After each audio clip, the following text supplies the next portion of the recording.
are today. Yeah, it's the way to go. And so, but he's still a pretty staunch Republican, and it's not going to work. And frankly, I don't think he has the necessity, if you will. That's said in a sports thing once. Al Campana said that, which got him in trouble. But is this senatorial material? I don't know. I happen to like Adam Schiff only because his Amy almost threw up. I've read about it. I'm a liberal, and I'm not. But if you are not a Republican, of which I am not a Republican, and I'm not a Democrat either, by the way. I'm neither as well.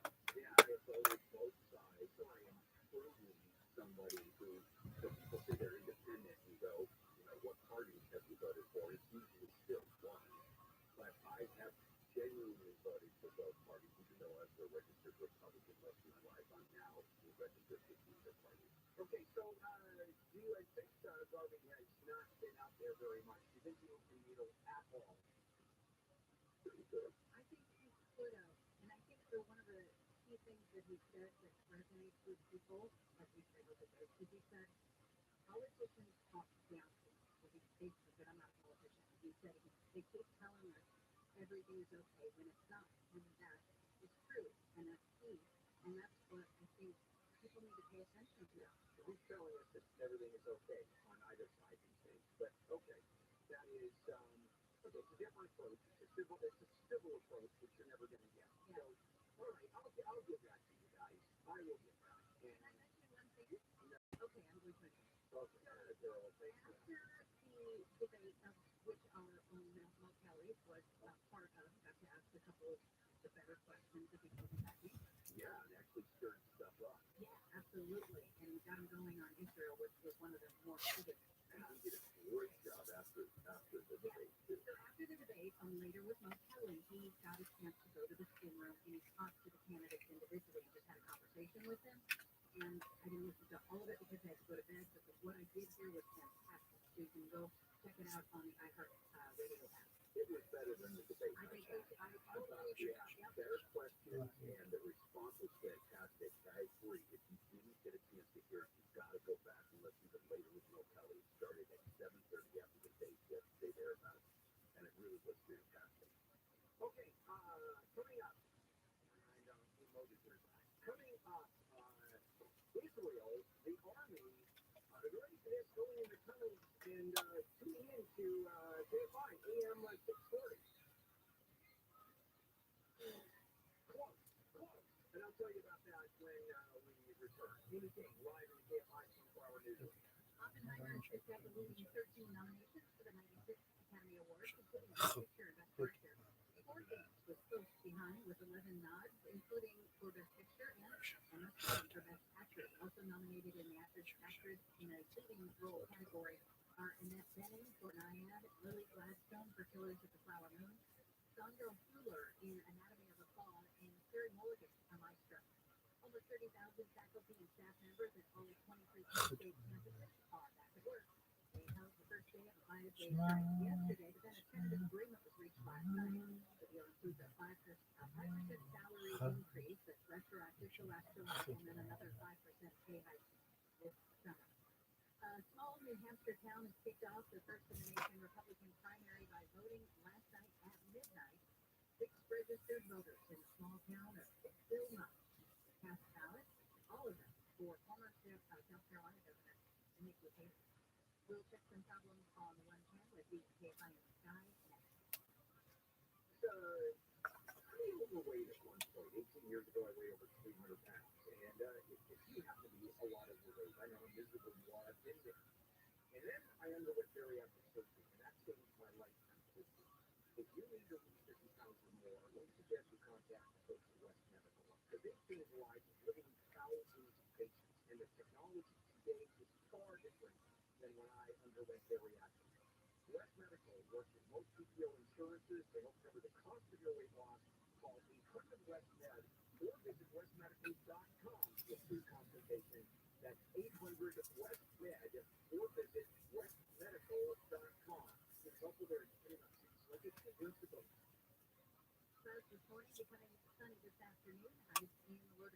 cities except in the Antelope Valley, where highs will top out in the 40s and 50s.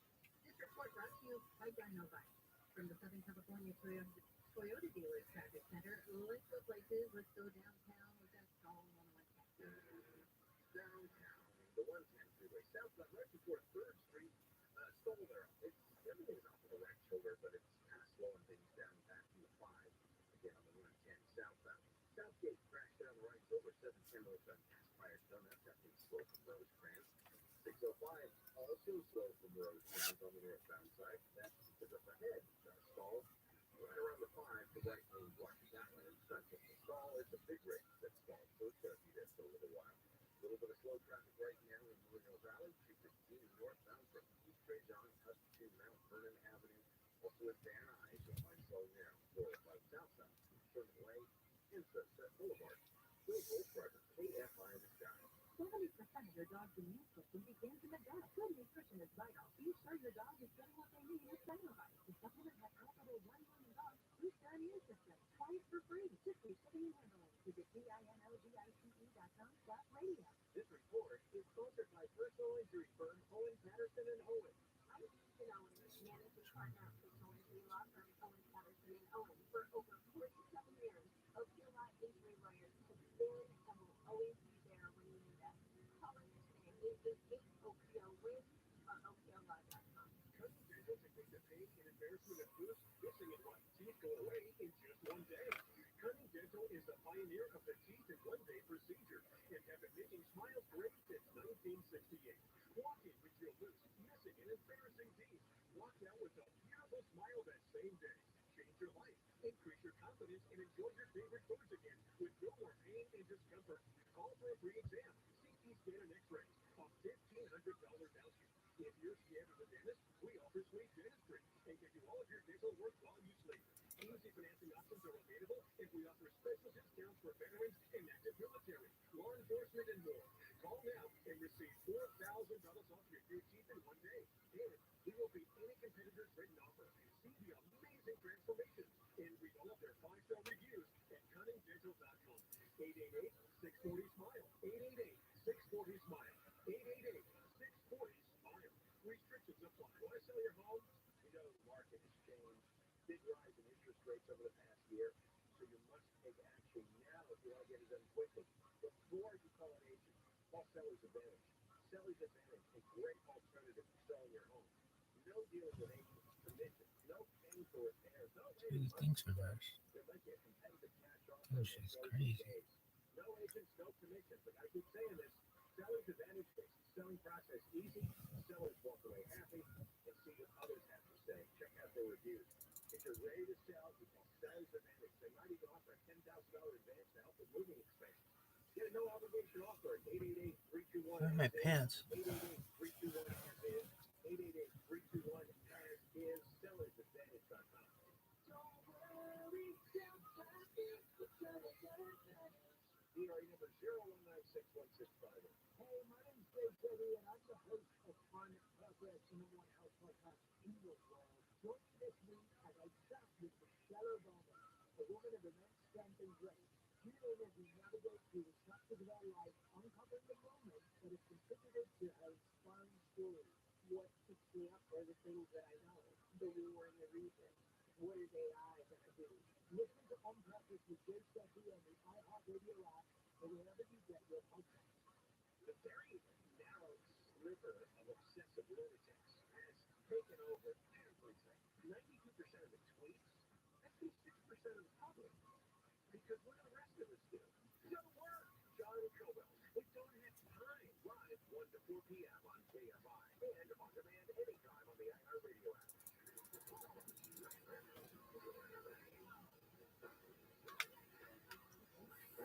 And this is KFI AM 640. Tell me here, it is a Tuesday morning, January 23. We're just flying by. Chucking days for Christmas. Not very many. We were right there. So, time flies when you're having a lot of fun. And this is all we do is have fun here. Now, a couple things are going on I want to share with you before I dive into what's happening over in Israel. This is a really interesting story. and has a lot to do with us. Those of us that listen to KFI and AM radio in general. I'll put the pieces together. First of all, additional strikes on U.S. and the U.K. against Houthi targets last night. So that was in Yemen, and the fight that keeps ongoing. The Houthis, at some point, the U.S. and its allies, UK, Netherlands, etc., are going to just take out all the Houthi targets. Although the Houthis have said, we're not stopping, just like Hamas has said, we're not stopping. It doesn't matter what you do. We're never going to stop. We're going to always be there against Israel. Okay, so let me tell you a story that's going on. We have heard from day one that Hamas has built this intricate, hundreds of miles long network of tunnels underneath Gaza City and through most of northern Gaza, and it's used to fight Israel. It's used to store weapons. They have factories down there that actually manufacture weapons. By the way, those engineers were trained in Iran, and Iran supplies as much weapons as possible going through these tunnels and going across the border with tunnels underneath from mainly from Egypt, and although Egypt has cracked down, you can't crack down enough to these tunnels. I'll explain to you in a minute. All right, so they have hundreds of miles of these tunnels, and Israel has always said this is where Hamas was staging everything. Fighters were hidden, and this is where the hostages are kept. So here's what just happened. All right, usually when Israel discovers these tunnels, they blow up. And they've even developed technology to blow up a gel kind of explosive that was developed specifically for going after the tunnels in Gaza. Well, they went down. There was a group of Israeli soldiers after discovering the Hamas tunnel and cleaning out its inhabitants, if you will. So they go down there, and they don't bring their robots or explosives or weapons for close hand-to-hand combat. What they brought was transistor radios, the kind with the dials. You remember those old-time transistor radios that only had AM radio? I remember as a kid. Matter of fact, I was listening the first time I was introduced to the Beatles. I was in junior high school, and it was I Want to Hold Your Hand. I can still remember that day vividly. I was holding a transistor radio, and every kid had one before going onto the bus. So the mission was to go down in the tunnels and find out when the AM transmissions from Israel stopped, when they could no longer go down any deeper. And that turned out to be 35 to 40 feet deep. If it was closer to the surface than 35, AM signals could actually travel down there. And what Israel was saying, because Hamas is letting some of the hostages hold on to radio so they know what's going on, so they know what Israel is doing, so they know the world's reaction to the fight that Israel is having with Hamas. Obviously, it's all for Hamas that they're letting the hostages not listen to. The point is that what Israel wants to do is, number one, find out how the hostages are doing and telling them that we're still looking for you. The families want that. Please don't think we've left you alone, because you know Hamas is telling the Israeli hostages, you're being forgotten, you're down, you're being put on the back burner, they're not caring enough for you, they're willing to fight us and have you die, I mean, on and on and on. And so the communications minister, Shlomo Kari, said, it suddenly occurred to me that some of these hostages actually had access to transistor radios. Because once you hit the ground with an FM radio, you're done, and the signal doesn't travel. AM does. So they're not, obviously, those cell phones aren't going to be used, because you can ping those, and those don't work 30 feet underground, but AM radio does. And the hostages that were freed in the November truce, remember that one-week truce? It turned out the captors had allowed them limited access to TVs or radios. One of them, for example, one of the hostages were their husband and daughter, still alive. Another one, an Israeli broadcast that was picked up by a radio that Hamas allowed them to have, was the first notification that two co-relatives, in fact, did not survive. So at this point, it's unclear how far down the hostages were kept. As Israel was going through there and going through the tunnels, they're looking at places where hostages look like they were kept. Clothing is there, cell doors, a toilet in the corner. It's clearly some kind of a jail structure. So it's another way of doing it. Just an AM radio. Can you imagine that? They use in the Israeli Hamas war. Same radio that you listen to. I don't know how old you are, but if you're listening to a transistor radio that only has AM and you're dialing it, boy, we want to meet you because you really are a big fan of this station. You may be old. Matter of fact, you may be about to die, but we love you for sure. Oh, here's one I want to share with you. Men to feel more masculine. Men who don't feel like they're real men. Male for you. And what it is a boot camp for men who would otherwise would refuse to wear tutus to work. Your voice gets cracked. Yeah, I get. Well, yeah, I'm a little foggy. For you, need to be men. Oh, you're the least manly person on the show. Why? When I go to a musical and I bring flowers for the stars, yeah, okay, one. All right, we'll be back. We'll be back. Men wanting to be real men. I'll just share that story with you. Let's check everything we're seeing live in the KFI 24-hour news. The California State University system says an agreement has been reached with the California Faculty Association on day one of the faculty's planned 5-day trip. The statement from the CSU says they've reached common ground. The Faculty Association says the deal includes raising the floor for the most vulnerable faculty or lowest paid, safer workplaces, and extended parental leave. The union also said the deal includes several salary increases, including a 5% boost for all faculty retroactive to July last year, and then a 5% bump on July 1st this year. A lawsuit alleges a former Orange County DA claimed a surgeon drugged and raped 1,000 women to boost his unsuccessful re-election bid. Lawyer Thomas Perlotto says Tony Dukakis claims to have videos of the alleged sex assault by Grant ROTHSCHILD and his girlfriend. Reporters ran with the idea of there being 1,000 victims, and this was a political football. My client was caught in the middle and suffered freedom.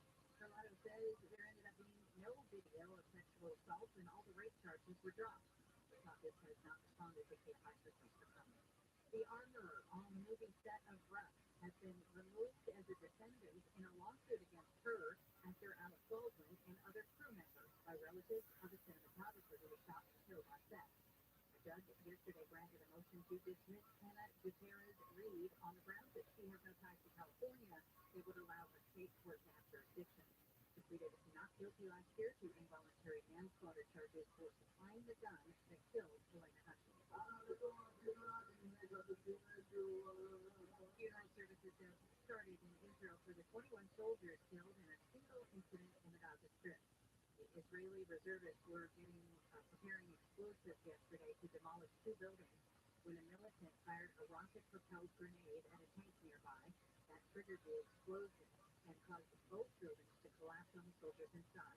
It was the deadliest attack on Israel's forces since the October 7th Hamas attack that started the war. Israeli Prime Minister Benjamin Netanyahu has vowed Israel will not stop fighting until the absolute victory. 5 rescue dogs from the Helen Woodward Animal Center in San Diego have been chosen to participate in Animal Planet's Puppy Bowl. The 20th annual event will air at 11 a.m. before the Super Bowl on Sunday, February 11th. Fred, Dory, Hannah, Dobby, and Frederick will compete against more than 100 other pups representing Team Ruff and Team Fluff. Fans can vote for their favorite pup in the popularity playoff. We'll check some polling on the 10 with these KFI and Star next.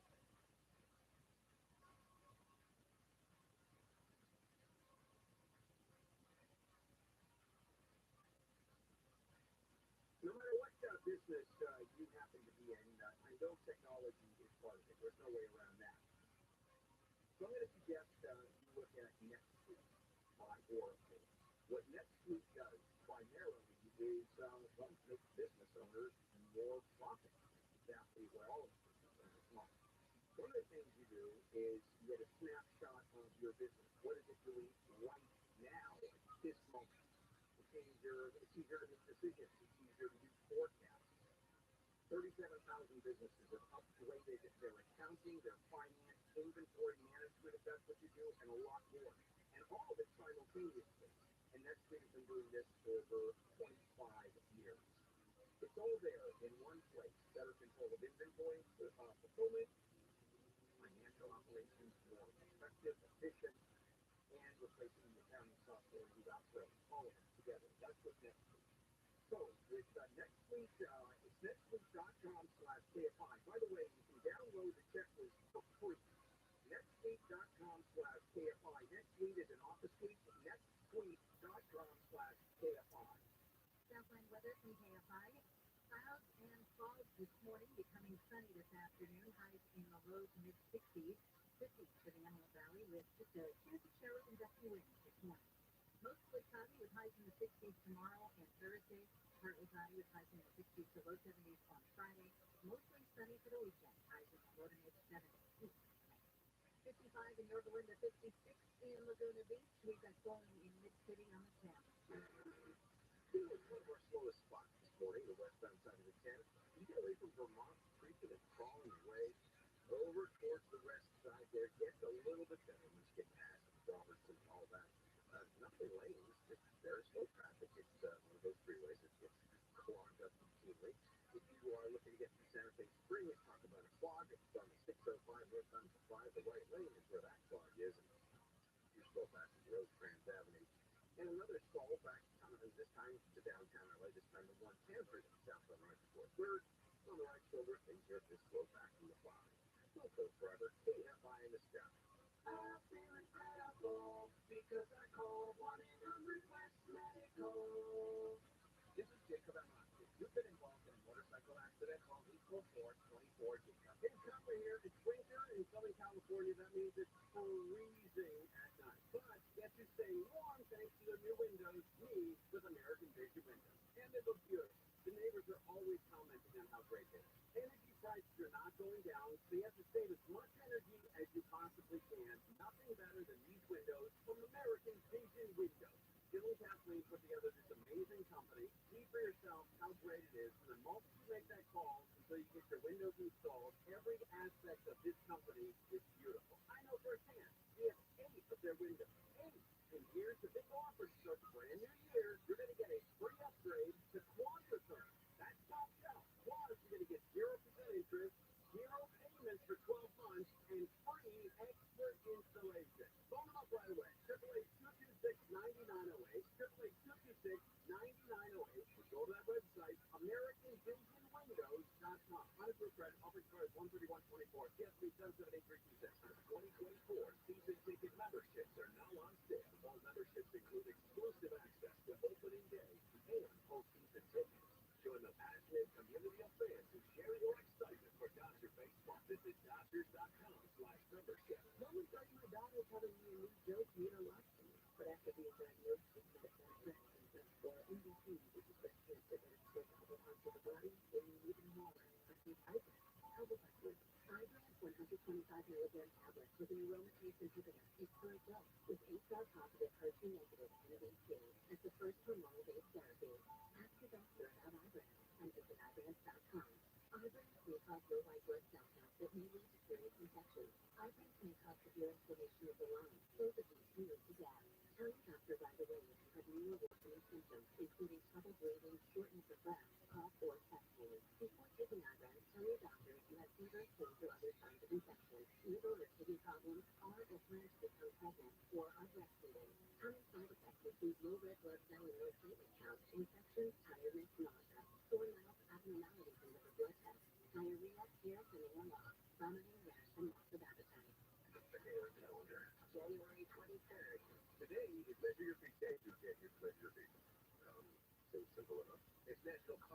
and rhubarb Friday, so let your foot need some fun. It is Speak Up to Succeed Day, and it's National Handwriting Day, so make a to-do list, start a journal, don't handwrite a ransom note, show a person. And that's your daily calendar from AMI AM 640.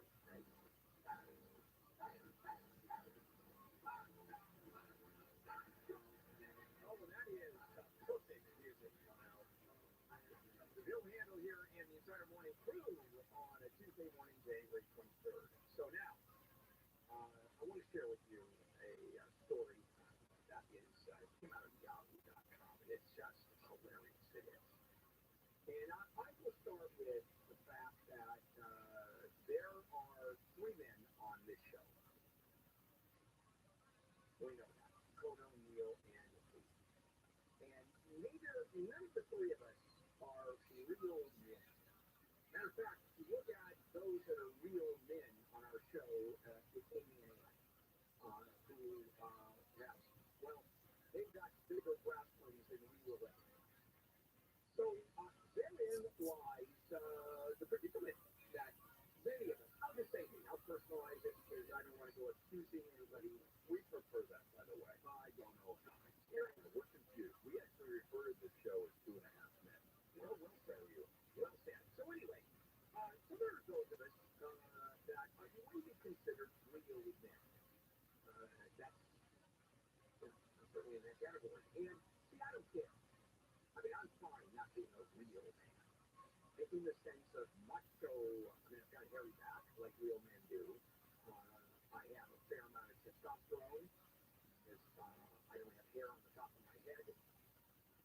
But do I want to go out and really establish my masculinity? Do I feel unmasculine? Do I feel like I'm just not really what I should be? No, I'm pretty comfortable in my skin.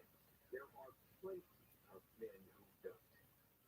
There are now man camps out there. All male experiences designed for self-improvement. Okay, so you do a self-improvement course and you're out there and it's a lecture and you do group counseling and you feel good about yourself. This is a boot camp. And I mean in boot camp. Seriously, you get beat up, screamed at. Effectively, it's a boot camp without weapons. Like you see in the movies, like anybody who told you they've gone through boot camp, the drill sergeant that just rips you to shreds. And the point is to somehow build you up afterwards, but nobody's approaching. That's the problem. Psychology experts are really skeptical. And here is really what men are facing and why they don't feel like real men. This is a full study of psychology here. It's loneliness and need for community that men face in modern society. And men cannot tell each other or anybody, I'm lonely. I need some companionship. The number of men who have said, I love you, to other than wives, and it's very perfunctory at that point, girlfriends and wives. Oh, hey, honey, I love you. We're getting told that you're a man. Oh, I love you. You're so good. Yeah, I love you. Okay, thank you. We're good. Yeah, no, it's very perfunctory. Well, the real I love you means a tiny percentage. Women are wired. Women are emotional. That's not to say that they are, not practical. Well, that is to say that they're not practical. They're all emotional. Women are just women. And I don't want to make a value judgment here, but I just made a value judgment. So obviously, none of the women are listening because I don't know how you just got away with that. Well, they do what you do, and that's not to listen for the most part when I talk. Right, there's a professor at psychology at the University of Akron who really looked at this. Actually co-wrote the Tough Standard, the rule about masculinity, or looking at masculinity. And he talks about the modern day night project, which I just described, horrible boot camp, and says that if men are sold on the idea that if they adhere to the hardened vision of masculinity, their lives will improve. So effectively, I'm not going to say it's a scam, but does it work? Well, it works some of the time, but the psychology experts are pretty skeptical about it. And it is growing and growing. It is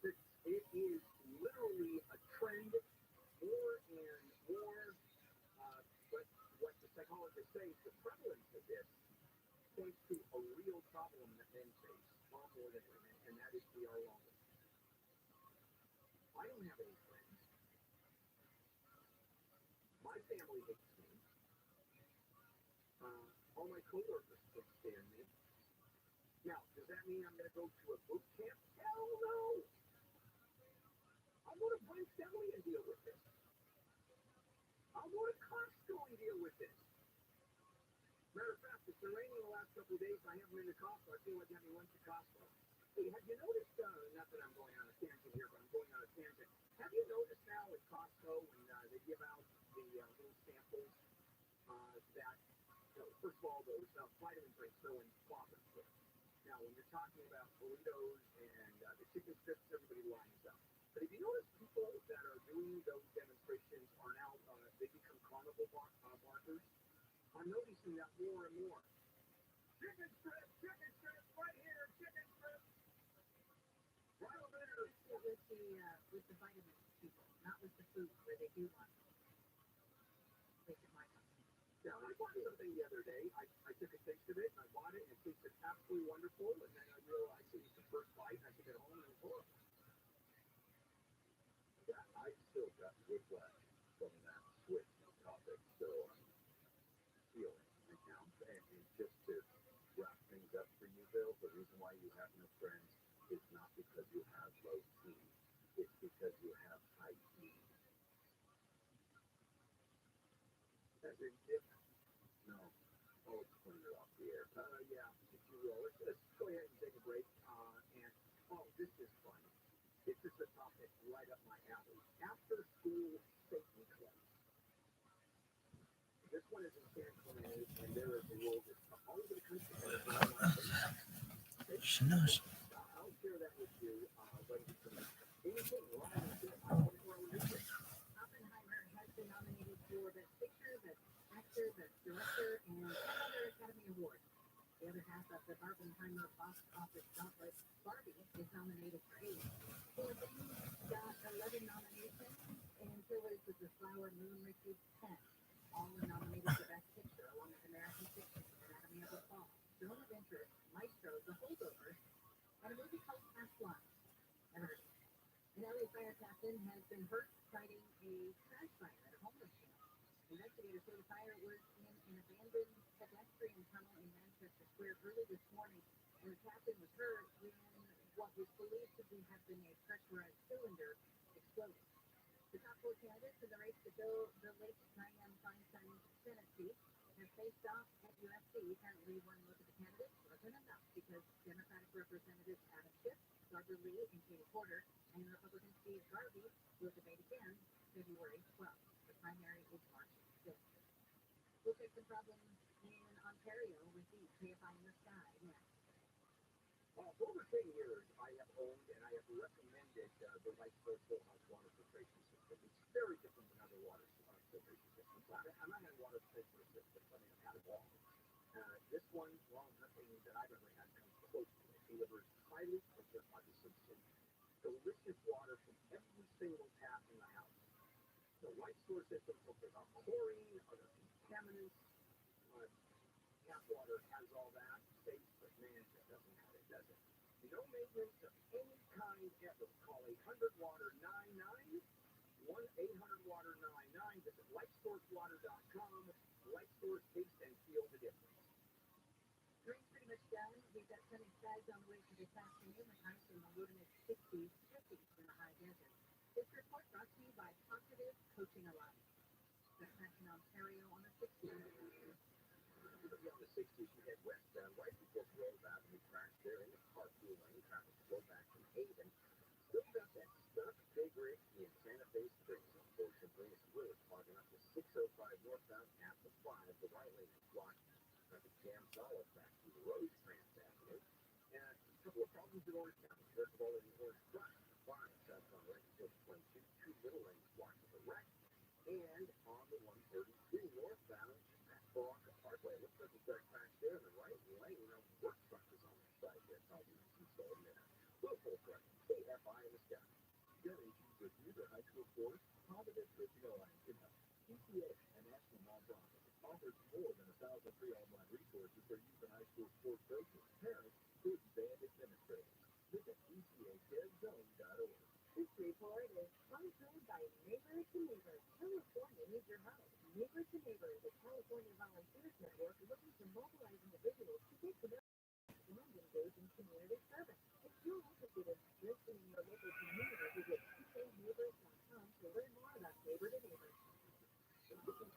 Toyota provided power, performance, and style. Then kick off the new year with a great deal on a new Toyota. The We Make It Easy sales event is going on now at your Toyota dealer. Drive home a new Camry, Corolla, or RAV4, a powerful new Tundra, or legendary 4Runner. Ready to show a brand new you in this brand new year? We make it easy. Toyota. Let's go places. It's easy to buy or lease any new Toyota and easy to own one. Every new Toyota comes with Toyota Care No Cost Payment. You're covered for all normal factory scheduled service for 2 years or 25,000 miles, whichever comes first. Performed by certified technicians using genuine Toyota parts. See your dealer for Toyota Care details and exclusions. Valid only in the continental U.S. and Alaska. Toyota, let's go places. New year, new yard. Hey, it's Deborah Mark, and I've got a deal for you. The holidays are over. It's now time to relax with an outdoor remodel by System Pavers. System Pavers designs paving, stone driveways, patios, outdoor kitchens, turf lawns, and now decking. That's right, decking. For a limited time, save 10% on your entire project. Call 800-K-004 today or visit systempavers.com/radio. All orders must be placed by January 31st. See website for details. Contact license 66157. I'm Susan Owens, managing partner of Crystal and Free Law Firm Owens, Patterson and Owens. That means that I oversee everything. As we celebrate the joy of new beginnings, our team of experienced injury lawyers no matter what the layer brings. For over 45 years, our team of injury lawyers is there and will always be there when you need us. Call us today for our race in the new year. 888-OPO-WINS or OPOLaw.com. The crash is coming. You can feel it in your chest. According to Time Magazine, major investors have predicted the 2008 crash see another on the way. Bloomberg predicts that the U.S. housing market looks headed for its worst slowdown in years. To hedge against it, there's only one asset that's safe, liquid, and has outperformed stocks 3-1. Rare coins. For insider access to coins with the greatest growth potential, there's only one place to go. Tangible Investments is America's top rare coin dealer, and its CEO, Bill DeGenova, is the undisputed expert on this private portable asset class. For over 35 years, Bill coins have increased 10, 20, even 25 times. He's been featured on CNBC, the History Channel, and quoted in the Journal. Get the only asset that safeguards your future while generating incredible gains. Call Tangible Investments for a free investor kit and copy of the award-winning documentary Why Money Became Worthless. 800-711-2800. 800-711-2800. 800-711-2800. The free iHeartRadio app has over 100 commercial-free stations waiting for you right now, like EPS, a commercial-free station featuring 2,000 tracks from iconic artists. Just search EPS and listen now on your free iHeartRadio app. Free never sounded so good. Waiting online. Live everywhere on the iHeartRadio app. More stimulating talk.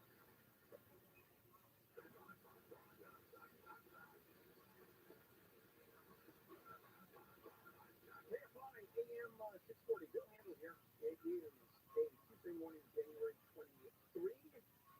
Cal State University faculty have returned to work after a one-day strike. So more money, better working conditions. That's not unusual, to say the least. Okay. What's going on? Netflix's film shoot.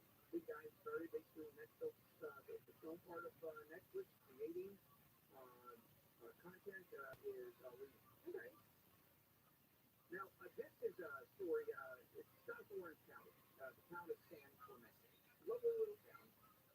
And there's a school called the TRUMAN Benedict Elementary School. And there's a new after-school program.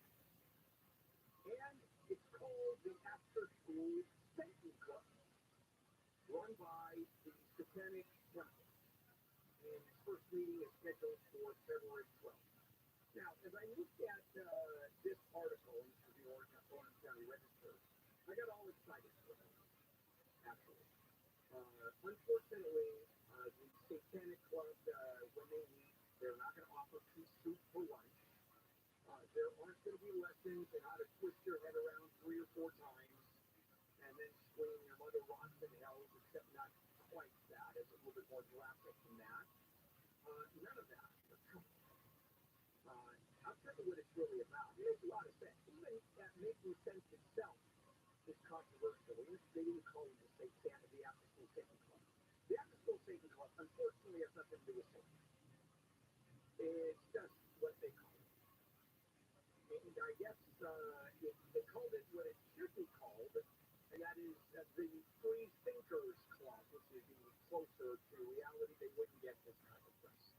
You wouldn't have the Register doing a story on it. You wouldn't have me picking it up and going, oh boy, doesn't this sound good? Because here is the way that they describe it. It's run by the Satanic Temple, but the Satanic Temple isn't what it used to be. There are no babies being sacrificed. There are no real Satanists there, which is really important.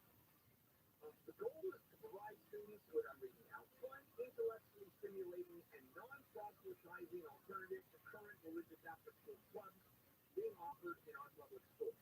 And that's in the brochure. Now, what makes this fairly controversial is it is a direct affront to the religious clubs that are in school. The prayer clubs, which have been allowed after school, and as a matter of fact, under California law, schools that offer clubs after school have to be allowed to offer religious ones as long as they don't interfere with the classes themselves. And that means if you have a Christian club, you have to allow a satanic club. So that's got a few people a little pissed off. Even when they realize, well, even if at best you talk about the satanic club, it really says that it's non-religious. That's really what it is. Neil, you've looked at this, and of course you are our expert in all things Satan. My beard and my Yes, a whole series of reasons. But Satanism, describe what Satanism has become today, even though it's very unfortunate that it has gone in that direction. although a lot of the imagery still deals with paganism and satanic imagery, whatever you want to put that, whether the goat, the pentagram, these types of things. The reality is, Anton LaVey was a bit of a carnival type person. He's the one who started the Satanic Temple up in San Francisco. And it's really more based on a philosophy of humanism than it really is a religious Satanism. They don't believe in Satan. They don't believe in God. They're really a form of atheism or philosophical humanism. And so, although Anton LaVey was quite the character and a lot of famous people would flock to his place because he had parties and do a lot of beliefs, really it is more of a philosophy of pushing yourself away from the mainstream and riling up believers. Yeah, and the more you respond to it, the bigger it gets. And the whole point of it, I mean, obviously calling it the Satanic Club is simply just a way to get PR, just to get us to talk about it. And, it is interesting stuff, to say the least, because in a world that's becoming more and more religious, or at least the people that are religious in our country are becoming more, or they're becoming loud about it because of all the politics that are going on and the connection between religion and politics, which is far stronger today than it has ever been. By the way, that bothers me more, though.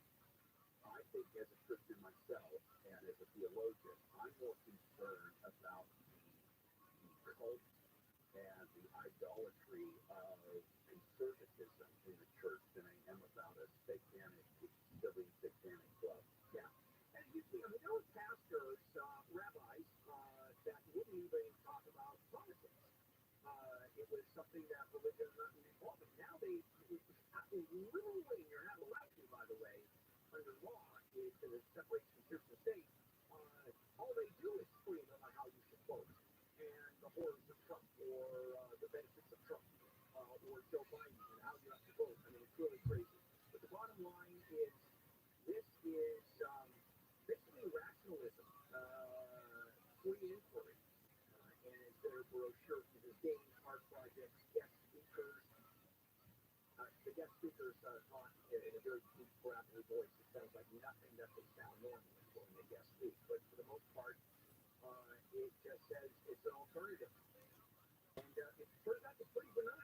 I love the fact that it's here locally down in Orange County, and this has become a national story. The Asper School Safety Club. We should start something to get how do you work on commercial than safety to the religious folks? The religious folks? Yeah, because they're the ones that are upset about it. They're the ones that are upset. Yeah. Yeah, I don't know. I don't either.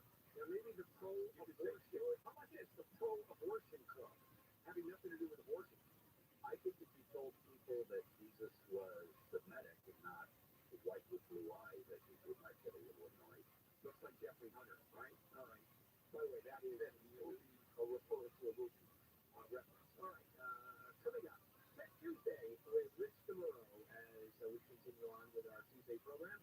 KFI AM 640 live everywhere on the iHeartRadio app.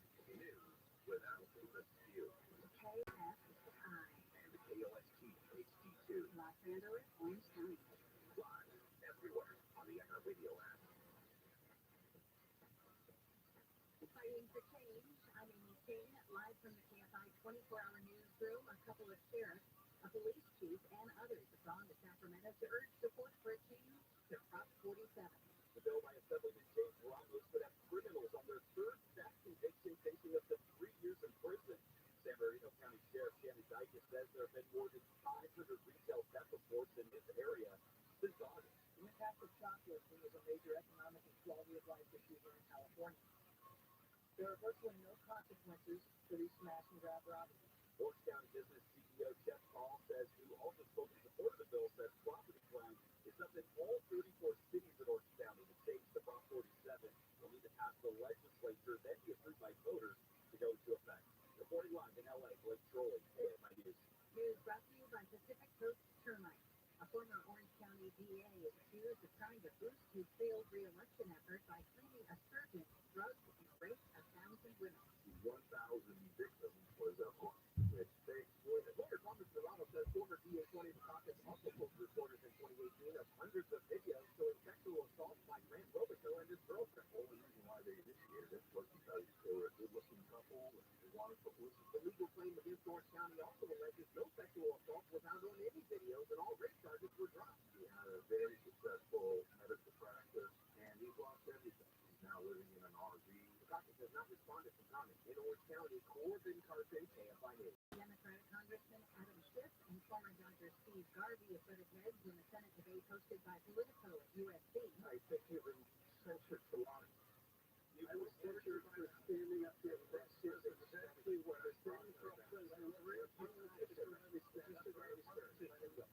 Schiff says he doesn't think Garvey would protect reproductive freedoms or do anything to help the housing crisis or promote gun safety. Now, I will stand up to anyone of either party who threatens our rights, our freedom, and our democracy. Schiff says Garvey is way too conservative for California. Congresswoman Barbara Lee and James Porter also are running for the Senate seat once held by Dianne Feinstein. A member of the LA City Council wants to eliminate right turns on red. Mr. Obama says the right turn on red restriction is a simple, low-cost measure to increase pedestrian safety and would decrease the number of car versus pedestrian collisions at intersections. The recommendations will be being considered in the city's Vision Zero safety study. Other changes could include more median pedestrian interval adjustments, which will allow people to enter a crosswalk 3 to 7 seconds before a green light, and an increase in scramble intersections. This would allow traffic at all intersections to stop at once so people could cross from all corners at the same time. Steve Gillespie, KFI News. Secretary Lloyd Austin is the first public appearance since his secret hospital stay. He addressed more than 50 nations that make up the Ukraine Defense Contact Group today. Austin says Russia's President Putin continues to sacrifice his own troops in his war against Ukraine. Providing training with more life-saving ground-based air defense systems and interceptors. Austin also called on Congress to pass additional aid for Ukraine. He spent 2 weeks earlier this month in the hospital after complications from prostate surgery. The Southwest Airlines Pilots Association says it has overwhelmingly approved a new contract that will result in a nearly 50% pay raise over the next 5 years. The pilots will also get an immediate raise of just over 29%. The $12 billion deal also includes changes to work rules and scheduling, paid maternity and parental leave, and retirement plans. Siggy's Dairy, known for its Icelandic-style yogurt, is offering 10 people $10,000 to give up their smartphones for a month. Siggy says they believe in living a simpler life with fewer distractions. To participate in the digital detox, applicants have to write an essay about why it would positively impact their lives. The deadline is January 31st. If you're one of the 10 winners, you'll be mailed a lockbox for your smartphone, a flip phone so you can still make calls, 3 months of yogurt, and of course, the prize money. Look at the 405 Zippy, TFI in the sky next. If you are really overweight, I know how you feel. It's physical. And 2 years ago, I weighed 300 pounds. Matter of fact, I stopped weighing myself when I hit 300 pounds. And so I underwent bariatric surgery. And it really changed my life. And I've been heavy my whole life. If you need to lose 50 pounds or more, I know what you're going through. I have been there, as I said. Let me suggest the team at West Medical. They have changed the lives of thousands of patients. West Medical works with both PPO insurance to help cover the cost of your weight loss, and the technology today is nothing like it was when I underwent the surgery. It is far different, far better. Call 800-WEST-MED or visit westmedical.com for a free consultation. That's 800-WEST-MED. Visit westmedical.com. With help with their selected categories to book. Southland weather from KSI says some fog in areas and some clouds.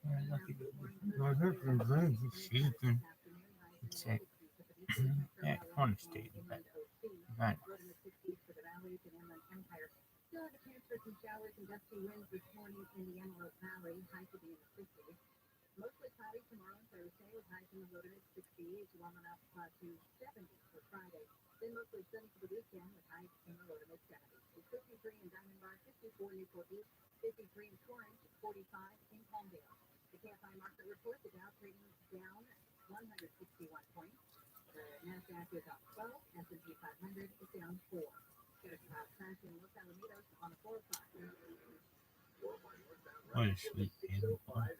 The right lane block there. So sweet.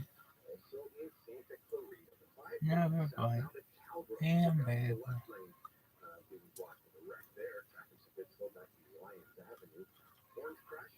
The crash is through the crush. So that few times. 5 freeway southbound right from the lane 2. It's gone, but traffic's still recovering back from the 91 in Ontario. That wreck is on the right shoulder. 60 freeway west on Grove Avenue. You'll find some brake lights starting at about the 15. Local driver KFI in the sky. Why choose a Sleep Number Smart Bed? Because no two people speak the same. Only the Sleep Number Smart Bed lets you each choose your individual firmness and comfort, your Sleep Number setting. The Climate 360 Smart Bed is so smart, actively cool to warm to 13 degrees on either side for your ideal sleep temperature. J.D. Power ranks Sleep Number #1 in customer satisfaction with mattresses purchased in store. And now save 40% on the Sleep Number Special Edition Smart Bed, plus free home delivery when you add adjustable base. Ends Monday. For J.D. Power 2023 award information, visit jdpower.com/awards. Find store near you, visit sleepnumber.com. If you're hiring, it can feel like you're trying to find a needle in a haystack. You can hope the right person comes along, or you can just use ZipRecruiter. And now you can try it for free at ZipRecruiter.com/radio. In fact, ZipRecruiter has helped a lot of business owners find their needle in a haystack, like Martha, president of operations at Telly Tires and Auto Centers. Because Telly Tires has grown a lot in the last few years, Martha needed to hire everyone from a receptionist to a store manager to a head mechanic. ZipRecruiter helps me find all the right people, even the most difficult jobs. ZipRecruiter helps me keep my business going. Take it from Martha and millions of other businesses who use ZipRecruiter. ZipRecruiter can help you find the needle in the haystack. See why 4 out of 5 employers who post a job on ZipRecruiter get a quality candidate within the first day. And right now, you can try ZipRecruiter for free. That's right, free at ZipRecruiter.com/radio. That's ZipRecruiter.com/RADIO. ZipRecruiter.com/radio. ZipRecruiter, the smartest way to hire.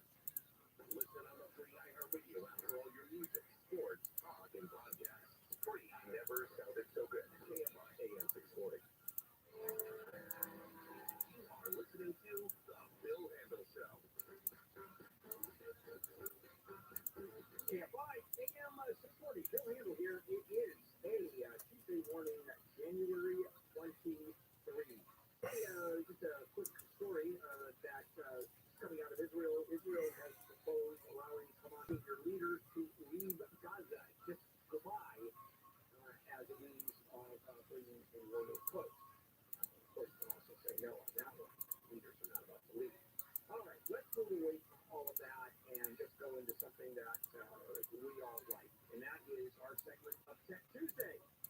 All the latest on gadgets and stuff with KFI president and some third. It's Tech Tuesday with Rich DeMiro. And Rich is the KTLA Tech reporter, host of Rich on Tech here on KFI Saturdays, 11 a.m. to 2 p.m. You can follow him, Rich, on Instagram at Rich on Tech, and the website is richontech.tv. Rich, good morning. Hey, good morning to you, Bill. Okay, we got a fair amount to talk about, so I want to get right into it. And I think one of the big ones, and this has to do a lot with the scammers that are out there, because that is, I mean, one of the things about technology, which is wonderful, of course, it is changing society, what the internet does. Unfortunately, the scammers have gotten in there in just as massive a way. So let's talk about what the iPhone is doing, what Apple is doing. Yeah, so this is a new feature available today. It's called Stolen Device Protection, and it's available if you update your phone to iOS 17.3. And what it does is it turns on an extra layer of protection for your phone if it's stolen, and the thief also knows your passcode. Now, you might be saying, wait, how would someone know my passcode? Well, what they do is they target people in bars and clubs and anywhere basically in public where you are entering your passcode into your phone. They watch you put your passcode in. Once they have it, they take the phone out of your hand, and then they use that passcode to immediately wreak havoc on all of your accounts. They can look at your passwords. They might be able to transfer money out of your account. They can disable the Find My feature on the phone, which means you can't even tell where the phone is. And you're kind of left wide open here. Like, it's a real problem. So Wall Street Journal has been talking about this for months, and finally Apple has figured a feature to prevent it. All right, first thing that comes to mind, and this is what I do, Face ID. How does someone get around your Face ID? Okay, so that's the best point, and I'm glad you brought that up. So the problem is when you have Face ID on your phone enabled, which seems like a very smart choice, when Face ID fails, what does your phone ask you to do? It says, hey, put in your passcode.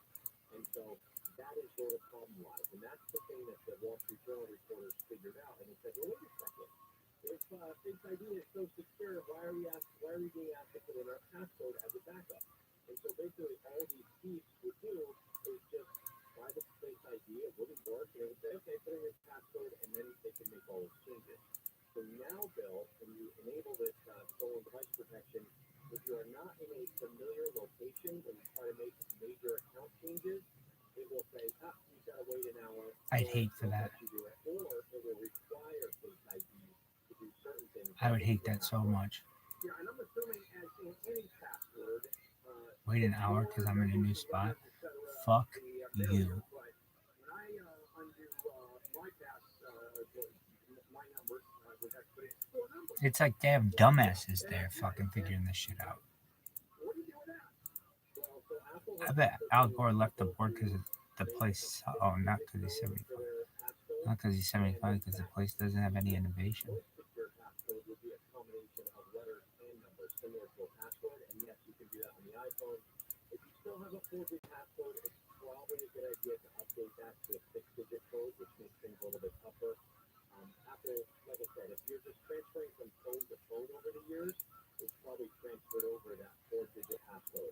But if you're setting up the phone fresh, they do default to a 6-digit code at this point, and you have the option to do alphanumeric, which I know a lot of people don't want to do because it's kind of a pain when you're just trying to unlock your phone. But yeah, 6 digits, I'd say, is probably the least amount you want at this point.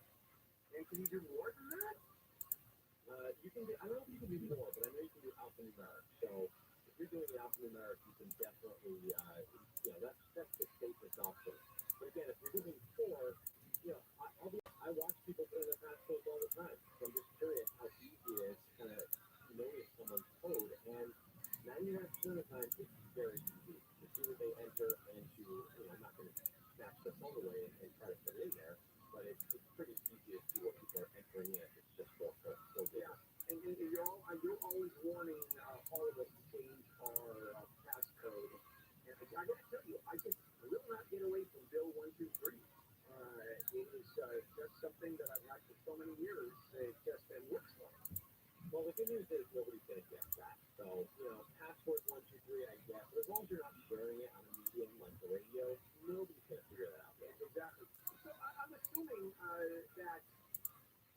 Well, no, I'm not going to make that assumption. I'm not. But here is a question I'm going to ask before we take a break.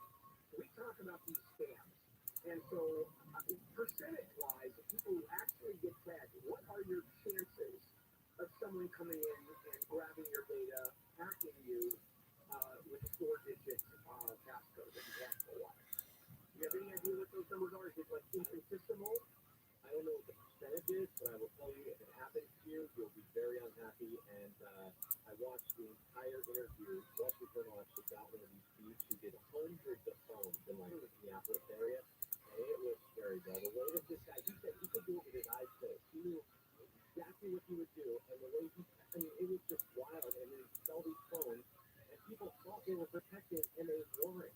By the way, if you want to turn this on, it's settings, Face ID and passcode, and then stolen device protection after you update your phone. I also put those instructions on my Instagram. But read through this and see if this is right for you. You know, if you're unlocking your phone a lot in public, it's probably a good idea. Yeah. And the reason I ask, the percentage is, I'm assuming the vast majority of people actually don't have this problem. It can't be that prevalent where 5%, 3% of the entire population is nailed. Well, I think, yes, no. I think there's a lot of iPhones out there. There's a lot of opportunity out there. And, of course, I think the Wall Street Journal reported hundreds, if not thousands of cases. But again, if it happens to you, and yeah, then it's 100%. Know about this. Yeah, and you're nailed. All right, let's take a break. We're going to come back. A couple of other things we'll talk about. The new Samsung Galaxy we haven't had a chance to talk about. And AI and elections. God, it's gotten horrible. We'll be right back with Rich tomorrow. In the meantime, we're checking with Amy King live in the KFI 24-hour news. The Oscar nominations are out. Leading the pack, Christopher Nolan's blockbuster Oppenheimer. It got 11 nominations, including Best Picture and Best Director. Killers of the Flower Moon picked up 10 nominations. Four Things got 11.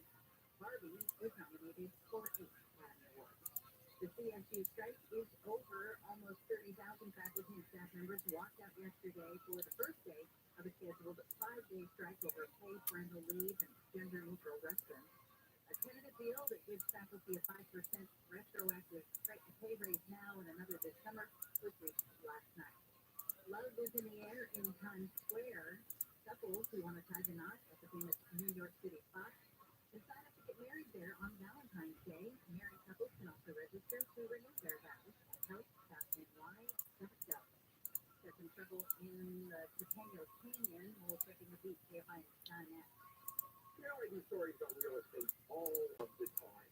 And one of the aspects of real estate that is kind of weird right now is inventory is way down. And you would think that would be easy to sell a house. It's not, because no one can afford a house because mortgage rates are so high. So if you're looking to sell your house, you can do it the traditional way. Broker, paint, clean, repair, maybe there was prospective buyers want to do, you can 6%. None of that happens with directbuyers.com. With directbuyers.com, first off, it's fast. Within 10 days, you're left getting cash. You don't pay 6%. You get a fair price, and even a $15,000 cash advance before closing if you need it. And they'll never lowball you. That's just the way they operate. And no one even has to walk through your house. That's how easy it is. Visit directbuyers.com. You can call 844-242-SELL. 844-242-SELL. Visit directbuyers.com. Some clouds hanging around this morning. Sunny skies expected this afternoon with highs in the low to mid-60s, 50s for the high desert. This report brought to you by your Amazon Fresh Grocery Store. From the Southern California Toyota Dealers Traffic Center, let's go places. Will, what's going on in Topanga Canyon? Well, not much in terms of traffic moving. It is just terribly slow southbound side of Topanga Canyon, approaching Old Topanga Canyon, and then even beyond that point, there are some slow spots making your way down to PCH, also PCH itself, southbound approaching Topanga Canyon. That's pretty slow there as well. If you spot something in the roadway, pound 250 on your cell phone, keyword AFI traffic. You'll get the word out right now. No word of crashes there, but wow, it is super slow. There may be some debris in the way. And it's Santa Fe Spring. You still have that disabled vehicle, 605 northbound at 5. Right lane block, it's slow from Rosecrans. Hey, cool driver, KFI in the sky. Brighten up your breakfast with low prices on blueberries at your local Amazon Fresh Grocery Store. Get 2 pints of blueberries for $7 from now until January 30th. While supplies last. Wellness for every wallet. Find a store near you. This report is brought to you by Positive Coaching Alliance. Get issues with either high school sports, Positive Coaching Alliance can help. PTA, a national nonprofit, offers more than 1,000 free online resources for youth and high school sports coaches, parents, students, and administrators. Visit PTADevZone.org. Speak It Up is an initiative to activate student-powered teacher-led learning projects. Students and teachers, how can you spark great learning experiences in your classrooms today? Join at thinkitup.org. That connection can be the worst, inescapable sometimes. Well, we found something to help out with that. Yeah, it's Gary and Shannon. We talk about wellness all the time, and the Serogem V6 can keep your body and mind feeling great. A specialized massage like you've never experienced before. The V6 is next generation technology and FDA cleared. Lay down on your Serogem V6 and immediately it does a scan of your body to find out where it needs to focus, then relaxation. No appointments, no commute to the spa. The spa is in your home. The Serogem V6 also folds right into a beautiful sleek piece of furniture in any room of your home. You can use it for 10 minutes or 90 minutes or however long you have to work relaxation in your schedule. This is wonderful for pain management, perfect for post-workout recovery. Athletes use this technology post-game. The V6 helps with blood circulation as well. So you could try it before you buy it at West Hollywood Lounge or check out the Serogem booth at the What's he got shorty for his kid? Right now there's a promo code specially for you. The next 30 people to use it will get $300 off their Serogem V6. Here it is. Get your V6. Promo code Get Your V6 at SerogemUS.com. Hey, my name is Jay Shetty, and I'm the host of On Progress, the #1 health podcast in the world. Join me this week as I chat with Michelle Obama, a woman of immense strength and grace. Tune in as we navigate through the chapters of our life, uncovering the moments that have contributed to her inspiring story. What keeps me up are the things that I know. The war in the region. What is AI going to do? Listen to Uncovered with Jay Shetty on the iHeartRadio app or wherever you get your podcasts.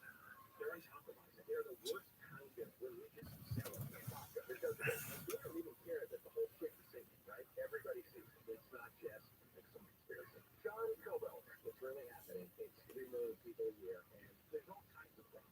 Live 1 to 4 p.m. on KFI and on demand anytime on the iHeartRadio app. We have the technology.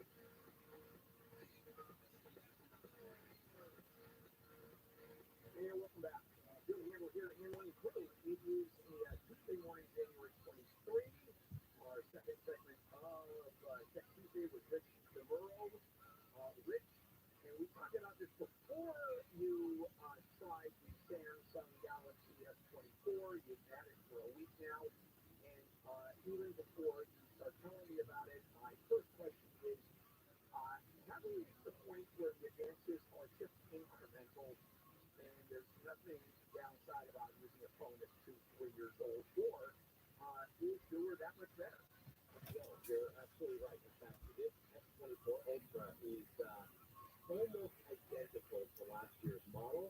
The big difference is really in the software, which will be coming to the S23. It's all about AI features still. And the best feature that I am absolutely loving is that, well, there are some hardware advances. The display is brighter, the cameras are a bit upgraded, but honestly, if you have an S23 Ultra, you're just fine. If you have an S22 or earlier, you might want to upgrade.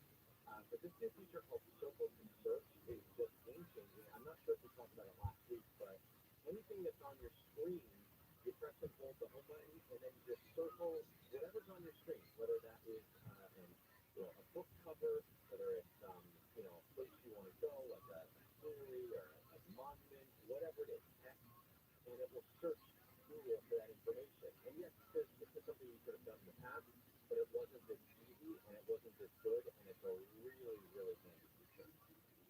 Right, so you describe the difference between the S23 and the S24, and the changes are going to come to the S23 because the software will be downloadable. So if I'm going to go shopping, and I'm assuming the S23 is still available, right, at the same store as the S24, what difference is there in price? Good question. So the S24 Ultra starts at $1,400. So it's $100 more than last year, and let me just make sure I'm right. Sorry, $1,300. And if you go, I'm looking at the website right now for the S23 Ultra. And here's the thing, Bill. The problem is most people people are not paying full price for their phones, so it's really tough to kind of compare the price that you're paying to another. But right now, the kind of the out the door price, the bottom line price is $875 for that for the S23 Ultra. So it's a little bit different. Yeah, there is, especially if you're not one of those people that want newer, bester every year. You have to buy it, which of course some Apple people are just crazy. It doesn't matter what Apple comes out with. Right. They went, hold on, I stand corrected. Hold on, I stand corrected because this is what they do. They put in their old phone as a trade-in on the price tag. 800 is too cheap. They were putting an extra $525 as a trade-in if you had another phone. So without that, you're talking $1,200. Told you. Which is interesting because that's that's basically the standard price. This year it's a little bit more. So This guy sucks.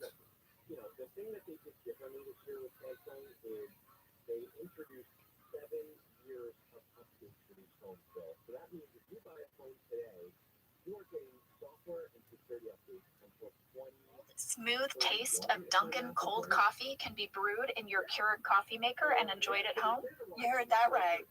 Dunkin's cold K-Cup pods were crafted to be brewed hot and enjoyed cold. Each Dunkin' cold K-Cup pod is packed with the smooth, bold Dunkin' flavor you crave. Pick up a pack of Dunkin's cold K-Cup pods and enjoy a Dunkin' cold coffee at home whenever you crave it. Just brew over ice and sip in seconds, because the home with Dunkin' is where you want to be. I'm Jenna Fisher. And I'm Angela Kinsey. We were on The Office together. And we're best friends. And now we're doing the Ultimate Office Rewatch podcast just for you. Each week, we will break down an episode of The Office and give exclusive behind-the-scenes stories that only 2 people who were there can tell you. We're the Office ladies. Hello. Ho, ho, ho. Oh, you're really bringing it for Classy Christmas Part 2. I am. Look at my sweatshirt. Angela is wearing her Christmas sweatshirt, her sprinkles. Yes, it's Ugly Christmas sweatshirt. It's my Christmas sprinkle sweatshirt. Which is available for purchase over at OfficeLadies.com. I believe. Right. I love to dress for theme. You do. This is true. Well, today is season 7, episode 12. It was written by Mindy Kaling, directed by Rainn Wilson. It is part 2 of what we started last week. Since this episode is a continuation, I thought everyone might appreciate a little update on my legs. Guess what? I thought you were going to update us on where we were at in the episode, but no. Oh, I will. Oh, yeah, But we'll get to that. Don't you want to know about my legs, if they're shaved or not? Did I get a razor in the mail like you suggested? Can I get a touch test? Well, I mean, you can see it. Let's see it. Hey, look at them shiny gams. Yep, just in time for fall weather. Oh, yeah, just in time for short skirts. Are you being sarcastic? I am. Second update, I think we're going to need to make sure that Cassie is still working on the clacky balls. Oh, yes, Yeah, the I clacky bet, balls that That's toddler what Cassie here with destroyed. the lamp, and it's the most focused I've ever seen her. Well, Cassie, if you untangle the balls, you need to break in immediately to the And tell podcast. us. Don't wait. Mhm. We want to know right It's a away. special announcement. Now that we got that out of the way, here's your summary. Remember, Michael forced Pam to redo the Christmas party for Holly's return, Yeah, he wanted a classy Christmas. but he learned that Hey, Holly is still unsuspended my dating account. AJ. They live together. Yeah. Also, Jim and Dwight got in an epic snowball fight. Well, that's not going to quit. Daryl brought his daughter Jada to the Christmas party, and he's struggling to keep her entertained. In this episode, Angela's boyfriend, the senator, is going to show up at the party. I'm Yes, back, yes. baby. She's very proud. She's so smug about it. Except Oscar's pretty sure he's gay. And then AJ I'm back, baby. Surprise holiday. That's what's going on. And you thought there wouldn't be any drama at the Christmas party. I know. Well, there wouldn't have been any drama at the first Christmas party. That's true. Fast fact number 1, we had a fan mail flurry. It was all about that amazing comic book that Pam makes for Jim. You know the one, The Adventures of Jimmy Halpert. Yeah, and the Bear Man.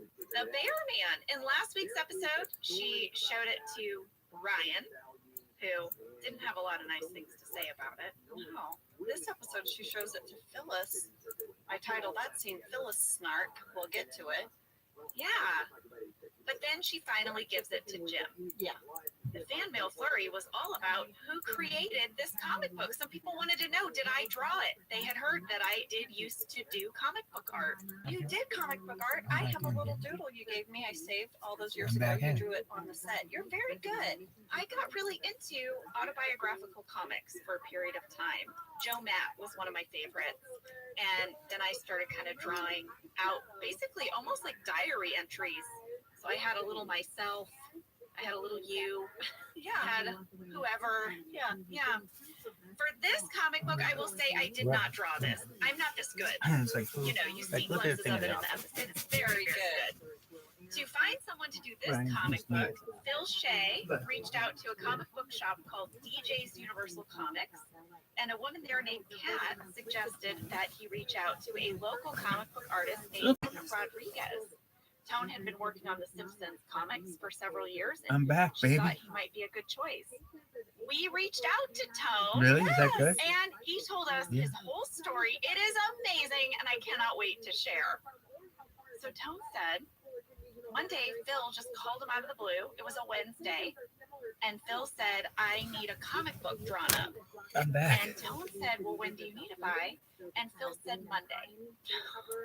And Tone didn't think he could do it. Yeah, he sort of said, I can't turn it around that quickly. But Phil said, why don't you come down to set so I can better explain what we need?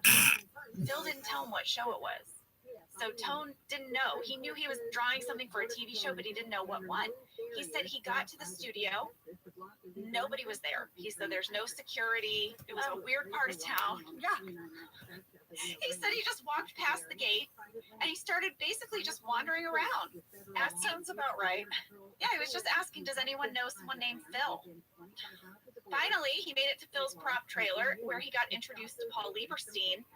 They started to explain what we needed, but then they said, you know what, this is really Mindy's episode. She wrote it, so we should check with her. Tone said by this point he realized the show was called The Office, but he'd never seen it. He said he doesn't watch much TV because if he starts watching something, it really distracts him from his art. He has to focus, and so he doesn't get into television shows. Wow, I know, right? So they walk him on set to meet Mindy, and here's what he said. He said, I'll be 100% honest here. We were on set waiting for Mindy to give us a heads up on what she wanted for the comic, and when she walked up to the three of us, I swear I have no recollection of what she had to say. Nothing. She walked up to us, and it was like the scene in Wayne's World, where Garth sees the woman in the donut shop, the light radiating from behind her, and you're hearing Dreamweaver by Gary Wright. Mindy was stunning. That's all I can say. She had me absolutely speechless, and I have no idea what she might have said. I had never seen the show. Maybe if I had, I would not have been as surprised by her, but I was. Again, she was stunning. Oh my gosh, Mindy. So he says she explained everything she needed. And at the end of the encounter, she said, did you get that? And he said, yeah. And she said, all right. She turned and walked away. And at that point, he said, Phil and Paul turned to him and said, did you get that? And he said, I have no idea what she said. He was honest. Yes. And he said they must have seen the effect she had on idiots like me before. Because at this point, they both said, yeah, we know. We wrote it down for you. Aww. And he said that's a 100% true story. And then he said, my wife hates that story. Huh? Mindy is someone, when you meet her, she's a captivating person. Yes, I mean, she's beautiful and she has kind of an aura and she's confident. smart. Yeah, Wow. I know. Look She's at a this force. one, She's a kids. force. So I asked Tone, how many pages did you illustrate? And he said that he drew the cover and 2 interior pages. He said a full comic book is usually 22 pages, so that's why he panicked when Phil said they needed it in a few days, because he couldn't do 22 pages. Right. But he said after they explained what Mindy wanted, they said just 2 pages would be fine, and they would just duplicate them a couple times to make it look like a full comic book. Tone said everything in the comic book is hand-drawn, including the logo on the front. And he said all of the lettering inside was done by his buddy, Tony Fleece. And he said you didn't do it digitally back then. Everything was done This by one's hand. terrible.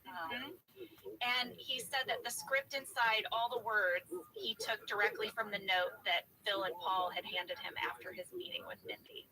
So that's it. I love that story. You guys, a few years ago, I was at a comic convention in Philadelphia, and I saw the comic book, The Adventures of Jimmy Halpert. I was so excited by it that the vendor gave me two. I saved them. I brought them home. I gave one to Jenna, so Jenna has one and I have one. And I don't know if they're originals. I'm guessing they're not, right? Yeah, Tone said people come up to him all the time and tell him that they purchased one of the original props. And he said, I hate to disappoint people, but there were only 8 of them that were made for the show. He said he has one. He gave 2 to one of his friends in Stockton, California, 1 to a fan in Bakersfield.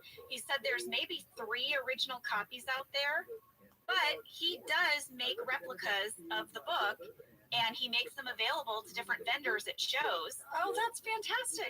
We'll have to share that in stories. Yes, he says there's an email you can use to contact him about getting one.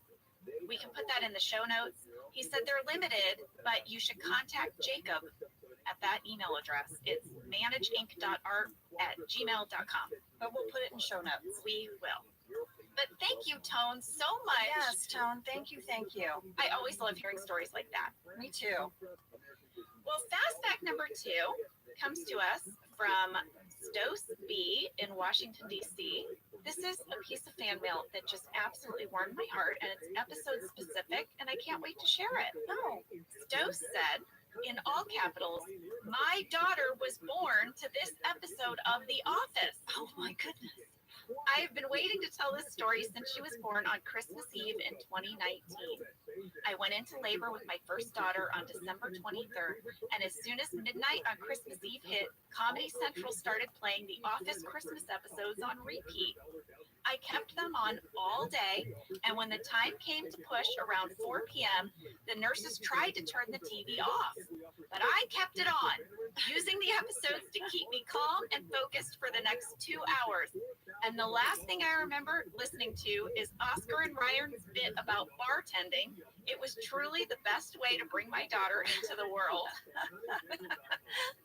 Oh, I love that. That's hilarious and awesome. I love that. She was like, no, you will not turn that off. That's right. And now, fast fact number 3, Angela, is all you. You know, it's my favorite thing when you say, can I have a fast fact? Yes. And it actually pairs very nicely with Stos's story. Really? Yes. I'm intrigued. Well, my fast fact 3 is all about Ryan and his drink order of an F train to Brooklyn extra bitters. Okay. So you know from that Office Tally interview, that was great, where Mindy said she made it up. Yeah, it was a made-up drink, but she said BJ pitched the line with extra bitters. Yeah. So it got me curious if any component of this drink exists in the world, right? Okay. First thing, the F train is real. Oh, yeah, it goes to Brooklyn. That's right. It operates from 179th Street in Jamaica, Queens, all the way to Stillwell Avenue in Coney Island, Brooklyn. I've taken it many times. I have a friend who lives in Brooklyn, and all I know is if I get on the F train, I'll make it there. In fact, it was the first train I ever took all by myself. It was the first subway ride I ever took solo. The F train. Secondly, there is a real cocktail called the Brooklyn. There's not one called the F train to Brooklyn, but there is a cocktail called the Brooklyn. In fact, Jenna, did you know that there are cocktails named after 4 of the 5 New York boroughs? Well, I know there's a Manhattan, and I love it. Yes. The cool thing about these drinks, too, is they date back to so long ago. I got to nerd out a little bit over cocktails and when they were created, and the first time they were ever printed, and all that stuff. So here goes. Here are all the cocktails from New York City's boroughs. You've mentioned the Manhattan, probably the most famous one. It's composed of whiskey, sweet vermouth, bitters, and typically served in a cocktail glass. Of the 5 drinks, it is the only one considered one of the, quote, unforgettables on the IBA list of official cocktails. Oh, I see. Yes, okay. The Manhattan is said to have originated at a banquet hosted by Lady Randolph Churchill at the Manhattan Club in the late 19th century. Oh. Next up, there is a cocktail named the Bronx. And the Bronx consists of gin, vermouth, and orange juice. The Bronx was a pre-prohibition cocktail, and it appears in the 1908 book, The World's Drinks and How to Mix Them. I'm intrigued. It sounds good. Next up, we have the Brooklyn, which is why we're here today. A Brooklyn consists of rye whiskey, dry vermouth, maraschino liqueur or maraschino cherries, and a mare pecan. The Brooklyn first appeared in print in 1908 in Jacob A. Grohuski's book, Jack's Manual. Many cocktail experts, Jenna, feel like the Brooklyn fell out of favor because it has a fairly obscure component that's very hard to get in the United States. Is it the last thing you said? A mare pecan. It's a French aperitif. Oh, okay. I wonder if there's a substitute. I wonder what it tastes like. Well, people have substituted it with a different type of bitters, but it was very popular in the early 20th century and largely fell into obscurity after Prohibition. I see. Next up, we have Queen's, the cocktail. A Queen's consists of gin, vermouth, and pineapple juice. This drink dates back to 1930, appearing in Harry Craddock's Savoy cocktail book. Isn't gin and vermouth martini? Isn't that what you make martini out of? Yes. Right. Okay, so we're making a martini and then we're throwing a little pineapple juice in it. That's the Queen's. Lastly, Staten Island is the only borough without a cocktail. Staten Island. I know, but there is a Staten Island ferry cocktail. Oh, And it's named after the ferry that carries passengers between the boroughs of Manhattan and Staten Island. It consists of Malibu rum and pineapple juice, resembling a pina colada. And this is one of the things said about this drink. Its tropical flavoring is a satire on the fact that Staten Island is an island, though far removed from the tropics. oh my gosh. It's A a little shade. total diss drink. I know. So in doing all of this research, I discovered so many old books about the art of making cocktails, recipes, how to serve them. For example, the Brooklyn is featured in the book Jack's Manual. If you go online and try to find it, there are a few original versions of this book. It's super old, and they go for hundreds of dollars. I found one that was over $1,000 if you're a collector of these old mixology books. That's what I was going to say. What is Jack's Manual? Is it a drink manual? Yes, Cocktails. cocktails. Oh, okay. I really wanted to see the original books and the pages of the books, and I found a website that's so cool. It's called EUVS Vintage Cocktail Books. They have gone and found these super old books, and they've put them online as the images appear in the book. You know what I mean? And you click a little button, and it makes a little page turn noise. And it's like you're flipping through the old book, ye olde books. It was so cool. I'll put it in stories. So I have Jack's Manual. I have the actual original Brooklyn recipe that was in this book that was printed in 1908. I'll put it all in stories. I geeked out over it. But you guys, I'm not done. You thought I was done. I did think you were done. No. Some of you may or may not know this, but my husband Josh used to bartend in his 20s and was a mixologist for a restaurant. Did he know any of these drinks? Has anyone walked in and said, give me a Brooklyn? No, he did not know the Brooklyn. He obviously knew the Manhattan. But I shared this whole story with him. He was part of this whole journey with me. And he said, you know, Ange, I would like to try creating an F train to Brooklyn. Oh, with extra bitters. He took inspiration from the original Brooklyn recipe from 1908. Josh added his twist to it with a special ingredient, secret ingredient. He made the cocktail last night. I brought it here with me, and I'm going to serve it to you. This is Josh's F Train to Brooklyn Extra Bitters. I'm so excited. Will you remind me what is in a Brooklyn? Yes.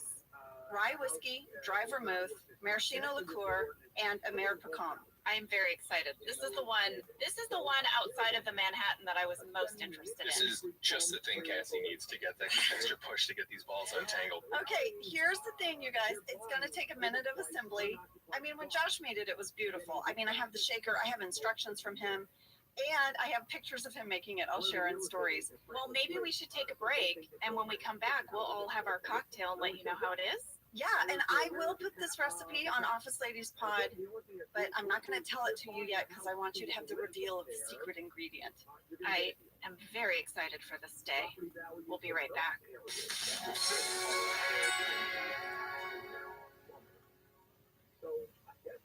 This This is an ode to the McDonald's French fry. They are so delicious. I get very excited about McDonald's French fries. Because they're the best fries. They really are. From my childhood to my adulthood, I love the McDonald's fry. Why are they so good? I don't know. What is it? Is it what they're cooked in? Is it the way they're cut? What is it? I don't know. Everyone knows this though. The McDonald's fry. What? My happiest moment, because I love to get a Happy Meal, it's just the perfect size for me. But sometimes some of the fries fall out and they're at the bottom of the Happy Meal, and I think I'm done with my fries, and then there's a few bonus ones at the bottom. Get your favorite McDonald's fries today. For 175 years, Gorton's has been committed to spreading the goodness of the sea by making quality seafood accessible to everyone while responsibly sustaining its future. Over 99% of Gorton's seafood is certified as responsibly sourced. And Gorton's reached out to us and said, do you want us to send you some of our fish sticks, some of our products, so you can become familiar with it before you speak about it on the podcast? And I was like, Gorton's, I've got you in my freezer right now. Yeah, you do. You do. Your kids love the fish sticks. Yes, it's our fave. Guess what I got? I got these Southern style shrimp.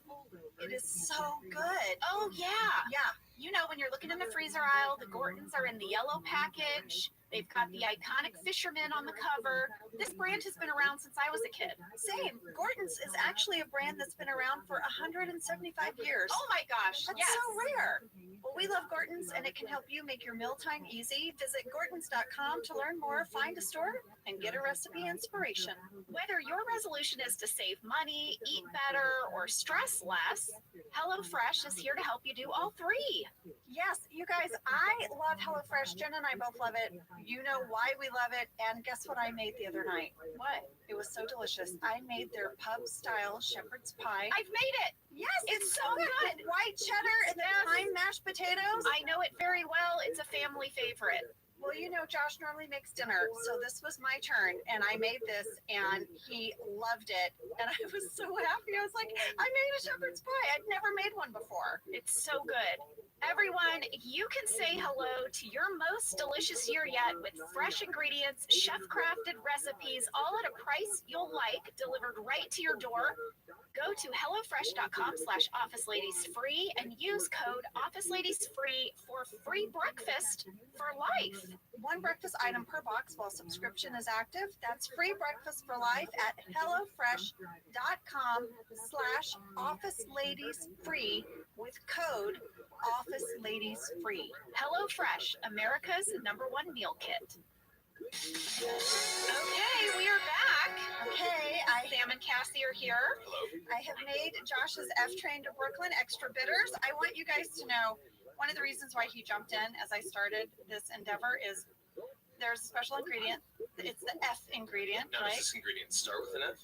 Yes, it does. Okay. But I was starting to make this drink, and Josh was like, that's going to be disgusting. I was doing my idea of it. Okay. You can't have another beet vodka. Okay. And I was like, wait, Sam liked the beet vodka. Very earthy. But anyway, so Josh was like, I'm going to step in. I'm going to have you try his version, and then I'm going to tell you what my secret ingredient would have been. Okay, here you go. I want to describe the drink. Yeah, remind me what's in it. It's very pretty. It's a sort of off pinkish color. It looks sort of like a dirty cosmopolitan. And you've put even a cherry, yes, on 2 toothpicks. Because I didn't have a long toothpick. I've tried to make it fancy. Well, and you're serving it in a martini glass. Yes, I am. I'm very excited. Okay, cheers, you guys. F train to Brooklyn, extra bitters.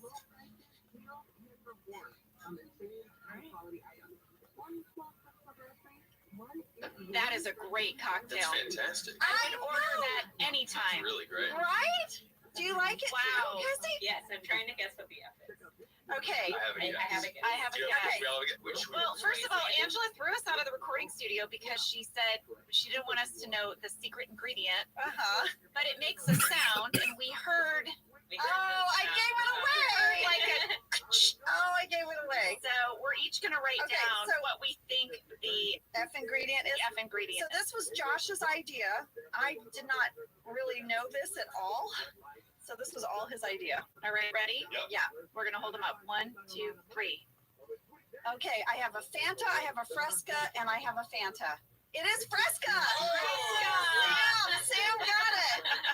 So yes, here is Josh's recipe, you guys, and it's really good. He did 1.5 ounces of rye whiskey, 1/2 ounce of dry vermouth, 1/4 ounce maraschino cherry juice, 2 to 3 drops of bitters, Fresca, and he garnished it with a maraschino cherry.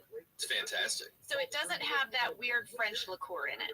No, you can't get it. And Okay. even that French liqueur isn't even made the same way anymore. So That's why this is the F train to Brooklyn and not the Brooklyn. that's right. I think Josh has invented a drink. Yeah, tell him great job. And great job to you as well. Thank you. Well, guess what? When he stepped in, I was going to infuse rye whiskey with a fig I had cut in half. And he was like, he's like, no, Angela, you can't do that to them. Don't. And I was like, what? It could work. And he goes, it won't work. I think it could have worked. He said it would have to be a dried fig. I was just chopping into a fig. Oh, He said it would get real funky. When you first said it in the booth, I was like, oh God, fish. Oh, That was my first anything F. Yeah, Isn't that a great drink? this is fantastic. It's a great drink. Yeah. Well, way to go, Josh. Way to go, both of you. Thank you. I hope we all finish ours, and by the end of this episode, it's another one where we're all like, I love you guys. I love you so I much. love this pod. All right, let's get back to the episode.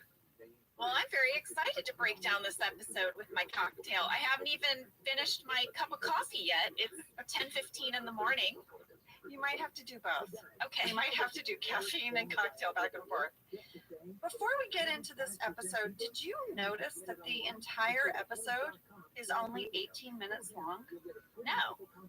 My daughter Isabel pointed it out to me. She said, Mom, that felt so short when we watched the second one. Okay. And I was like, it did. And she goes, Mom, can you see how long it was? Because I don't think it's as long as a regular episode.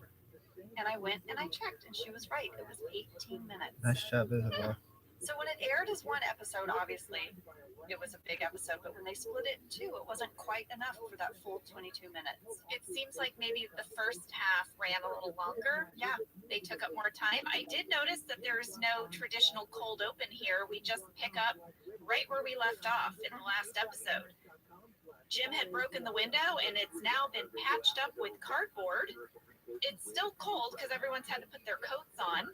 I was so happy to stay filming. I know, it was the one day we were actually warm. Oh, when they were like, you're going to wear a coat all day, I was like, woo!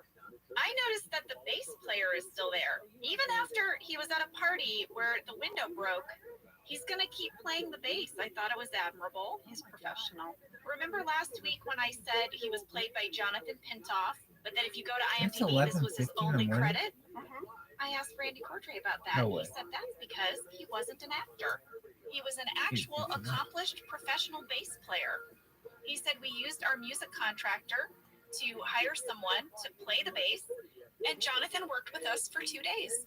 He was so nice. You know, I was stuck in the conference room for a lot of these scenes when Yeah. the snowball fights were happening. And it was just really nice to get to know Jonathan and have a whole different energy on set, like a musician. Mm-hmm. You know, we also had a fan catch from Amelia G in New York for this scene. Amelia said, I love the details that go into each episode. I noticed that the boxes that Holly used to carry in her things are the boxes they used to cover up the window after Jim throws a snowball into it. Oh my God. Yeah, I checked. Same That's boxes. applause catch. I know. Applause. Very good. Very, very good. Well, Michael and Holly are going to come together despite all their tension, and they're going to reprimand Jim and Dwight. Jen is taking a sip of her cocktail. It's very good. They're going to reprimand Jim and Dwight, and they need to knock it off, right? Before someone really gets hurt. Did you catch at 1 minute, 7 seconds when Holly says, Dwight's right. What you did was dangerous and inappropriate. I'm really surprised at you guys. Like, she's totally chastising Jim, but Jim is the one that has blood all over his shirt. Yes. And she's siding with Dwight. And then Michael makes up this whole elaborate story right on the spot. I couldn't believe how quickly he came up with the story. I felt like we needed to hear it, and then I need to share some candy bag alts for it. All this arguing reminds me of a very funny story. You see this on my desk? You know who gave me this? My girlfriend Tara, who lives in New York City. Wait, what girlfriend? I haven't told you about her. I find that unlikely. You email me when you get a new zit. I'm a man in my mid-40s and I still get zits. I think that's pretty interesting. But you know what? I am not on trial here. This Rand Strangler is. So anyway, we have this great weekend, and she drives me to the airport, and we get to JFK, but I'm flying out of LaGuardia. So we laugh and laugh and laugh, and then we spend the rest of the day walking around slow-mo, drinking latte. And at the end of the day, she gives me this, and she says, Michael, maybe next time you should take a cab. I didn't know you had a girlfriend. I do. She is. I loved that couplet at the end because he's answering two things. Holly says, Michael, I didn't know you had a girlfriend. And he says, I do. But he's also answering the imaginary question, is she real? She is. So I went to the Candy Bag Alts to see if they had anything different in the script during his big speech, and they did. Oh, wow. And it all centered over one line. So the line was, and my ticket was for LaGuardia, and we laughed, and then he had three alts. Okay. Here's the first one. We laughed and spent the rest of the day eating hot dogs in Times Square. Okay. And we laughed and spent the rest of the day climbing the steps from Rocky. Okay. Which, by the way, different city. It is? That's in Philadelphia. I didn't know that. Yeah. Oh my gosh, that's so funny. Next one. And we laughed and spent the rest of the day making love on the top of the Empire State Building. I love walking slow-mo. I did too. In the next scene, Pam is going to show Phyllis her comic book. Yeah, and I'm guessing if anyone ever starts a conversation by saying, so you went homemade this year, that is some sass. Phyllis gave Michael a homemade oven mitt. Does she not remember? It doesn't matter for Phyllis. She's going to judge you. It doesn't matter. Also, she makes Ryan a homemade gift in this episode. Exactly. What's going on, Phyllis? Mm-hmm. I guess only your handmade gifts are worthwhile? Yeah. Hmm. Well, the drama's going to crank up a notch because Holly's coming in wide open, as my dad would say. Yeah. She's found her Woody doll. Remember at the end of last week's episode, Michael threw it in the trash and poured coffee over it? Hot coffee? Yeah. Because AJ gave her the Woody doll and he was all upset. Mm-hmm. Well, she's found it and she is demanding to know who defaced the Woody doll. Phyllis really quickly says, well, Aaron doesn't seem to like you. And then Toby's like, it sounds like it was Michael. Angela also agrees. Yeah, it was probably Michael. Kevin, in classic Kevin form, says, wait, guys, Toy Story is all about toys that come to life when people aren't looking. You don't think it's not possible that Woody did this to himself? This cracked me up, but also reminded me how the writer said with each season, Kevin just got more ridiculous. Yes. Well, I had a very, I don't know, odd catch as I was watching this scene. I just observed the number of poinsettia that we had on the set. They were all white. They were everywhere. Last week we had a bunch, they were red, Mm-hmm. and it just got me curious about the poinsettia. Oh, you're about to break it down? I'm going to have a sip of my cocktail. Go. In my research, I found out that poinsettia come in red, white, pink, purple, multicolor, and salmon pink. Okay, I knew about salmon pink. I don't know how I knew that, but purple? Yeah. They are indigenous to Mexico and Central America. But here's the big thing. I always heard that if you have a cat, you can't have a poinsettia because They're poisonous. they're poisonous. Yes, I've heard that too. Guess what? What? They are not poisonous. It is an urban legend. Not poisonous, everybody. I guess that in the early 1900s, a boy was found dead in a wild poinsettia pasture. I don't know. Yeah. And they assumed that he had eaten a leaf and it had poisoned him and he had died. And this just lived on in lore for years and years and years and years and years and years. But according to poison.org, after many studies throughout history, no study has ever found the plant to actually be fatal. In fact, a study at Ohio State University showed that a 50-pound child would have to eat more than 500 poinsettia leaves to have any harmful effect at all. I mean, I feel like eating 500 leaves of most things would not be good. I think if you ate 500 daisies, you might not feel good, right? Here's what they said, quote, in most cases, exposure to any parts of the poinsettia plant in children or pets has very little, if any, effect. If swallowed, it may cause mild irritation, nausea, vomiting, or diarrhea. Touching it may cause a rash. There have been reports of gardeners who work with the plant frequently developing a rash from handling the plant. No death. No death for cats. No. For anybody. For people or pets or anything. Wow, You might get, a cat who has some diarrhea. This is going to change my decorating this year. That's what I thought. I have avoided the poinsettia my whole cat owning life. Yeah. There you go. And I kept looking up various things because I was like, I don't want to get You this want to make wrong. sure, don't put it out there. Poison.org Okay. and other websites. There you go. Right? Yeah. Mm-hmm. Michael is going to fess up. He laughs. He's like, surprise. It was part of the party. Pretty funny, huh? Holly's like, you think this is funny? And then, oh my gosh, the groan factor. Michael says, I don't, but someday I think we will laugh about this when we tell our kids. Everyone is like, ugh. I had to know, what did it say in the script at this moment? Because Jim says, yikes. Kevin says, oh no, that's not happening. Dwight says, dear God in heaven. I'm like, was that scripted? That sounds not scripted. So I went to the script and it just simply said, everyone groans. So John, Brian, and Rains improvs made it in. Very well done. I love that Dwight is like, dear God in heaven. Michael's going to start to spiral. He does that thing, Jenna, where he has his huge, confession of his relationship in front of everyone. Mm-hmm. He's like, I do this whole party for you, the whole thing. Yeah. He's going to storm off to his office. Aaron will follow. I have a random background catch. What is And it? I need your help out there, folks. I need your help. Okay. At 5 minutes, 34 seconds, did you all notice that little white Christmas tree on Michael's desk? It has like a silver base and it looks like it lights up. It's tiny. My grandmother had one. My grandmother Kinsey had one that she would sit on her end table. I've always wanted one. I feel like it's something you would get at Jenna's pouring herself some coffee. Sorry, I have had so much of the cocktail. I'm feeling it. It's so good. I can't stop sipping it. Cassie is nodding and laughing. How are you guys doing in the booth? Great.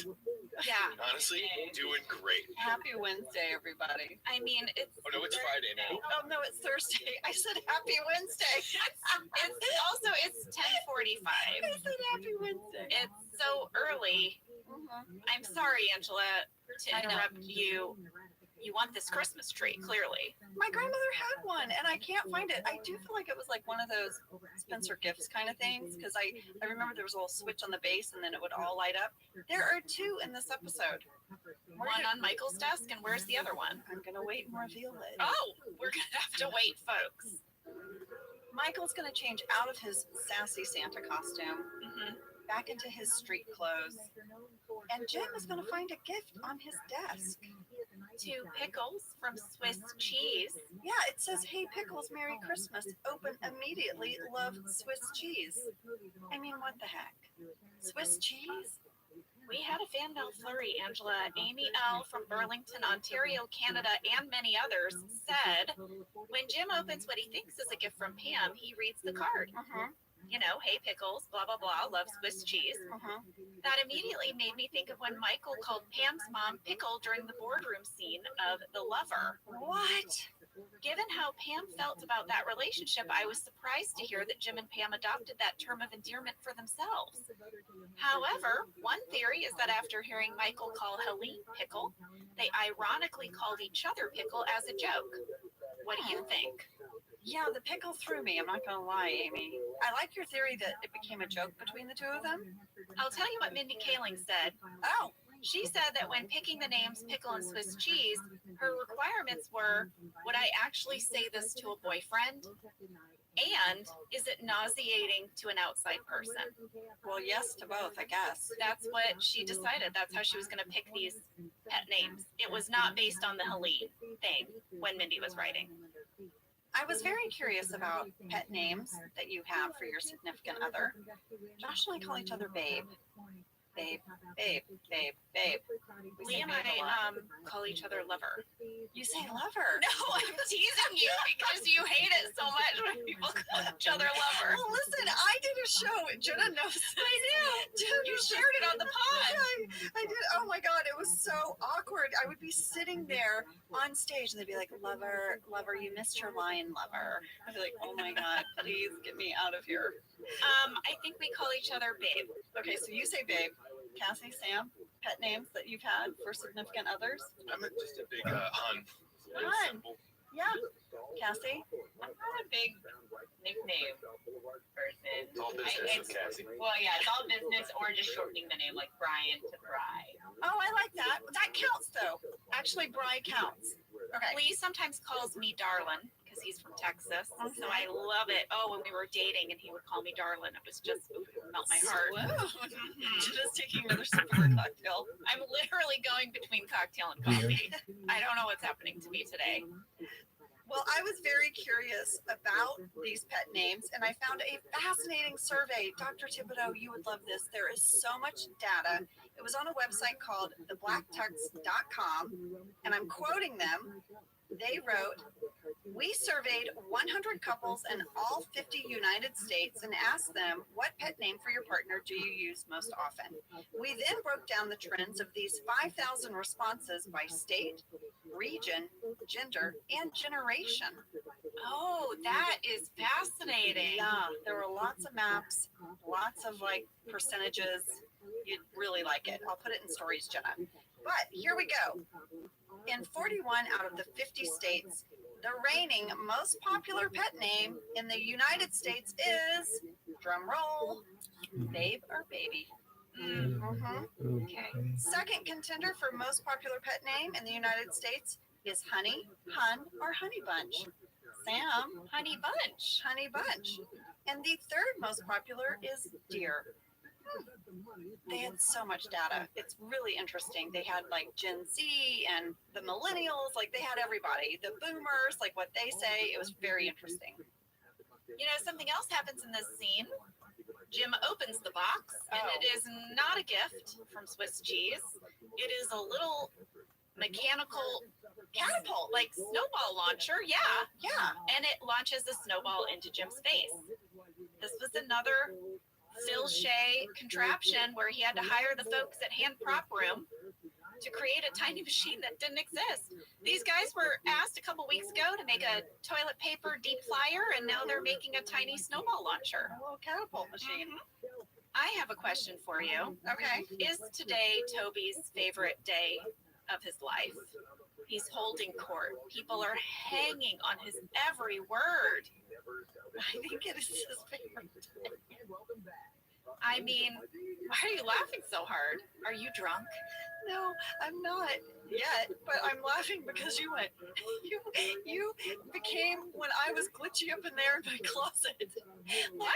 When we would record from our closets and I would have a time lapse because my Wi-Fi was so bad. You were just that, but in real time. You went. Is today Toby's favorite day? Like, No, I did not. it was really slow. You did it, but it's that cocktail coffee combo. Oh no! Oh no! We're traveling in the future and in the past through time. Oh no! This is not good. We're not even halfway done. We might have to take a break and have some water. Yes, let us take a break and have some water. And when we get back, we're going to, I don't even know what we're going to do. Oh, we're going to go to the warehouse and meet a Grinch. We'll be right back.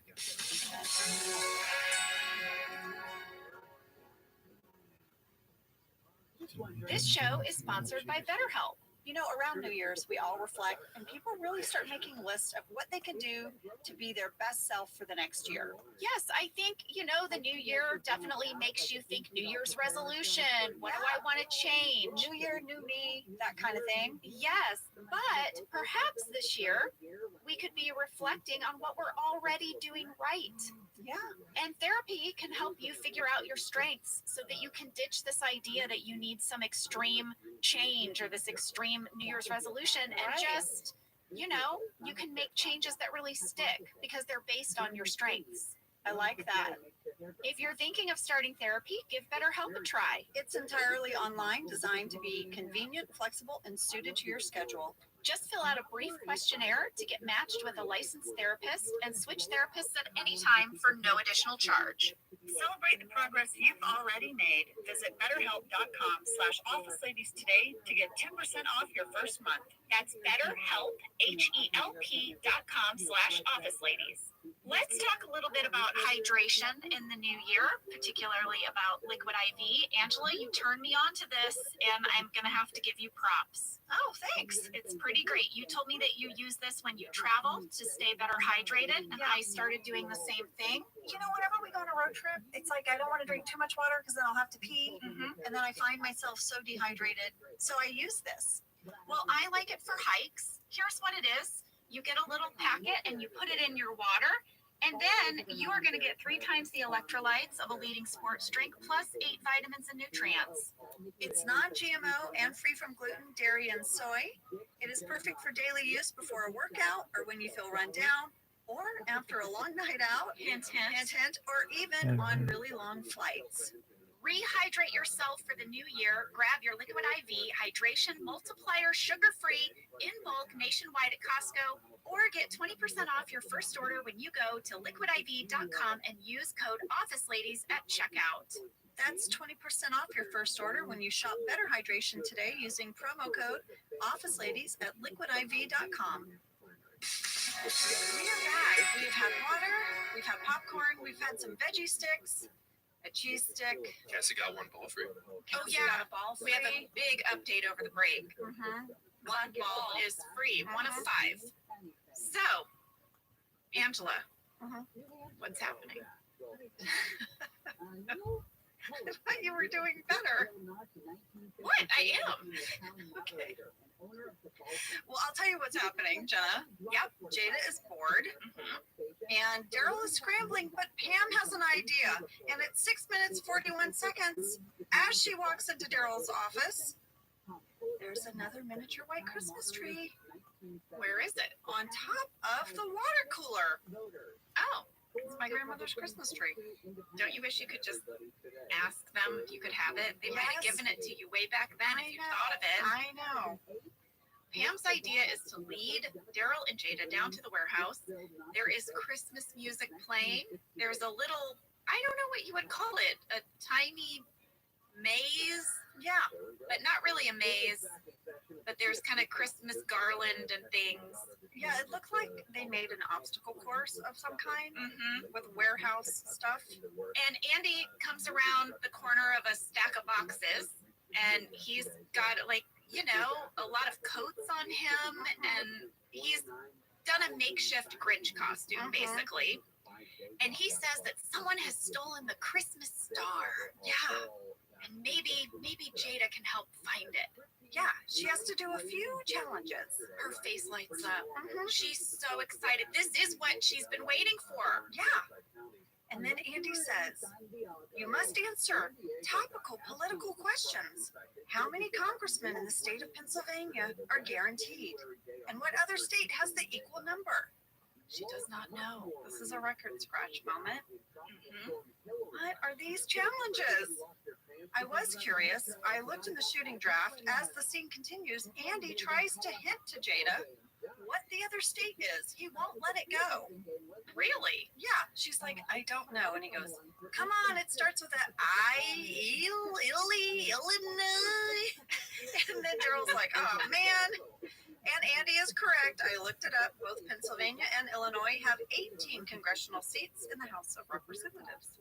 I looked it up as well. Oh, what you got? Well, I found out that California has the most. They have 53. Yes. I also learned that there are 7 states that only have 1. They are Alaska, Delaware, Montana, North Dakota, South Dakota, Vermont, and Wyoming. I found this very fascinating. It is fascinating. You know, Pam says maybe we could do this another way. Maybe Jada's gonna look for it and you tell her if she's hot or cold. Yeah, that's a classic. Yeah, so he walks toward Jada and he says, "You're getting warmer, warmer, you're red hot, it's right here in my coat." And the game's over. That lasted all of maybe 2 minutes. You know that Christmas music we hear in the background of the scene? No. There's a little bit of Christmas music. It sounded like it was from the Nutcracker. I asked Randy. He said we paid $0 for the music in this scene because we reached out to the Universal Music Supervisor who provided us with a list of public domain Christmas tunes. And then Randy sent me the list. Here's what you can sing for free, everybody. Ooh. Play. Deck the halls, Away in a Manger, God Rest You Merry Gentlemen, Jingle Bells, Joy to the World, Oh Christmas Tree, Silent Night, We Wish You a Merry Christmas. Lots of songs. That's a lot. I think they were recordings of those songs that were public domain. Maybe, I don't want to get anyone in trouble, you go singing things in a recording, but there was one song that I didn't recognize. Which one? It was called I Saw 3 Ships. Did you look that up? I did, and then I immediately recognized it as one of my favorite Christmas songs. And I'm going to play a clip for you. Okay.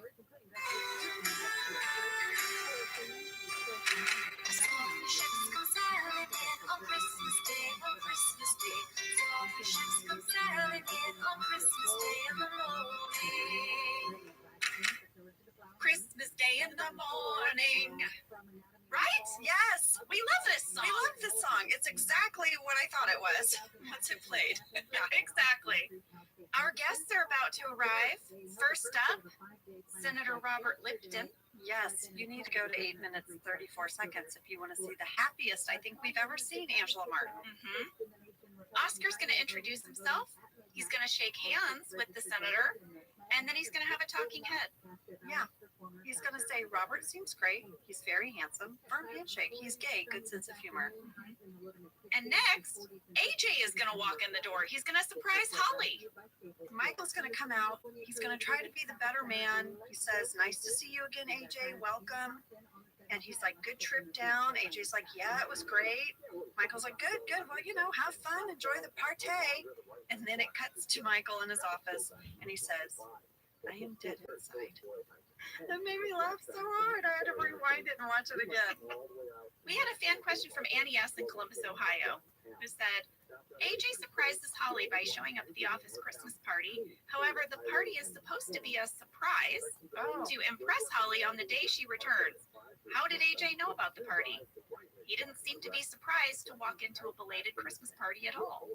I mean, don't you feel like she called him and said, things are going sideways here. Get over here. But he surprised her. Oh, yeah. I mean, if he was going to see her the day she came in town, wouldn't he have just driven with her? Why didn't he drive with her, by the way? If you were relocating to another city that was just a couple of hours away, wouldn't Josh drive you there? Yeah. Right? Yeah. I mean, we already know things aren't going that great with AJ. He's about to get an ultimatum. Things are finally going to turn around for Daryl. He takes Jada to the break room, and it's full of vending machines. She can't believe it. It's so awesome. He has an idea. He's going to let her get whatever she wants, as many things as she wants. And then they become Santa's helpers. I loved this plot line. When I saw this 100% reminded me of the time that my dad brought me to work with him. And I had the same reaction to this room full of vending machines. Kids love to put the coins in a vending machine and press the buttons and see the little swirly thing, release the item. Yeah. So if I could have stood at a wall of vending machines with a bag of money and just gotten things out, amazing. Great. This My track kid is for fucking me. 9 o'clock in Very the morning. sweet. Everyone We're starts so opening fucking gifts as loud. well. Kevin got Oscar Ugg boots for his feet. I love that it comes like they're for your feet. Phyllis made Ryan a knitted iPad sleeve.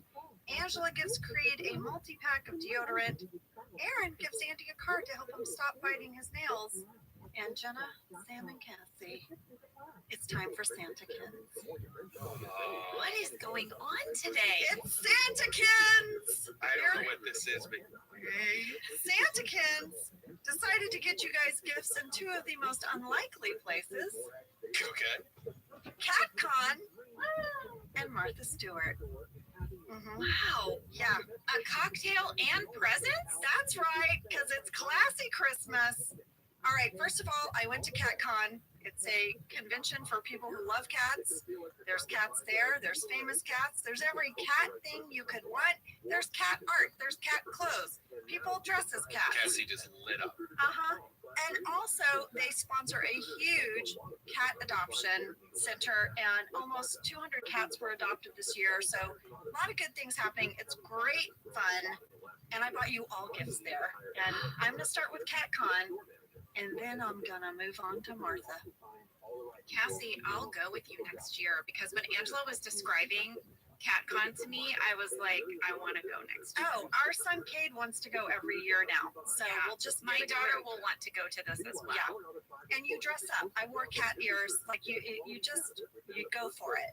I just want to make sure everybody understands that Angela was just a guest at Oh, yeah. CatCon. She wasn't speaking there, making any kind of professional appearance. No, this was not a work gig in any way. She was. We just wanted to go see cats. And Yep. we did. And then I bought a lot of stuff. All right, so Jenna, go first. All right. This is from an artist that all she does, you guys, for the most part, are cats and plants. So you know I loved it. I had to get one that resembled Oreo, and Jenna. It's Sunny Cat. It's so cute. It's so cute. Oh my god. It's an orange kitty cat laying in a box. Yes. I love it. And he barely fits, so I feel like he's that hashtag. If I fits, I sits. Yes. And that's by this artist named Lisa. She was lovely. All right, Cassie, go. Okay. Cassie got a cat wallet. It's so cute. It's really cute. Oh my It's a god. little cat wallet. It's got little kitties all over it. It's very cute. And then Sam, you got the most random, but it's very, very funny. Sam does not have a cat. Okay, you guys should know the Australian firefighters do a calendar every year where the hottest firefighters hold kittens. I met all of them. I got their calendar. Yes. Oh my gosh. I mean this without sarcasm. Sometimes when people enter my home, I think, how will they know I'm bisexual? Now, it's a slam dunk. I know, they are so hot and they were so nice. When people ask And the my kittens sexuality, are it's this so calendar. cute. The kittens are really cute. They raise money for kitten rescue. And then Sam, for your walks, I got you, and you can take it to a concert, Oh, because Sam. it's clear? Yes. For everyone at home, it's a clear, shiny fanny pack. Yes, because if you go to a concert and I know you Yeah. like to go, you have to have a clear bag. I learned We that. just went to one. Oh yeah, I bumped into Cassie at the Killers downtown. We're playing, and it was a. Did you see the pile of purses outside the Yeah. metal detector for people who didn't want to go back to their car? But look, Sam. I know. This is Great. world's best cat litter. This will be attending some raves, and I will send you many pictures. Okay, great. So a few years ago, I went to a food festival. Boy, Martha Stewart was the key speaker. Everyone on her staff had to wear a puffer vest t-shirt. It's a t-shirt, but it's a puffer vest. I don't understand. Martha loves them. They're part of her fall collection. I didn't understand either. She couldn't stop talking about them. She'd be like, have you all looked at my puffer vest t-shirts? Cecile over here is wearing maroon. I think it looks amazing. I am in the green. That's my Martha. Really Spot on, good.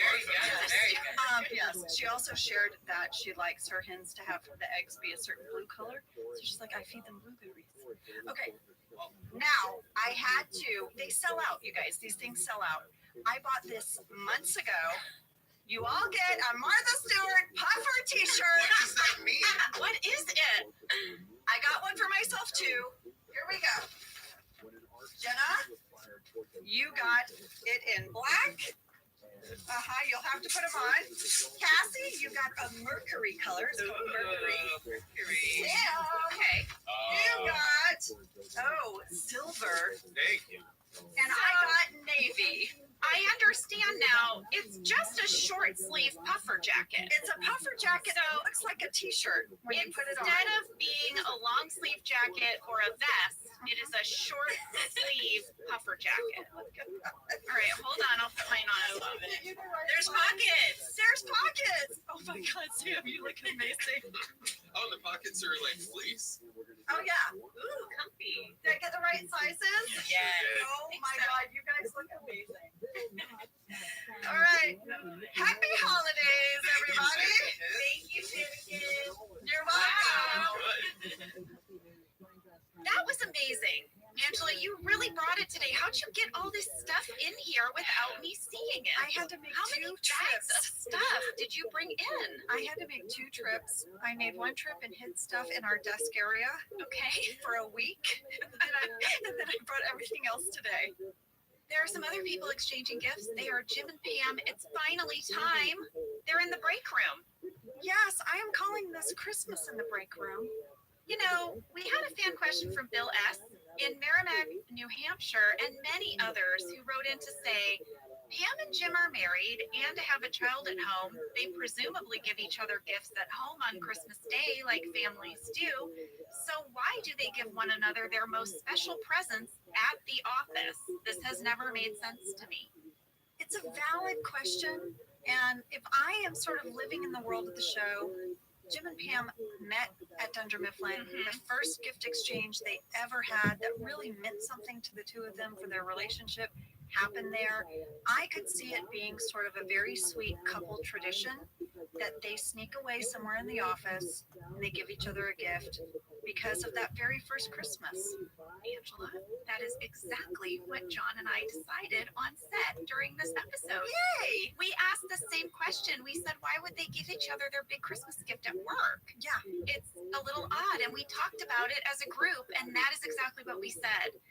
And the other thing we said was that it's supposed to be a homemade gift. So each year, in the tradition of the teapot and all of that, that they're going to exchange a little homemade item at the office. Remember, there was that whole deleted runner, that one Christmas episode where Pam and Jim are making gifts for one another From things that they found in the office? Yes. So this is the tradition. That makes total sense. And then they might save other gifts for home, but at Dunder Mifflin, they give each other something they made. Yes. But of course, this year, Pam has really gone all out there. And she's made this comic book, and she's expecting that Jim has given her something. He gives her a box, and she shakes it, and she says, "Oh, is it pebbles from the beach in Jamaica?" I loved how hard you shook the box, and he's like, hey, hey, hey, hey, hey. Well, she opens it, and it is a beautiful diamond tennis bracelet. That Pam is clearly not expecting. No. But Jim did have a good year. Mm-hmm. We had a fan question from Michelle Q in Chicago. Is the bracelet Jim gives Pam the same one she's wearing in the finale? Yes, it is. We saved this. Like we told you how every character had a wardrobe, had a closet in the wardrobe trailer. Pam also had a jewelry box, and all of her most special things, her wedding rings and her watch and this bracelet would live there. And anytime there was an occasion to dress up, she would wear this bracelet. I love that Pam had a jewelry box. Angela also had a jewelry box. Oh, yeah? Yeah. It mostly was cat earrings. And things like of that nature. Things you might find at a cat con. Exactly. Pam is overwhelmed by this bracelet, moved to tears, and now she is especially nervous about giving Jim her gift. But, I mean, Jim loves it. He's Loves it. speechless. Yeah. He loves her. I want to backtrack for 1 second. There was a scene I thought was so sweet. Michael is giving Woody a bath. And the sink with the sounds, hey now, Jenna. The doll, he's giving the doll a bath. At 10 minutes, 51 seconds, there's a little tiny clothesline that Michael has made. And Woody's clothes are hanging on it and his hat, and it's the cutest thing. I really loved Steve's performance in this little moment, I have to say. he just was doing it so earnestly and honestly. There wasn't a lot behind it. He was cleaning it. He was just trying to make something right. It was great. And then he's going to try to sneak out of the office without saying goodbye. Yeah. But Pam notices. She comes out after him. And she says, I shouldn't tell you this, but AJ won't commit to Holly. And she's going to give him an ultimatum. She sort of says, I don't know a lot of happy marriages that start off with an ultimatum. She tells Michael to just be patient. And he's like, yeah, I can do that. Yeah, and they're going to walk back in together. What? It scared the crap out of me. She did it. She did it. Oh my God, Cassie! Oh my God, she did it! Cassie! Hold it up. Hold it up. It took 2 weeks. Cassie, get over here. Here it is, everybody. The clacky balls are free. Listen. Oh my gosh. Cassie in 2 weeks undid what a toddler did in 30 seconds. But I've had this a year and no one who came to my house could undo it. Yay! I can't believe that. My kids are going to flip out. Kate is going to flip out. Kate has worked the hardest at it. Oh my gosh. I didn't think it was gonna happen, and then it just after a cocktail and magically. After the F train to Brooklyn, it magically happened. It's a magic elixir. I mean, my kids are gonna freak out. Like they have tried so hard. One visit from Santakins. I know. Wow. What an episode. Woo! That scared the crap out of I me. know, because Angela's back is to the door, so I didn't see Cassie. You were just Yeah, screaming. there was a I was like, Michael Myers element to it where she was behind you all of a sudden. is someone gonna attack me? Okay. I don't know where we were. Well, I believe Michael was about to give Kelly her gift. Yes, Michael and Pam have come back into the party. At 15 minutes, 12 seconds, we have a really hardcore fakey bag. Oh, It's a fakey I paper can't believe bag. I missed it. Oh, it's substantial. But as Michael is trying to regift this Hello Kitty laptop sleeve, he overhears Holly and AJ.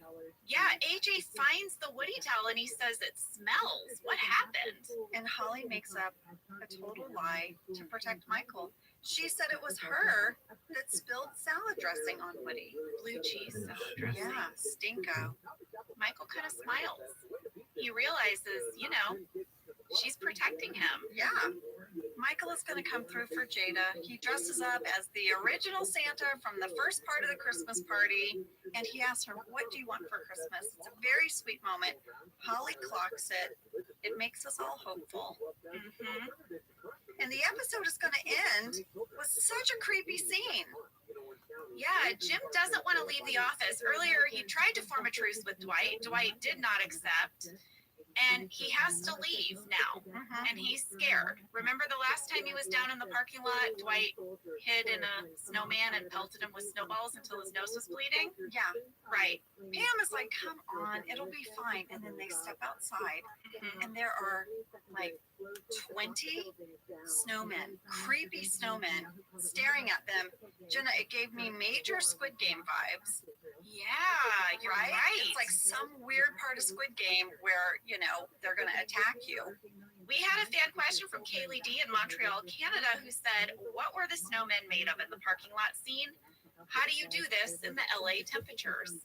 Kaylee, we talked a lot about this last week because it was very warm the week we were filming this episode, and these snowmen were made out of real snow. Rainn Wilson, who directed this episode, said that the snow effects for this episode required 100 tons of chipped ice. Wow. I hate this. In order to make these snowmen, the special effects team had built the metal molds and they hand packed them. But unlike the one in the previous episode where the back was open so that Dwight could get in, you notice these are full snowmen because they run through them. And Jim is attacking them with the umbrella, and they're dense. Mindy said the snowmen took an entire day to build. And they also took a lot of maintenance. And the biggest thing that they had to worry about were footprints. They had to make sure that the footprints were only one person. So, even though it took many people to place all these snowmen, it had to look like Dwight did it himself. Oh my gosh, that's attention to detail, folks. Randy Cordray said for this whole episode, labor, materials, real and fake snow, making all the snowmen, the special effects budget was over $65,000. Well, there was a lot. There was a lot. But guess what? But No one's going to pop out of these snowmen. Dwight is actually up on the roof. And he says, in the end, the greatest snowball is fear. Merry Christmas. And that's how the episode ends. Yeah. Pam and Jim are like just trying to make their way to their car. Jim starts attacking the snowmen. We had a final fan question from Grace B. in Clinton, Arkansas. How did Jim and Pam get out of the parking lot? That was my question. Because it's solid snowman. They would have had to driven through it. Yeah. Grace said this keeps me up at night. Yeah, me too, Grace. Once I read your question and watched the scene, now it's all I can think of. I can't unsee it. Yeah, me too.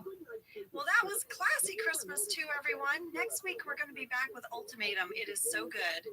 A big thank you to Josh Snyder for this amazing F Train to Brooklyn drink. Thank you, Angela and Kate, for going to the Cat Con and bringing us these lovely gifts. And Martha Stewart, thank you. Thank you so much for designing a short sleeve puffer jacket that you call a puffer tee. Yes, because it looks like a t-shirt, but it's a puffer. But t-shirts don't have zippers down the front This of one them. does, Jenna. How dare Which you? is why it's not a t-shirt. We also would like to thank Randy Cordray. Every week he gives us the best behind the scenes details. We love you, Randy. And of course, Tone Rodriguez, thank you so much for telling us about your comic book. And to Cassie for undoing the clacky ball. It was a big episode. You guys have a great week. We'll see you next time. See you then.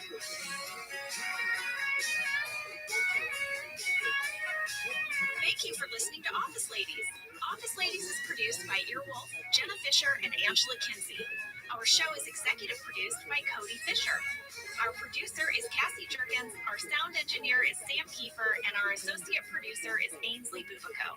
Our theme song is Rubber Tree by Creed Bratton. For ad-free versions of Office Ladies, go to StitcherPremium.com. For a free 1-month trial of Stitcher Premium, use code OFFICE.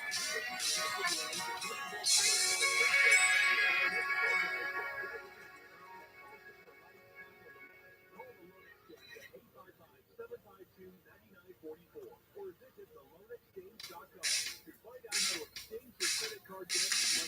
I'm Jenna Fisher. And I'm Angela Kinsey. We were on The Office together. And we're best friends. And now we're doing the Ultimate Office Rewatch podcast just for you. Each week, we will break down an episode of The Office and give exclusive behind-the-scenes stories that only two people who were there can tell you. We're the Office Ladies. Hello! Hi there, you guys. I'm so happy to be here today. Especially happy to be here today. I don't know, I'm just feeling real thankful. I'm in a good mood too. Oh, man. Well, buckle in, everybody. You got two happy ladies this morning. We're talking about Ultimatum, which was season 7, episode 13. It was directed by Dave Rogers, and it was written by Carrie Kemper. She is a new writer this season, and she is the sister of Ellie Kemper.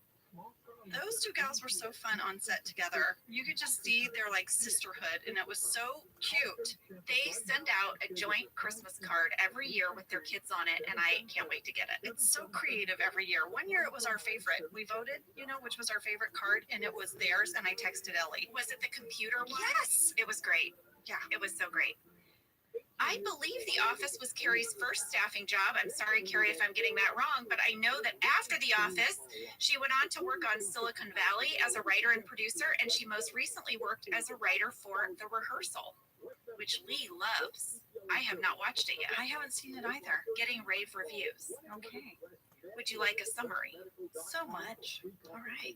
After much anticipation, Michael loses his cool when he learns that Holly did not enforce her ultimatum deadline and that she is still dating AJ.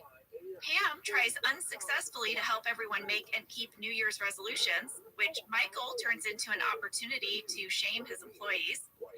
Meanwhile, Daryl gets Dwight and Andy to drive him to the bookstore under the guise of picking up women. But really, he just wants some new books. Yeah. Let's see, should I guess a fast fact? I know you're about to hit me with them, but can I guess one? Yes.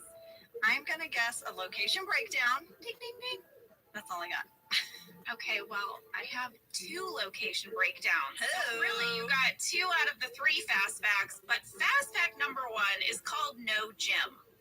We had a fan question from CRT in Denmark and many others who said, Denmark. Yeah, Denmark. Coming in from Denmark. Cool. I know. Here's what everyone said. We noticed that Jim is gone from this episode. Where is Jim? Love from Denmark. Yes, it's true. Jim appears in the cold open of this episode, but he's not in the rest of the episode. Here's why. John Krasinski was in Alaska filming the movie Big Miracle. That Ken Kwapis directed. Yes! Randy Cordray said that a request was made for John to be able to miss this week of work in order to do the movie. That request was approved by both Paul and Greg. Now, in our biz, if you miss a week of work for your reasons, you miss a paycheck. Yeah. But if they write a story to support you being gone, they have to pay you. So, the producers arranged it so that he could pre-record the cold open before he left. So he appeared in the episode. But also within the episode, there was a story point that Jim had to be away all day on a sales call. I also found something in the candy bag alts. Oh, really? Yeah, in the scene where Michael goes to Pam and is like, Pam, will you talk to Holly? You know that scene? There were candy bag alts for that scene. And one of them, Michael says, well, if you won't do it, what about Jim? And Pam says, Jim is sick. Oh, yeah. Interesting. I remember shooting a scene where he called Pam on the phone. I totally shot my side of that scene and they were going to add his voice later, but it ended up getting deleted. So yeah, no Jim in the main episode. That's right. But John Krasinski got to make his movie. They found a way for him to appear in this episode. There you have it. Do we have a location breakdown? We sure do. It's fast fact number 2. We went on 3 locations for this episode. We were in a parking lot outside of a strip club. Oh yeah. We went into a bookstore and then we went into a roller rink. I'll have you know we shot all of those locations on one day, which meant there was a lot of relocation for the cast and crew. That's a lot of moving. It was. I'm going to start with the bookstore. Okay. Here's your location breakdown. It was a Borders Books. It was located in Northridge, California. And according to its Facebook page, it was the first Borders Books located in the Valley. Do you remember Borders Books? I do. Same. They were like a big bookstore. Yes, very popular. I did a little deep dive on them. Here's what I found out. Okay. The very first store opened in Ann Arbor, Michigan, and it was owned by 2 brothers, and they specialized in used books. Love it. But eventually their company expanded. They started selling new releases, and they were kind of the first bookstore to do what they called big box bookstores. They had this idea that they really leaned into, that a bookstore could be a place that was more than just buying books. It was like a place to hang out. It was a social hub. So they built cafes, they served breakfast, but they also sold music, DVDs, greeting cards. The Borders Books chain was very famous for their number of 2-story locations. And in fact, the design of their stores was very meticulously curated. I found an article with the company's architect, Mark Lorty, who said, quote, some Borders stores featured circular turret towers that would jut out of the corner of the facade, physically embodying some of the idyllic romance and innocence of children's books. I really thought it through. Yeah, like Pam wanted a tower. She could go to Borders Books and pretend it was her tower. Sure, the I know, terrace. her terrace. Well, Borders Books have since shut down. Yeah. In 2011, the company filed for bankruptcy. They think that the thing that led to their downfall was that in the early 2000s, the economy started moving away from brick and mortar businesses and more to web internet retail. And you could just get a book for cheaper on the internet. A lot of people still went to the stores, but they were kind of treating them just like de facto libraries. They would go and browse, and then they would go home and buy a book online. I don't want bookstores to go away, you guys. Can we all rally to keep bookstores and libraries out there in the world? Yes, I could not agree more. I mean, there is nothing more fun than visiting your local library or bookstore with your kiddos. Especially when they're little. Oh, it's so fun. You go and you pick out a book together. Don't even get me started if there's story time. We need our bookstores and libraries. We do. Was that a soapbox? Did I have a soapbox? Angela, Bookstores? that was you had a moment. I had a box moment. I'm proud of you. Thank you. Well, the site of this former Borders Books that we used was part of the Northridge Fashion Center Mall. When it first closed, it was turned into a sports authority, but that closed too, and now it is part of Dave & Buster's. Okay. And now, are you going to break down the skating rink? You know I am, Angela. I'm very excited. Fast fact number 3, the roller rink where we shot this episode was called Skateland. I knew it. And it was in Northridge. I've been there. You love to roller skate. I love roller skating. You roller skate in your kitchen. You roller skate down your street.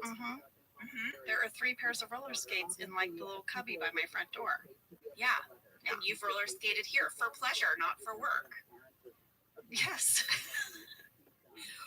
Do you know the history of this skating rink? Because I've got it for you.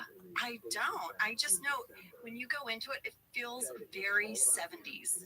Okay, well, it was a family-owned and operated skating rink that was open for more than 60 years, but has recently closed. Yes. It closed down because of the pandemic. They couldn't come back. You couldn't be indoors. Yeah, the outdoor skating areas thrived. Yes. But the indoor ones took a hit. Brothers David and Mike Fleming had been running it. David said his father always wanted to be in the roller skating business because that is how he met their mother. Aww. Yeah, they met roller skating when he was in the service in Chicago. That is adorable. It was a whole business built on romance. That is so sweet. David also said that his brother trained Olivia Newton-John for Xanadu at that rink, and that he trained James Caan for the original Rollerball film. Oh my God, that's so cool. The brothers sold the space to Ken Kraft, who is the CEO of Hope of the Valley Rescue Mission. I actually follow them on Instagram. They do amazing work. They transformed Skateland into a 107-bed bridge homeless housing facility where people can stay before finding more permanent housing. All of the residents have access to mental health services, drug and alcohol recovery programs, life skill classes, and every resident gets a case manager. That is amazing. Yeah. I think about the dad who started the skating rink because based on his love for his wife, Yes. what a perfect way to then share that love and compassion. If you're going to sell your company, like this is the best. Isn't it amazing? Yeah. It's open now, and it's called the Trebek Center in honor of Alex Trebek because the Trebek family donated the first $500,000 to the project to help convert the space from roller rink to housing facility. Alex Trebek's widow, Jean Trebek, spoke at the opening of the center and said, quote, "We all know homelessness is complicated. There is no single pathway to the streets. There is no single intervention that ends homelessness. But here is a single remedy, and it's called love. Supporting another is loving another, and the transformational power of support will surely be known at this site." That's so beautiful. It's just what you said. This property has always been rooted in love. Wow. I did not see that coming about Skateland. And that finishes my fast facts. Well, should we go to break? Well, before we go to break, recently, if you remember, would be the last episode, Santakins visited us. Yes. Oh, I remember Yes. And brought us gifts out of the blue. And I don't know if you thought there would be no repercussions to that. You were wrong. So I got you guys something. It's in front of you. You mentioned wanting it one day, and that day is now. Santa Sam! Santa Sam! What did you get us? There's a little wrapped item on this desk, and it's heavy, and it is heavy. Those are your brass stamps for your wax seal. Oh my God! In the backyard. Sam! Oh my gosh! Stop it! Yeah. Sam, this is so initials I on that. know. So they're for your wax seals in the back of your scrolls. Oh my I do have a gosh. request. Two things. What One, is it? I call dibs on first letter. Okay. Two, the letter cannot be a thank you for the stamp. Oh, It has okay. to be a simple how your day went, written in the style of Angela's diary. All right. I'm going to write you a journal entry, Sam, that you are going to treasure. Oh my God, that is so cool, Sam. I can't wait to wax stamp a letter. Stamp away for all your Game of Thrones style stamping. Jenna, Thank you, Santa Sam. my pleasure.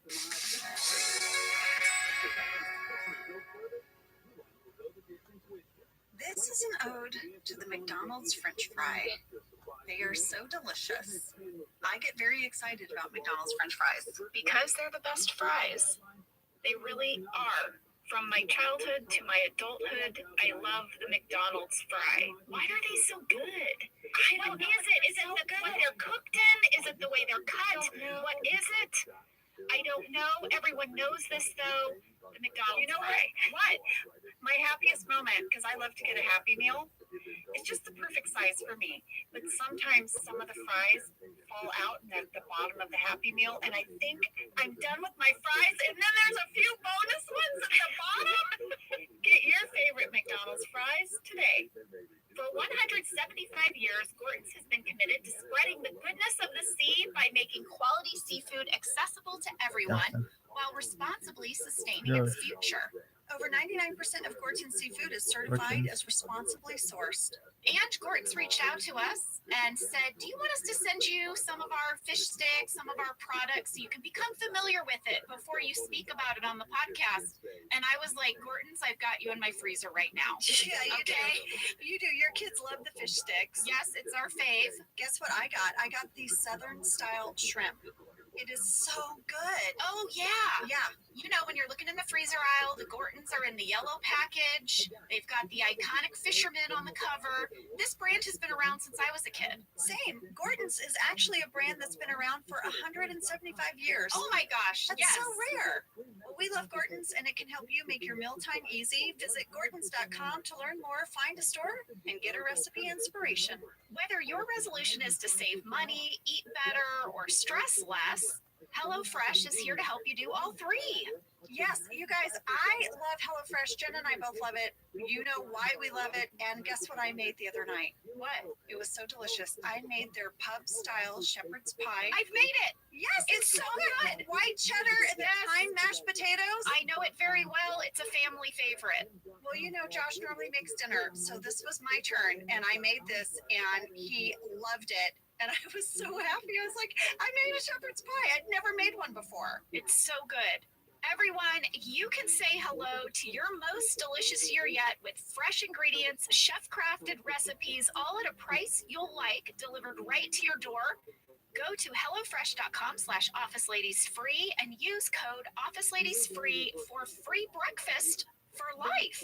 One breakfast item per box while subscription is active. That's free breakfast for life at hellofresh.com/officeladiesfree with code officeladiesfree. HelloFresh, America's #1 meal kit.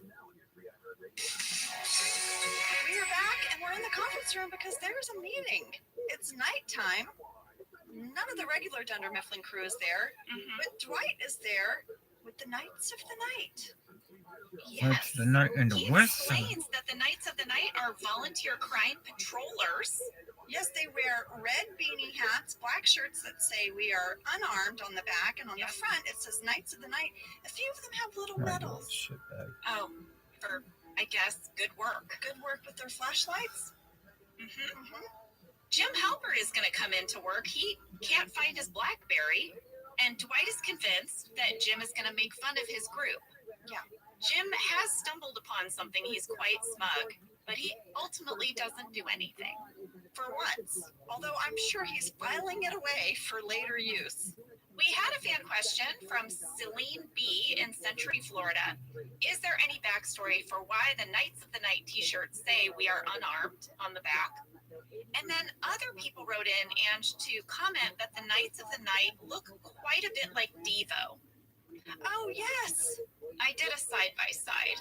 Oh, I love Devo. Remember Devo? Anyone out there? Whip it. Whip it good. Oh yeah. Try to detect it. It's not too late.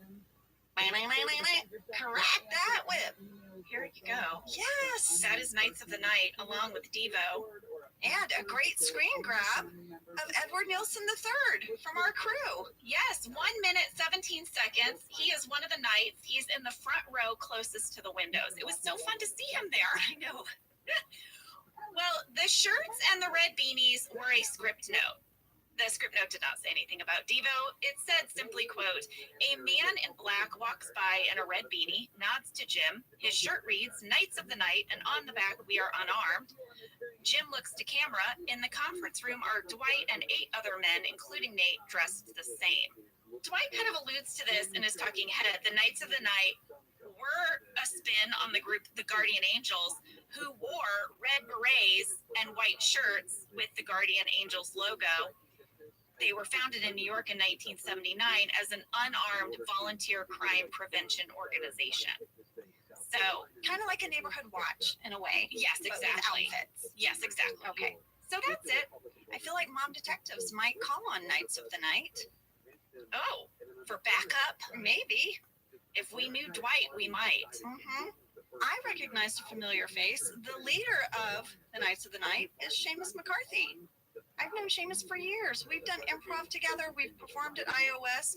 He is hilarious.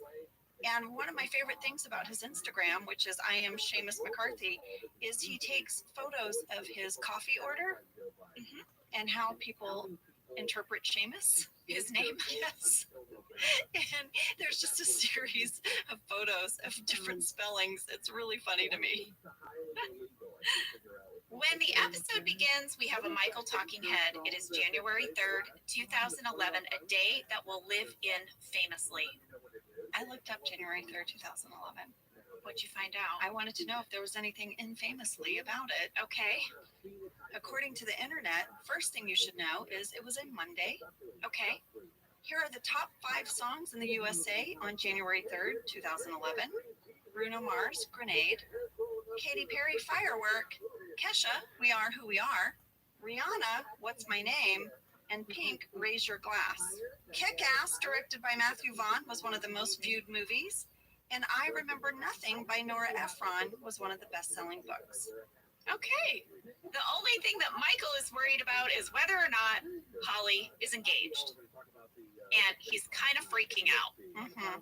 We're going to do that thing where we think we're doing a private talking head, but the camera's going to pull out to reveal that Aaron is there and she's filming him because he's going to make both a sad video and a happy video where he's talking to himself. Yes, because the only person that can talk Michael down is Michael. Yeah.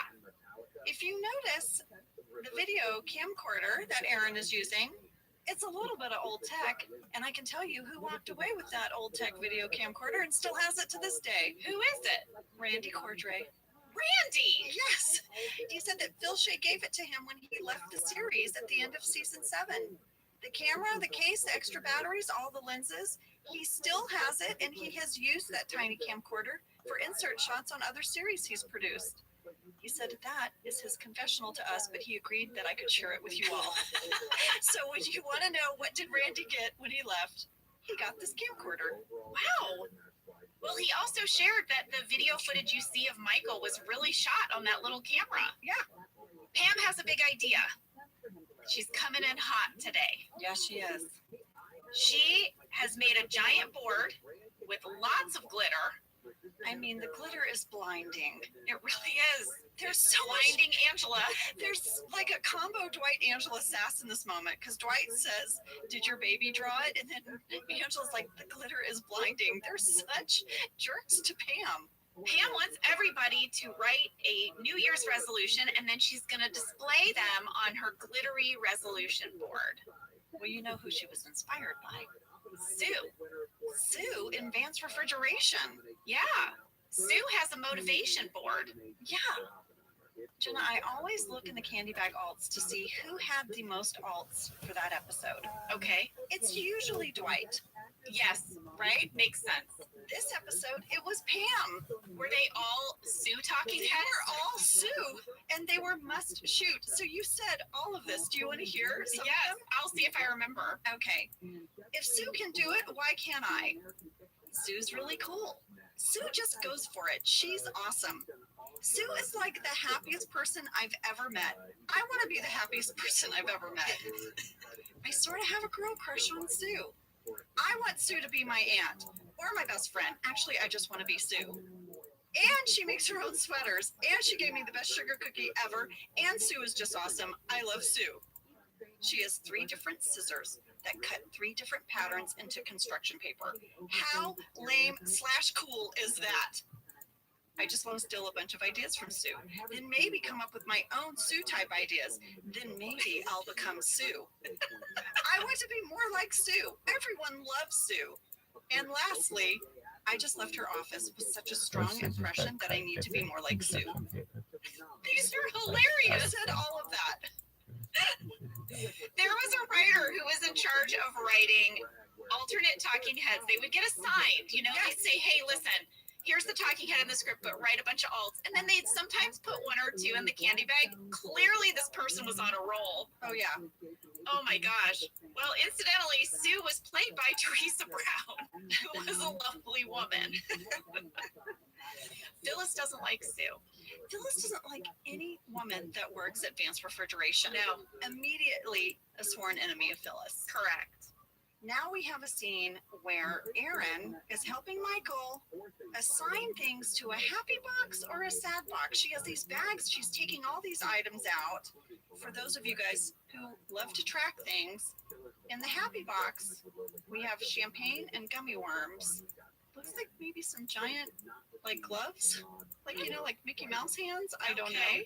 In the sad box, there's a sponge, gummy bears, a ukulele, and 2 bottles of scotch.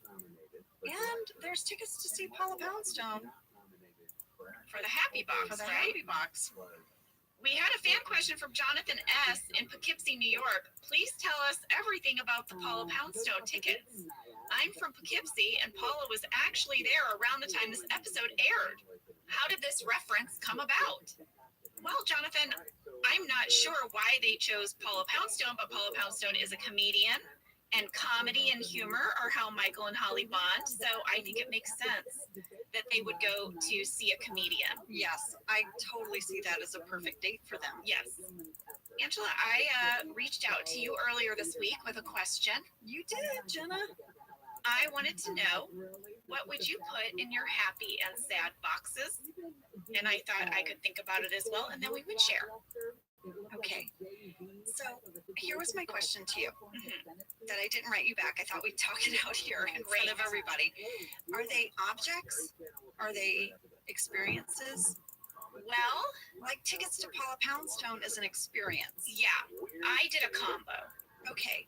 Well, for me, it's interesting because the first thing I thought of when I really just sat and got quiet about my happy and my sad box, I have an item that goes in both. What is it? So when I'm really happy, I love to go for a walk. I love plants, you guys. I'm just going to be that old lady that someday all my posts are going to be plants. Someday. It's happening now. And hummingbirds. So when I'm happy, I love to go for a walk. But when I'm sad, I also love to go for a walk. Because I walk and I sort of journal internally, and I need distance from like everything around me. And I just need to get out of my head, get into my body. And so in both my happy and sad box would be a nice long walk. You know, I had a lot of crossover when I sat down to think about what do I want when I'm happy and what do I want when I'm sad. And I could put a lot of similar items in both as well. Isn't that interesting? Yeah. Is there anything else in your happy and sad boxes? So I thought really long and hard about this, Jenna, because I wanted to do a good job with your question. I felt like you were like my school teacher. I'm like, okay, I want to come prepared. I've given an assignment. Yes. And when I really thought about objects that bring me happiness or help me when I'm sad, I don't really attach a lot of emotion to objects. It's always people for me. I'm a people person. So when I get good news, I want to be around the people I love. When I get sad news, I want to be around the people I love. So I cling to people, you know? But if I had to just sort of, okay, what would Michael Scott, you know, put in his box of objects? My happy box, if I got some great news, would probably be a wonderful glass of Sauvignon Blanc. Okay. Maybe a donut. Good news, let's get donuts. Maybe it would be a hummingbird feeder. Oh my gosh. And my sad box would probably be, I have a bathrobe. Josh has been like, Ange, you need to get rid of that bathrobe. It's on its last legs. It has a hole in the arm from when our dog was a puppy. It gnawed a hole. Doesn't matter to me. It is also, I think, sentimental to me because it was a wrap gift on The Office. So it's our blue robe that we got. It says The Office on it. I know this robe. Yeah, it's really old now. Josh even gave me a new robe for Christmas last year that I don't wear. But when I'm sad, that robe has just journeyed through so much, and I just wrap it around me like a cloak, and I get cozy. It's like your blankie. It's like my blankie. So I would put on that robe, maybe make myself a cup of tea. Okay. Have a moment. All right. So I've got Sauvignon Blanc and a donut, and then a hummingbird feeder and a cozy robe. And a cup of tea. And a cup of tea. All right. I like it. Well, when I was preparing my boxes, I was reminded of the fact that Michael also has Heard music about you that say he's you never have pre-selected them ready, but that's okay. for his happy and sad boxes. So I did the same thing. Oh, you did Or maybe music. maybe Yeah, Jesus do you want me preparing to box for start your with box. my happy Okay, box so or my let's say sad I'm ready. box? Ready? I need a moment where I need to grow up. Until I'm Because walking every right. 1, time you 2, say 3, happy 4, box 5. and sad box, I just want to say that's what she said. I'm so sorry. And when you said you had to prepare your box, I'm sorry. I'm just getting it all out. I'm getting it all out. Okay, Jenna, let's hear about your sad box. All right, Sam, could I please get my sad box audio? Of course.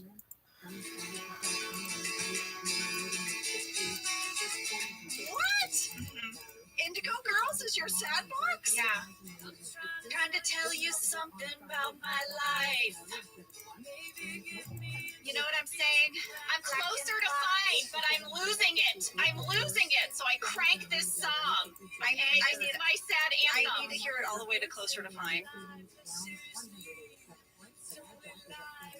Jenna, my mom walked down the aisle to this song when she got married a couple years back.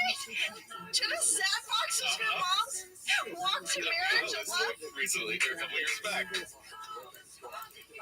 mean, I find this song to be like very, like, I'm gonna make it. Blanket. I just picture you as a young woman just belting this out. Crawling on your shores.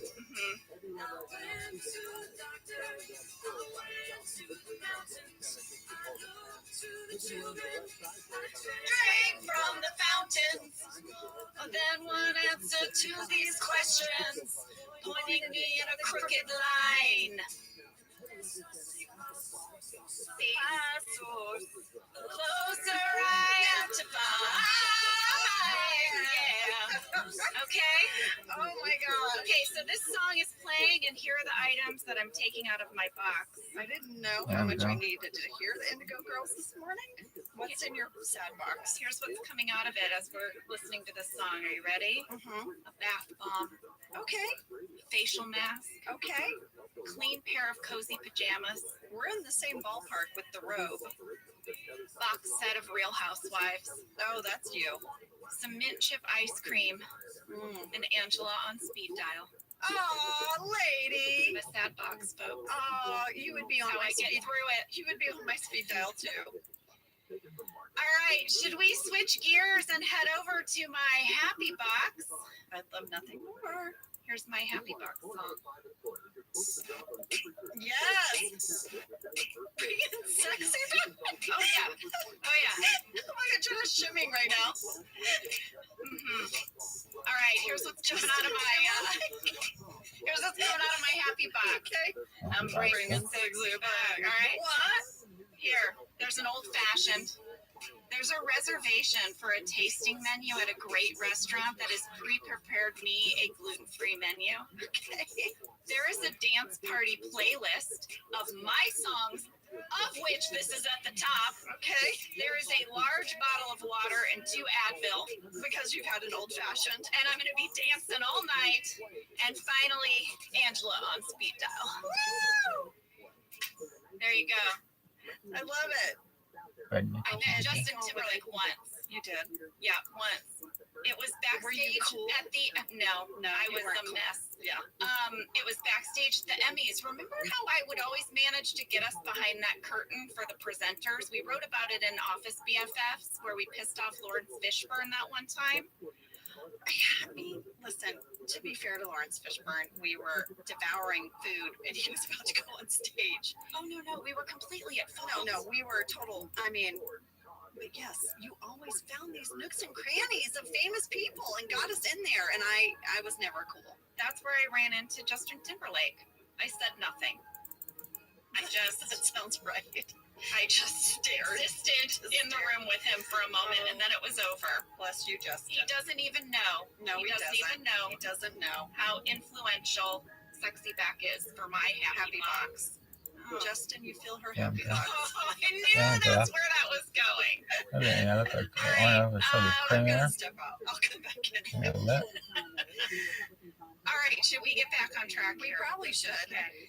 Erin had a talking head where she says she's excited for Michael either way. He's either going to be really happy or avoid the biggest mistake of his life. Yes, Erin just does not like Holly at all. And guess who's about to come to work with giant mittens on?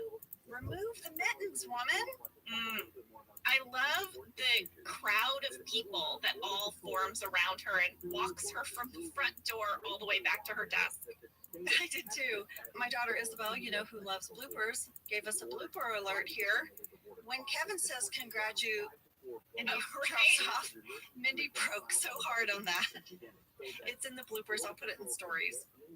Holly's going to realize that everyone knows about the ultimatum. Kelly admits, yeah, I told everyone.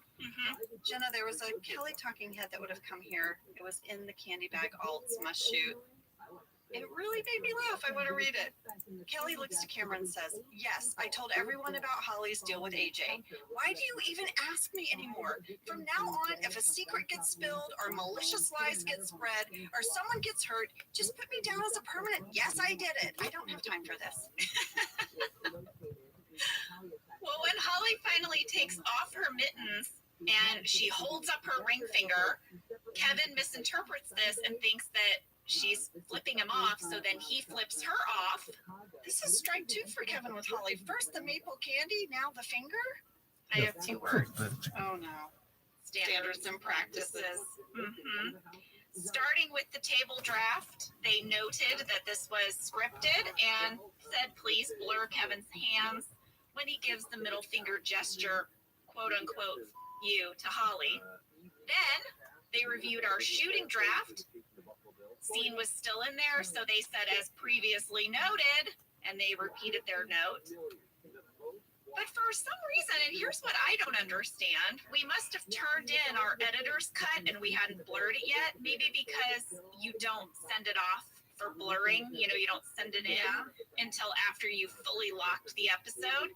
But just to be sure that we didn't forget, they said again, blur Kevin's hands when he flips her the bird. Did they write the bird? They wrote the bird. They wrote the bird, quote unquote, you. They like really drove it home. Like they want you to know. I just want to know. I want a visual image of who is writing these emails. I so need to see who this person is. As previously stated, I need to see this person. I know. Angela Martin would have been great in Standards and Practices. Oh, that's who works there. There's your spin-off, Angela Martin, Standards and Practices. No lip flap. Blur lip flap. Well, this flipping of the ring finger is going to set off a huge chain reaction. Michael is so excited. He runs into his office. It's a full-on celebration. Happy. There's music, there's confetti, there's champagne. Like, starting a happy video. He's talking himself down. It's mayhem. Did we all notice that Aaron gets sprayed with champagne but doesn't look drenched the rest of the day? I did not notice that, but yes, she gets completely drenched. We got fan questions about it. Teresa M. in Chicago said, I love the scene of Michael and Aaron celebrating. It is pure joy. Did Steve really shake up a bottle of champagne or was it a special effect? It was real, you guys. And it was all scripted. You know, what they did was they would shoot the top of the scene over and over and over and over and over again. And once they were sure that they got it, then they would move on to the champagne part. Yeah. So that's how they do that. But she still did have to change, and they did it more than once. The song that is playing is Kelly Clarkson's My Life Would Suck Without You. Guess how much it costs to play that song for Michael to be happy? So much money. I want to guess. It's under 100,000. Oh, but still so much. I was going to say $25,000. $40,000. Wow. Yeah. Wow. It's one of our more expensive songs. But guess what? It's not the most expensive song in this episode. I'll get to it. No way. Yes, Oh my way. God, listen to how high my voice is. Sorry, everyone that's listening with headphones. Pam is now going to go around and collect everyone's resolution cards, but Dwight refuses to participate. He's such a stinker. He says he's achieved plenty. Andy's resolution is to learn to cook for one. Sad sack. Yeah. Angela walks up proudly and puts her card on the board. It says, to make time for romance with the senator. And that sets Dwight off. Dwight's resolution is now suddenly to meet loose women. Andy says, I'll take that. And then Daryl says they should go to a bookstore at lunchtime. He says that he does this bit where he says, hey, what book is that? Cool, let's hang out tonight. Ooh, sex already? Whoa. There was a candy bag all for this. Okay. It's so good. And Craig had several. So whatever his bit was with the ladies, he had a bunch. Here was one. You know what? You guys should go to the bookstore at lunch. Tons of cuties, and it's easy to talk to them. Hey, you know where the sex books are? Want to see if mine's published yet? Girl voice. Damn, you wrote the book on sex? Daryl shrugs. Write what you know. Hi, I'm Daryl. We got quite a bit of fan mail about this scene. People were really obsessed with the resolution cards themselves. So first up, from Serena M. in Vancouver, Canada, did the props team come up with different handwritings for the New Year's resolution cards, or did the actors write them themselves? I have a very strong memory of Phil handing me several index cards and asking me to write my resolution. And I zoomed in, and when I look at the card, it looks like my handwriting. What about you, Ange? You know, I do remember. I remember he passed out note cards to all of us, and if you zoom in on the board, you see a lot of different types of handwriting styles. That is mine, and I even recognize Rain's. Michael is going to go over to Holly's desk. Holly has a new phone, but, you know, you guys, she misses her old phone. This starts a whole ET phone home bit. I rewound it. I think I watched it 4 times. I was laughing so hard. I did that laugh where you shake, but you don't really make noise. Like, that's how much this got me. I think because growing up, I loved the movie E.T. I saw it like 8 times, and then my friends and I used to always do E.T. to each other. It's so sweet. I love it. Can we please hear it? Oh, somebody's got a new phone. Yeah, that is neat. I got it for Christmas. I'm so out of my league here. ET phone, Holly. Holly like phone. Holly misses old phone. Why? New phone is confusing, gets bad reception. Oh, bummer. Reese's Pieces. Reese's Pieces. Oh, God, please stop. Poor Kelly. That made me laugh so hard. Pieces. Oh my God, stop. Finally, someone is annoying Kelly. Right? But then she gets a call on her new phone. It's AJ. They start talking about movies they're going to go see. It's clear they're still together. She says she loves him. Michael does that slow fade away. He's heartbroken. And did you notice the whole scene? He had the tickets to Paula Poundstone in his hand. I didn't. He was going to ask her. I know. I did not catch that. Michael's really sad Yeah, now. fuck He's you, gonna bitch. go talk to What? Mia. Yes. He's curious, is it possible that she's already dating a different person named AJ, and that's who she's talking to? Yeah. Pam says that is not likely. Phyllis is going to offer to help, and Michael says, you think she'd talk to you? Phyllis says, why wouldn't she? And he said, that's true. She's really nice. She'd talk to anybody. Angela, this exchange, this like weird dig, I witnessed something like this happen on the playground. What? Between two moms.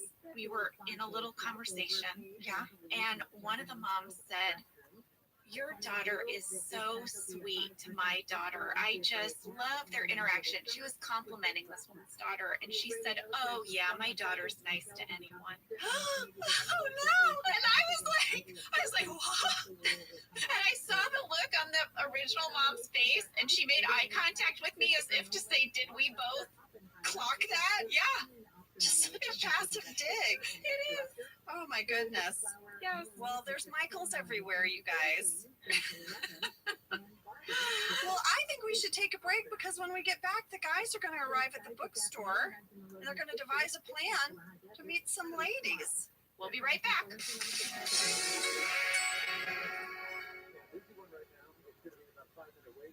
This show is sponsored by BetterHelp. You know, around New Year's, we all reflect, and people really start making lists of what they can do to be their best self for the next year. Yes, I think, you know, the new year definitely makes you think New Year's resolution. What do I want to change? New year, new me, that kind of thing. Yes, but perhaps this year, we could be reflecting on what we're already doing right. And therapy can help you figure out your strengths so that you can ditch this idea that you need some extreme change or this extreme New Year's resolution and just, you know, you can make changes that really stick because they're based on your strengths. I like that. If you're thinking of starting therapy, give BetterHelp a try. It's entirely online, designed to be convenient, flexible, and suited to your schedule. Just fill out a brief questionnaire to get matched with a licensed therapist and switch therapists at any time for no additional charge. Celebrate the progress you've already made. Visit betterhelp.com/officeladies today to get 10% off your first month. That's BetterHelp, HELP.com/officeladies. Let's talk a little bit about hydration in the new year, particularly about liquid IV. Angela, you turned me on to this, and I'm going to have to give you props. Oh, thanks. It's pretty great. You told me that you use this when you travel to stay better hydrated, and I started doing the same thing. You know, whenever we go on a road trip, it's like I don't want to drink too much water because then I'll have to pee, and then I find myself so dehydrated, so I use this. Well, I like it for hikes. Here's what it is. You get a little packet and you put it in your water, and then you are going to get 3 times the electrolytes of a leading sports drink plus 8 vitamins and nutrients. It's non-GMO and free from gluten, dairy, and soy. It is perfect for daily use before a workout or when you feel run down or after a long night out, hint, or even on really long flights. Rehydrate yourself for the new year. Grab your Liquid IV Hydration Multiplier sugar-free in bulk nationwide at Costco, or get 20% off your first order when you go to liquidiv.com and use code OfficeLadies at checkout. That's 20% off your first order when you shop Better Hydration today using promo code OfficeLadies at liquidiv.com. We're back. We're in the bookstore.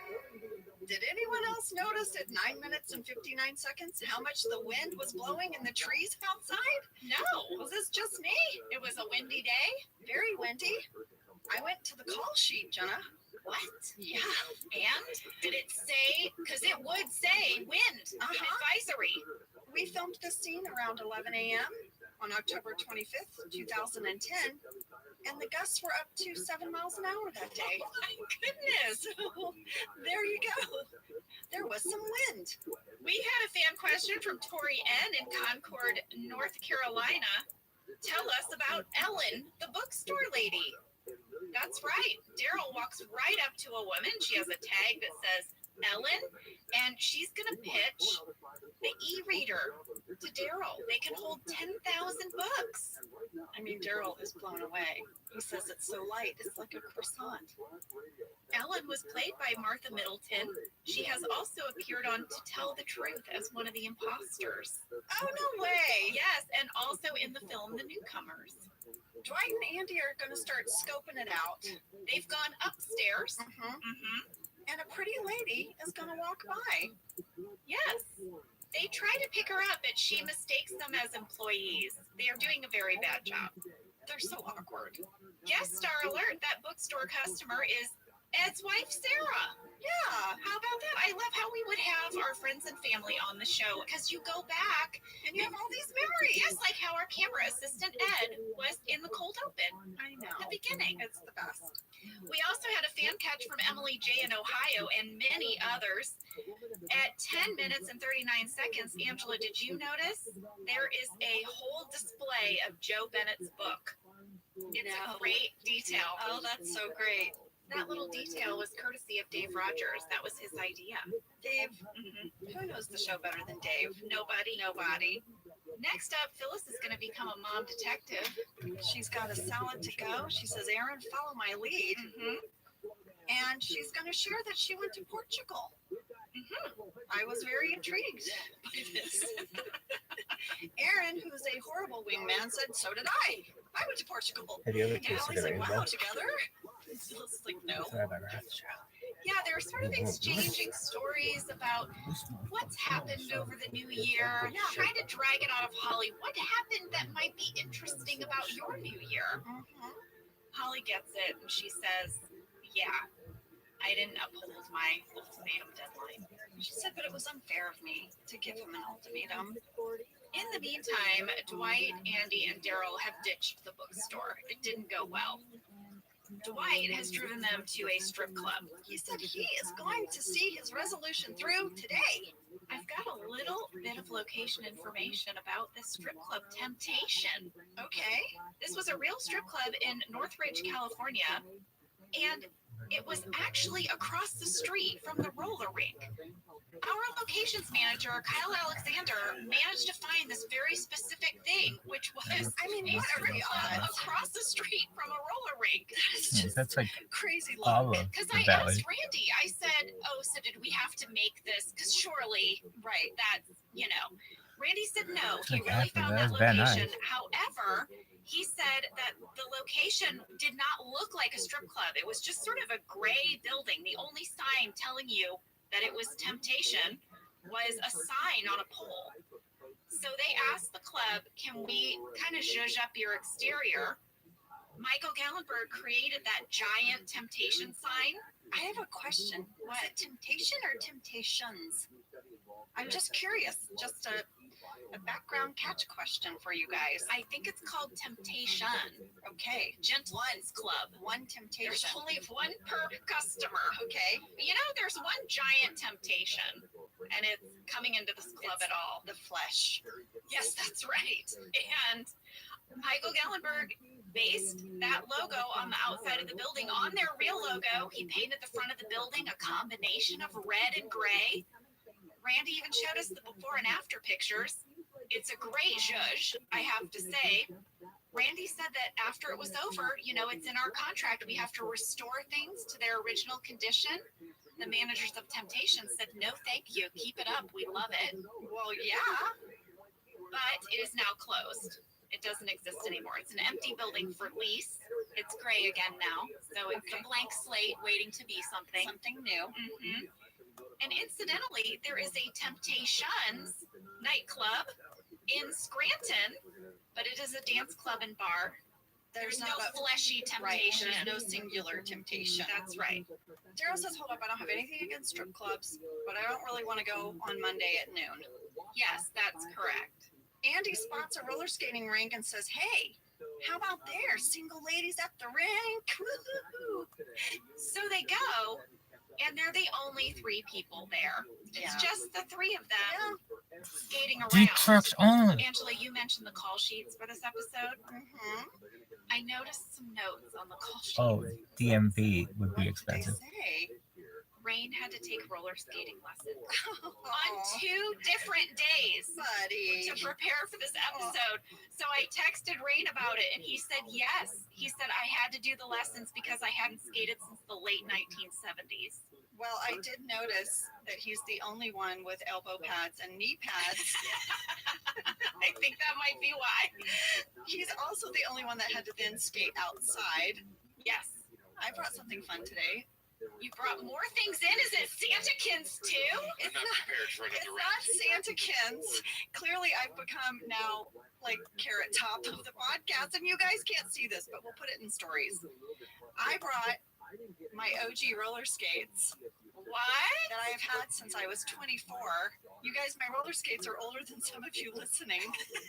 I still skate. Jenna was right. I brought them in, and it's my intention to skate through Earwolf today. Hey! I like this. These are old school exterior roller skates. They're great for if you go out on the street. They look really weathered because, guys, I love them. Come on, I'm a kid of the 70s.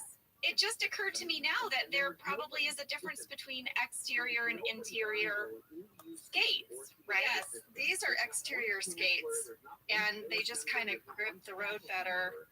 These are what I skate around my neighborhood in. We can continue the podcast. I'm going to put them on. All right, so you're going to put on these roller skates, and when we're done with this podcast, we're going to end with you roller skating through Earwolf. You know, today is the busiest day at Earwolf I've ever seen. There are more people here than ever. There's 2 major conference room meetings happening. You know, so I look forward to this footage. I can't wait. Don't tell anyone in the conference room. I'm just going to skate by. Well, you know, the other day I had come in here on a Sunday to get some work done, and no one was here. And I called Josh. I said, babe, no one is here. And he goes, do you wish you had your roller skates? Because he knows whenever I see a big open area, like at the airport, when you have to walk down a long, long tunnel, I'm always like, I wish I had my roller skates. Oh, I want you to start taking your roller skates with you to the airport. That would be amazing. I feel like we should check back in on the conference room because Pam is having a meeting to check in with everyone about their resolutions.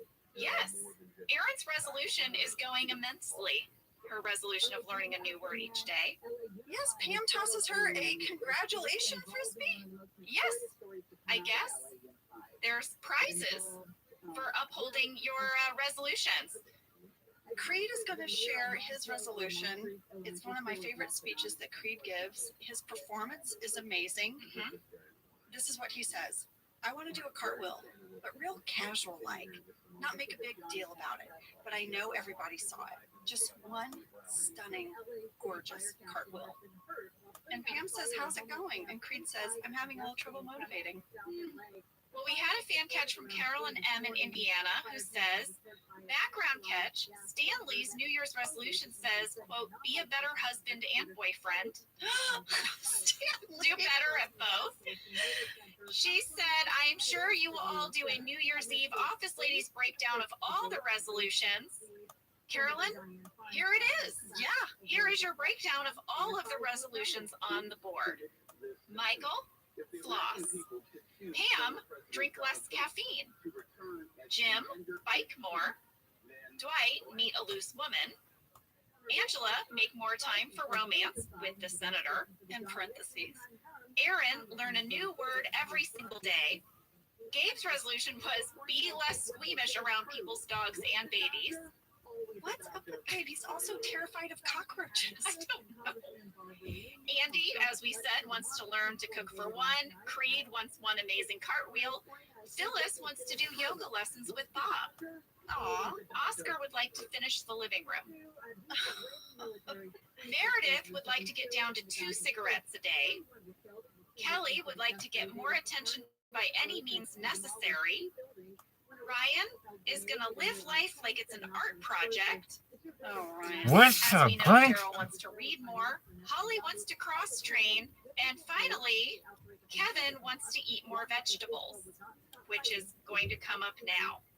Because Pam is asking everyone, how are your resolutions doing? Michael is starting to spiral. And it's going to play out in front of everyone. He really can't handle when people don't follow through and do what they say they're going to do. That's right. He's going to take this all out on Kevin, who he says has to eat broccoli. Now, it's going to happen. He sends Aaron out to the kitchen, and I have this question. How long have giant broccoli stems been hanging out in the kitchen at Dunder Mifflin? And other odd vegetables. Yeah, I don't know. we just have to let it happen, guys. We had a fan question from Lauren H. in Florida. The scene where Michael force feeds Kevin the broccoli makes me laugh so hard. Brian was perfection. I need to know everything about this scene. Did he really eat it? Was this at all improvised? Lauren, everything was scripted. Everything except for one thing. At the very end, When he spews it everywhere. yes, That wasn't scripted, and those reactions were real. yes.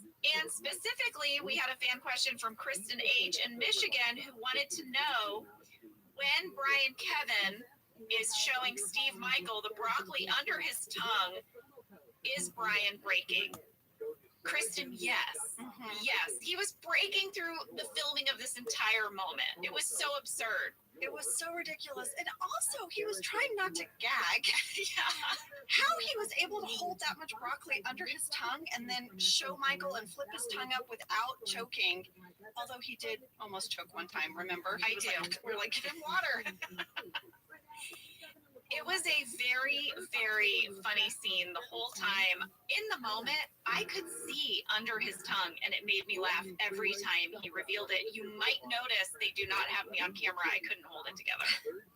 Well, I was curious about what the most popular New Year's resolutions are each year. And here's what the internet had to say about 2022.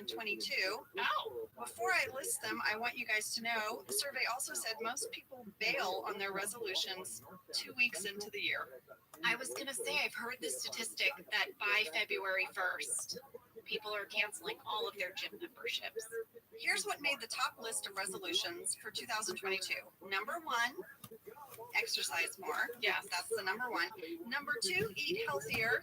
Number 3, lose weight. Number 4, spend more time with family and friends. Number 5, live more economically. Number 6, spend less time on social media. Number 7, reduce stress on your job. And the last one, to quit smoking. Wow. I wanted to bring up, Angela, a little brag. Oh, For the two of us, oh, okay. I believe being more physically active and getting exercise has been a resolution of our friendship since its inception. We've chronicled before on this podcast how we have started many an exercise routine together only to have them fail.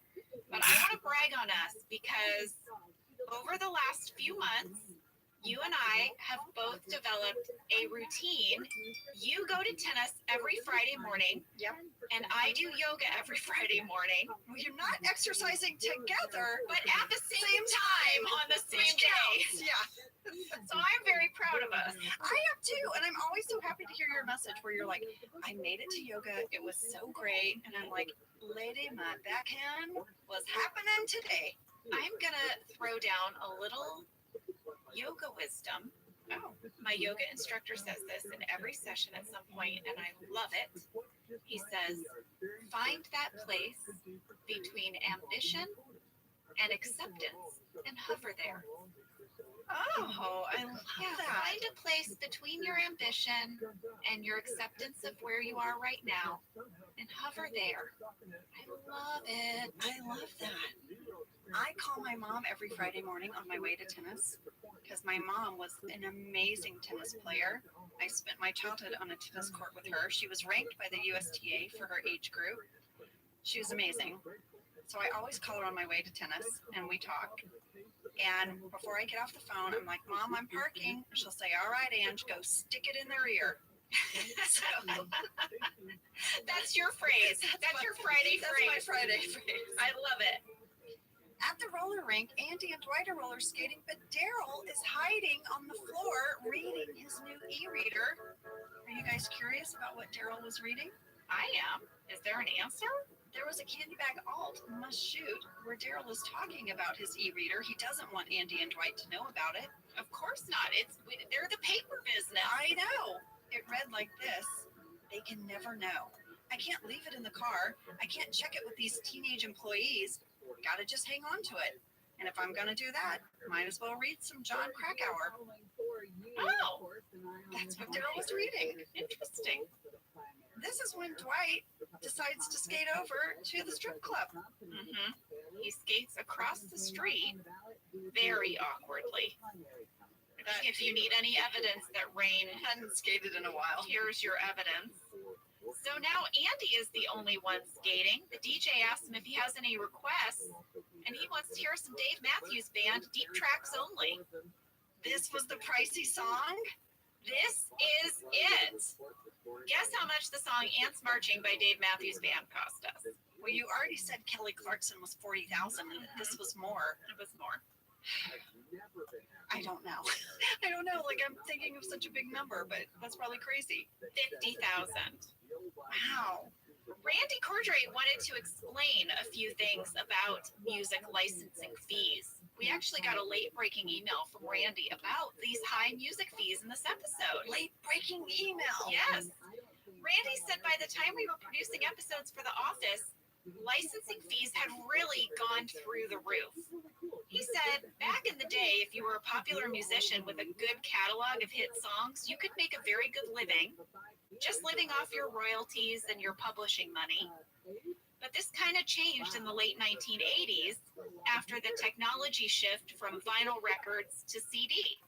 He said then Apple computers and early iterations of iTunes allowed anybody to kind of rip digital content from a CD and start sharing it with someone else. So one person could buy a CD but then share it with all their friends. Then, of course, we have internet platforms like Spotify that popped up where music was being shared over the internet. So now, he said, as we moved into the 2000s, artists and the music publishing firms saw film and television production companies as As a industry, way to make money. yeah, with really deep pockets. And so they started upping all the licensing fees. He said, so if we wanted a song, we had to pay a lot of money for it.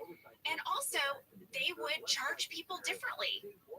He said the same song on a different TV series, it might go for less money, but we were a hit show. So when we asked for music, we got a big price tag. He said, my long-winded comments boil down to this.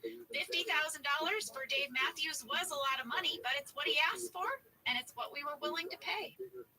I'll say this. I am all for artists getting paid for their work. Yes. And good for you. Good for you, Dave Matthews. You know? Get that coin, fella. You hustle. Who am I now? I don't know. Get that coin, fella. You're I'm like, a combination of hipster and old lady You're at like- the same time. you're like grandma who's learning some lingo. Oh my gosh. You know, Ange, if you thought I was finished with this scene, I'm not. What else you got? The guest star DJ at the skating rink was David Ferguson. He's a writer, actor, performer, a longtime writer for Comedy Bang Bang. He's also been on the shows Superstore and The Good Place. And finally, if you were impressed with Ed Helms' roller skating in this scene, he was having a good time and he did a bunch of takes of this. I was so envious of him. He had that whole Ring to himself. I would have just been in heaven. I know you would. He's doing a little side to side. I can do that side to side. He did an interview with Screen Junkies after this episode filmed, and he said, quote, I was so insanely sore the next day. It was just one of those things I hadn't done in 20 years, and it hurts. That's what he said. That's so funny. I don't get sore from roller skating, but you know, I can't do a push-up, so there's that. Michael knows he's messed up. He's going to talk to Kevin and Creed and apologize, but he wants Holly there because he's really apologizing to Holly.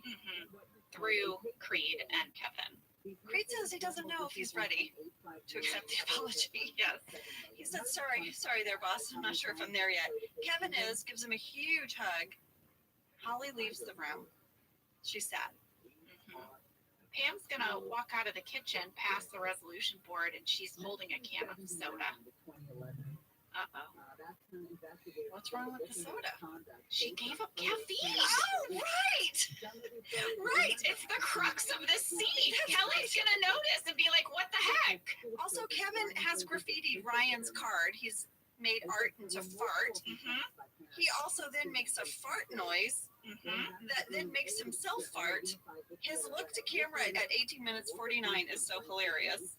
There's a lot of tension over the resolution board, and it's gonna come to a peak. Things are getting heated. Meredith is starting to smoke. Aaron's gonna come in and do a cartwheel. Creed's gonna cuss her out. I texted with Creed about this. Creed said, you have to look at Phyllis's face when I start cursing. He said Phyllis had no idea that he was going to go off quite like that, and her reaction is genuine. He said, and I quote, I was cursing like a sailor. Well, I went to the scene, and at 18 minutes, 55 seconds, Phyllis's reaction is priceless. That is so funny because this moment was scripted. In fact, in the script, it's written that Creed says, you, and then you again, and the second one's in all caps. Yes. So they really wanted him to ramp it up. Yes, but Creed said that he kept going and going. Oh boy. Well, lady, guess what? Standards and practices. Oh, yeah. They got involved, you know, from the minute that we turned in the script, but this time they had options for us. They said Options from S&P? Options. They were willing to work with us on this one. When we turned in the table draft, here was their note. Please bleep with no beginning or end consonant sounds and blur the visible lip flap, or stage Creed off camera so there's no lip flap? I guess so, for the mentioned by Creed. Now, standards and practices. How is this scene working if Creed is off camera? What is happening? Just some bleeps? Just bleeps are happening? Of course, these notes went through every draft of the script, and at the very end, we got your favorite, Angela, as previously noted, bleep completely and blur the lip flap when Creed says to Aaron after she does the cartwheel. I want to say one thing to standards and practices. I think you guys type profanity in your emails more than anyone I've ever encountered. So for all of your rules and regulations, you let it fly in an email. It's true. Pam gives up. She's going to toss the resolution board into the dumpster. Lesson learned. Yeah. Back at the roller rink, Andy has met someone. He did it. He met someone named Andy, and he skates like a Greek god. There was a candy bag alt for this moment where Andy says this. My resolution is to find someone, and maybe I didn't do that today, but I have another resolution. It was almost my main resolution, and it is to exercise my calves. And if today is any indication, I think it's going to be a good year. Well, at the very end, the DJ is going to offer to put on the strobe light so that the three of them can skate again. Randy told me that the song that was playing during this sequence of skating was free because they literally couldn't spend any more money on music, so they had to find a track that was under the public domain. The guys don't have their skates on, and they climb over the wall in socks, and so they actually dance on the rink floor. They don't skate. Yes. But when they climbed over the wall with their socks, they all busted it and fell. Their socks were so slippery on the floor.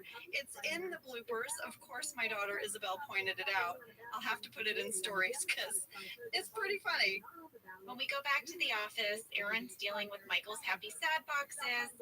And Michael says that his resolution is to never make Holly cry again. Yeah, Holly is really sad. She's called AJ. She's told him maybe we should just call it off for a bit, you know? Yeah. There was a deleted scene where Pam tries to comfort her. It involves Hank. It's at Caffeine Corner. And Hank's clearly annoyed that they've picked this spot to have this conversation, and he keeps cranking the volume to the music that's playing to try to drown them out. Listen to this. Hey, Holly. You okay? Yeah, I'm okay. How's the cocoa? It's good. It's the best.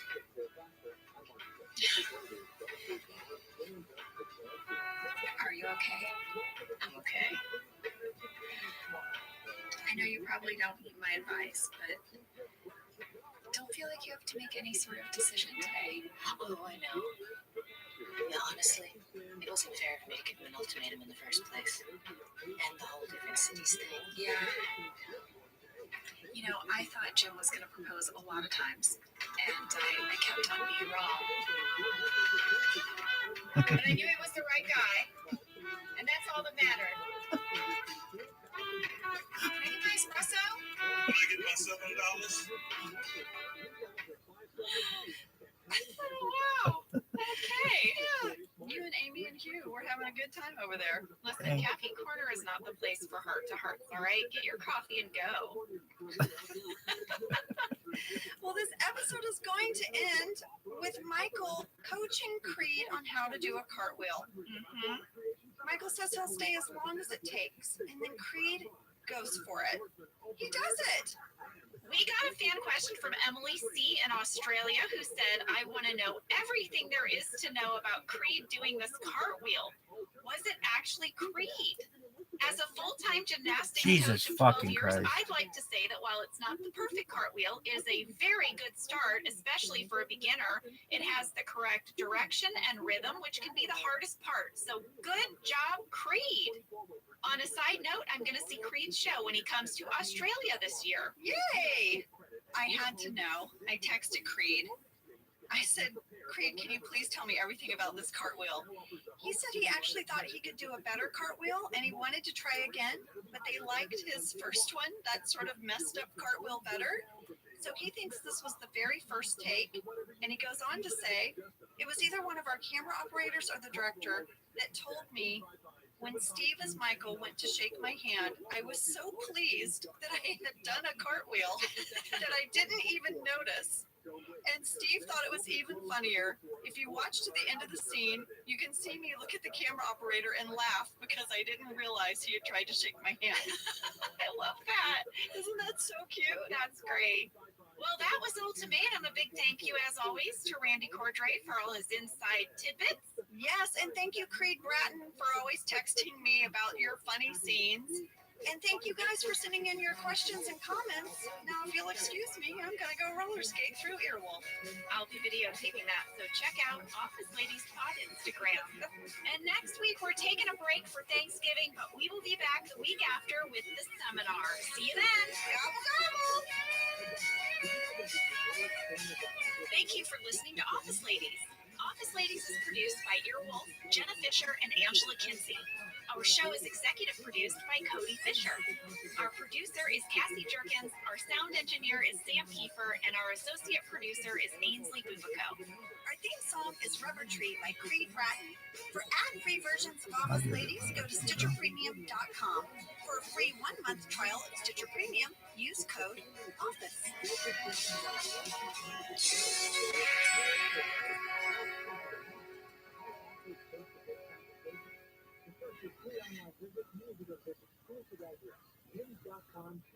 Did you know that the bold, smooth taste of Dunkin' cold coffee can be brewed in your Keurig coffee maker and enjoyed at home?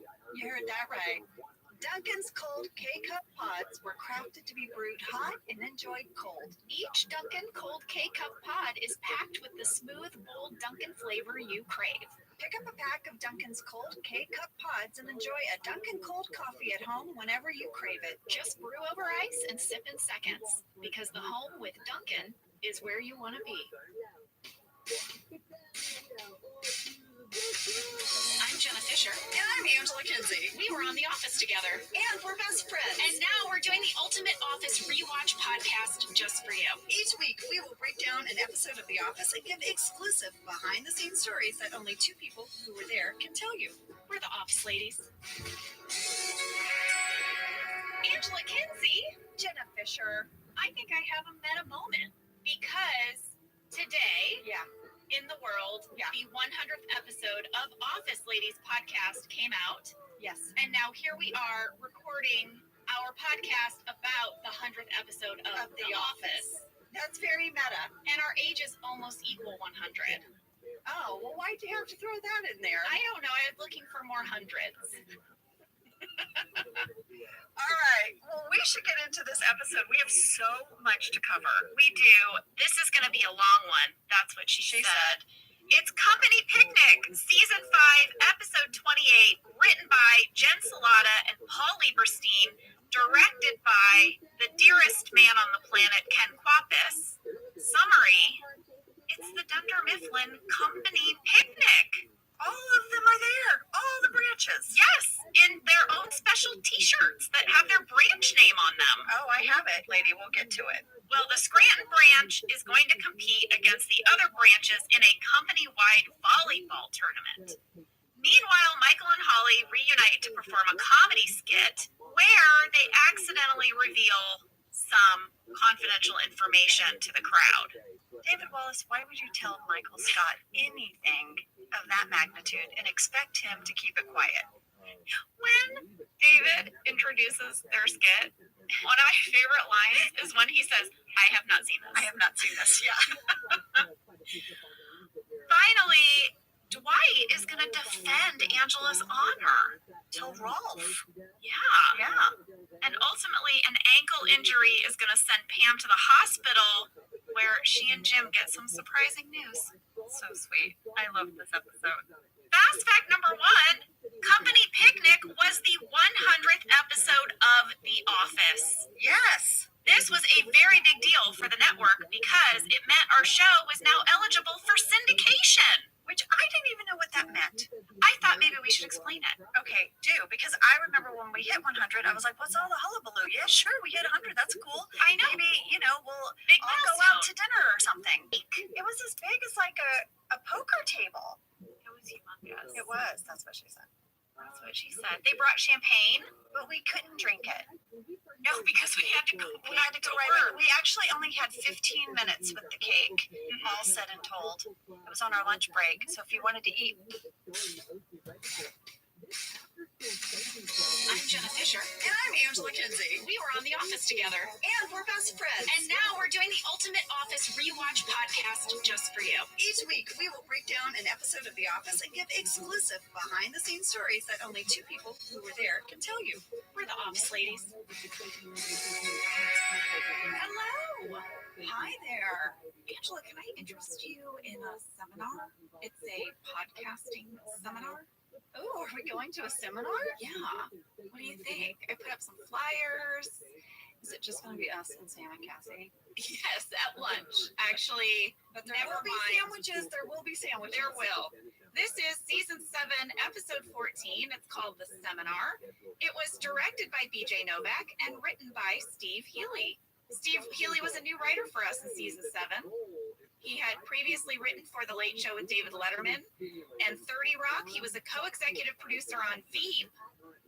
I did a little diving on him, and I was reminded actually that he wrote this book with Vali Chandrasekaran. Remember, he played Hot Doctor on DeWalt? Yes. They wrote a book together called The Ridiculous Race. I remember this. They decided to race around the world. The 2 of them? Just the 2 of them. They started in LA. They each had to go in different directions, and there was one rule, which was that they couldn't use any planes. And they had to see who got back to LA first. And they went around the world. Around the world. At one point, the way Steve got out of LA was that he arranged for himself to ride on a container ship from Long Beach to Shanghai. What? Yeah. They wrote all about it in their book. I want to read this book. It's insane, right? I mean, a container ship. Anything can happen out there, now out in the wide open ocean. I mean, how do you do that? How do you convince someone to let you ride on a container ship? I don't know. I guess I'll have to read the book. Steve also wrote a book called The Wonder Trail, where he traveled through Central and South America. And he also wrote a novel called How I Became a Famous Novelist, which won the 2010 Thurber Prize for American Humor.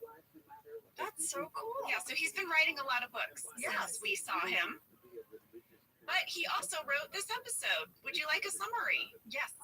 As a ploy to get new clients, Andy hosts a business seminar in the conference room and enlists the help of his fellow employees. This one's terrible. Jim mysteriously skips out after recognizing one of the attendees.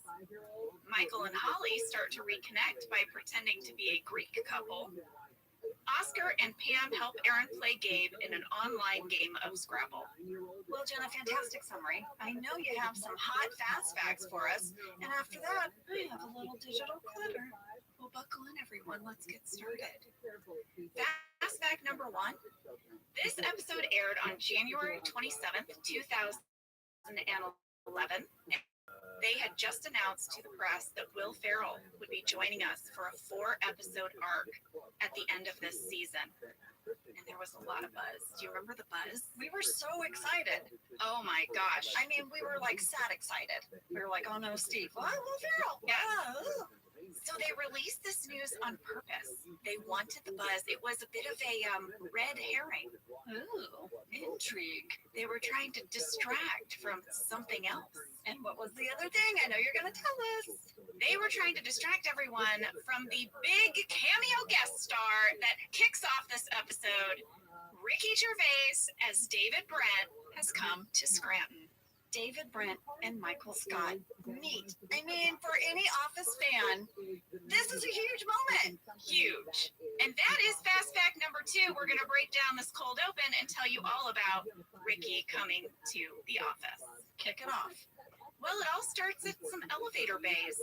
Yeah, Michael runs into a very nice English fella who's getting off the elevator, who says his name is David Brent. Michael immediately does a British accent, or his attempt to. And then David Brent shares that he also does accents and characters. And then they go back and forth with their various characters that they do. They are delighting one another. Oh my gosh. Kindred spirits. It says comedy is a place where the mind goes to tickle itself. That's what she said. Michael can't believe it. This is a soulmate. You thought Holly was the soulmate. Here it is. Yeah. Michael hugs him. Goodbye. Yes. And then David says, are you guys hiring? He said, no. And then he said, well, think of me if something comes up. And he leaves, and Michael's like, what a nice guy. I'm sure you can imagine we got a lot of mail about this. Oh, yeah. I'll kick it off.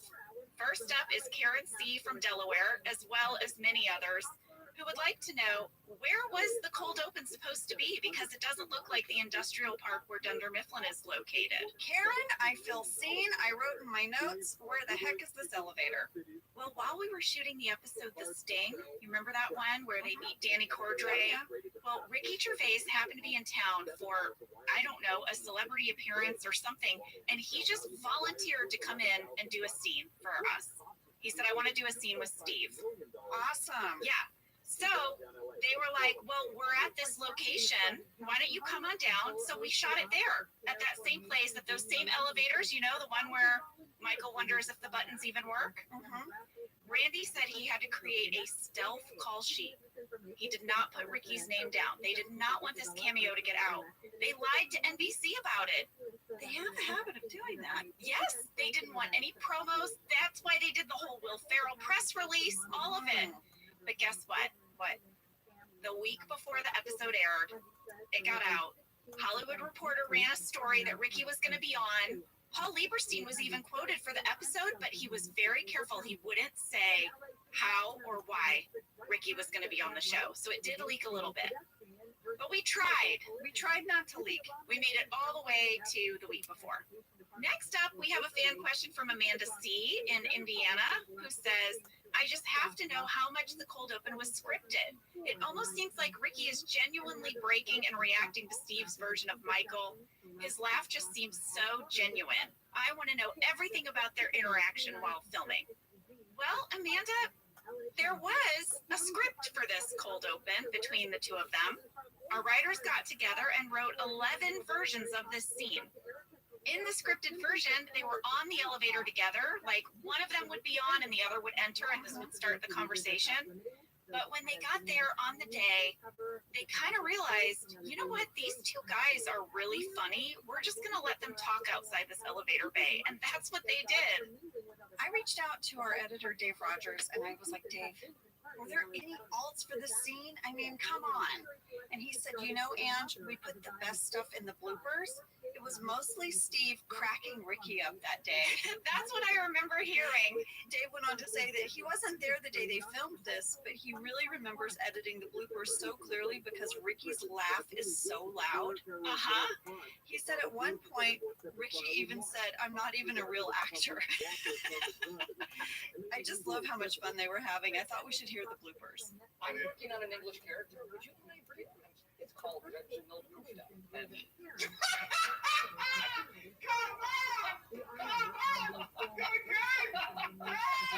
Sorry, Mike. I forgot to make me salted train. I'm so sorry. Okay, this is very good. I'm not even a real actor. Let me out.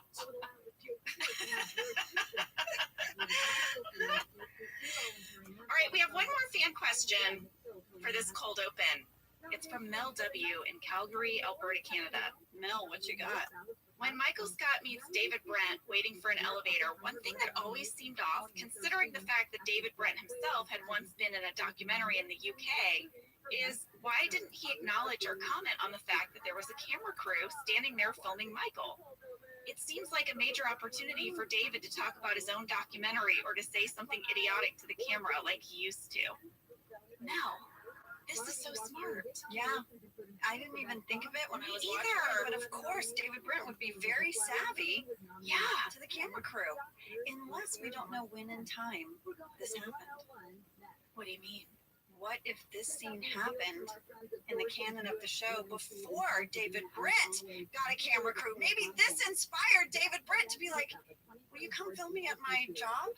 Oh my gosh, my mind is bending right now because you're That's really suggesting good. that maybe Dunder Mifflin happened before Burnham Hogg happened. Yeah, and that Dunder Mifflin and Michael Scott and his camera crew are what inspired David Brent to want to do the same thing. Yeah, I feel that. I feel him going back and being like, I met a guy in America. They follow him around. With a camera. Around? I mean, come on. Hey, BBC One, I have an idea for you. Wow, good one, Anne. You're welcome. You guys, there is no spoon. Oh, there is no spoon. We love you, Kiana. We love you. All right, fast fact number 3. Are you ready? It's I'm a ready. deep dive, and it's a deep dive on Scrabble. The game? The game, because That's what Gabe and Aaron are playing. Okay. yeah. I love Scrabble. We just played it last weekend as our family game night. Well, every once in a while, I'll Google something that appears in an episode, and if it's interesting, I want to share. So I Googled Time Magazine, Britannia.com, Wikipedia, and the New York Times, and here's what they told me. Scrabble was originally invented by an American architect named Alfred Mosher Butts in 1938, and he called it crisscross words, not Scrabble. What else did Mr. Mosher Butts say? After he manufactured a few sets on his own, he was not able to sell it anywhere. No one wanted it. No one wanted crisscross words. Oh, Albert, you were so onto something. People didn't know. In 1948, a man named James Brunot, or Bruno, who was a resident of Newtown, Connecticut, he bought a crisscross words. He was like, I'm going to buy this game, and he loved it. In fact, he asked if he could buy the rights to manufacture the game in exchange for giving Butts a royalty on every unit sold. So he left most of the game unchanged, but he did do a couple of things. He rearranged the premium squares on the board. He simplified the rules a little bit, and he's the one who renamed the game Scrabble. Sometimes it's all in a name. Did you know that Scrabble is a real word? No. It means to scratch frenetically. No. Which is odd that you named this game about having to scratch a lot. Scrabble. Scrabble. Yeah, I was up all last night scrabbling. It means you were scratching yourself. So interesting. I need to Scrabble. I have poison ivy. I need to Scrabble. I don't get it. I don't get it. I mean, I always thought Scrabble meant when things were jumbled. Right? Yeah, I don't know. All right, so Brunot and his family converted a former schoolhouse into their production facility, and they started making a whole bunch of these games. Guess what? My kids are trying to No think one of wanted Latin them. just next to Did me. he go bankrupt? No. Watching me. Because in Oh, that's 1952, Jack Strass, who was the president of Macy's, played the game on vacation. They had given some out to like hotels and stuff, I guess. Game changer. Yeah, he loved it. He couldn't believe that no one was selling this game. He said, I'm going to sell it at Macy's. Everyone has to have one. Guess what? Within a year, it had gone, I guess, #1 game. viral. Yeah. Yeah. Back in Yieldy version of Yes. Since then, it has been inducted into the National Toy Hall of Fame, and the game is sold in 121 countries. It is available in more than 30 languages. The original inventor, Mr. Butts, said that he earned about 3 cents per game in royalties. Here's what he said. 1/3 went to taxes, 1/3 went to charity, and the last third enabled him to have an enjoyable life. Hey! He also said that his wife was the best player of the game. She once scored 234 points for the word quixotic. Wow. Quixotic. Which means, don't know. I want to know what it means. I'll look it up. Googling music, please. Okay, ready? All right. Okay. Quixotic means exceedingly idealistic, unrealistic, and impractical. Can you use it in a sentence, please? One might say creating a new board game is a quixotic project. Way to bring it full circle, Fisher. Mm-hmm. That's all I got, Ange. Well, I have a Kinsey tidbit, and I have a digital clutter moment for you. Wow. Kinsey tidbit is the alt name for this episode was called The Closer, and not The Seminar. Okay. So when you go back to shooting drafts, you'll see it being called The Closer. I don't know. I always find that interesting. I do as well. And before we go to break, I just wanted to tell you guys that as I was reading the shooting draft for this episode, I noticed the shooting draft was dated October 21st, 2010. We shot this before we went on our holiday break. Yeah. What happened? What happened? So I was like, what were we doing that week in October? I was curious. Okay, here's what my digital clutter revealed. You and I were in the press that week. What? Why, Angela? I was nominated for an award, and you were my +1. What was the award and where did we go? Here is what the press statement said. The 6th annual La Femme Film Festival Awards will be honoring Angela Bassett with the Pioneer Award, Virginia Madsen with the Visionary Award, Angela Kinsey with the New Establishment Award, Loretta Devine with the Thespian Award, and Maggie Wheeler with the Comedic Actress and Television Award at the festival's award ceremony, October 17th, 2010. I found a video from the red carpet. No. Yes. But I'm really bummed because I couldn't find any pictures of us, and I know there are some out there. I looked everywhere. I found an email exchange between you and I, and we were debating about my dress, and we decided on this sort of deep purple strapless number with an updo. Okay. I love how we would always consult one another on these choices as if either of us are an expert in fashion or style. I am telling you. Why did we not get other opinions? I mean, we are the worst people to ask. I know. You and I are like right now in sweatpants and like baggy, like hoodies. Like ridiculous. We are no fashion plates, and you know, it's a real struggle for us. But yet, you helped me craft many a red carpet look. Same. All right, here it is.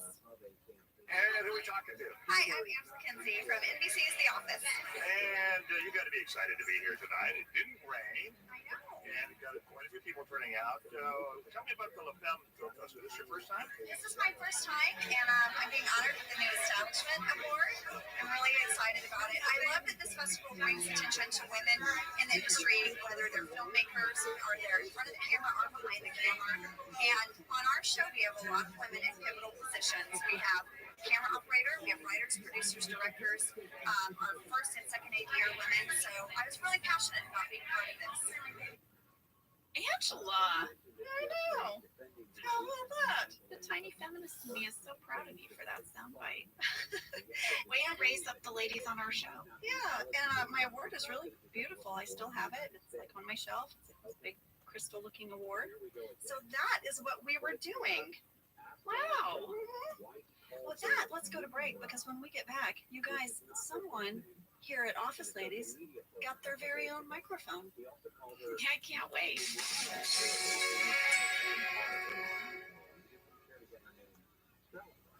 Angela, I am very, very, very jealous because you have received your life straw. Mine is on its way to me, but you know I would want this, right? This is me. Yes. So here's one of my New Year's resolutions. It's to drink more water. Mm-hmm. I don't feel like I drink enough water in the day. And I wanted a type of water pitcher that filters water so I can have really great, safe water to drink and have it ready to go. And Life Straw is that. It is amazing. It is the only water pitcher that filters out over 30 contaminants, including bacteria, microplastics, and PFAs, and makes your water taste way better. It does. It tastes good. I'm so jealous you got yours already. Also, you're going to love this. It's in a really nice, sleek, hand-blown glass. So it looks nice in the fridge. It looks nice on the countertop. If you want to bring it over to the dining table for dinner, it looks nice too. Better filtration, better taste, better design. Life Straw home products can be found at lifestraw.com and on Amazon. This is an ode to the McDonald's French fry. They are so delicious.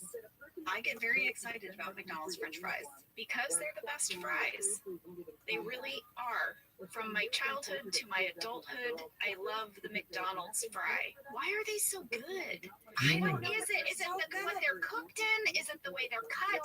What is it? I don't know. Everyone knows this though. The McDonald's fry. What? My happiest moment, because I love to get a Happy Meal, it's just the perfect size for me. But sometimes some of the fries fall out and they're at the bottom of the Happy Meal, and I think I'm done with my fries, and then there's a few bonus ones at the bottom. Get your favorite McDonald's fries today. Whether your resolution is to save money, eat better, or stress less, HelloFresh is here to help you do all three. Yes, you guys, I love HelloFresh. Jen and I both love it. You know why we love it. And guess what I made the other night? What? It was so delicious. I made their pub-style shepherd's pie. I've made it. Yes, it's so good. White cheddar and the thyme mashed potatoes. I know it very well. It's a family favorite. Well, you know, Josh normally makes dinner, so this was my turn, and I made this, and he loved it, and I was so happy. I was like, I made a shepherd's pie. I'd never made one before. It's so good. Everyone, you can say hello to your most delicious year yet with fresh ingredients, chef-crafted recipes, all at a price you'll like, delivered right to your door. Go to hellofresh.com/officeladiesfree and use code officeladiesfree for free breakfast for life. One breakfast item per box while subscription is active. That's free breakfast for life at hellofresh.com/officeladiesfree with code officeladiesfree. HelloFresh, America's #1 meal kit. We are back, and Sam pointed out something. Sam, I can't believe we didn't think of this.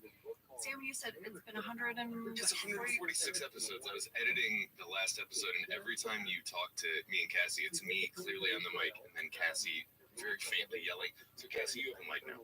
Yay, Cassie! Say hi to everybody! Hello, everyone. Yay! Listen to that! So it took me 146 episodes to occur to me that this studio is full of microphones. We can totally put one where you sit. Thank you. Yay! Well, how's this episode start, Angela? It's going to start with Andy coming in and Aaron very excitedly telling him that his first student has arrived. Yes, Andy has a talking head where he explains that he attended a seminar last year called The 10 Secrets of Real Estate, which ended up being a scam to get him to buy a timeshare in Idaho. But what he realized is that he could throw his own scam seminar to get clients. Yeah. I was curious what the 10 secrets of real estate were. Oh, So I had to find out. According to the internet, this is what Andy would have heard. Number 1, know your market. Number 2, be responsive. Number 3, listen to your clients. Number 4, manage their If expectations. they don't say location, Number 5, location, list like a pro. Number 6, build a contact list. location, Number 7, location, never. Number 6 is build a contact Yes, list. it's a little late. I mean, I don't want to tell the real estate people their business, but I feel like you might want to lead with You might that. want to bump that up. Number 7, never stop marketing. Okay. Number 8, negotiate everything. Number 9, carve out a niche. Number 10, ask for reviews. These are some of the secrets to being a top-notch real estate agent. I have to bring up my favorite Instagram account that lists houses called Zillow Gone Wild on Instagram. Come on, guys, it's so good. Have you seen this, Jenna? Zillow Gone Wild? No. Okay, it's an Instagram account of houses that are for sale. Okay. And a lot of them look really normal from the outside, but then when you do the carousel of pictures, there's always something wacky. There's like a basement that looks like a dungeon, or there was one, the whole house looked like Tron the movie. Oh my gosh. It's like, you know, the website Zillow, but if Zillow It's went gone wild, wild. Zillow Gone Wild. You have to check it out. More students are going to arrive, including Mykonos. Yes. Mykonos, he is a Greek man. Oh, wait, it's Michael Scott, pretending to be a Greek man, but Aaron's not sure. Michael gives a talking head where he explains he's the plant. Every great seminar has one. And I had a little observation here, Angela. I think that Mykonos bears a strong resemblance to Michael Scott season 1, with the hair slicked back. And the V-neck. Yeah. I was like, oh my gosh, it's season 1 all over again. I don't know about you, but I felt like I heard a little bit of Gru in Mykonos. Tiny bit of Tiny Gru. bit of Gru from Minions. I'm with ya. Mhm. Andy has recruited a bunch of people to help with his seminar. One of them is Jim Halpert. But Jim notices someone come in to the office and he has a big reaction and he bails. He says, I'm not going to be your intro guy anymore, Andy. Tuna Turner bailing. Andy is devastated. How could you bail him? By the way, the flyer that Andy made, you know, he made official flyers. He put them out, I guess, around the city. I looked at it because I wanted to see who had what role in the seminar. Here's what it said. Dunder Mifflin and Sabre present a free seminar, How to Grow Your Small Business, hosted by Andy Bernard. Introduction by Jim Halpert. Jim kicked the whole thing off. Yeah. Small business expert Phyllis Smith and special guest speaker Dwight Schrute, the small business experts. And then there was a little asterisk and it said, improve sales, increase customer retention, harness the power of the internet, search engine revolution to take your small business global. Use local radio to reach new customers. Wow. That's everything They're on the going to flyer. cover so much in this They're seminar. going to take you global. This flyer, of course, was made by Henry Sane. Andy has a talking head where he says this cannot go badly. He's a terrible salesman. He hasn't been making sales. He's counting on this. Right. I went to the Candy Bag Alts for this talking head. No surprise, the character Andy has the most Candy Bag Alts for this episode. Of course. Of course. Here were two that were kind of funny. One, we reveal a whole new part of Andy's past. I love it when we learn a little something new. now? Andy says, losing Jim is a big blow. If I don't sign any new clients today, my future at Sabre is uncertain. And then what do? I majored in math with a minor in physics. Not exactly skills the paper sales industry is looking for. A minor in physics? He majored in math. All I hear is that he could tell us all about the clacky balls. Math and physics.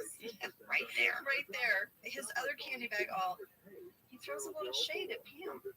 What? Andy says, I liked when Pam was the worst salesman in the office, and I was just second worst. Second worst here is still fifth best, which sounds really good on paper. Fifth best does sound good. Well, Jim is going to cut out. He quickly tells Pam, just tell me when the seminar's over. And he rushes out the door. Pam is confused. Meanwhile, Dwight, Phyllis, and Stanley have gone into the conference room where some of the students have assembled. And they're kind of learning that maybe they are worms instead of whales. Yes, Dwight is asking them about their businesses. There was a line in the shooting draft by the older woman in the purple hat. Mm-hmm. It was so funny. When they asked her what her business was, this is what she said. I don't know exactly, but I know the name. Possibilities. Doesn't that just sound like something? It made me laugh. Actually, I feel like that's something you would say. Possibilities. I have an idea. I'm not sure where it's going yet. There's a lot of pasta involved. Well, I've got a few guest star alerts here. Mineshaft Guy was played by Charles C. Stevenson Jr. He's had recurring roles on Will and Grace and Gilmore Girls. And the guy I'm calling 2 Cents Credit Card Guy, remember, he's the big 2 cents. Yeah, 2 cents. I loved it. That was Christopher Nichols Smith. Chris attended the NYU Tisch School of the Arts and trained at the Atlantic Theater Company. He is the founder, head writer, and principal performer of the sketch comedy troupe Harvard Sailing Team. He has appeared on The Mindy Project, How I Met Your Mother, The Newsroom, and Friends from College. And we got a fan catch about Chris from Kanako in Australia, who said, "This is a fast fact. Chris Smith happens to be the co-host of another fun podcast that I listen to, the Alarmist Podcast. It's a podcast about different events in history and who's to blame." I would love this podcast. Okay, ever since I read this fan catch, I have been listening to the Alarmist Podcast. Is it so good? I am obsessed. No way. It's hosted by Rebecca Delgado Smith, and they take a major event in history. Yeah. For example, like the Battle of Little Bighorn. Okay. First, they give you background history, which is awesome because I love learning stuff. Me too. Then they go one by one about who they can blame for this incident in history, and they debate it, and they're so smart. You know, I've always regretted that I didn't pay attention more in college. You know, Don't let your parents hear that. well, Sorry, Mom and Dad. it was 4 years where all I was supposed to do was go and just learn. Don't you wish you had time to learn stuff today? I do. I remember I had an English class and there was an older woman in the class. She was like, quote unquote, a non-traditional student, like going back to get her degree.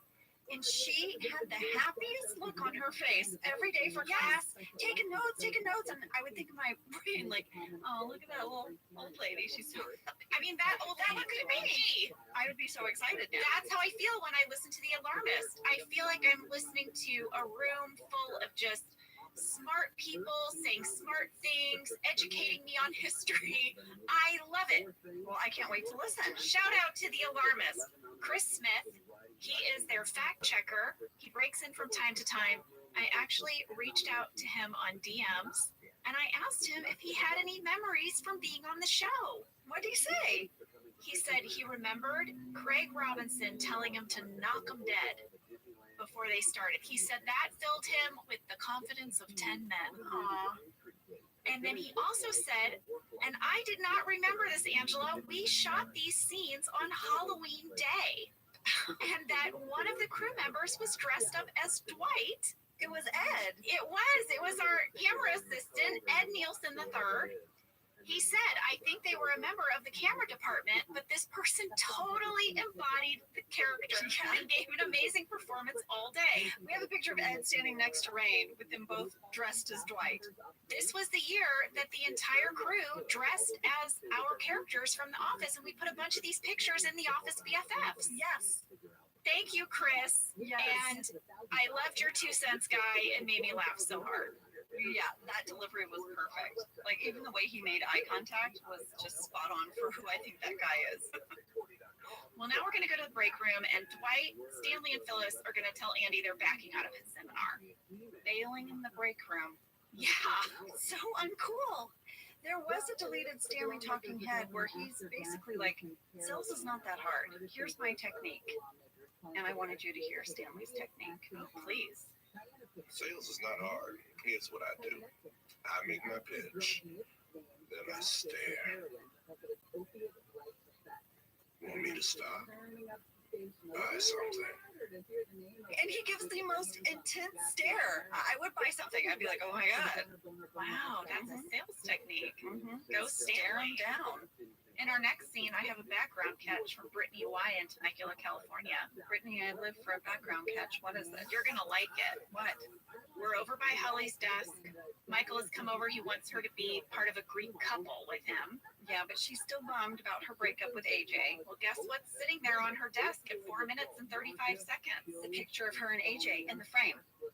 No, a goldfish. She has an entire goldfish bowl on her desk.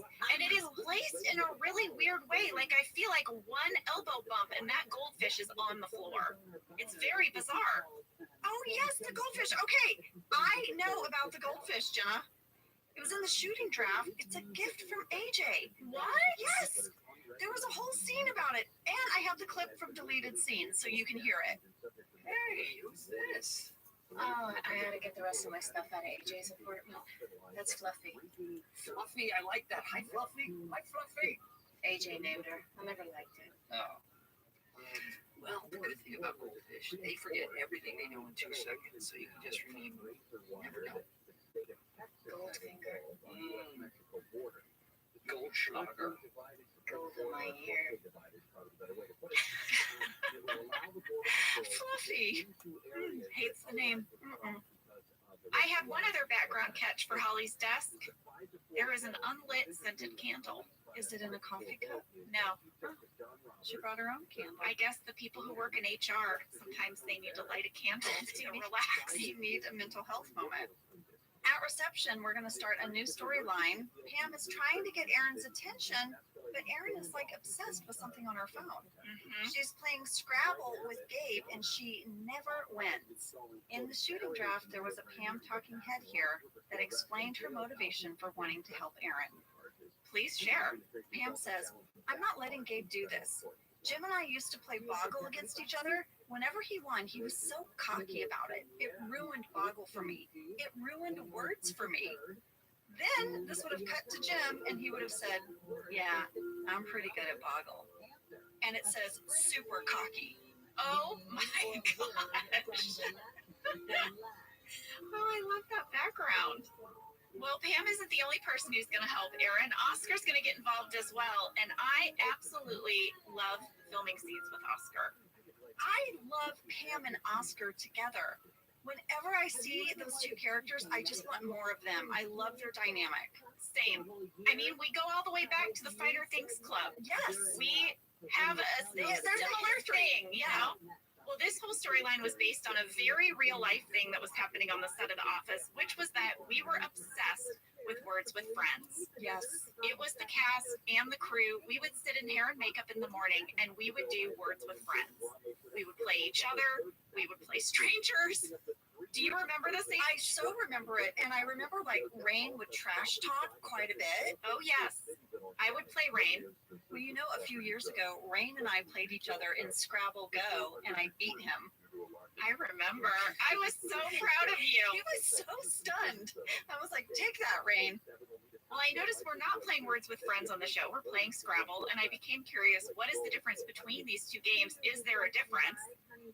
Well, Words with Friends was an online app that then became a board game version that you can buy. It came out in 2009, and there's only a few differences. It's basically the layout of the bonus squares. In Scrabble, they go in an X, and then in Words with Friends, they're sort of scattered around. Yeah. And also the point value of certain letters. Like in Scrabble, the letter B is worth 3 points, but in Words with Friends, it's worth 4 points.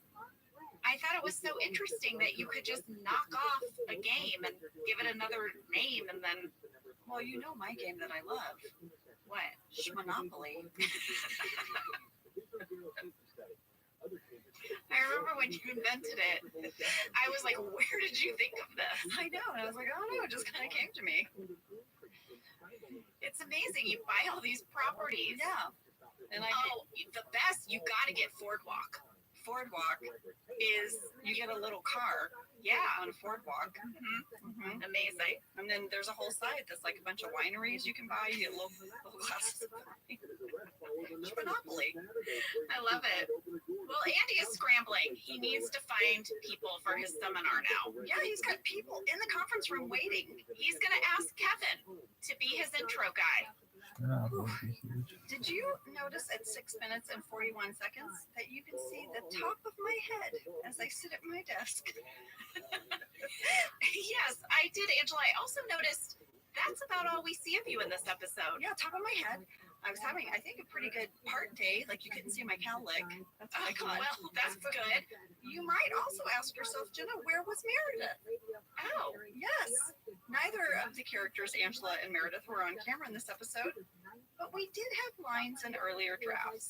Here were the scenes you did not see. Okay, Meredith had one scene. She's going to find Dwight as he's trying to pump himself up for his speech at the top of the episode. You know, this is when he was still going to be the guest speaker. okay.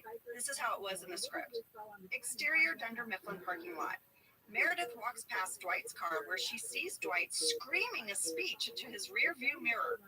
Dwight says, "Ride the wind, jump the mountain, boil the ocean, hunt an angel, fly!" Meredith yells at him, "No one can hear you, idiot!" That was Meredith's scene. Here was my scene. When Pam and Oscar are helping Aaron, Angela pops over. Oh, It read like this: interior office reception area. Pam, Oscar, and now Angela look over the desk at Aaron's phone. Angela says, "It's not very polite for an unmarried woman to beat a man at a game." Oh. She just pops in to throw some shade, and then she leaves. That's where Angela and Meredith would have been in the episode. I have a little bit of fan mail here that I'd like to call Welcome to the Party, Ashley C. from Perth in Australia. And I mean that genuinely, Ashley, because like me, it took you until this episode to notice that Angela has a pelican on top of her divider. And Ashley, thank you.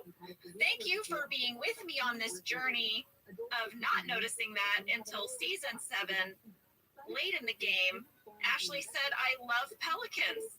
And I was wondering if there was a story behind it or just completely random.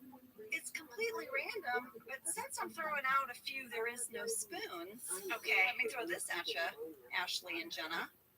What if the pelican was Kevin's? Oh, but he faced it toward you? Yes, to antagonize me. I don't know. So it stares at her all day. Ashley, from the bottom of my heart, thank you for your fan catch in this episode. Yes, Ashley, welcome to the Pelican Party. Andy is still scrambling. He's going to now go to Ryan. Ryan has a business degree. Maybe Ryan could say something at the seminar. Listen, he'll do it. He doesn't like to commit to things, but he'll do it. But he also doesn't not like committing to things. Both are a form of commitment. Here's the thing. If he flakes, he flakes. Yeah. At 7 minutes, 22 seconds, over Kelly's shoulder, because she's also in this scene, you can see her print in all colors certificate of completion. Hey, It's right there on the wall. next up, let's call this pep talk in the break room. Okay? Because Andy really needs to get this group, like, on fire. They need to sell stuff. He's got Kevin, he's got Ryan, he's got Creed. There was more to the scene in the shooting draft where they talk out who was going to do what. Okay. There's a candy bag alt when Creed pitches himself to Andy. Okay. Jenna, this made me laugh so hard. You're laughing? I know. You can't even read it. Creed says, "Way I see it, you're trapped in a room of your own making, but there's a door, and the name on that door is Creed. I'll be your guest speaker. I might not be as good as Dwight, but I guarantee it will be the most thought-provoking, hilarious, moving 6 hours of their lives." 6 hours. I have a big question. Yes. Here's my question. What is happening in the conference room while Andy is making all of these plans with people? Why are these people sitting in our conference room for all of this dead space? What is it? I mean, It was a big logic loophole for me. that they wouldn't just leave. Yes, that clearly this is not going to be a great seminar. I can see it. Can't you see it? Why are these people also, it hasn't started on time, clearly. So anything where you're going to give me a bunch of advice, if you can't start on time, I'm immediately suspicious. You know what I'm saying? I hear you. I want to throw this at you. free lunch. I think some of them are just there for the free lunch. And the lady on the front row is there to pitch possibilities. You know what I'm saying? Okay, free lunch. They're sticking around for the free lunch. All right, I'll take it. Speaking of free lunch, I could use a snack. Why don't we take a break? And when we get back, the seminar starts. And my favorite line of the entire episode is going to happen. Oh, I can't wait to hear what it is. I have some guesses. Okay.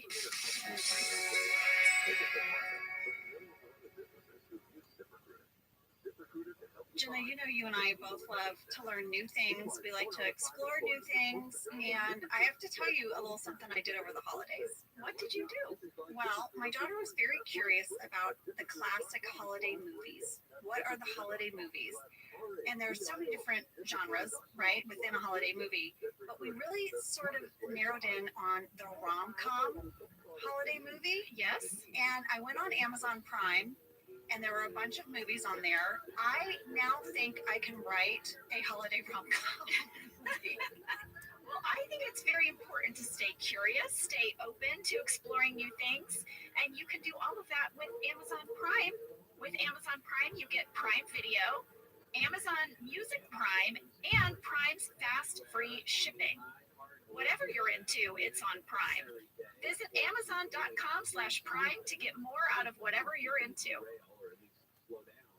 This show is sponsored by BetterHelp. You know, around New Year's, we all reflect, and people really start making lists of what they could do to be their best self for the next year. Yes, I think, the new year definitely makes you think New Year's resolution. What do I want to change? New year, new me, that kind of thing. Yes, but perhaps this year we could be reflecting on what we're already doing right. Yeah. And therapy can help you figure out your strengths so that you can ditch this idea that you need some extreme change or this extreme New Year's resolution and just, you can make changes that really stick because they're based on your strengths. I like that. If you're thinking of starting therapy, give BetterHelp a try. It's entirely online, designed to be convenient, flexible, and suited to your schedule. Just fill out a brief questionnaire to get matched with a licensed therapist and switch therapists at any time for no additional charge. Celebrate the progress you've already made. Visit betterhelp.com/officeladies today to get 10% off your first month. That's BetterHelp, HELP.com/officeladies. All right, we are back. Andy is finally going to kick off this seminar. Angela, what is your favorite line? Okay. I loved it so much. I had to go to the shooting draft to see if it was worded this way. It was. We just have to hear it. I just love it. I love this line. I don't know what's wrong with me. I love it. Hi, Nard Dog. I'm Lou Peachum. Is that it? Yes. Go Blue Peach. Hi, Nard Dog. I'm Lou Peachum. Yes. Angela, we got so much mail about that. This is my favorite line. She's so happy. She immediately says her name. In the shooting draft, it was written, "Hi, Nard Dog. I'm Lou Peachum!" ! Okay. First of all, Selena F. from Chandler, Arizona said, I have to know more about the woman who plays Lou Peachum. Her delivery of her single line is hilarious. I laugh every time it comes up. And Molly A. from the United Kingdom said, that line is my most quoted Office line. Please tell me if there is a backstory to this iconic queen. I mean, after hearing her say, "Hi, Nard Dog, I'm Lou Peachum," I really need to hear her say, "How about possibilities?" I agree with you, Angela. I love Lou Peachum. I have a guest star breakdown. Lou Peachum was played by Janet Hoskins. She has also appeared in New Girl, It's Always Sunny in Philadelphia, The Comeback, and Mindy Kaling's show that she created with Justin Noble, The Sex Lives of College Girls, which, by the way, the new season is out right now on HBO Max. I am living for it. I love this show. I love the show, and I mean, we've said how talented Justin is and Mindy, and the two of them coming together. I was like, this is going to be really good. I wish the show was around when I was a college girl. It is, oh my gosh, I really do. That's all I can say. Yeah. I looked at the shooting draft, the table draft, every draft I could find to see if there was more for Lou Peachum, and that's all it said. There were no candy bag alts, but her delivery of "Hi, Nard Dog, I'm Lou Peachum" is the best. Next up, 8 minutes, 26 seconds. Kevin is going to hit play on a boombox, and we hear a very long musical introduction. It is Ozzy Osbourne's Crazy Train. I loved it. Randy told me that we licensed that song for $50,000. Whoa! Yeah. I guess it was originally scripted to be Van Halen's Right Now, but the Van Halen people got back to us and said it would be $100,000 to use their song. So Randy went back to Steve Healy, the writer, and asked if we could get some maybe alternatives.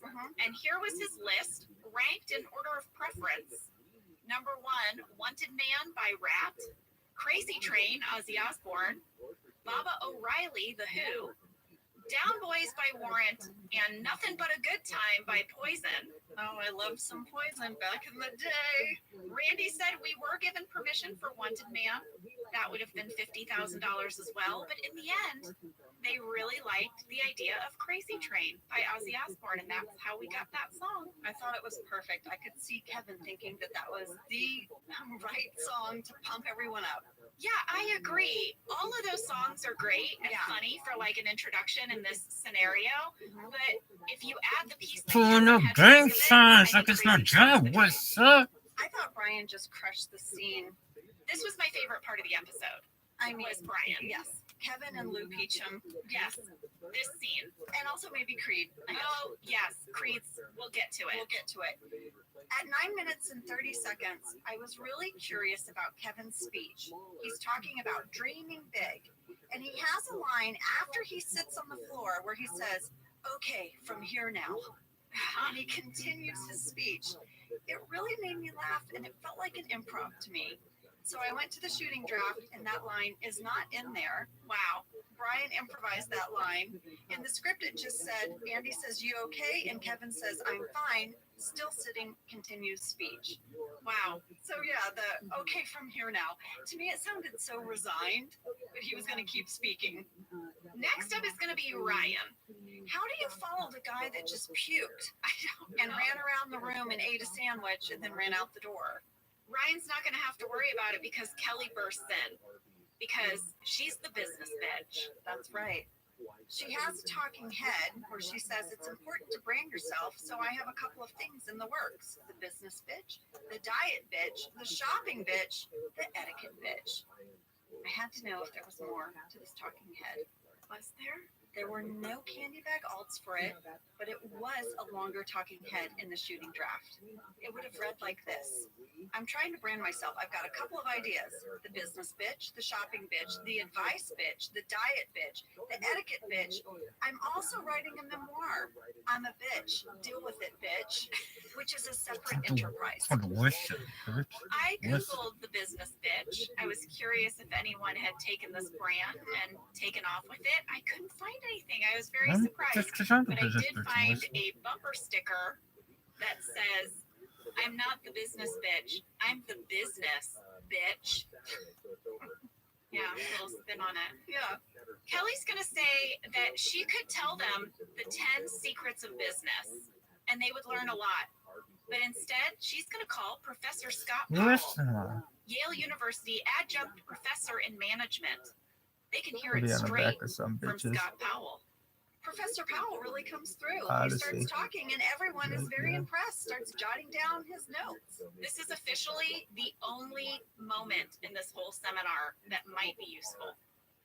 Andy has a talking head afterwards where he's very impressed, and he says, "That brilliant little bitch." Yeah, there was a candy bag alt. Really? Andy would have said this. Again, very impressed. I always kind of thought of myself as the business bitch, but after today, Kelly can have it. I like that one. Back at front reception, Oscar, Aaron, and Pam are still trying to beat Gabe in Scrabble. This scene has maybe my favorite Pam and Oscar couplet of dialogue. Oh, yeah? When Pam says, "You could have just told us what you were thinking," and Oscar says, "Yeah, there's no theater in that." And Pam says, "There's no yelling in that either." Oh, yeah, I did like that line. We had a fan question from Emma L. in Toronto, Ontario, who said, "While watching this episode, I absolutely loved the Scrabble storyline with Aaron, Oscar, and Pam. I think this was the episode that made me realize how similar I am to Oscar." Oh, yeah? If I was in this situation, I would definitely be the Oscar. That's the one that's way too into the game, starts getting impatient, and is definitely capable of winning. My question to you is, who would you be in this group? Would you be the Aaron, who kind of sucks at the game, the Pam, who just wants to help and is there to have fun, Oscar, or the the one. Oscar, the one that needs to win? Fuck you, Worcester. Grinch, go to win him, motherfucker. Yeah, I vacillate between Pam and Oscar. I'm very competitive in games, and sometimes it's hard for me with my kids. To tone it down a little bit because I don't want to model bad behavior. Right. But when my sister and I were young and we would play games with each other, the winner got to sing a song to the loser. Oh, yeah? Yeah. This is an interesting family tradition. It went like this. I'm the winner. I'm the winner. You're the loser. You're the loser. I'm the winner. Winner. Winner. Winner. Loser. Loser. Oh my gosh. So awesome. So, and you know what? As you did it, you like went back in time. I did. I have so many memories of us we mostly play games at Lake of the Ozarks. We would go down every summer. My parents had a cabin there, and we would spend a lot of time together playing games. I have memories of sitting in our little kitchen at Lake of the Ozarks and singing that song or having the song sung to me, right? My parents did not like it. Here's maybe one of the places where I got such a competitive streak, other than my mom. And what, I was playing tennis in high school, and my coach was Coach Lund. And he would say to me after a game, because he had multiple games he would have to be watching, so he'd make his rounds, and if he wasn't able to see the end of my game, he would just come up to me and say, Kenzie, victory or death? yeah, baby. If I had lost, I'd be like, death, coach. Oh my gosh, victory or death? Yeah. Wow. I learned as an adult that you're supposed to be more, I don't know, what would you call it? Gracious? Yes, exactly. When playing games with people, if you win. It was a learned skill. I guess I started as an Oscar and I tried to move more toward a Pam. I'm realizing you and I have never played a game one-on-one. We've done group games like at the Super Bowl, we do bingo, but we haven't really done a game where we might have to sing loser to each other. I mean, I want to be your friend, so I maybe actively avoiding this moment with you. Mm-hmm. All right, where are we? Oh, Holly and Mykonos are hanging out with Hank in the lobby. Yeah, at Caffeine Corner. And guess what? Holly decides to participate. Yeah, she's going to be a character with Michael. It's very sweet. She's going to have a talking head where she looks at camera and says, I don't know. And she's smiling. He's getting through. And he's now going to introduce Creed, his special guest speaker. Mm-hmm. Creed walks up to the front of the conference room and says, 2 eyes, 2 ears, a chin, a mouth, 10 fingers, 2 nipples, a butt, 2 kneecaps, a penis. I have just described to you the Loch Ness Monster, and the reward for his capture, all the riches in Scotland. So I have one question. Why are you here? Angela, we had a fan catch from Walker D in Evanston, Illinois. Who says this? This is the only thing I had to write about in the whole series.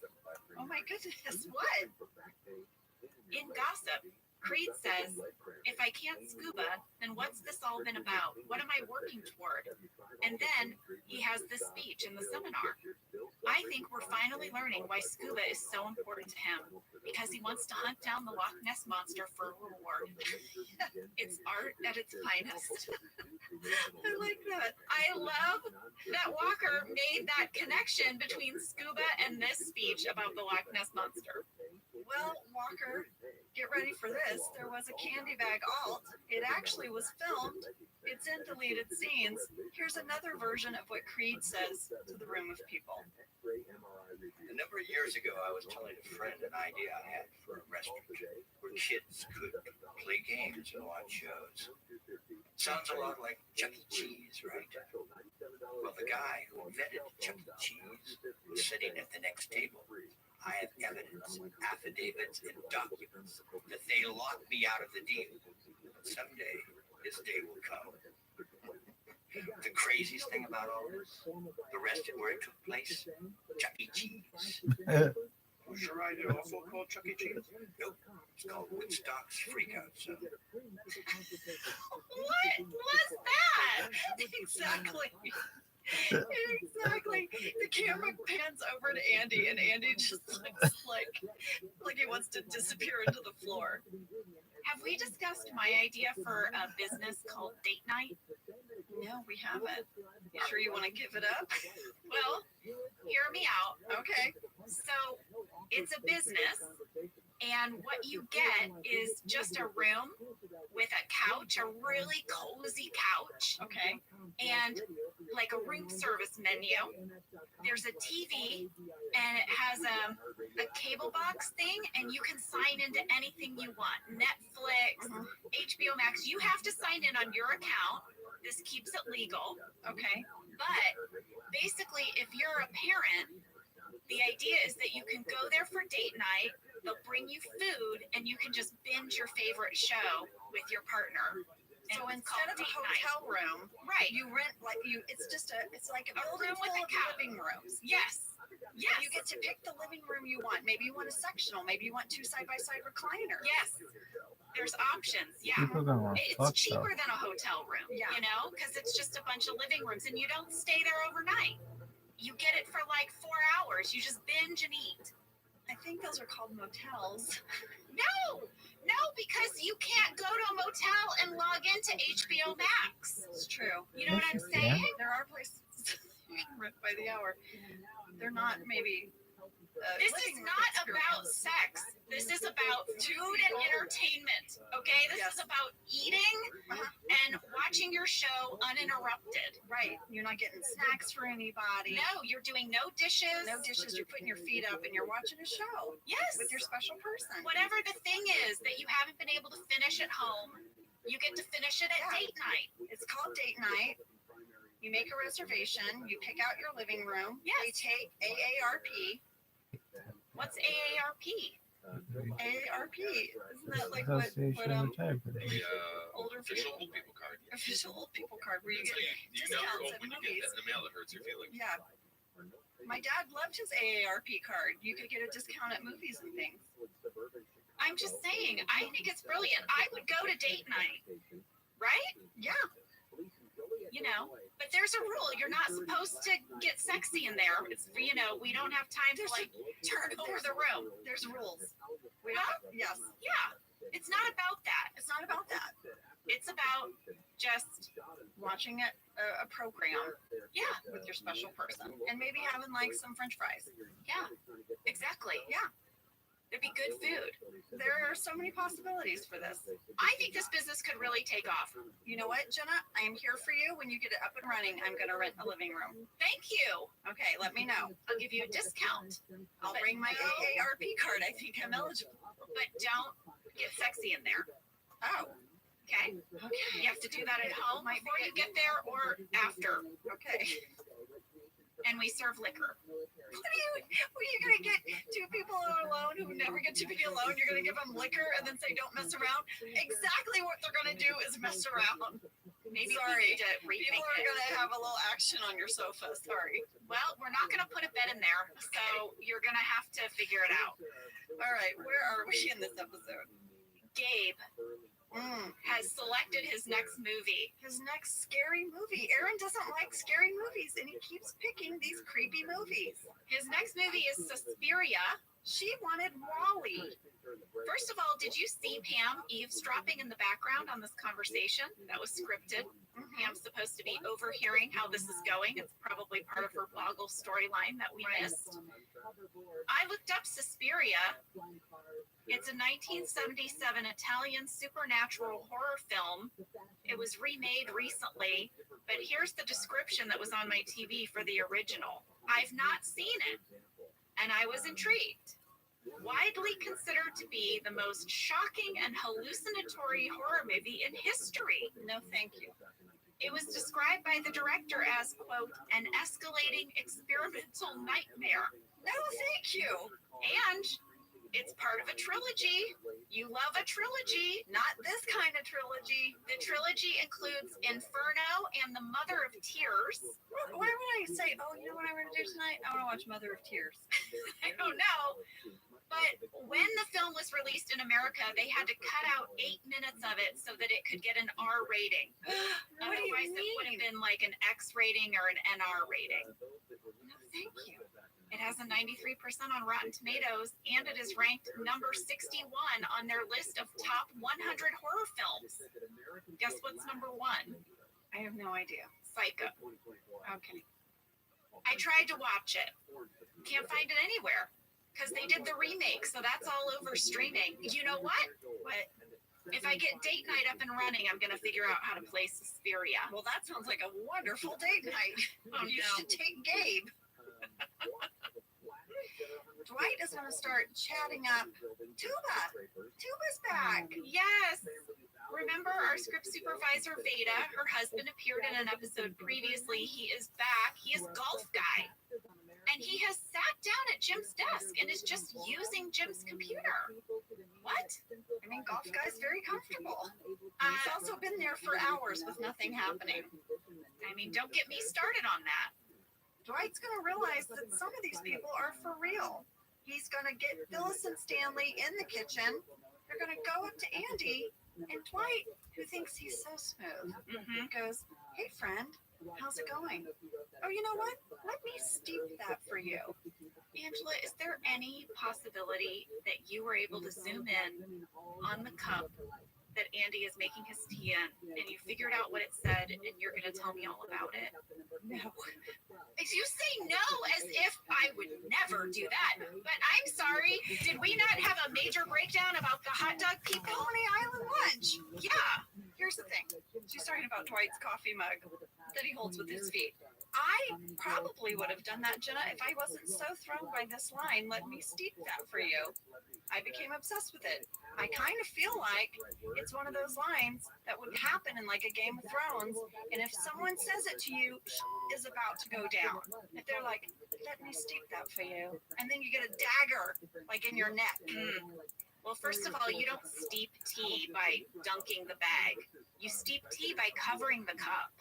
That's how you steep. So I was annoyed by the incorrect steeping, but I did try to zoom in on that cup, and I couldn't make it out, and I was so frustrated. And I just hoped maybe our brains were in the same place, and you were able to read it. I couldn't read it. It doesn't matter.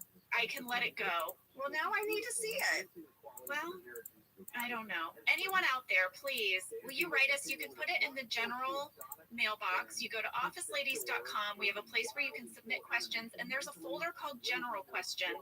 If you figured out what's on that coffee mug, please let Jenna know. I would appreciate it. By the way, you could also just go there and submit questions for different episodes. After the steeping business, Daryl's going to go, ahem, ahem. And Andy very earnestly says, "Hey, do you need a lozenge?" And Daryl's like, "They're a bunch of jackals. They left you in the lurch. And if they want to jump in, it means you're almost there. You did this. Bring it home." This gives Andy some confidence. And he's like, "You know what? I don't need your help." It's true. Andy is going to welcome everyone back from lunch, including Mykonos and his girlfriend. His lady friend. Yeah. And for some reason, everyone has stayed after lunch. And Andy's going to let everyone go. Yeah. He's just going to say goodbye, basically. So they took a whole hour for lunch. And now he's just going to say goodbye. But Michael's not going to let that happen. Michael's like, "Come on, you got this. You can do it." And Andy bursts back in the conference room and he pitches this package. The small business package. That's right. You need one of these. After all this great business advice I've given you, you're going to want this package to get started. No takers until Mykonos says he wants one. And that kicks it off. Yeah. Andy makes 3 sales. Here is my question. Was this whole day worth it to sell 3 small business packages? No. But for Andy, yes. Andy does get a win, I guess, in a sense. Maybe his sales are so bad, these 3 little packages are going to be a big deal. Meanwhile, Aaron is about to win the Scrabble game. Oscar is trying to hit at her to play the word apoplexy. Erin plays ape, and she loses. Yeah, I did look up the definition of apoplexy because Oscar says that he will have apoplexy if she loses. Apoplexy is the incapacity or speechlessness caused by extreme anger. Oh, he has some apoplexy. We are finally going to see Jim. Yes. Where has Jim been? Has John been on a movie? Where was he? I think that this did spill over. That is why we took him out of the office again and gave him a very truncated storyline that basically consisted of him kicking a rock in the parking lot and sitting in his car. Well, we're going to find out because Pam's like, what's going on? The guy in the conference room is one of his childhood friends, Tom. When they were in the 3rd grade, Jim was placed in the top reading group, which was the blue group. Actually, it was the second from the top. I like how Pam tells the story a little off. And Tom was in the green group, and Jim's mom suggested that Jim spend time hanging out with the kids in his reading group. She thought that would be a good influence for him. But guess how Jim worded that to Tom? Yeah, not very delicately. My mom thinks you're too dumb to hang out with. Yeah. But also, what the heck, Jim's mom? I know. Let him have his pal that's not as good of a reader. No kidding. Well, Jim is going to finally come up into the office. I guess he thinks the seminar is over, but Tom is going to walk into the kitchen while Jim is there. And wow. Talk about some snark in the kitchen. Yeah. Guess what? Tom remembers everything. He's like, so you work here, huh?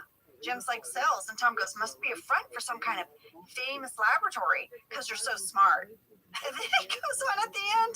He calls him like a salesman genius and goes, you know what? Great catching up. Where's your jetpack, Zuckerberg? We had a fan question from Andrew E. in Brandon, Mississippi, and many others who said, wouldn't Jim's old elementary school friend Tom know that Jim was going to be there based on the original flyer that Andy posted with Jim's picture? And if so, do we think that it was Tom's intention the whole time to confront Jim? 100%. You think Tom sat in that conference room all day just so that he could get his moment? I mean, he got a sandwich and he finally got to give it to Jim Halpert. Guest star alert, Tom was played by Greg Tukulescu. I hope I'm pronouncing that right, Greg, who has regularly appeared on Drunk History, College Humor Originals, and UCB Comedy Originals. Greg also lends his voice to Adam Ruins Everything, and he played Ellie Kemper's husband in Bridesmaids. Oh, Greg, you were hilarious. You know, Angela, also in this scene, we see a photo of Jim Halpert in young Jim Halpert. We had some fan questions about that. Natalie M. from New York said, is that really a photo of John in 3rd grade? He looks like he's in at least middle school. Also, is that the name of the elementary school he went to? And Neil S. from Pennsylvania says, Jim's school photo says Hillside Elementary, but there is no Hillside Elementary in Scranton, but there is one in Needham, Massachusetts. Randy Cordray helped me out on this one. That is a real photo of John Krasinski. I mean, I'm sure you can tell it looks like a tiny John Krasinski. I remember this episode when it came out and that John brought in his real picture and we're all like, oh my God, look at you. Because when we did the episode with our baby pictures, John and I did not have to bring in baby pictures. I don't know what grade he's in this real photo, but Randy said we added and cleared the name Hillside Elementary, which was not his actual school. It was a fictional one that we put on the photo. By the way, that was also a real photo of Greg, who played Tom. This episode is going to end with Gabe going up to Aaron's desk. He's won, but he's going to compromise on the movie. Old tech alert, DVD boxes. Yeah. Look at all my DVDs. He's picked the movie Hardware. It's a real movie, by the way. Oh, yeah. He says it tells the story of a killer combat robot, just like Wall-E. And the government used it to destroy humans. So it's a little something for both of them. And he's going to walk up and give Erin a gift. It's the Shrek 2 DVD. She's so excited. So happy. Randy Cordray told me that both of those DVD covers were the real thing and they were cleared by legal. Have you seen Hardware? I have not seen that movie either. I've seen Shrek 2. Same. Love it. It's so cute. The Shrek movies are great. Well, you guys, that was the seminar. Thank you so much, Randy Cordray, for behind the scenes details, and Dave Rogers for sharing with us about those funny bloopers. Thank you to everyone for writing in. Please don't forget to check out our awesome holiday merch. You can still get it in time for the holidays. Go to officeladies.com. Super cute stuff. We hope you have a great week. We love you. See you next week.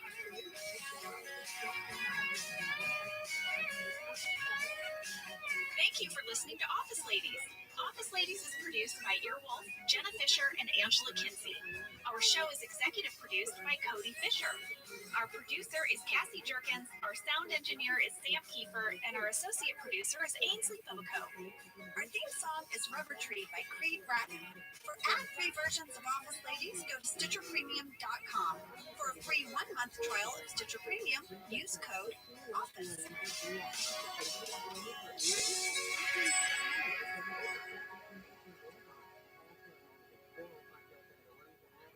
Reported a fire over on the right shoulder.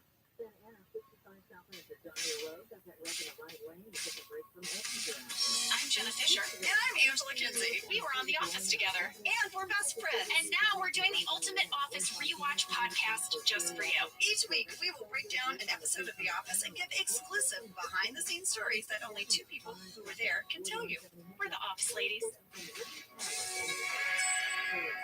Hello, Angela. Hi there. We need to go on a search. We sure do. For Michael Scott, who is just wandering around Scranton today. Yeah, he's going on a walkabout.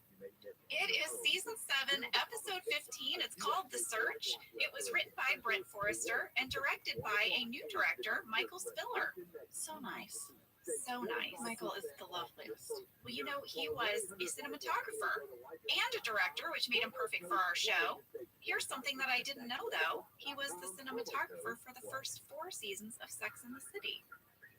Oh, Why didn't I know that? So I could pepper him with questions. so many questions. Right? This is before we Googled. I know. It wasn't We were before not Google. Google was there, but it's before you and I Googled. We were not ladies who Google yet. Michael also won an Emmy for Outstanding Direction for a Comedy Series for Modern Family. So we were in very good hands. How about a summary? Yep. When Jim leaves Michael at a gas station without his phone or wallet, Michael goes on a walkabout around Scranton. Meanwhile, Dwight, Aaron, and Holly set out to find him.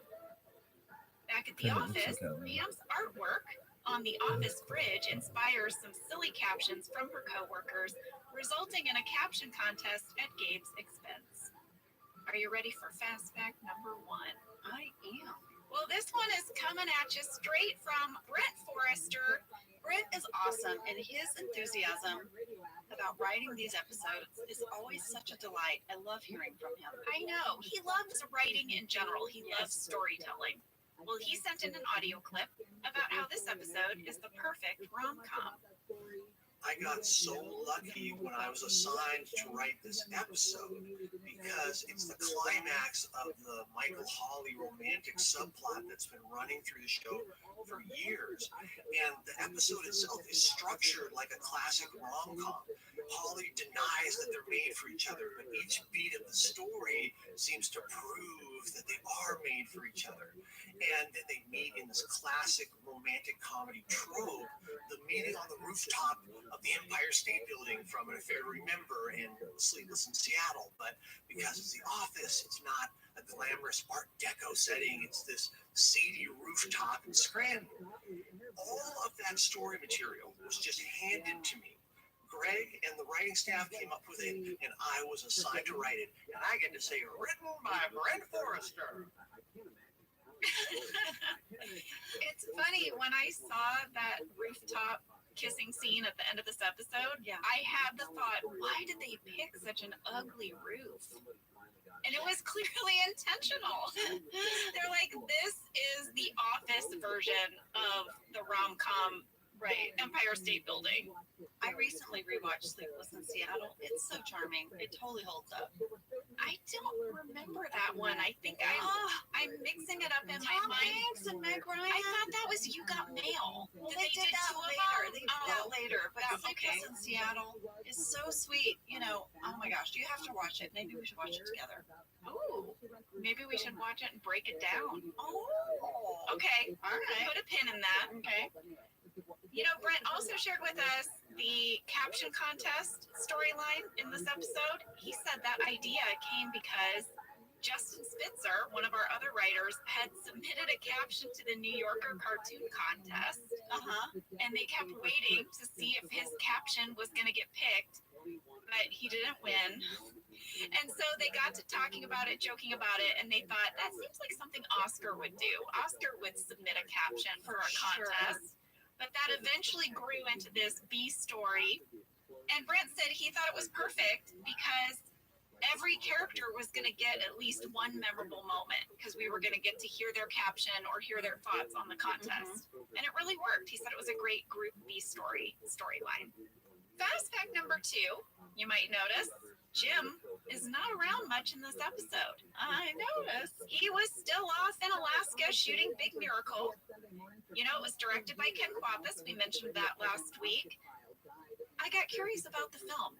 Because I'm like, John's been gone now for like 3 episodes. Yeah, what's he doing? What's he up there doing? I remembered that the movie was based on a true story of 3 California whales that got trapped in the ice in Alaska, and then everybody banded together to save the whales.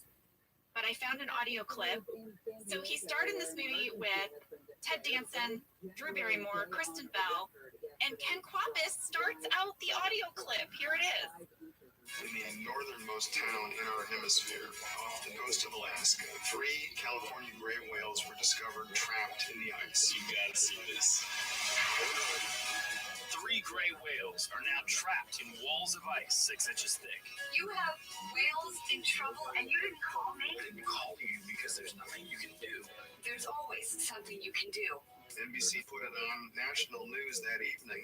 Within 24 hours, every news service sent reporters to Alaska. There were over 150 journalists that flew to Vero to report this story. This media circus sort of grew on the ice. It captured the imagination of the world. And so everybody comes to the table to start an effort and a movement to save these whales. The Inupiat people, oil companies, the United States military, You ready to do this? Russia, Greenpeace activists. Why won't you give us a chance to get them out? Everyone is doing it for their own reasons. But that's not always bad. We are all more similar than we're dissimilar. The right cause at the right time will always win out. There's so much like us. We get scared and we're vulnerable and we need help sometimes too. It is a really beautiful story. Okay, thank you for listening to that whole clip of them promoting this movie, because after I found it, I was crying. I was like, yes, the world needs this. This is so wonderful. Everyone came together. This movie got great reviews. It has a great tomato rating. It is a family film. I'm going to watch this with my family. I'll report back. Okay. Are you ready for fast fact number 3? I am. This one is a fan question from Jessica N. in Rochester, New York. Jessica would like to know, where did you film the Michael lost and wandering scenes for this episode? Was it all in one area? Were there multiple locations? They did a really good job of stitching it all together so it looked like the same place and the same time of day. Well, Jessica, I checked in with Randy Cordray on this, and guess what? This episode was a, quote, logistical nightmare. I bet they went to so many locations and they would have to move everybody every time. Yeah, there were 10 different locations for this episode. That's including actual restaurants and shops, but also just cars and shots on the street of Michael wandering. We filmed this not only over multiple days, but over multiple weeks. In order to clear John for his movie, we actually shot the scenes of him and Steve driving and then the scenes of them at the gas station the previous week when we were shooting the seminar. So we had to match that. Then a week later, over multiple days, nothing was within walking distance from one another. That's a real gamble. Like, think about it. What if the day they shot with Steve and John the week before was super sunny, and then what if we got like some weird weather like surge and it was all overcast and stuff? Yeah, I know. Or if it had rained, which never happens, but could happen. And in fact, the minute you schedule something like this in film or television, this happens. Randy must have been so stressed out. He had a big thank you. He said, quote, "This episode truly showed the expertise of our beloved location manager, Kyle Alexander, and his team." Randy said, "I have raved about Kyle in the past, but this particular episode was a massive challenge, one that he delivered with perfection." He said Kyle not only had to find suitable spaces to satisfy the needs of each scene creatively, but he also had to consider the entire shooting company in terms of parking, base camps, trailers, generators, proximity. Like, we moved a couple times, but not too many times. He said he had a very small team. It was just himself, Christian Krieger, and Anna Coates, just 3 people. Wow. Randy went on to say that they were one of his favorite departments to work with. They were always trauma-free, which is good. And he says, "As I always say about putting together a crew for a comedy, quote, the last thing I want to see is drama." So I will share more about each of the individual locations as we break them down, but we were everywhere from North Hollywood, Studio City, all the way to downtown LA. I can't wait. I love your location breakdowns, lady. Well, I got some fun little tidbits about them too. Okay, I love it too. But before we go to break, Angela, I got this fan question in the fan mail inbox. I don't know where or when to ask you this. Oh my God. But it is a question for you. What? So I thought I'd throw it in. Okay. It's from Shannon S. in Grand Haven, Michigan. "I watched a New Girl episode about Jess's birthday. In that episode, Angela guest starred, and as she was speaking to Zoe's character, she called her lady. Angela, was that scripted or just you?" Just me. Yay! Yay! New Girl was so much fun. I know I've talked about it before, but it really felt like our set in the way that we got everything as it was written, and sometimes we could play around a little bit and some improvs would make it in. But that was a fantastic and fun show to be a part of. And those guys are doing a podcast about that show now too, Yeah, right? they sure are. Hannah and Zoe and Lamorne. It's called Welcome to Our Show. Well, Shannon, you might want to check it out as a New Girl fan. I'll have to go on it when they do my episode. You will. Call her lady. Again. I have one little tidbit before we go to break. The original title for this episode was Lost. Oh, not The Search, but Lost. I think I would have found that confusing. That makes me think of Lost, the TV show. Oh, I would be. I don't know. I'm glad they changed it. Me too. I feel like The Search is a little bit more positive sounding than Lost. Also, he's on a search. Yes! It's layered. Yes, a search for love. Really, in the end. All right, well, let's take a break. We'll be right back.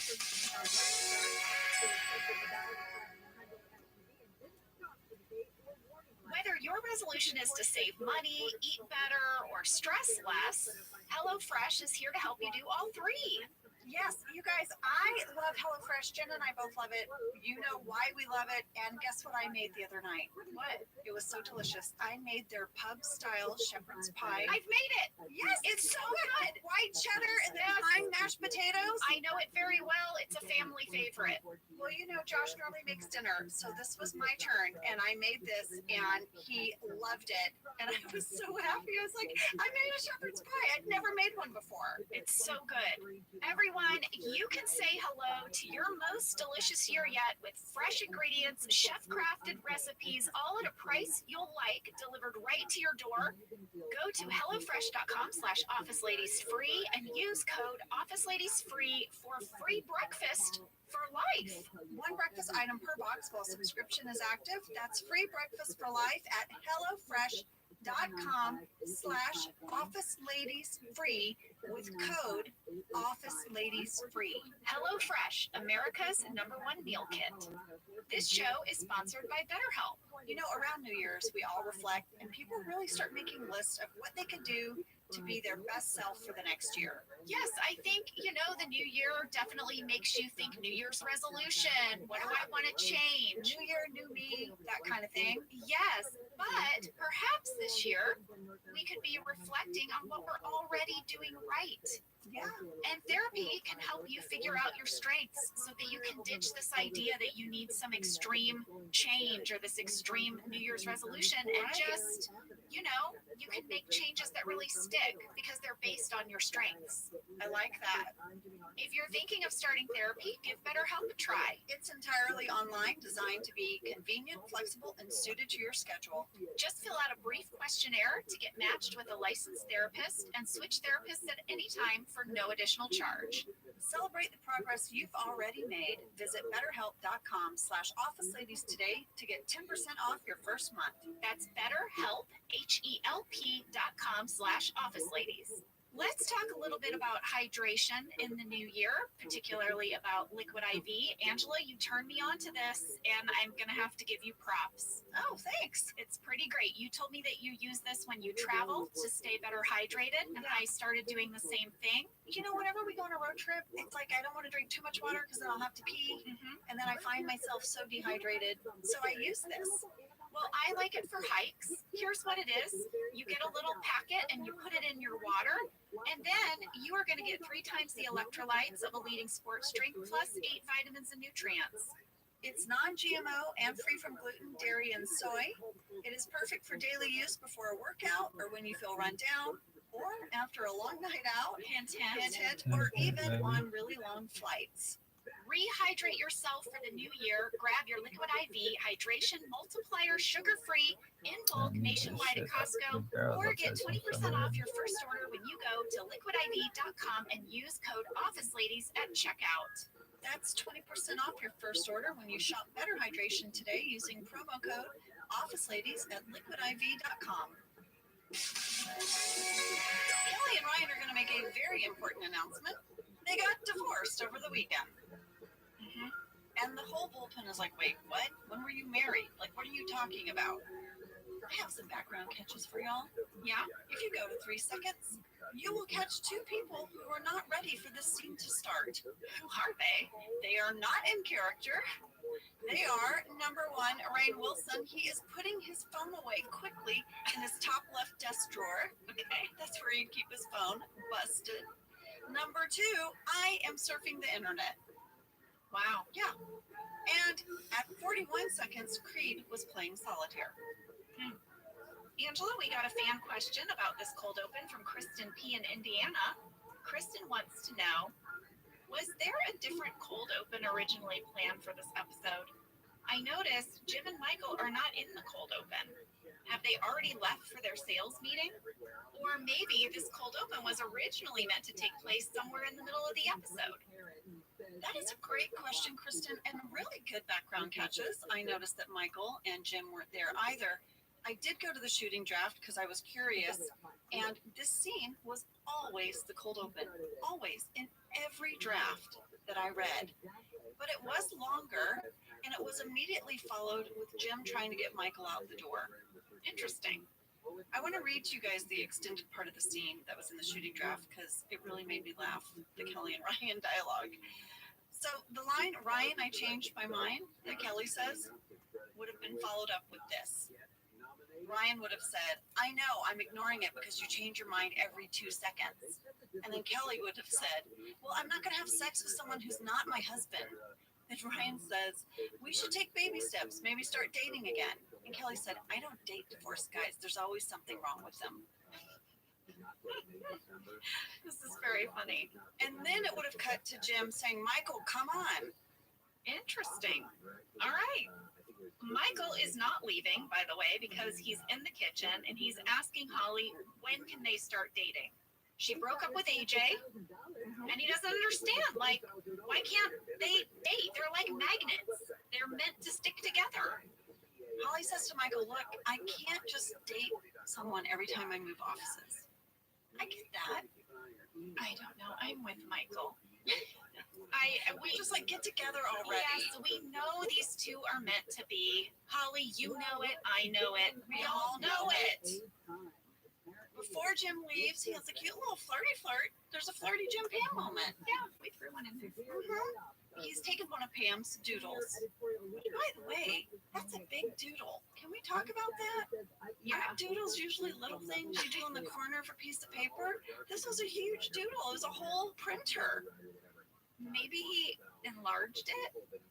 Maybe it was smaller and he used the enlarge button. Also, they say that you can tell things about people about what they doodle. There's like personality tests. So Pam's doodling a printer I'm so bummed right now in this moment that we didn't Google. that we didn't deep dive I know. what doodles mean about you. Yeah. I usually doodle a flower. What does that mean? I don't know, but I usually doodle a little cartoon of myself talking. Sam, That's Cassie, based do you on guys like doodle? my old cartooning days. Not really a doodler, Cassie. I doodled a lot in high school when I was listening to lectures, but I did just look up an article about what specific doodles mean. Oh, what do they mean? So this is 99designs.com. There is a people category. So drawing human figures indicates a successful person, someone with a healthy self-image who connects identity to a complete body. Wow. Yeah. That's great. What about people who draw plants or flowers? My second most popular doodle is a tree. Okay, I drew a lot of trees in high school too, but I did find flowers. It is one of the most popular drawing motifs. I'm basic. But it does say specific types of flowers. Do you remember what types of flowers they look like? I do like daisies. Daisies. Okay, so circular flowers with rounded petals. And sometimes I do them on a vine, you know? Okay, so circular flowers is one of the most positive flower doodles. Hey, you're a positive person. That sounds a lot like him. Did you find out anything about trees, Cassie? Yeah, I'm trying to look that up. If you draw trees next to homes, it's a sense of security. Oh. And it also represents growth in life. Oh. So, We're very positive doodlers, is what Yeah. I found out. Oh, that's the title of our next book, Positive Doodlers. Wait, I have a question. What does it say about people who draw appliances or like Yeah, or electrical equipment. I'm seeing vehicles. If you draw like trucks or boats, that's like you want to escape, you want to Oh. vacation. Okay. I often doodle a palm tree on an island. Same with the ocean and the sun.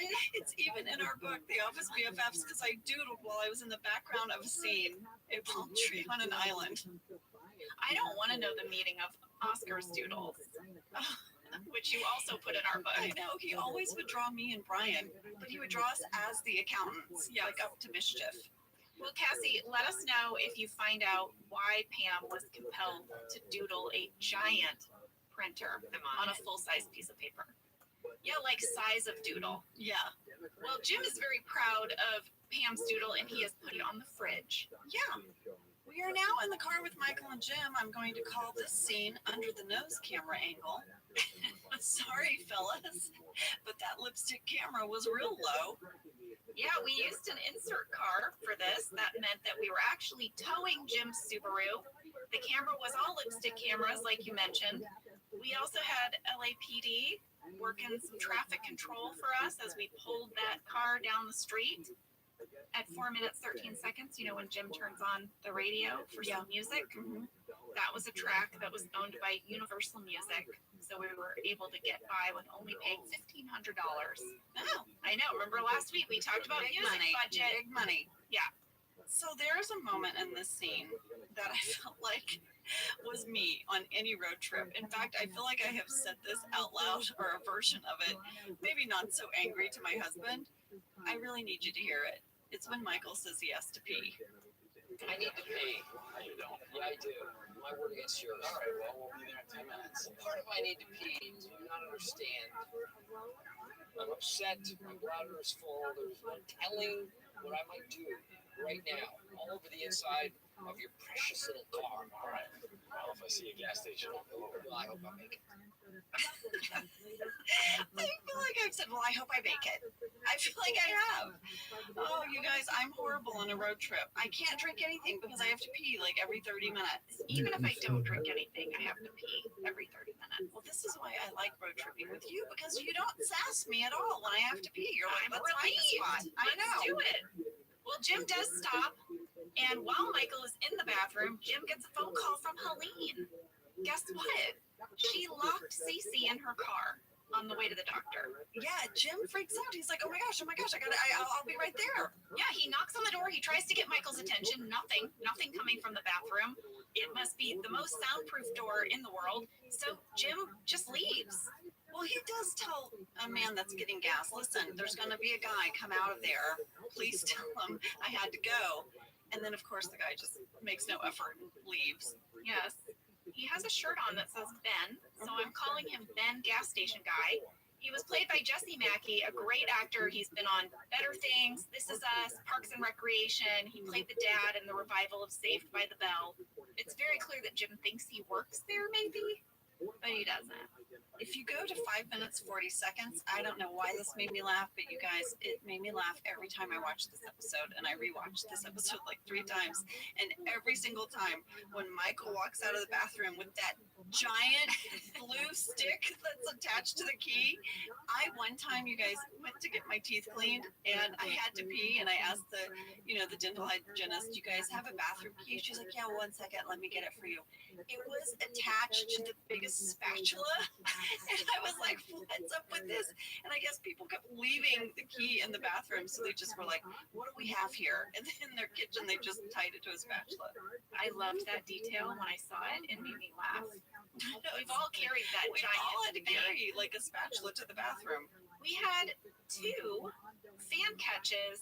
I guess I'm calling them story logic questions. Because Don W. from Clifton, Virginia said, Jim leaves Michael at the gas station, but why didn't Jim tell the documentary crew to relay the message to Michael rather than talking to a random person? Oh my gosh, yes! And then Jessica M. from Dayton, Ohio says, we don't see the documentary crew in the backseat of Jim's car, so we have to assume they drove a separate car to the gas station. Why didn't they just take Michael back to the office?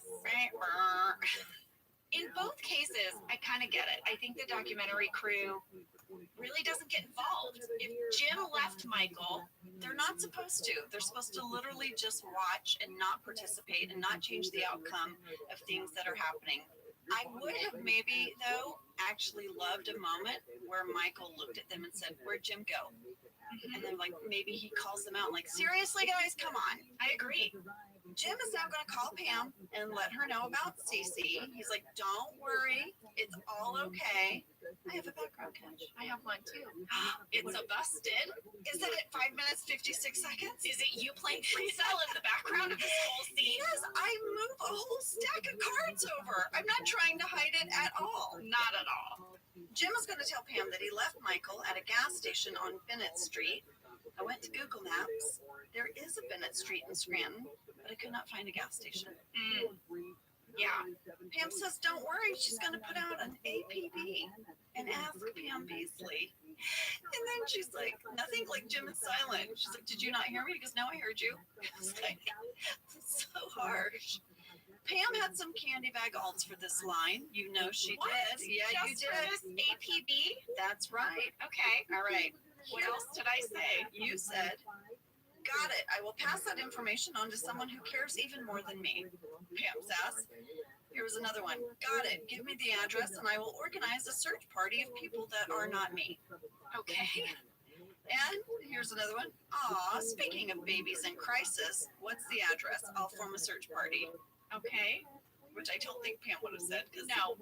You know what? That brings up remnants of the titay. The titay. The titay from the birthing episode. And then the last one was, I'm sure he's smart enough to find a way. Actually, you know what? You better give me the address. I like that line. Speaking of the gas station, the employee who works there, who was played by Eugene Cordero, who's been in everything, The Good Place, Crazy Ex-Girlfriend, Veep, Brooklyn Nine-Nine, he will not let Michael use the phone. No.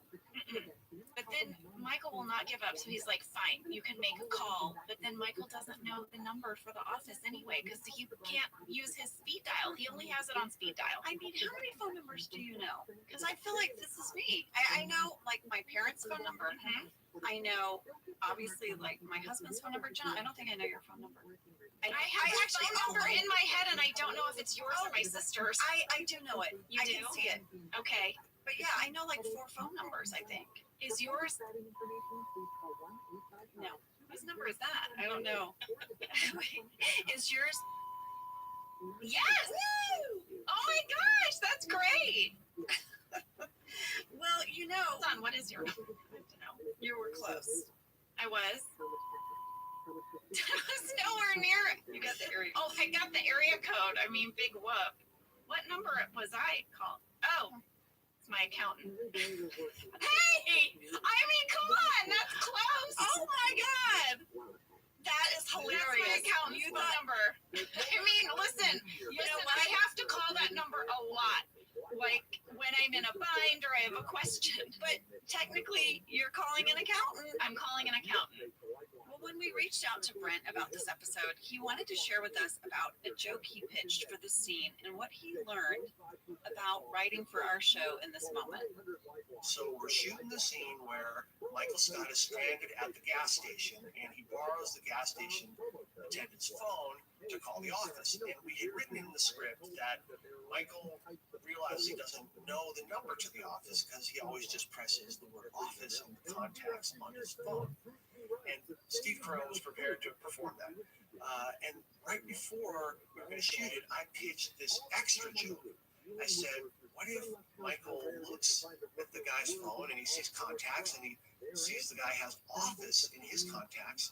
Michael presses office, and then the phone on the counter in front of the gas station attendant rings, and the gas station attendant glares at him.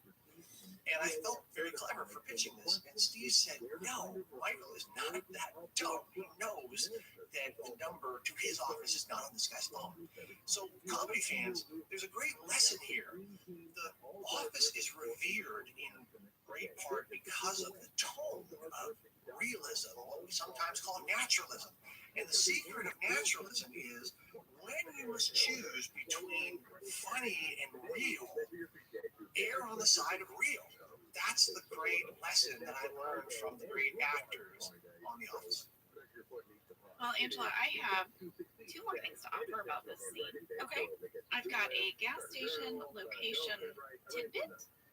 Not a breakdown, a tidbit. It's a tidbit. It's a breakdown / tidbit. And then I also have a standards and practices. Which one would you like first? Standards and practices, please. All right. Fan question from Corey E. in Denver, Colorado. In rewatching this episode, I noticed that when Michael goes into the gas station, over his shoulder, there is a grasshopper lawn care sign behind him. That is my friend's Pennsylvania-based lawn care company. I asked her about it, and she said, you guys did a prop drop. Oh, this is true. Phil Shea got this actual sign from a local company. He had it put up in the background of the scene to give it a kind of local credibility. However, Randy said that originally the sign had the real phone number for the business. It was like 1-800 lawn care, I think, and it is on the sign. And Standards and Practices flagged it. They said this is not a cleared phone number, and you're going to have to digitally remove it in post-production. So much sass from them, always. I know, but at least this time they didn't have to type any flap curse words. I wonder if they were bummed. I wonder if they're like, oh, just a sign. Actually, I think that their email said, please digitally remove the phone number from the sign. It is not cleared. As previously stated. Exactly. Please list the phone number. Here is your location tidbit. We shot this at Civic Center gas station and Mini Mart. It's in Van Nuys. It is now closed, but their Yelp review page is still up. And it had 1 4-star review and 3 1-star reviews. Were they at the bathroom? Here is one of the 1-star reviews. Okay. Quote, Bathroom gets 7 out of 10, mostly for a quiet, enjoyable time. What? What are you doing in there? My friend was banging on the door to get my attention, and I couldn't hear a thing. Come on. Made my experience peaceful. The cashier is another story, though. Not only was he rude, suggested my friend abandon me there, my best friend, but when I needed to use his phone, he didn't have any of my numbers on speed dial for me to call a ride. Turns out my friend did leave me something about a baby emergency. Who wrote that? Was it one of our writers or was that a fan of the show? No, it was just a fan of the show. That's brilliant. Brilliant, right? Yes. Really liked that little Maybe tidbit. we're right here being brave. Well, Michael's going to have a talking head where he says, you know what, this is good. I'm actually going to take this opportunity to go walk about. And no cameras. He shoos the cameras away, which he never does. There was a candy bag alt for this talking head. Oh, please. This is what Michael says. This was not the day for one of your prankaroonies, Jim. I would have loved this yesterday. I would have laughed my butt off. But you know what? This is a blessing in the skies. I'm going walkabout. Blessing in the skies. A blessing in the skies. I really like it when Michael gets phrases wrong. I do too, because I can relate. I might have said blessing in the skies. Back at the office, a search party is forming. It is going to consist of Holly, Aaron, and Dwight. Yes, Dwight is going to say that he can't drive, though, because he's got a car full of fox meat. I can't even tell you how many alts they had for that line. For why he can't drive? Like 2 pages of alts. I don't doubt it. I don't doubt it. I'm just going to give you 3 because there were so many. Okay. Here they were. You drive. I have a car full of scarecrow heads. Made me laugh out loud. You drive. I have a car full of pennies. Stupid bank only lets me convert 10,000 a day. You drive. I have a car full of Christmas ornaments I'm returning. 30 days, and I have the receipts. There were 2 pages of these. I want more. I wish there were more. There were. I just didn't know if I would bore you guys if I just read a ton of them. They're very funny. Goodness. Well, listen, I think we should take a break. When we come back, we're going to learn all about sticky quips. Oh, yes. And we're going to see who has the best instincts for finding Michael.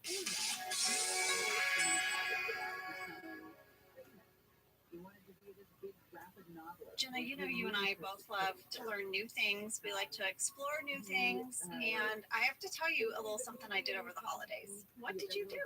Well, my daughter was very curious about the classic holiday movies. What are the holiday movies? And there's so many different genres, right, within a holiday movie.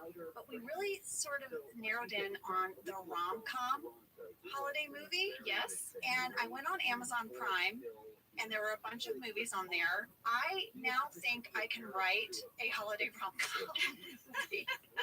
Well, I think it's very important to stay curious, stay open to exploring new things, and you can do all of that with Amazon Prime. With Amazon Prime, you get Prime Video, Amazon Music Prime, and Prime's fast free shipping. Whatever you're into, it's on Prime. Visit Amazon.com/Prime to get more out of whatever you're into. This is an ode to the McDonald's French fry. They are so delicious. I get very excited about McDonald's French fries. Because they're the best fries. They really are. From my childhood to my adulthood, I love the McDonald's fry. Why are they so good? What is it? Is it what they're cooked in? Is it the way they're cut? What is it? I don't know. Everyone knows this, though. The McDonald's fry. What? My happiest moment, because I love to get a Happy Meal, it's just the perfect size for me. But sometimes some of the fries fall out and they're at the bottom of the Happy Meal, and I think I'm done with my fries, and then there's a few bonus ones at the bottom. Get your favorite McDonald's fries today. We're in the kitchen at 8 minutes 5 seconds. We get a nice shot of Pam's doodle. Randy shared with us that at this time, Henry Sane, our graphics designer, had left our show to direct a feature. We all loved Henry. He was amazing. But for this episode, we added a new member to our art department, Michael Bayouth. And he would be our graphic artist for this episode. So that is who designed this doodle. Pam is very tickled because she notices that people have added captions to the bottom of her doodle. Yeah. And they're quite funny. So she's actually going to walk into the bullpen and say, guys, these are fun. This starts a whole caption contest runner for the episode, and everyone really wants to get involved, especially Daryl. Yeah, apparently Daryl writes his own captions for Family Circus, and his daughter cracks up. He's really good at it. I did a little mini deep dive on caption contests. Oh, I knew you would.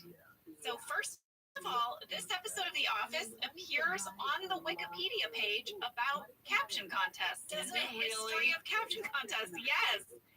So, according to this Wikipedia page, the first printed caption contest seems to have appeared in Life magazine, which ran from 1883 to 1936. But this was fascinating to me. Okay. They were not called caption contests. They were called picture title contests or picture headline contests. And here's why. Why? The word caption didn't exist. Come on. It didn't. Who invented the word caption? I don't know, but it did not show up in the English language until the first half of the 20th century. Huh. Now you go on Instagram, people post a photo and say, caption this. Yeah. You better be careful when you write that sometimes. Well, that is true. And I've got a little fun fact as well. Okay. OfficeTally.com ran a caption contest after this episode aired. They put up the drawing of the Sabre printer, and people could submit captions. And here were a couple that I thought were fun. Was there a winner? There was, and the winner got a prize package. They got a DVD, The Office Overtime, a Creed Thoughts shirt, and a Dunder Mifflin coffee tumbler. So fun. Right? Let's hear some. Okay, so the contest page is down, but some people had also submitted their captions in the comments, which are still up. Brick wrote, quote, "I work so hard so my son can become a scanner." That was one. And then Jordan went with, "Hey, look over here. I'm just about as white and square as Gabe." So he really went in the direction of the episode. Dwight, Holly, and Aaron are searching for Michael. They start with the gas station. They ask the gas station attendant which way Michael went. And as it turns out, it's exactly where Holly would have gone. She had predicted that he might have gone in the direction of the bakery just for the smell. And that's the way he went. Yeah. At 9 minutes and 37 seconds, you see this sign for a bakery, the thing that Holly sees. That was a fake bakery, doesn't exist. We made that sign. And I guess past the bakery, Michael's going to wander into a pet store where he's going to start talking to the animals. This was a real pet store on Victory Boulevard in Burbank, California. It was filled with animals, but we didn't use their animals. We brought in our own animals. They were provided by Bob Dunn's Animal Services. You know, we use them all the time. Our head trainer was Denise Sanders. Randy sent us the photos of the puppies that they cast. It's so cute. I'll put it in stories. We have all the pictures of these little dogs. That's the job I want. I want the job where I look through the puppy pictures and I pick puppies for a day of work. Oh, we don't know the names of the tiny golden retrievers, but the Yorkie was played by Amos. Michael talks to a macaw who was named Hook. He talks to a snake. We don't know the snake's name. Sorry, guys. And we used 2 puppies to play the, quote, licking puppy. They were very cute. You know, we got a fan question from Natasha C. in Dallas, Texas. When Michael was in the pet store holding the puppy licks his nose. Was the puppy trained to do this, or was this just perfect timing and improv on Michael's part? I'll tell you what, Natasha, all of the little pet store vignettes were scripted. They sound so off the cuff, but everything, the things he says to the snake, the thing he says to the macaw, all scripted, including the part where the puppy was supposed to lick his nose. The puppy licks his nose exactly in the spot it's supposed to. I don't know how they did it. How did they pull that off? I don't know, because it's not supposed to lick him at first. It's supposed to lick him in the middle. All scripted. And Steve did such a great job of making that just feel like 100% spontaneous. I know, all of it. Back at the office, Pam was like, well, if I knew you guys loved caption contests, I would have drawn something different that you could really have fun with. And so she does. She draws 2 large dogs on an island with 2 palm trees. But before anybody can give their captions, Gabe kind of shuts it down. Yeah, he's a total fun stopper. He says they can do it if they can agree on some ground rules. Number one, no insulting the company. Number two, no pop culture references. And finally, they have to write their captions on Dunder Mifflin Saber's sticky quips. Yes, and then Gabe has a talking head. He says sticky quips are fun, they're safe, they're handy. I like to use sticky quips as regular post-it notes when I'm in a fun mood. Not every day. There was an alt for this talking head where Gabe simply just said, I don't have a lot of responsibility here. Oh, so wow. We had a fan question from Joshua P. in Cincinnati. Did sticky quips already exist out there somewhere, or did Phil Shea have to find a way to create them? Well, Joshua, they did not exist. Let's give you a visual of a sticky quip. It's basically a post-it note, but it's shaped like a idea bubble. Like an idea bubble. Yeah. And Phil Shea had to design them, and he used Earl Hay Press to manufacture and package them. But I found what I'm calling a Reddit catch. Oh. When I Googled sticky quips, I found this catch on Reddit. It's pretty fantastic. Let's hear it. It says at 15 minutes and 32 seconds in the pilot episode of The Office, Jim has a doodle taped to his computer monitor. It's while he's eating some Jell-O. Okay. And there are 4 mini sticky notes with word bubbles drawn on them with captions inside. So someone has captioned this doodle, or 4 people have captioned this doodle using sort of the original sticky quip. Huh. It was kind of cool. Yeah. Well, we asked Brent about the name sticky quips, and this is what he had to Oh, say. what are those He jumping? said, that's just one of those 2-word phrases that comedy writers love. It's got multiple K sounds, plus a T and a P, 5 plosives in 2 words. That's comedy power, people. Angela, could you write a good caption for a picture? Because I could not. I just am not that clever. I do enjoy it. I like it. Really? Yes, and they often do it at school. You know, our son is in 6th grade. They do a caption contest, and he won one week. Really? Oh my gosh. I'm very impressed by that. I think maybe that is the same thing that would hold me back as an improviser. I just get in my head about it, and I can't, it doesn't flow for me. Oh, I love a good caption contest. Well, you're an improv person. I feel like that makes so much sense. Michael's getting hungry. He's going to stop at a hot dog stand, but he doesn't have any money, so he offers his watch. The hot dog guy says no. Michael's like, well, what do you do with the unsold hot dogs? And the guy says they throw them away at the end of the day. And Michael's like, why don't you throw one into my mouth? Right. I loved the hot dog guy. Yeah, he was fantastic. He was played by Chris D'Annunzio, and he's been on The Mentalist, New Girl, Law and Order, but I stumbled across his bio and listened to this. Quote, after graduating Princeton with a bachelor's degree in history, Chris had a brief stint in the NFL with the Buffalo Bills. What? Then he moved into the investment banking world. And during this time, he also embarked on an acting and writing career. Such like a diverse background. I know. History degree, NFL, investment banking, actor. I feel like you've covered all of it.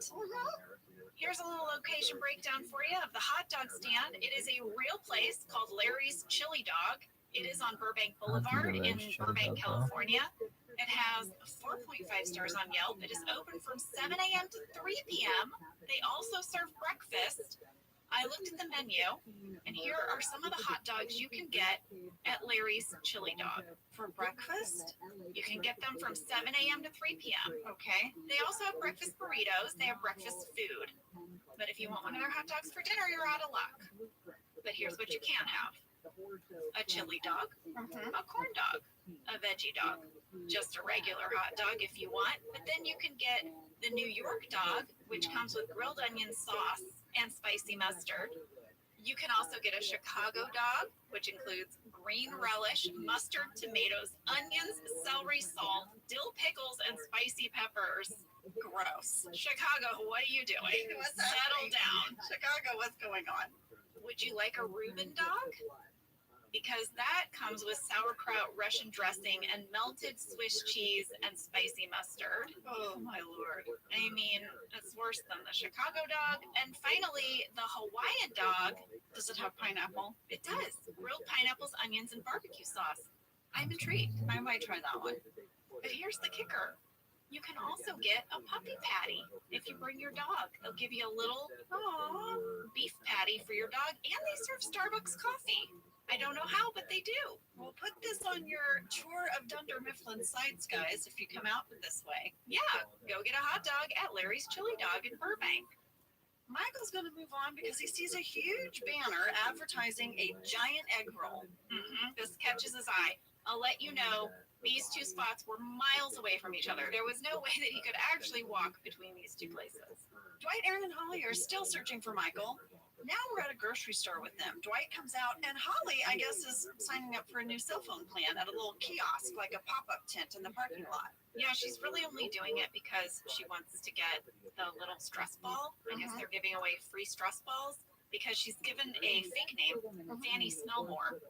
And the cell phone lady is like, wow, you must be friends with Orville Teutenbacher. These two are so meant for each other. Yeah, Orville Teutenbacher is Michael's millionaire character who farts popcorn. Dwight and Aaron know immediately that Michael's been there. Dwight starts to realize that Holly might just be the key to finding Michael, because the two of them think just alike. Yes, so they're going to ask Holly, where did he go next? Where? And Holly sees the same giant egg roll sign and says, are their egg rolls really that big? She's going to wander over there, and Dwight and Aaron follow her. Before we leave this scene, I do want to give a shout out to our guest star who played the cell phone lady, Amy Height. She has a couple of office connections. She was in Hello Ladies with Stephen Merchant and Rutherford Falls with Ed Helms. Look at that. She was great. I love it. They just miss Michael at the Chinese restaurant. He's just finishing up his food, and he's going to have to do a dine and dash, or at least he tries to. Yeah, he's too honest for that. I know. And he thinks he should get some points for that honesty. They're like, no, you tried to steal food. And he ate a lot of food. The number 3. We had a fan question for Bennett H. in Salt Lake City, Utah. Was the Chinese restaurant where Michael tried to dine and dash a real restaurant? And if so, which one? Yes, it was a real restaurant. It still exists. In the show, we called it Mr. Chu's Chinese Food Restaurant, but it is actually Kung Pao China Bistro. It is on Ventura Boulevard in Studio City, California, although it is now called Mr. O's. Do you remember back when we did the christening episode? I told you about the woman who has a blog. It's called I Am Not a Stalker, and she visits locations from TV shows and movies. All right, she went here. Yeah, she got all kinds of pictures of the restaurant. She said the owner was so nice and told her that the reason the office picked this restaurant was because there was a big parking lot next door for all the production vehicles. And Sounds they right. Yeah, that's why they got picked. Shortly after Michael leaves, Dwight and Aaron and Holly show up. And guess what? They see Michael's photo hanging on the wall. He's holding a little sign that says thief. Go to 16 Minutes, you guys, because you are going to see a lot of familiar faces, or at least a lot of familiar faces for us, I guess. We had a fan catch from Cessia Z in London, Ontario, Canada, who noticed that you can see Creed's picture on the wall, but if you look to the picture on the left, it looks like there is another picture of Creed with a black wig on, and he's smiling. I found this hilarious. Then we had a fan question from Amy D. in Kirkland, Washington. Who were the people in the thief pictures? And Jessica N. from Rochester, New York wants to know if any of them are crew members. Yes, you guys. I spotted Kelly Cantley. She's in the top row, third one over. Yep. I spotted Laverne, our makeup artist. Right. She was next to Creed. Yep. That's who I noticed. I had a hard time seeing the pictures clearly, and I tried to even take a picture of it and like zoom in, but then it got blurry. So I don't know. Did you notice anyone else? I thought I saw Brian Whittle, but again, it went by so quickly. But Laverne gets a nice big like featured shot. Yes. I really want to give a shout out to Ben Wang, who played the Chinese restaurant waiter. He has been in Legion, Fresh Off the Boat, Law and Order, and Law and Order SVU. Hey, you know I love a Law and Order alum. Ben was really awesome.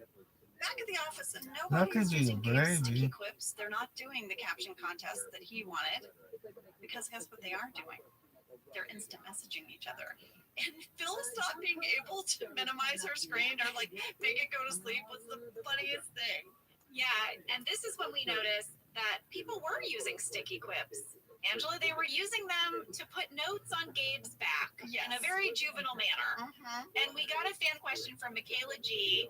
in State College, Pennsylvania, who said, when you see the sticky quips on Gabe's back during the caption contest, why is douche spelled D-O-O-S-H? Could it have been an issue with standards and practices? Oh my gosh. Please tell me you have an email about this, please. Here's what Randy said. I was shocked. He said, we did not get any standards and practices notes over the captions or about the word douche. He says, I can't remember why the spelling was changed, but it must have been a choice made on the day. Huh. So, believe it or not, standards and practices had nothing to say about this. And Randy shared with us the graphic design they put on all of our computers to look like that we had been IMing, and I'm going to put those in stories. Oh, yeah, because they have all the captions. They have tons of captions that different members in the office came up with. Gabe starts reading all the captions from the IM chat, and basically they're all either at the expense of Saber or Gabe himself. Yeah, they're not completely very nice. against the rules. They're really awful. Why is everybody so mean? So mean to Gabe. I didn't get it. The winning caption is, quote, is that a palm tree or did Gabe get skinnier? Either way, let's pee on it. No one knows who wrote it, you know, because their screens have been shut down. Yeah. Gabe won't say. Well, we know. Angela's going to have a talking head that says, please. It was easy once I decided I wanted the dog to piss on Gabe. Very crass of Angela Martin, I think, to say the word piss, don't you? Yeah, now that you mention it. Well, I had to know were there candy bag alts for this talking head, and yes, there were. There were a lot. I'm going to share two of them. All right. Angela, please. I'm quite humorous. These people would know that if any of them made my Christmas card list. Oh, Angela does a funny Christmas card. It doesn't send it to anyone in the office. And then the next one is, please, I know for a fact Gabe has had far worse things written about him on the walls of our bathroom and many other bathrooms around Scranton. Oh, so there's something in the women's room at Dunder Mifflin about Gabe. Well, Michael is still lost. He's wandering around, but he's going to try to escape the camera crew. He's going to run down an alley. Yeah. This scene was shot in downtown Los Angeles. That's where we are now on location, but we don't know where he's going. We don't. But guess who has an idea, even though she doesn't realize it? It's Holly. Yeah, she's going to say, maybe we should go up somewhere high, and we might be able to see Michael wandering around down below. Dwight thinks that's a ridiculous idea. And Holly just wanders off on her own. She's going to do it herself. Yeah, Dwight is going to go to a bowling alley. Aaron is going to follow Holly. Is Aaron going to finally come around? I mean, she started off this episode with such a snarky talking head about Holly, but I think she's starting to get it. Well, I'm sorry, if you do not warm up to them as a couple after you see this next scene, I don't know what's wrong with you. Even Randy in his email to us, he was writing out all his facts about this episode, and he said, I have to pause here and tell you that I sobbed when I saw Michael and Holly reunited on this roof. It's so emotional. It's such a sweet scene. I do want to point out that Holly apparently had to climb 15 flights of stairs. I know. What? You know, we had a fan catch from Yamina in France. Quote, we clearly see Holly walking in high heels all throughout this episode. But when she's walking up the stairs and finally sees Michael, her shoes are different. The heels are not as high when they're kissing at 20 minutes and 38 seconds. Why was this?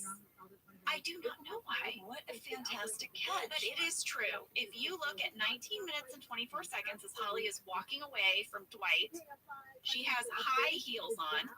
But then when she's in the stairwell and on the roof at 19 minutes and 34 seconds, she's in some little kitten heels.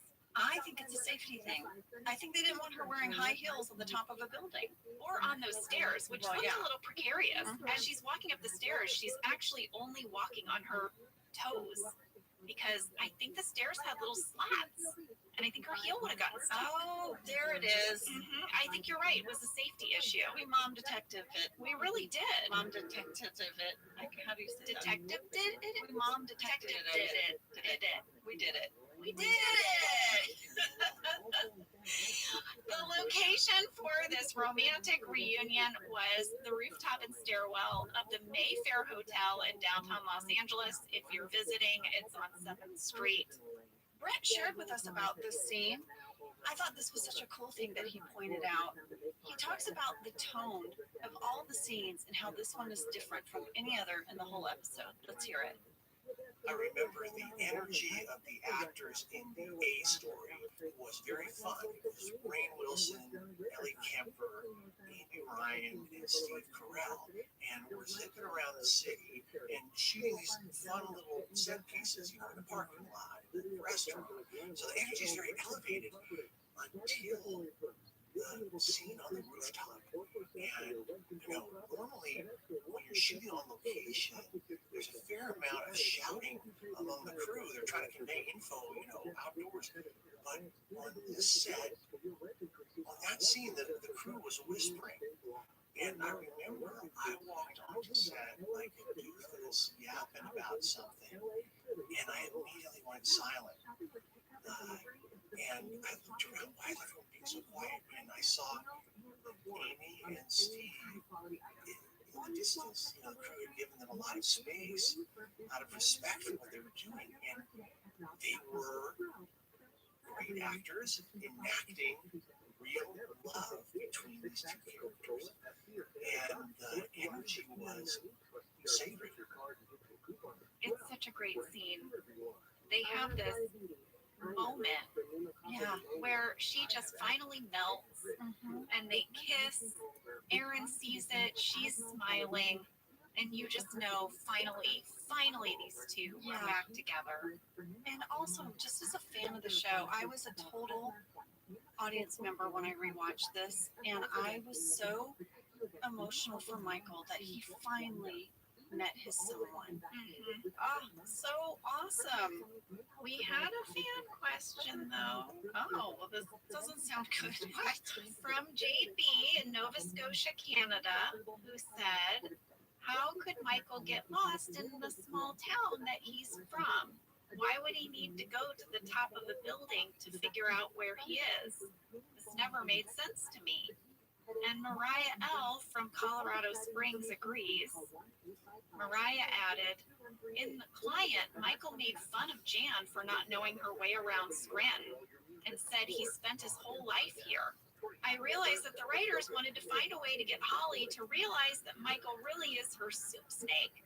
So maybe the story makes sense if you think that Michael is so depressed and out of sorts that he really could get lost in his own hometown.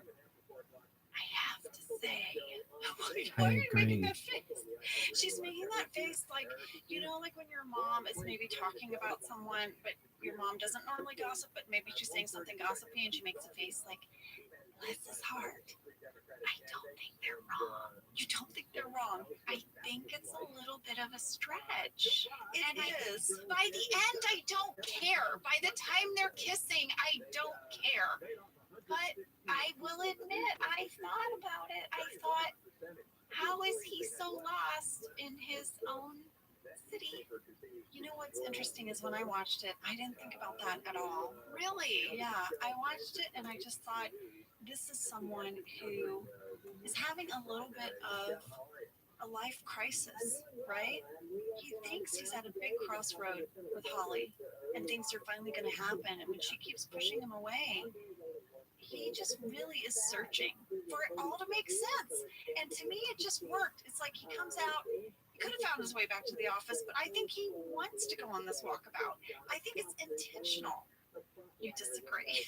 I just think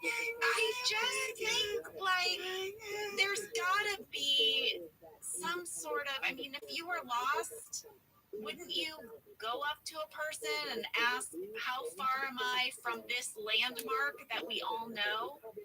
Well, here's You know the what I'm thing. saying? I don't think Michael was physically lost. I think he was emotionally lost. Oh, look what I did there. I guess. I don't know. Jade, Mariah, I see you, I hear you, but doesn't the kiss just make you not care? Oh, the minute she sees him. I mean, she sobs. She's crying. The minute you see her know, Amy Ryan, my gosh, and Steve Carell. Very good, very good. This episode ends with a tag. We're back at Dunder Mifflin, and Gabe was reading all of the captions. Guess what? We're going to end this episode with standards and practices, I Angela. bet. Because at 21 minutes and 6 seconds, Gabe says bullshit. And here was the note. Please tell me it says lip flap. As previously mentioned, please bleep the underlined completely with no beginning or end consonant sounds and blur the visible lip flap when Gabe says bullshit and shit is underlined. So we're allowed to see and hear bull, but we have to bleep the underlined, which was the rest of it. Nothing makes me happier than these standards and practices emails. I could almost just put them in a book. It's like a coffee table book. Oh, that's a good idea. Well, listen, thank you so much for joining us on The Search. A big thank you to Brent Forrester and Randy Cordray. That's right. And you guys, Brent has some wonderful comedy writing classes. You can find them at brentforrester.com. Thanks so much for listening, and we'll see you next week with Some major PDA. Major. Oh my gosh.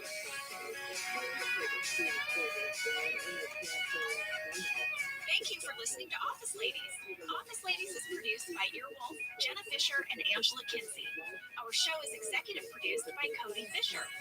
Our producer is Cassie Jerkins, our sound engineer is Sam Kiefer, and our associate producer is Ainsley Bubico. Our theme song is Rubber Tree by Creed Bratton. For ad-free versions of Office Ladies, go to StitcherPremium.com. For a free 1-month trial of Stitcher Premium, use code OFFICE.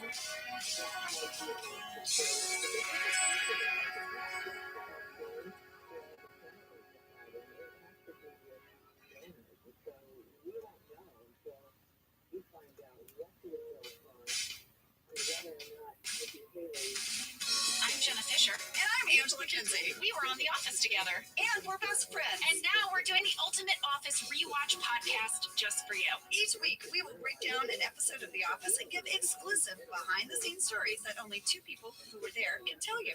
We're the Office Ladies. Hello, everybody. Hi there. Today, we are breaking down Season 7, Episode 16, PDA, and we have a special guest in the studio with us. We do. The director of this episode, Greg Daniels. Hi, Greg. Hi, guys. Welcome. Thank you for having me.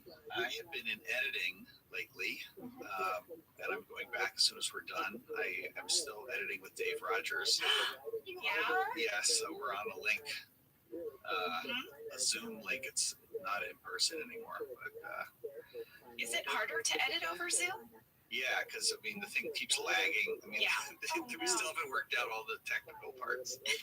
What are you guys editing right now? We are editing the first episode of Season 3 of Upload, which we just finished shooting. That is awesome. I went to the Upload premiere, and Jenna, I looked at the red carpet. They're like, do you want to do red carpet? And I was like, oh, no, I'm just here to support Greg. And I stepped back. The most beautiful people walked by onto that red carpet. Your cast is so beautiful. I took a photo with Rabbi and Mal and Andy Allo and Allegra Edwards and Zainab, and they all kind of got into that model pose where you like put one foot forward and like cock their hips, and I was like, what the hell am I doing on this stage with these people, you know? I thought you looked very handsome that night, and we have a great photo I took with Greg. I put myself on the side so that it would be easy for them to edit me out for the publicity photos. But anyway, this episode that we're about to talk about was edited by Dave and Claire Scanlon, whose birthday it is today. Oh, happy birthday, Claire! Yeah. Greg, you know, there is a commentary for this episode, and you and I are both on it. Oh, I forgot about that. You say some interesting things. I'm really curious because you guys told me about this, and I literally forgot that I directed it or had anything to do with it. And I was looking, I was like, God, I don't have any anecdotes. I don't even remember doing this. And I went back and watched it again.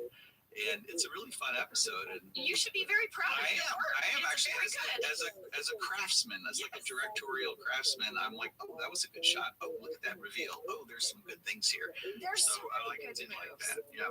I thought one of the things I was a big fan of, and I know we're sort of jumping all over the place, but in the conference room, when Gabe was like, look, you guys can't act like this, right? In the office. And they're having this meeting about it. It's a really long scene, but you have them first sitting facing Gabe, and then once they realize it's about them, you turn them around in the chair, and now they're facing all of us. It was so hard to get through that without laughing. That was so tough. That was very funny. I think to me, some of the best part was there was a lot of B-roll in this episode, and it was B-roll of like Jim and Pam trying to find some place to mess around in. Yes. And the one where you guys are going up the ladder and the into the warehouse. in the warehouse spot. Yeah. Yeah, and then the camera just reveals Calvin, and you guys zoom down. Yes. That was pretty funny. I feel like I remember there's a shot of John, and he's gonna suggest maybe we get into a box. Yeah. So for some reason, I feel like we saw that box, and that was an idea on the day. Mm-hmm. I thought that was really funny. I went back and looked at the script, which I sent to my phone in case we would reference it. But now the thought of digging it out and finding it on my phone, my tiny little phone, is impossible. But I was looking for certain things because I felt like, oh yeah, was that practically scripted? Like, and there was a good bit of improv, like the thing about the monkeys throwing their poop was all, of course, improv. Yes. Yeah. That scene ended much sooner. Yeah. Yeah. Well, would we want a summary for this episode? I always like a summary. Thank you, Angela. All right. Since you write them, I want to hear it. This was written by Robert Padnick. Yes. Yes, who has gone on to write on so many other shows. Great News, Chad, Man Seeking Woman. Are you still in touch with Robert? I am. I went on a walk with him about a month ago in the middle of the night. So. There's more to this story. Do you often night walk? Yes, I am a night walker. I will basically, when I'm in editing, which I've been in for a while, I will look at my phone at the end of the day, and I will realize that I took 230 steps that day. I can relate to that. Since I'm editing in my own house over Zoom. And then when that happens, I kind of go nuts and I go out on these long rambling walks in the dark. Do you like have a headlamp or some kind of lighted fixture on you? I have a thing that I got sort of from King of the Hill days called a Bubba stick, which is a walking stick with a big brass knob on the end of it. Okay. So what does that do? Does it light your way, or is it just a weapon? There's no light. It's just for cobwebs and when I'm going through things and to intimidate people who might come your way. Didn't like The Office, who may be lurking. I like to night walk too. I have a path I do, but I did buy myself a headlamp, but I don't wear it on my head. I just kind of tie it to my wrist. It's just really a good look. So I'm out there in the neighborhood like that. I'll keep an eye out for you. I'll keep an eye out for you and your big stick. That doesn't sound right, but you know what I mean. Well, never mind. Okay, summary. That station. Sorry. All right, here's your summary. Now that they are back together, Michael and Holly's public displays of affection are getting to be a bit too much for their coworkers. Meanwhile, Andy helps Erin with her Valentine's Day treasure hunt from Gabe, and Pam and Jim, after getting drunk at lunch, are looking for a place to get it on at the office. Bottomless mimosas, always a slippery slope. They never found that bottom. Fast fact number 1, I'm calling it season 7 overview with Greg Daniels. No pressure, Greg. Yeah. It's all you. Since you're here, we really wanted to ask you a little bit about the approach to season 7, knowing that it would be Steve Carell's last year as Michael Scott? Yeah, well, Paul Lieberstein ran this year, season 7, and I was a little bit of a broken man for season 7, I think, because season 6, I was co-running it with Paul and also co-running Parks and Rec, and that was my season of 58 episodes or whatever. Wow. And and so I was like a little busted up at the end of that season.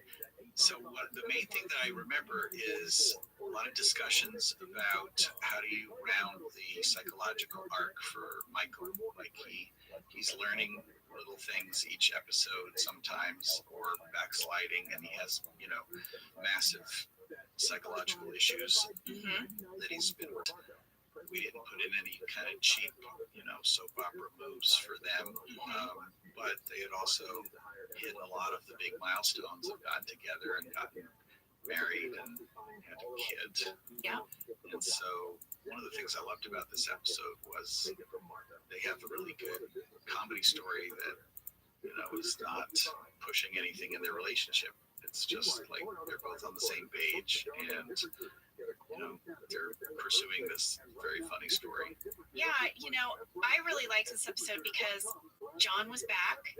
John had been gone for about a month. He was shooting the movie Big Miracle with Ken Kwapis up in Alaska, and he only had these little moments in each episode because he was gone a lot. And as Pam, it was really hard not to have Jim. I had some fun storylines with the resolutions and things, but I didn't realize how hungry I was for a Jim Pam storyline. Yeah. I loved seeing them together. Yeah. I loved their drunken stumble out of the cab. I loved them being confronted by Ryan in front of Ryan's office. I really liked having us together. If you weren't the host of this, I would gush probably 10 times more about you in this episode. But I think, first of all, I have to do a little gushing. If you need. She's leaning back with her cup of coffee. She's Yeah. ready. I'm here Bring for it it. on, Greg. I mean, first, I think it's very hard to act drunk, first of all. You guys did that really well. Incorrect. But it's also There's someone who's been drunk more times than I could endearing count. episode for Pam, I think, especially at the end. But there's just I love the part where you were at the vending machine and you were like, nobody knows, Yeah. except me and him. And Yeah. that was like a cool way to say it. Yeah. And it's just kind of, I don't know, it's exciting to see Pam be interested in the way you played drunk. The big thing, I'm sure we talked about it at the time. I don't know who initially said it. It's like this truism about playing drunk is that you're supposed to be fighting it the whole time. You're supposed to be not playing drunk or attempting to not play drunk. And I thought actually this episode turned out to be really interesting because the main plot is somewhat similar to that in that it's all about they're not supposed to be touching each other and showing affection, and yet this amazing thing has happened that they both say that they love each other. I'm talking about Michael and Holly. Yeah. And yet they're not allowed to touch each other. It's like that little limitation that they have to sort of work around. I thought was really a good game to play. Well, Greg, that leads me very well into my fast fact number 2, which is that this was our Valentine's Day episode. It aired on February 10th, 2011. Angela, you had a tidbit. Yes, Greg. So when I watched the commentary, you guys talked about this big debate about whether Michael and Holly should say, I love you this early into the courtship that we're seeing this season. Like, what would that do?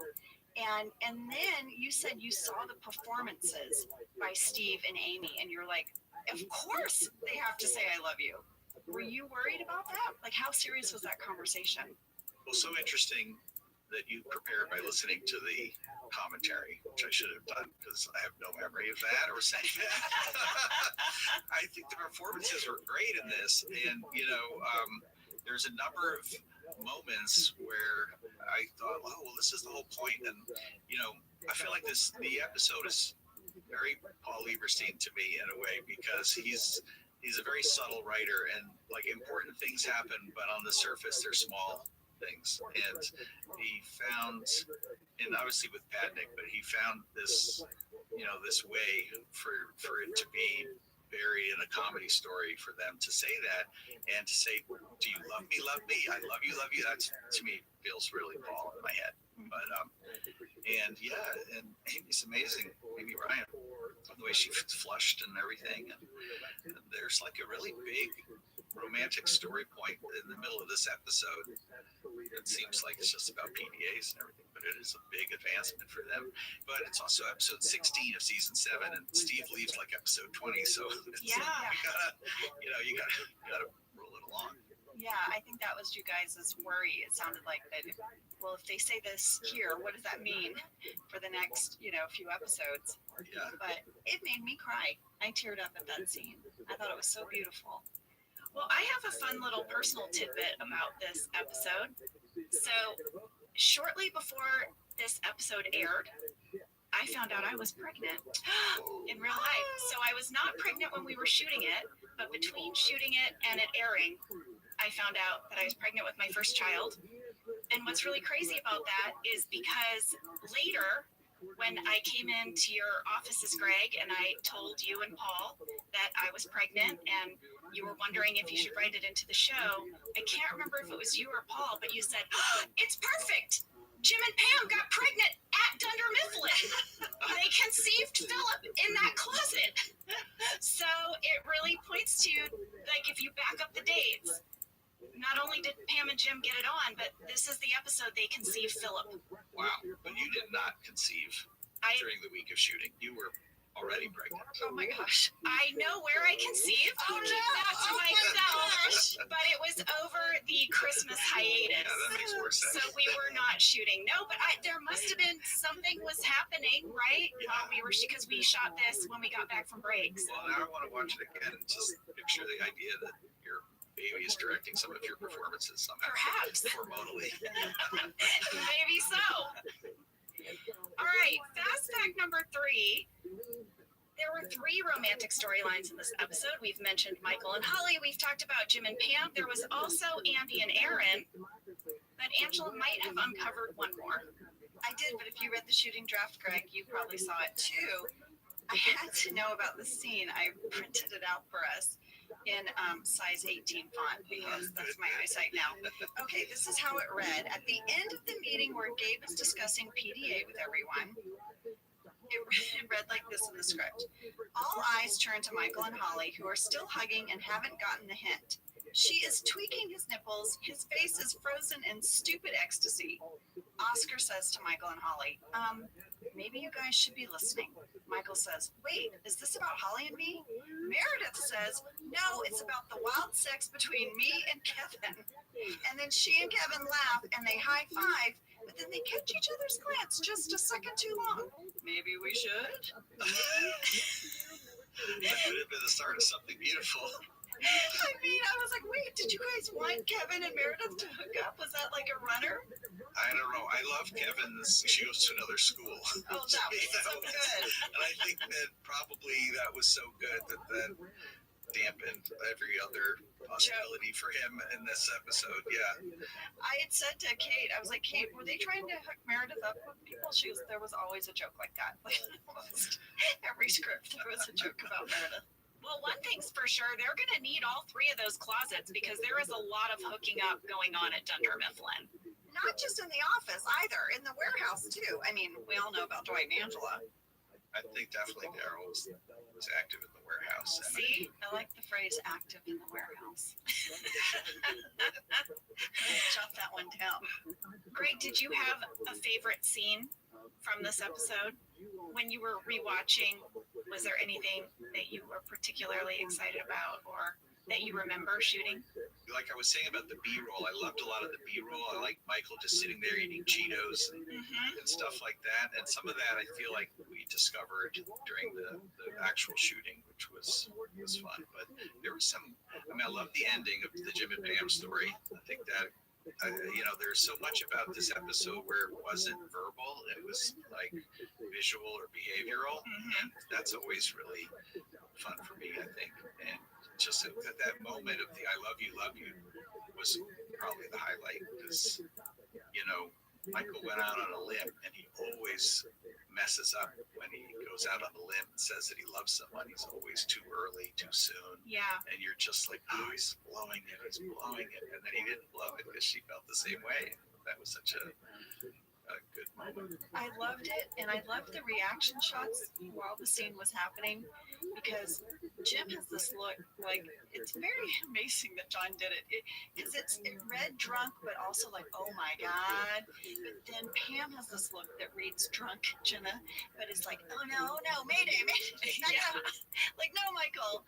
And it just helped it build, and then she was right there where he was, and it was so perfect. Yeah. Well, when you were talking about the debate of having Michael say "I love you" and "Is it too soon," I almost feel like it needed to be too soon, because we needed the partner who was going to meet him where he is, which is a person who Just like says it too soon. Yeah. Right. Even though, come on, he's earned it. He has loved Holly for a year now, and they should have said "I love you" the last time they were dating. We all know they're perfect for each other. Yeah. And so in that sense also, it's not too soon.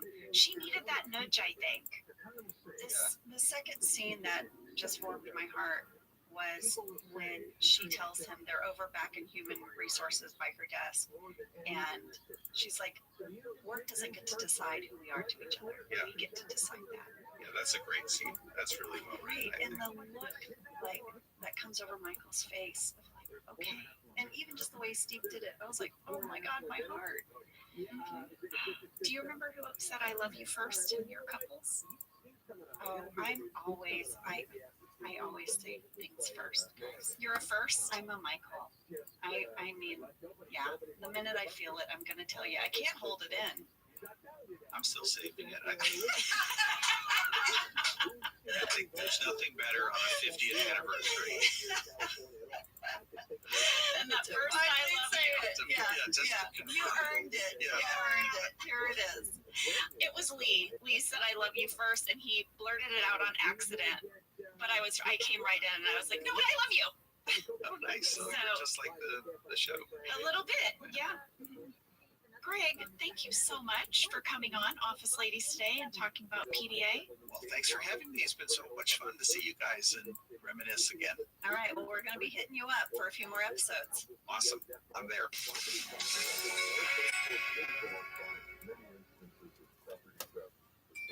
Whether your resolution is to save money, eat better, or stress less, HelloFresh is here to help you do all three. Yes, you guys, I love HelloFresh. Jen and I both love it. You know why we love it. And guess what I made the other night? What? It was so delicious. I made their pub-style shepherd's pie. I've made it. Yes, It's so good. White cheddar and the thyme mashed potatoes. I know it very well. It's a family favorite.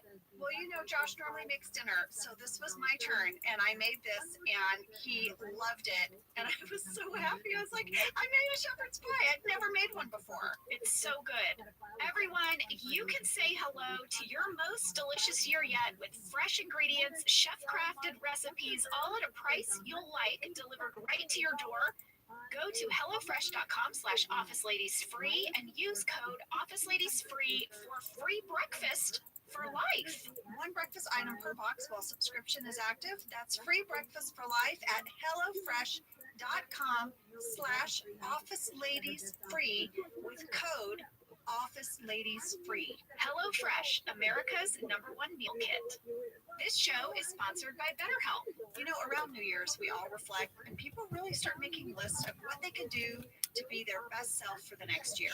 Yes, I think, the new year definitely makes you think New Year's resolution. What do I want to change? New year, new me, that kind of thing. Yes, but perhaps this year we could be reflecting on what we're already doing right.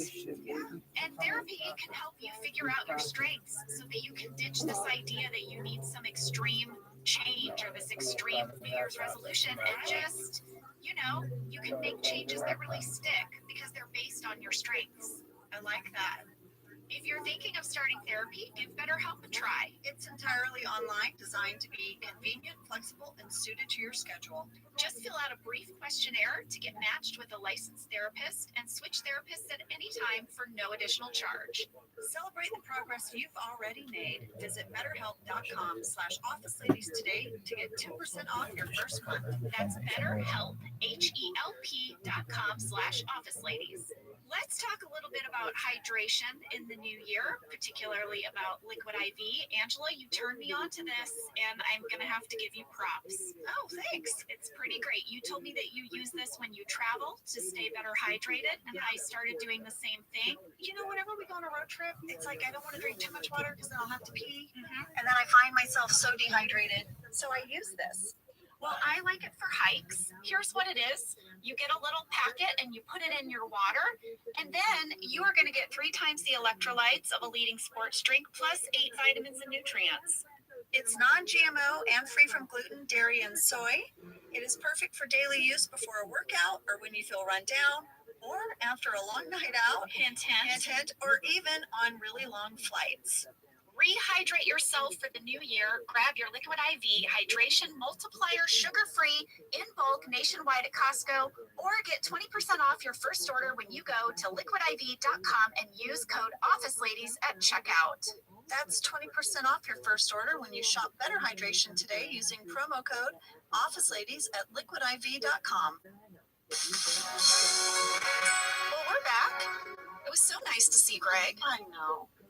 You know, before we start breaking down this episode, Angela, I realized I have some writer news that I didn't get to share. Okay. So beginning with this episode, writer and cast member BJ Novak was promoted.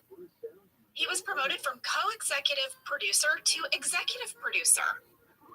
And Warren Lieberstein and Halstead Sullivan were also promoted from producers to supervising producers. So we were handing out some promotions. Also, we kind of talked about this with Greg, but Robert Padnick, the writer for this episode, was a new writer for season 7, and he was nominated for a Writers Guild Award for this episode. I have a Robert Padnick story. I sold a show with Robert after The Office. I remember that. Jenna, I went to my digital clutter because I was like, oh, do I have a synopsis or a log line about our show? And I found it. Oh, share. Robert and I pitched this show. It did not end up getting made. It was briefly bought, but then didn't get made. And here's the log line. A family in which everyone is single and overly involved in each other's lives. Angela is trying to manage a house full of misfits, while they all try to manage her dating career. Angela's unique blend of mothering instincts plus total naivete when it comes to dating gets her into compromising situations with the guys she meets. Angela works with her best friend Jenna, whose own family serves as a counterpoint to Angela's, and she lives vicariously through Angela's dating misadventures. Well, I want everybody to know how very hard it is to sell a show. That is not easy. I know this show didn't get made, but the fact that you have sold your shows that you've pitched. Yes. When you go out to pitch, Angela sells. She's a great writer, great creator. Aw, thanks. I actually had a lot of fun rereading it. Well, let's get into this episode. We're going to start with this cold open of Pam presenting Daryl with a card.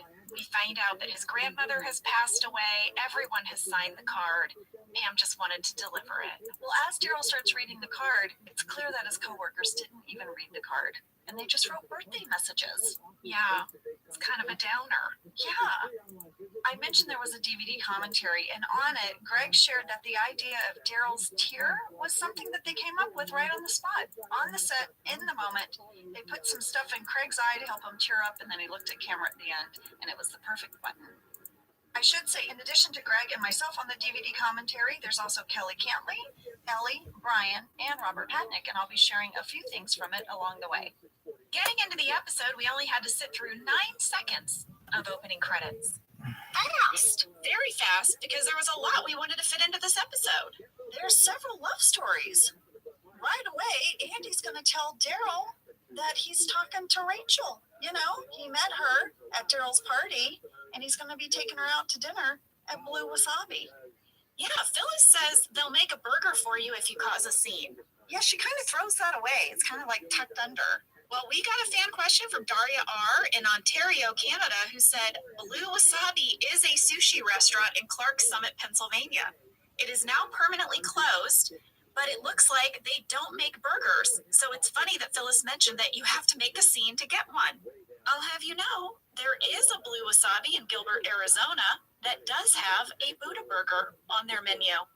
So you can get a burger at that Blue Wasabi, but not at the one in Pennsylvania that is now closed. Well, maybe Phyllis went there and made a big old scene, and now it's on the menu. Perhaps Phyllis has been to Arizona. We're going to start the whole reason this episode was titled PDA with Michael and Holly. They're kissing each other goodbye before they go back to their respective desks. They can't get enough of each other. They even do this little shimmy kiss hug all the way back to Michael's office. I want you to know that was improvised, the shimmy kiss. That was just Steve and Amy having some fun there. That backward scoot was my personal favorite, and I think if you look at 1 minute 52 seconds, you can kind of see Ed Helms starting to break. I'm sure. Because we weren't expecting it. And it was amazing. They would do different things each time. I caught us breaking throughout this whole episode. I believe it. Next up, Erin is going to get a beautiful bouquet of flowers from Gabe, and when she opens the card, she realizes that there is going to be a romantic treasure hunt. Not to be confused with a scavenger hunt. This is a treasure hunt. Yeah. Gabe has a talking head that says, I dominate Valentine's Day. I practically make romance into a science. On the commentary, Greg shared that his note to Zach for this talking head was, imagine he was like a UFC fighter, like a mixed martial artist, like kind of calling out to his other opponent. I dominate Valentine's Day. Erin's first clue is a puzzle. She's going to have to put this puzzle together to figure out the next step in the treasure hunt. We got a fan question from Laura W. in La Crosse, Washington, related to the puzzle that Erin and Andy are putting together. Laura says, when I was in college, I worked a lot of random odd jobs, and one of them was for a tiny custom puzzle making facility right here in La Crosse, Washington. It's a family-owned and run business. They are the sweetest people. At one point, we were quizzing the owner on his weirdest custom puzzles, and he said they've gotten to make a few famous puzzles, including the one for this episode of The Office. Hey! Laura says Wisconsin doesn't get a lot of movie magic opportunities, so shout out to Portrait Puzzles. Yes! Our set designer, Michael Gallenberg, took 3 photos, and Phil Shea used Portrait Puzzles to make 3 different puzzles. Then Greg got to choose the one he liked best. The company Portrait Puzzles have been in business since 2005. They still make custom puzzles today, anywhere from 16-piece postcard puzzles to 30-piece puzzles, 1,000-piece puzzles. They ship to the U.S. and Canada, and they range in price from $29.99 to $49.99. Aww. We need an Office Ladies puzzle. I like this idea. Yeah. Portrait Puzzles, we might be calling you. Well, Jenna, I looked into my digital clutter for the week that we filmed this episode. Okay. We were emailing each other. About what? You want to hear? Yeah. This tickled me so much. All right, here's our email exchange. First, I emailed you and I said, hey, I'm going to try a new recipe for dinner tonight. Here's what I'm making. Spicy shrimp coconut rice. And then I sent you the recipe. Oh! You wrote back, how spicy are you making it? I wrote back and said, pretty spicy. I know we're such dorks. Then I wrote you and I said, hey, I'm on set and Patrice has your red book. So Patrice was our set medic. She sat right by the back door as you walked in. Jenna, you were on the cover of Red Book magazine, and Patrice had bought it, and I wrote you, and I said, I just read your interview. It is great! 3 exclamation points. I felt like it was such an awesome interview, and you looked fantastic. Oh my gosh! So then I went and looked for the cover of the Red Book magazine. Jenna, you look amazing. I'm going to put it in stories. The article read, Jenna Fisher, totally candid and too cute. And this was the opening paragraph of the interview written by the writer, Lori Sandell. I have to gush on my BFF because I thought it was so adorable. This was what Lori wrote about meeting you. Jenna Fisher's quote, "How I Met My Husband's Story," sounds like the plot of a quirky indie romance, which is fitting since they fell in love while working on one. I'm hearing all the details over dinner at the Beverly Hills Hotel. Rigatoni with short ribs for Jenna, tuna tartare for me. She arrived 5 minutes early for the interview, unheard of in the celebrity world, walking right over to me with a wide smile, like she might be about to ask my advice on a gym dilemma. In dress pants, a gray cardigan, and a pretty red blouse, Jenna looks as all-American as 2 scoops of vanilla ice cream. And as we start to dish about love, fate, and favorite nail polish colors, parentheses, she's loving Essie's Angora Cardi, I have to keep reminding myself that I don't actually know her. She's so laid back. She could easily pass for your fun friend from high school, just like on The Office. My gosh, I know. I made a good impression that day. Well, reading that made me smile because that's exactly who you are, Jenna. You do feel like everyone's best friend because you're just such a nice, kind person. And why are you making me cry today? What is happening? What is going on? Am I dying? No. Is this my memorial? Stop. This is so kind. Stop it. Oh my gosh. I just was really happy that Lori wrote that because that's how I feel. I was not expecting that. I was just ready to talk about the scene of Oscar watching Michael and Holly do some hand sex. Some heavy hand petting? Yes.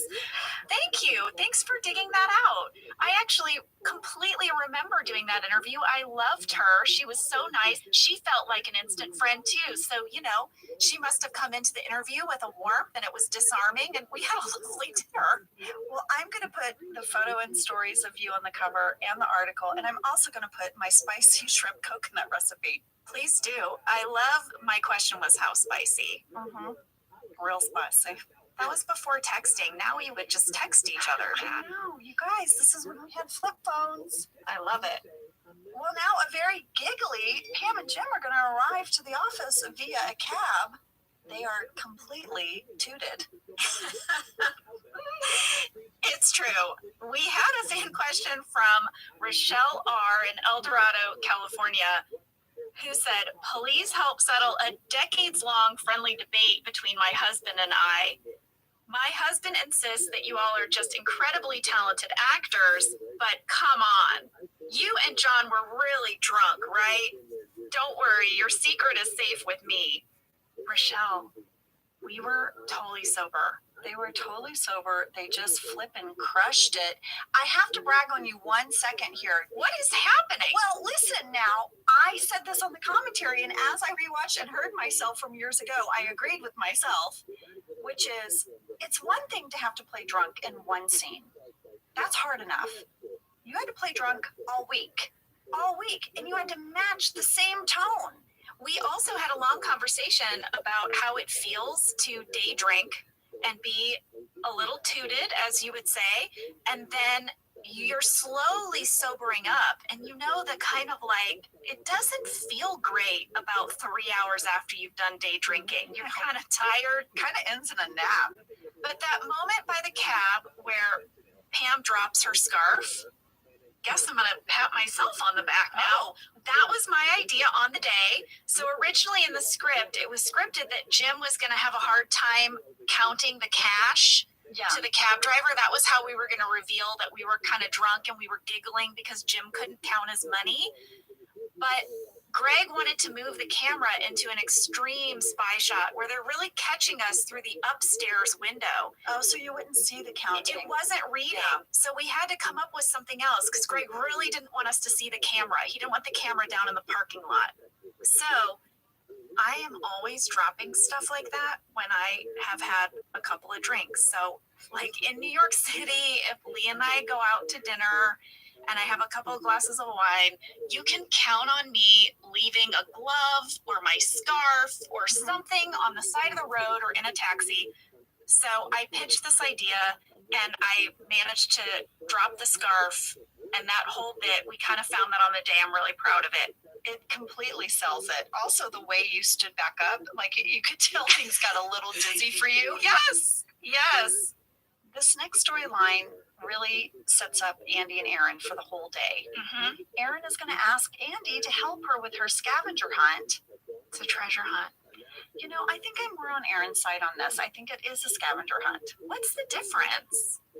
Oh, I know the difference. What? Okay, scavenger hunt is when you have a piece of paper and you have all these different things you have to check off.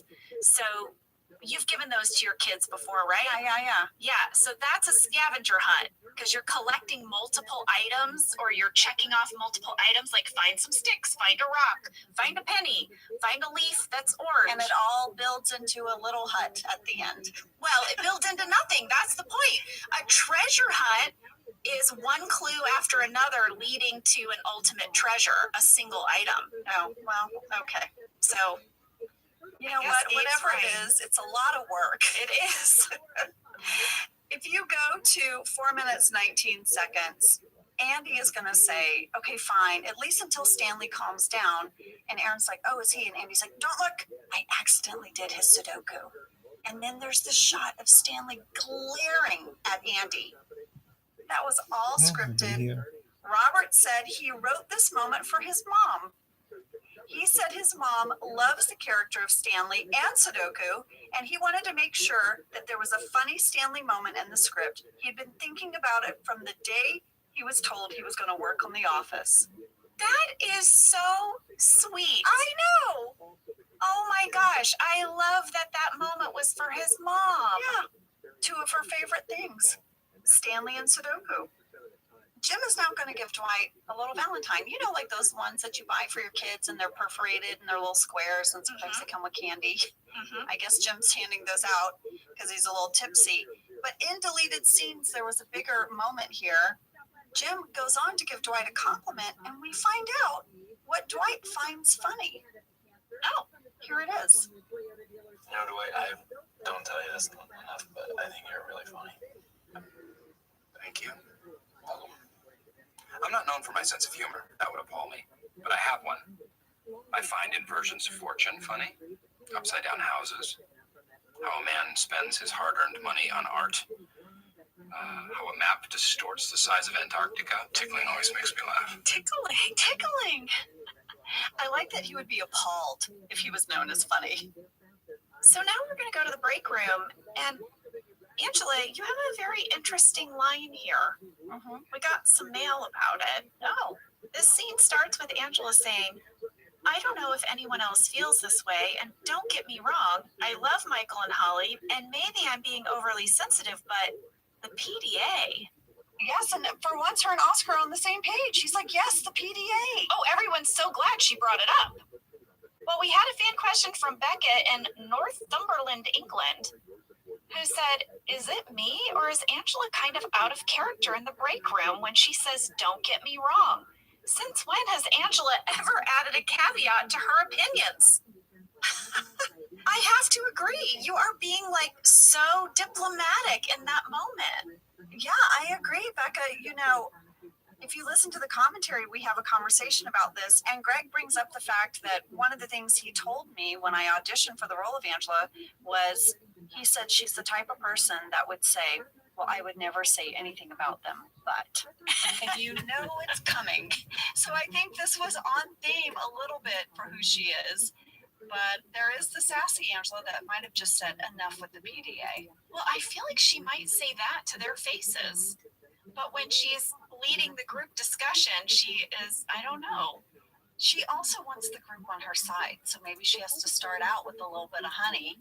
Listen, we had another fan question from Jade M. in Paris, France, who said, this was a really complicated episode for Europeans to follow because we do not know what PDA means.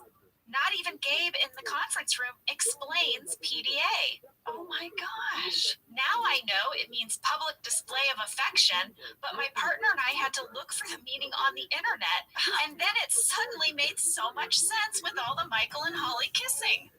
I never even thought of that. Me either. Well, Jade, the PDA is going to continue. It's going to level up even. We should probably go to break because when we get back, Gabe's going to have a meeting about it.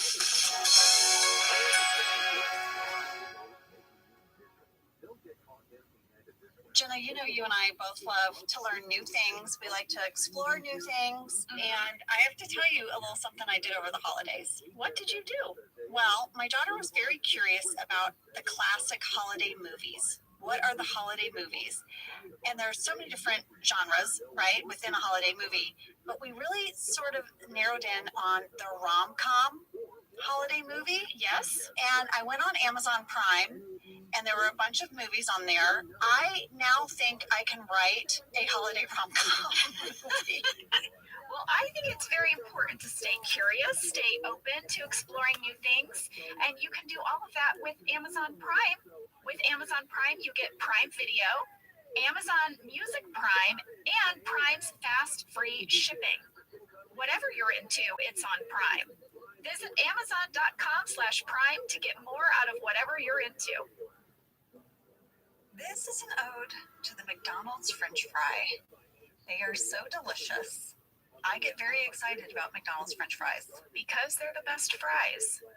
They really are. From my childhood to my adulthood, I love the McDonald's fry. Why are they so good? What is it? Is it what they're cooked in? Is it the way they're cut? What is it? I don't know. Everyone knows this though. The McDonald's fry. What? My happiest moment, because I love to get a Happy Meal, it's just the perfect size for me. But sometimes some of the fries fall out and they're at the bottom of the Happy Meal, and I think I'm done with my fries, and then there's a few bonus ones at the bottom. Get your favorite McDonald's fries today. We're back from break, and Gabe says, seeing as it's Valentine's Day, maybe we should have an impromptu meeting about romance in the workplace. Yeah, we pan around the room, and Michael is sitting in Holly's lap.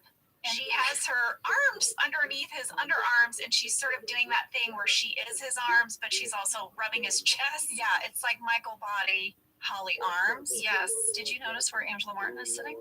Where? Right next to them. That must have been so difficult. They did that on purpose. On either side is Kevin, who's really into it, and Angela, who's completely grossed out by it. Jim and Pam are in the back corner. We had another fan catch from Daria R. in Ontario, Canada, who said at 6 minutes and 50 seconds, Pam does a huge yawn in the background, and then again at 7 minutes and 40 seconds. Yes, Daria, my yawns were scripted. That is what we talked about. That is drunk Pam, who's coming down from her buzz, I guess. I'm surprised she doesn't fall asleep. I know. And she is tired. Well, there is a joke coming up in the conference room. Greg mentioned it earlier, and I had to give a shout out to the writer. When Kevin says she goes to another school, Robert Padnick shared that that joke was written by Danny Chun. Nice job, Danny. Michael and Holly are going to realize that this whole meeting is for them. They are the PDA that is making everyone uncomfortable. They are shocked to hear this as they're sitting on each other's laps, like touching each other. Yes. Shocked. Yes. Michael agrees, fine. No more PDA. Instead, we're going to designate an office closet as a hookup zone. Dwight mentions there's so many people who might be hooking up. Michael agrees they're going to need 3 closets. My personal favorite moment here, this was totally scripted, is when Dwight says, what is your position on masturbation in the hookup closet? And Michael takes a long pause and then says, pro. That was scripted. The pause was all Steve, and the pause really sells it. You can see Michael thinking about it. Pro. There were so many things that made me laugh, like genuinely laugh out loud in this conference room. Just the phrasing when Dwight's like, as has Ryan, as has Kelly, as has Meredith, as has Phyllis, as has Daryl, as has Creed, as has Michael, as has Holly, as has Kevin. It's like Kevin yells. Yeah, this is when Jim and Pam realize they're really the only people who have not hooked up at work. Yeah, I can't tell if they're bummed out by it or just they feel like they need to be in the club. I don't know. Pam gets a bee in her bonnet about it. She does. Before we go to the break room where she starts to muse about where they can hook up, everyone please do yourself a favor. When Dwight says, as has Creed. Please look at Creed's face. Please. We talked about this scene a little bit with Greg. It's a wonderful spy shot of Jim and Pam in the break room, and Pam is going to get the idea that her and Jim need to hook up at work. I think one of the things about this storyline that really works is that it does seem really driven by Pam. Yeah, and Jim's like, well, okay. This is a total TMI question, okay? We don't have to share any details, okay? Have you ever hooked up in a public place? Yes.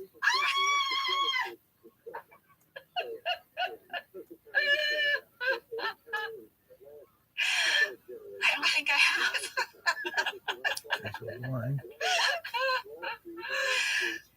Oh, wow. Wow. Moving on. Take some of tea. Okay. Move on. Moving on. Erin has solved her puzzle, and they have moved on to the second clue, which is on the boombox in Daryl's office. Craig as Daryl is so funny in this scene. He's like, pick it up, pick it up. I know. Pick it up, take it up, pick it up, take it up. They're just talking, and he's trying to work. At 8 minutes and 58 seconds, we have a sticky quip callback. Did you notice? The play me is on a sticky quip. It was also on the puzzle. I saw that as well. Also in the background over Andy's shoulder is a photo of Daryl and his daughter. It is clearly taken from the Christmas episode. And I just want to give a shout out to Michael Gallenberg. He was always thinking ahead. He would grab people for photos, and then he would give those photos to our set decoration team, who would place them and personalize people's desks or save it if we ever were to go to Daryl's house. We would have that picture of Daryl and his daughter. It was just really smart.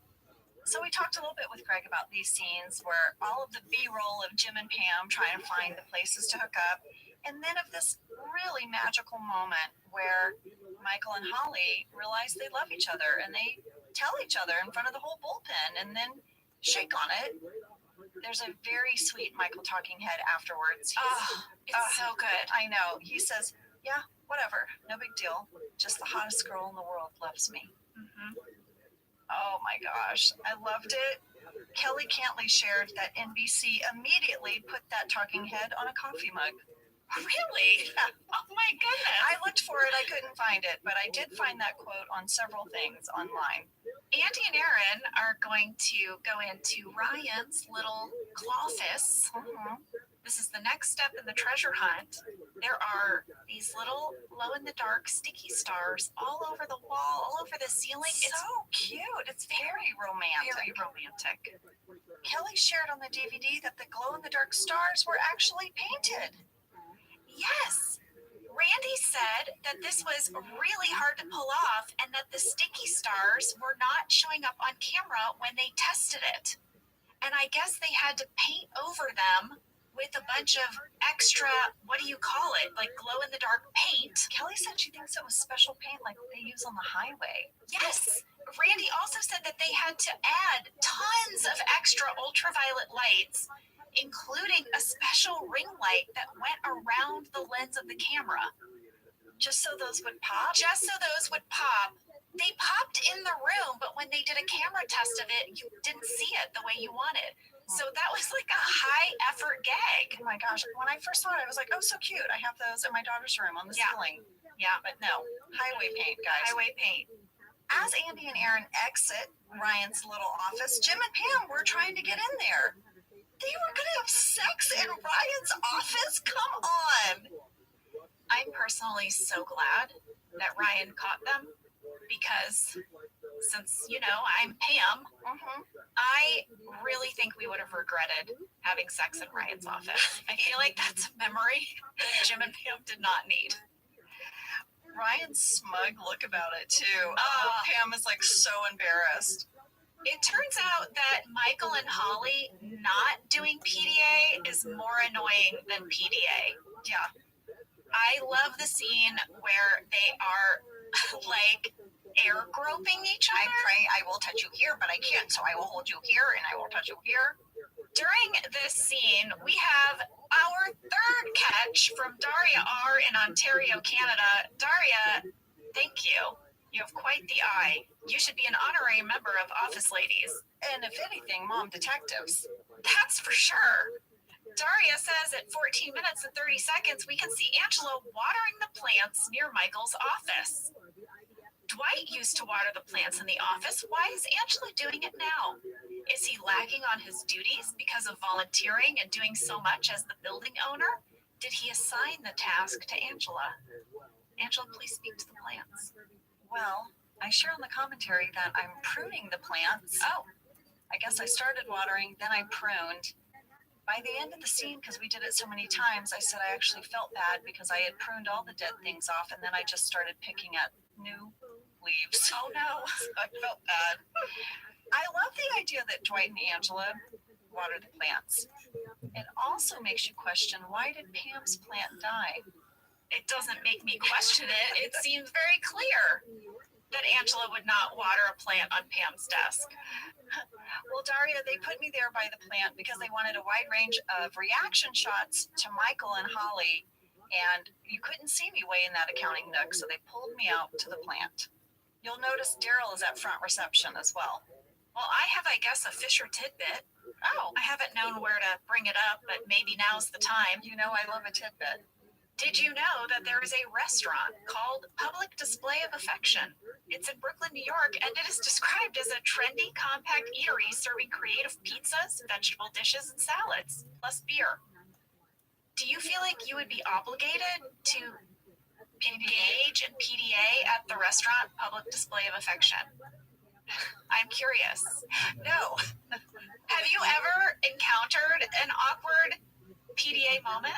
I mean, I don't know if it was so much awkward as just the proximity of me next to the person doing it.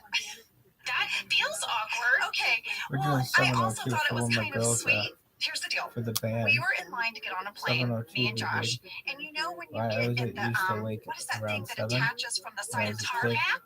No, not if the I were tarmac, late, that's what the, and that's what the I plane was is late, like. maybe The someone tried tunnel, after me to wake the me accordion downstairs, door so that I'd be in trouble. attaches from the wall. what do they always call that? The jetway? The jetway. The jet bridge? I know someone's going to write in and let us know what that's called. So when you're in that single file lane, and sometimes whoever's getting on the plane, if they're taking a while, you kind of get stuck in that corridor tunnel thingy. Sure. So we're stuck in the corridor tunnel thingy, and there was a couple in front of us. This is also a flight to Vegas. So maybe this is the tone. Maybe this is the mood people were in. But the guy just kept putting his hand on her like butt cheek and just giving it a little squeeze. But like we take a few steps, he'd give her a little squeeze. Then we take a few more steps, he'd give her a little squeeze. Well, I think we know what he was hoping would happen in Vegas. I think so. I have one that's sort of, it's an oral PDA. What? So last year, What? yeah, I was, I was skiing, Okay. with my family, but they're more advanced There you skiers than I am. Yeah. So my husband and 2 kids, they had taken off to do some blue and black runs, and I said, I'll stay here on the greens. Yeah. So if you ski, you know that if you're a single, you could go to a special lane for the lift. Yeah, for singles. So if a group of 3 people come up and they need a 4th for the lift chair, you just hop on with them. Someone made out on the lift chair? Come on. It wasn't. It was nobody made out on the lift chair, but I got added to a lift. It was 3 singles. There was a man, and then there was another man in the middle, and then I was on the end. The guy in the middle gets a phone call. None of us are speaking, by the way. You know, we get a hi. Quiet. We're on the lift. The guy in the middle gets a phone call. No. He answers it. And then does sexy talk? No. Oh. He described How in did you great know I was on a ski detail with the Orthodox to the girl, and person she was on the really other worried end about the his hookup from the night before. Get Like out. play by play. What was it? No, that was my a God, and you're movie. just stuck there. Just me and And the she was other about worried guy about who the are on sun either going side down of and she him. jumped down Total or something. That's strangers. what it was. Yes, we The kind movie of or something. leaned back and gave each other a look like, wow, this is happening. Information. But also, the guy in the middle, in addition to telling his whole hookup story was like, and dude, I am still wasted. I'm still wasted. I am so, like, I am drunk right now. Oh. And we're thinking, what is going on? Why are you on a ski lift? So he gets off the ski lift and he turns to the guy next to him and says, how do I get to death drop? What? He was going to go up to like the highest black and Oh my ski gosh. down. I was like, do I get a Can you report ranger? someone? Can you report someone? I don't know whatever happened to that guy, but that was sort of like, that's an oral PDA that I was subjected to. I think you need a new term. What is it? Oral PDA is very Agreed. off-putting. I don't know what to call I it. think it's a verbal PDA. Verbal. I hear you. Yeah. I hear you. I think it's got to be a verbal thing. An audio. Audible. And here's the thing, he had no idea he was sitting next to Pam from the office because you have goggles and a mask and a hat and a helmet, and it's like, I ski in anonymity all the time. I know. It's pretty funny. Well, I wish I had Gabe on the ski lift to tell this guy to cut it out. That's exactly what he's doing in the next scene with Michael and Holly. He's telling them they really have to cut it out. Yeah. Well, Jenna, in the shooting draft, while this scene is going on with Michael and Holly and Gabe, back in the bullpen, everyone is kind of trash talking about Michael and Holly. Like, this is too much. They've taken it too far. And Oscar is going to ask Jim and Pam their thoughts because they're sitting there quiet. This scene is so great. It's in deleted scenes. It's maybe my favorite drunk Jim and Pam scene. Oh It's my in goodness. deleted scenes. I want you to hear it, but then I have to put it in our stories because it's so spot on. Here it is. Maybe we went a little overboard on Michael and Holly. I mean, really, were they that bad? Oh, Yes. It was horrible. Jim, Pam, wouldn't you agree that PDA in any form is inappropriate for the office? Jim stands up to make a speech. He starts rolling up his sleeves. Pam starts rolling up her sleeves. Pam stands up. Everybody's point's really excellent, and I think at the end of the day, what we have to remember definitely is what is reasonable. No, I think that the most important thing is to just ignore everything he said. I'm kidding. I'm kidding. I love you. Doesn't matter. I love you. That's okay. It's just, it's 100%. 100%. 100% what? What are you talking about? Hey, idiot twins, 100% what? What are you talking about? You didn't answer the question. Do you feel stifled by our rules against public displays of affection? Yes. No. I think we should take a vote. What do we vote? Do you know what PDA means? I'm with you. It's so funny. What you can't see, which you'll see when I put in stories, is Jim, when they ask, Jim stands up and Pam goes, what are you doing? And Jim starts rolling up his sleeves and he goes, sleeves. So then Pam starts rolling up her sleeves. And then he makes this big speech and then Pam is like, yes, and then just starts laughing. It's such a hot mess. It's so good. You know, I loved doing these comedy scenes with John. We really had good comedic chemistry together. We had that jam brain, you know, we shared that brain. And so we really were like those people who can finish someone's sentence. I always like knew where he was going. I could see it. It was so fun. I can't wait for you to see this scene because he turns to you and says, sleeves. It's just so ridiculous. Aaron and Andy's next stop on their treasure hunt is getting a sparkling cider at Hank's. I am anticipating a lip flap. Hank says, look for a heart or some in the break room. Yes, we got 2 notes from Standards and Practices in this scene. So first up, when Hank gives Aaron the bottle of sparkling cider, we had to reach out to the cider manufacturer, Martinelli's, to get clearance, which we did, but it also generated a note from Standards and Practices. The note was this: this is fine, but please avoid exposure of the logo and branding on the bottle. The brand itself doesn't seem important to the storyline or joke, so sales would prefer that significant exposure be avoided. Please, for the love of God, no significant exposure. They don't want significant exposure of any kind. No, I Of know. people, of labels. Doesn't matter. I'd like to say I disagree. I think seeing the Martinelli's label makes it clear that it's sparkling cider and not alcohol, and that is important to the storyline. I agree. And had Standards and Practices read the shooting draft, they would know of this deleted scene where Erin shares about going wine tasting, even though she doesn't like wine. It's a real awkward experience for her. So this non-alcoholic drink was intentional to the script. I have the deleted scene. Let's hear it. Oh my gosh, okay, you're gonna love this story. So last Saturday, you took me wine tasting. You hate wine. I know, but I'm trying to learn to like it. So, anyway, so the wine guy opens a new bottle, and he hands me the cork, and I don't know what to do. Well, what did you do? Well, I didn't know what to do, so I put it in my mouth. I know, I thought you were supposed to taste it. Oh my gosh.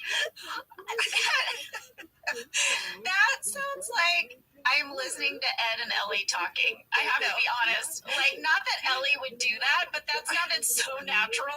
Well, they improvise quite a bit in that scene. So some of it's scripted and some of it's not.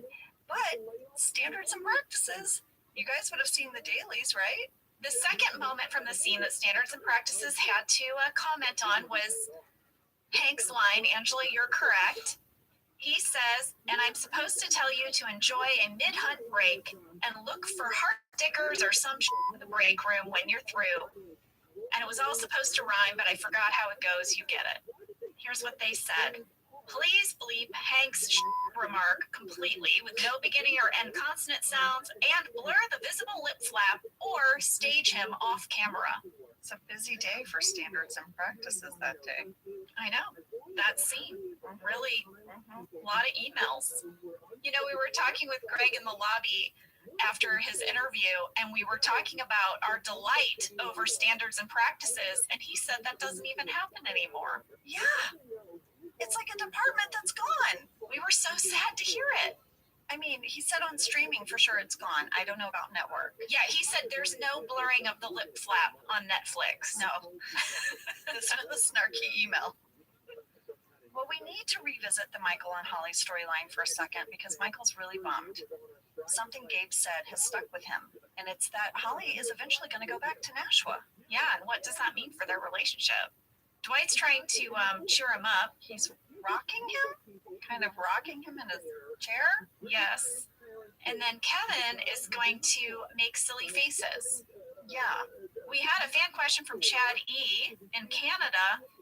At 17 minutes and 59 seconds, Michael wants to see more monkey. Go back to monkey. This seemed improvised. Was it scripted? Well, I looked in the script. The scripted scene ended after Michael says, "I love it." So it was scripted that Kevin is going to make funny faces and then he acts like a monkey. And then Michael said, "I love it." And that was the end. The whole rest of the scene was improvised. Yes. Greg and Robert shared on the commentary that it was a scene that was added late. And at first they wrote that Jim was the one making the crazy faces. But then they realized that Jim actually is with Pam looking for a place to hook up. So he couldn't physically be in both places at once. They made it Kevin. I loved it. Me too. Erin is going to get her final treasure. B9. It's a cookie, and there's a poem on the back of the cookie that says she's going to get her Valentine's kiss. And then Gabe does the weirdest blow you a kiss I've ever seen in my whole life. He didn't want to walk in and kiss her? The end of this treasure hunt, this whole treasure hunt, imagine you're Erin. You've spent all day on all these things. I mean, she's delighted because she spent it with Andy. But then at the end, could you imagine if the end of it was just Josh blowing you a kiss through a window pane? But like blowing me a kiss that he kissed into his fist, and then he kind of like makes it go. Yeah. What? I know. Well, Gabe has made a science out of Valentine's Day. I know, Gabe. Science of what? Meanwhile, Michael's gonna break up with Holly. You know what? Actually, he's gonna wait till tomorrow. He shouldn't do this on Valentine's Day. No. And she's like, we're not breaking up. And this is that moment we talked about with Greg, where Holly says, you know, they don't get to decide our future. We will decide our future. The most precious look of relief and happiness comes over Michael's face. It's so sweet. And they're going to go into the bullpen and they are going to announce to everyone that they are officially moving in together. So I shared on the commentary and I almost got a clip of it. And then I was like, is that weird to play myself from 10 years ago? I was like, that's probably weird. So I'll just share. I said, this is the first time that Michael has a real family outside of his Dunder Mifflin family. And Greg was like, you're absolutely right. This is the beginning of Michael being able to separate from the work group because he's happy finally at home. Yeah, he has a home he wants to go home to. Yeah. You know, in the middle of this scene, Jim and Pam are going to enter from a door. The door by accounting, which has never been used before. Read what I put in all caps in my document.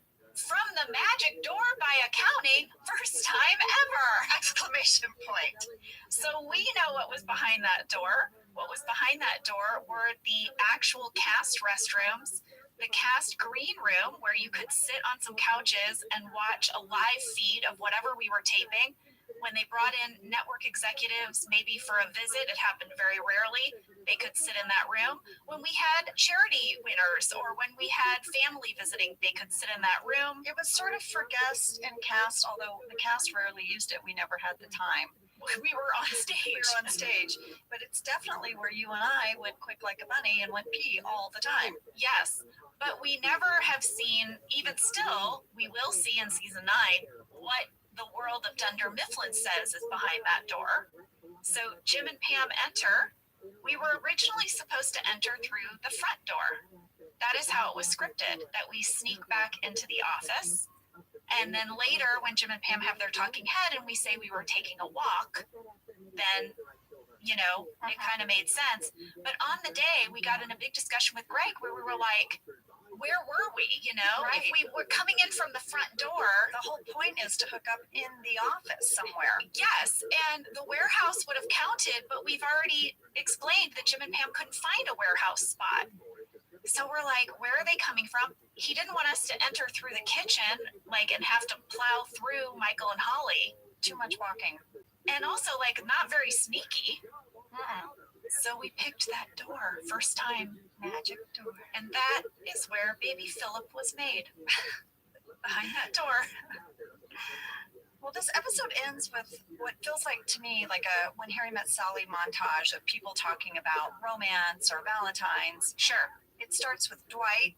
He's going to say his perfect Valentine's Day is fielding calls from 3 different cell phones from desperate people trying to purchase one of the 50 dinner reservations he made 6 months ahead of time. This is very Princess Unicorn. Yep. Ryan is going to say anyone can be Prince Charming once a year. What impresses him is a guy that can do it no days a year. Kelly says flowers, diamonds, 3-course meal, private serenade from a violinist. Kevin says pizza, soda, the moon, someone to share it with. Michael and Holly say, what are their plans tonight? Then Holly makes that ring noise. Like the bed squeaky noise? Yeah. There were even more as everyone else chimed in from the bullpen, and I thought you guys should hear them. The senator is pampering me tonight. At 6 o'clock, we're having dinner at Maison de l'Orange, followed by homemade marzipan. And then at 8:30, he has to meet his Aunt Thomas to talk about work. I guess a little BBC America, a little Vietnamese food, a little Pinot, a little Google Maps street view of Paris. C'est magnifique. I'm weighing my options. Probably gonna bike down to the wharf, see what's cooking down there. I will not buy a flower in a restaurant from a beggar. If you try to sell me a flower while I'm eating my chicken parm, you better cover your balls. Twank. Well, I loved those. That's everybody. And of course, Jim and Pam have that very cute talking head together. And they're like, what? No. And then Pam has a little look to camera, like, we did it. So, Angela, before we wrap out this episode, I did have a really fun fan love story from Logan D. in Bellevue, Nebraska. I thought, what a fun way to end this Valentine's Day episode. I can't wait. Logan said, I love this episode and it holds a special place in my heart.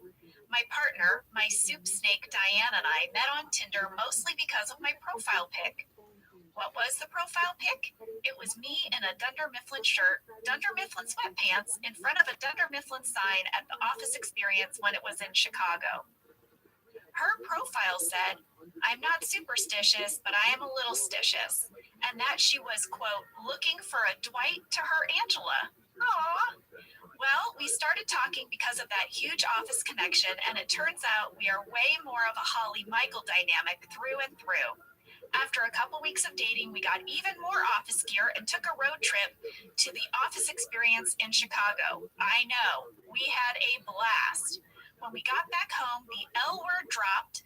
We fittingly told each other that we loved each other, and the rest is history. Our common love of this show is what brought us together and continues to bring us closer and closer over time. Aww. Logan and Diane, congratulations on finding love through the Office. I love those stories. Me too. You guys, we hope you have the best week. That was it for PDA and for you guys in the UK Public Display of Affection. Thank you so much, Greg Daniels, for coming in studio and joining us today. Thank you to Randy Cordray for all your fun tidbits. And thank you guys for listening and rewatching with us. Next week, we'll be answering our mailbag. See you then. See you then.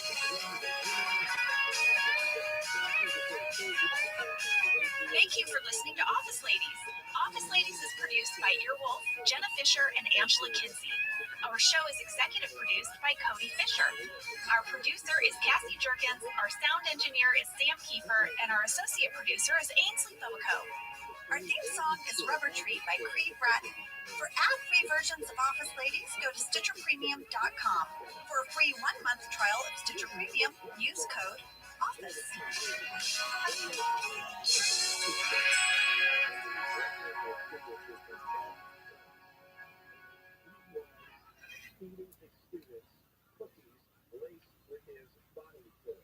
The Office BFFs that Melora, who plays Jan, was a really great mentor for me and how to navigate that part of the business with boundaries and self-care. You know, it just requires a lot of thought, a lot of strategy for me. But yeah, this anxiety has never gone away. It just ebbs and flows. But here you are, crushing it, lady. Here I am. Listen, like you said, I am also very stubborn. I don't like to be stopped. So I am a stubborn social introvert with social anxiety and an actor and a podcaster and a mom and a friend. And I have the best BFF because having someone who will listen to me spiral the morning after a dinner party, that helps a lot. So thank you, lady, for being there for me. I always will. Now, Angela Anook also had a question for you, which is this. I know that Angela has shared that she grew up in Indonesia. And as a TCK myself, I was wondering if she could share some of her experiences and difficulties in growing up there and what it was like returning to the US and if and how it has affected her identity. Oh my goodness. And first of all, I think I went into comedy because we moved so much and I was such a fish out of water growing up. And the quickest way for me to fit in was to make everyone laugh. But TCK means a third cultural kid. And you grow up not in your home country. And you have a hard time kind of figuring out where you fit in. Because there's a huge part of me that loves and identifies with my childhood in Jakarta. And when I came to the US, I found it hard to fit in and find other people who had had an experience like that. But yet my family, my parents who were raising me in this other country had all of their traditions from their culture and where they grew up. And when I would go to Texas and Louisiana in the summers and I wouldn't understand pop cultural references or I wouldn't understand colloquialisms or I felt like out of place there too. And it was sort of like, where do I fit in? And then you have this small group of people who also grew up like you that you really hold tight and dear. I am still friends with my friends that I grew up with in Jakarta. We all moved and got dispersed, and that's another thing, because you don't have that constant touchstone of that neighborhood you always go home to, that corner store, that coffee shop. You grow up kind of displaced a little bit, and it makes me crave roots and tradition. I get very attached to the smallest things about family tradition. Like, okay, it's Christmas Eve. We open one gift on Christmas Eve. And I remember one year my mom was like, what if we just open all of them? And I was like, no, because I needed some type of roots. And, but I am thankful for my childhood, because I really believe, and I know this, that you could drop me anywhere and I will find a way to survive. I'll find my people. I'll find out what to do there, and I'll be okay.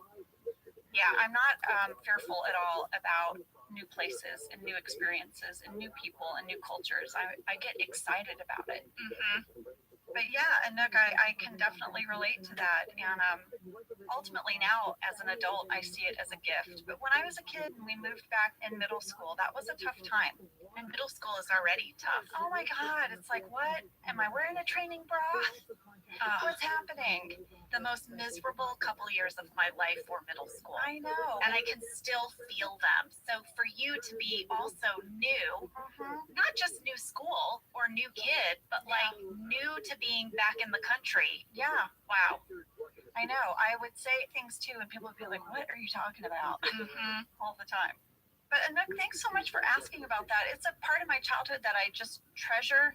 As an adult, I really have seen it now to be such a gift that I had, that I grew up in a different country. I have such great perspective and appreciation for sort of a global view of the world, that we're all in this together. We really are. So I love it when people reach out to me about that. I also got a letter from Sarah, who is living near my old school in South Jakarta. No way. Yeah, she's living near JIS, which is where I went to school. And she sent me the most beautiful batik skirt. Sarah, I'm totally going to wear it. It's so beautiful. I'll put a photo of it in stories. Here's the letter she wrote. Dear Office Ladies, my family and I have been huge Office fans, and so when your podcast came out, I was thrilled. And imagine our delight to find out that Angela went to school at JIS. We have lived down the street from that school for the last 5 years. And I just had to reach out and send you guys a few goodies. A traditional batik skirt and Javanese coffee from Luwak. Jenna, you would love this coffee. You know I love a coffee. I know. Please keep up the great work on the podcast. So great to enjoy a bit of home when abroad. With much love, Sarah. Sarah, terima kasih. I just said thank you, Sarah. Well, I love when people send us things, Angela, and people get real creative in the things they send. I got a letter from Chris S. in Knoxville, Tennessee, who remembered when we talked about our love of Wheel of Fortune. Oh, my grandmother's favorite show. Chris emailed Vanna White and told her that we were fans. I don't know how he had her email, but somehow he got her to send us each personalized photos autographed by Vanna White and Pat Sajak. Here they are. Kidding me. Somewhere my grandmother in heaven is smiling. Wait, I have to see this. Here, there's one for each of us. There it is. To Angela, Hart, Vanna White. Oh my God. And Pat Sajak. And Pat Sajak. Look how glamorous. Look how glamorous she It's looks. a great photo. Oh my goodness. That is amazing. Angela, when we get our new studio space, That's going up on the wall. we're going to have the best autograph wall thanks to Sam and Chris. And my God, if we could get a personalized autograph Don't from say it. Keanu, Don't even say it. from Don't Keanu, even say it. the wall will be complete. Keanu, please come visit us in our new space. Keanu, it's going to be a great space, and you'll love it, and we're just saying. We also love getting your art. So many of you guys have painted and drawn pictures for us. That's going to go on our wall in our new space. I want to give a shout out to the coolest art sent in by unluckypress.com. It's so great. It's okay, guys. Imagine the Charles Schultz Peanuts gang meets Cafe Disco. It's the whole kind of hangout down in Cafe Disco. portrayed by the Peanuts characters. But it's like a Peanuts Pam and a Peanuts Angela. Yes, exactly. Right? Yes. It's so cute. It's so stinking cute. We're going to put it in our Instagram. I love it so much. I have another fun thing to share. What is it? I got a birthday card from Catherine in Lincoln, Nebraska. And she put a business card inside with a note. I am fascinated by her business card. What is it? I did a deep dive on her business card. What is it? It said, quote, blank journals and more. Lady, she makes her own journals. You're kidding me. I found a write-up about Catherine, and here's something she said. Bookbinding has become my passion. Out of a love for beautiful and unique papers, leathers, beads, and other found objects that I collect from my everyday life. By combining these different elements, I create each book as an individual piece of art. They each have a title, a theme, and a voice. Each book is full of blank pages for use as a journal, a photo album, a sketchbook, or simply a personal place to put thoughts. She has a studio in her home where she fulfills custom orders, and she currently teaches and demonstrates paper arts at various locations. Catherine, I found you on Etsy. Your journals are beautiful. I saw you're taking some time off, but when you're back, I will be ordering one. Angela, yes, you will be. I know. I can't wait to write ridiculously stupid things in it, but it will be mine, and it will be beautiful. Well, guys, thank you for all of your mail. I really felt like I spent the last few days with you guys, just hearing your voices, hearing your stories, and it really built me up. So thank you so much. We hope you have a wonderful holiday and a happy new year. We will be back on January 4th with Billie Eilish. Happy holidays, you guys. Bye. Thank you for listening to Office Ladies. Office Ladies is produced by Earwolf, Jenna Fisher, and Angela Kinsey. Our show is executive produced by Cody Fisher. Our producer is Cassie Jerkins, our sound engineer is Sam Kiefer, and our associate producer is Ainsley Bobico. Our theme song is Rubber Tree by Creed Bratton. For ad-free versions of Office Ladies, go to StitcherPremium.com. For a free 1-month trial of Stitcher Premium, use code OFFICE.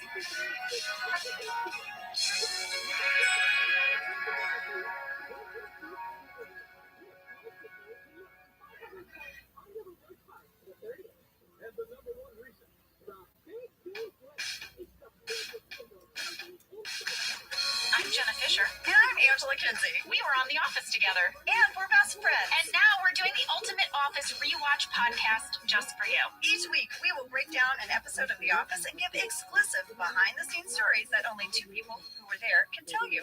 We're the Office Ladies. Lady Luck, roll those dice. It's casino night, everyone. Oh, baby. Yes, it is. I am so excited for this episode. I had not watched this since it aired until we prepped for this episode. And Angela, oh my gosh, it is so good. I'm Jenna Fisher. And I'm Angela Kinsey. We were on The Office together. And we're best friends. And now we're doing the Ultimate Office Rewatch podcast just for you. Each week, we will break down an episode of The Office and give exclusive behind-the-scenes stories that only 2 people who were there can tell you. We're the Office Ladies. Hello, everybody. Hi. We are very excited about today's episode. So we have arrived in our rewatch to Threat Level Midnight. But we are not breaking that down this week. No. We're actually going to be breaking that down next week with writer BJ Novak. Yes! So if you do not already subscribe to Office Ladies, you might want to hit that subscribe button so you don't miss that one. Yes, and go over to Office Ladies on Instagram because we're going to be posting lots of photos and behind-the-scenes stuff. But I think we need to talk about what's about to happen today. This week, we thought we might reach out to someone who loved this episode of The Office and is a huge Office fan, so much so, she even sampled the episode in one of her songs. Let's hear it.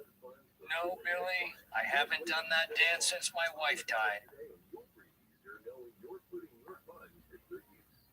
There's a whole crowd of people out there who need to learn how to do ska. Don't ask questions. Don't know. Remember that way too cold to be talking to you better. Should have taken a break on an X-ray comma. Take what I want when I want. Billie Eilish is in the studio today to have a conversation with us about her love of The Office. Oh my gosh! I know! I can't believe it! You guys obviously know Billie Eilish from her amazing music career. At just 20 years old, she has won multiple Grammys. She's won an Academy Award. I mean, People's Choice Awards, Kids' Choice Awards, Billboard Music Awards, iHeart Music Awards. Name an award, and she has probably won it. She also is a director. She directs her music videos. She has a book. She has a fragrance. Her new album is called Happier Than Ever. It is out now. You can find out about all this stuff on her website, BillieEilish.com, including her tour dates. And she's a super fan of The Office. Like super fan.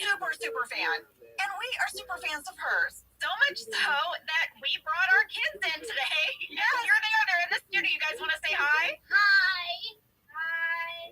Hi. Hi. Those are our kids. Yay. Are you guys excited to meet Billie? Yes. We are too. Yeah, for about a year now, Harper, you've been asking me what? What do you When can we meet Billie? Yeah, you said if Billie ever comes on the podcast, can I please come meet her? Well, we should probably scooch on out of here because we just got a text that she's moments away. Okay, let's take a break. And when we come back, Billie Eilish is going to be here. Woo! Yay! Yeah!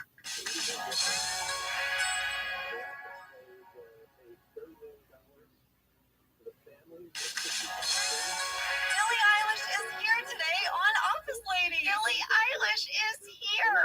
I'm here. Hi, guys. Thank you for coming. Thank you for having me. In studio, right here, right now. We're really excited to talk all things Office with you. Oh, me too. Where should we start? Oh my gosh. Wherever you would like. Okay, I'm going to kick us off. How did you discover The Office? Was it with your family? Did you watch it with your folks? Well, okay, so as a little kid, when this was all starting, I didn't watch it as a kid because it's not a kid show. But I would, super appropriate. No, it's not. But I would hear it all the time, and I would hear people talk about it, and that's what she said was constantly being said. And I remember it was a really big part of my childhood was not understanding what that's what she said meant. Oh no! And I'd get very, very frustrated, and I would ask people, what does that mean? I would explain it to me. I don't ever remember hearing the first time about The Office. Like it was just, I just knew about it forever. It was like the beginning. Yeah, I don't remember. I don't remember finding it. I don't remember hearing about it. It was just part of life. It was like you learn to speak, and you don't. There's not like a day that you learn to speak. You're just speaking. You know what I'm saying? So that was kind of with The Office, and then I just didn't understand. That's what she said, and I remember there was a specific moment. I must have been 9 years old.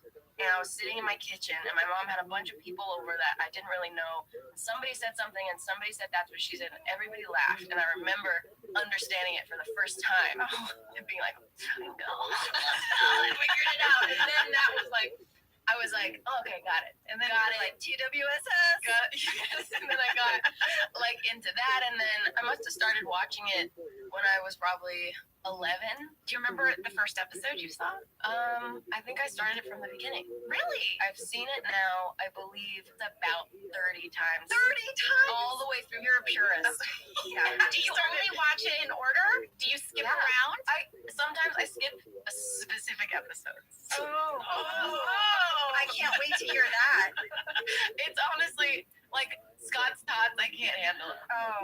Is that the cringiest for you? Can't do it. It's so cringe. It's just a secondhand embarrassment. I just can't handle it. When we've been doing our rewatch, the one that hit me hard was Prince Family Paper. Yeah, that broke my heart. heart. When they take down that sweet family paper company, and how bad he feels about it. I mean, it's heartbreaking. I don't think I could watch that one again. I think I'd have to skip it. That was hard for me. Well, so for you guys, have you guys watched it all the way through fully or no? Okay, this might break your spirit. No, it's okay. I get it. We are rewatching it for the first time all the way through together. I mean, we'll catch an episode here or there, like on a plane, or maybe it'll come up on Comedy Central, or you know what I mean, over the years. But this is the first time I have sat down and actually watched rewatch. it. Yeah, watched it in order from beginning to end. Yeah. When it originally aired, we would get together as a cast, and we would have cast screenings on Thursday nights and watch it in each other's living rooms. And so I saw most of the episodes then, but I didn't watch every single episode. And so there's going to be a few that I haven't seen before. I'll be seeing them for the first time, which is crazy. It is crazy. Oh my God. You haven't seen all of them? Not all of them. I would say 98%. Yeah. We tried to watch everyone when they aired. But it is very surreal because you're watching a version of you from, oh my God, what is it, 15 years ago? Yes. You know? I mean, who was the kid that came up to you that was like, you look like an older version of Pam? And you were like, I am an older version of Pam. Yeah. Oh no. He said, when was that? I was in a Target and he was like, I'm sorry. Has anyone ever told you you look like an older version of the person who played Pam on The Office? And I said, I am an older version of the person who played Pam on The Office. Oh my God. And he kind of didn't believe me. He wasn't sure. I know. But this happens. I mean, a lot of people discovered the show through streaming and don't really have a concept of like how old it is, how far it goes back. I know, because it hasn't really aged.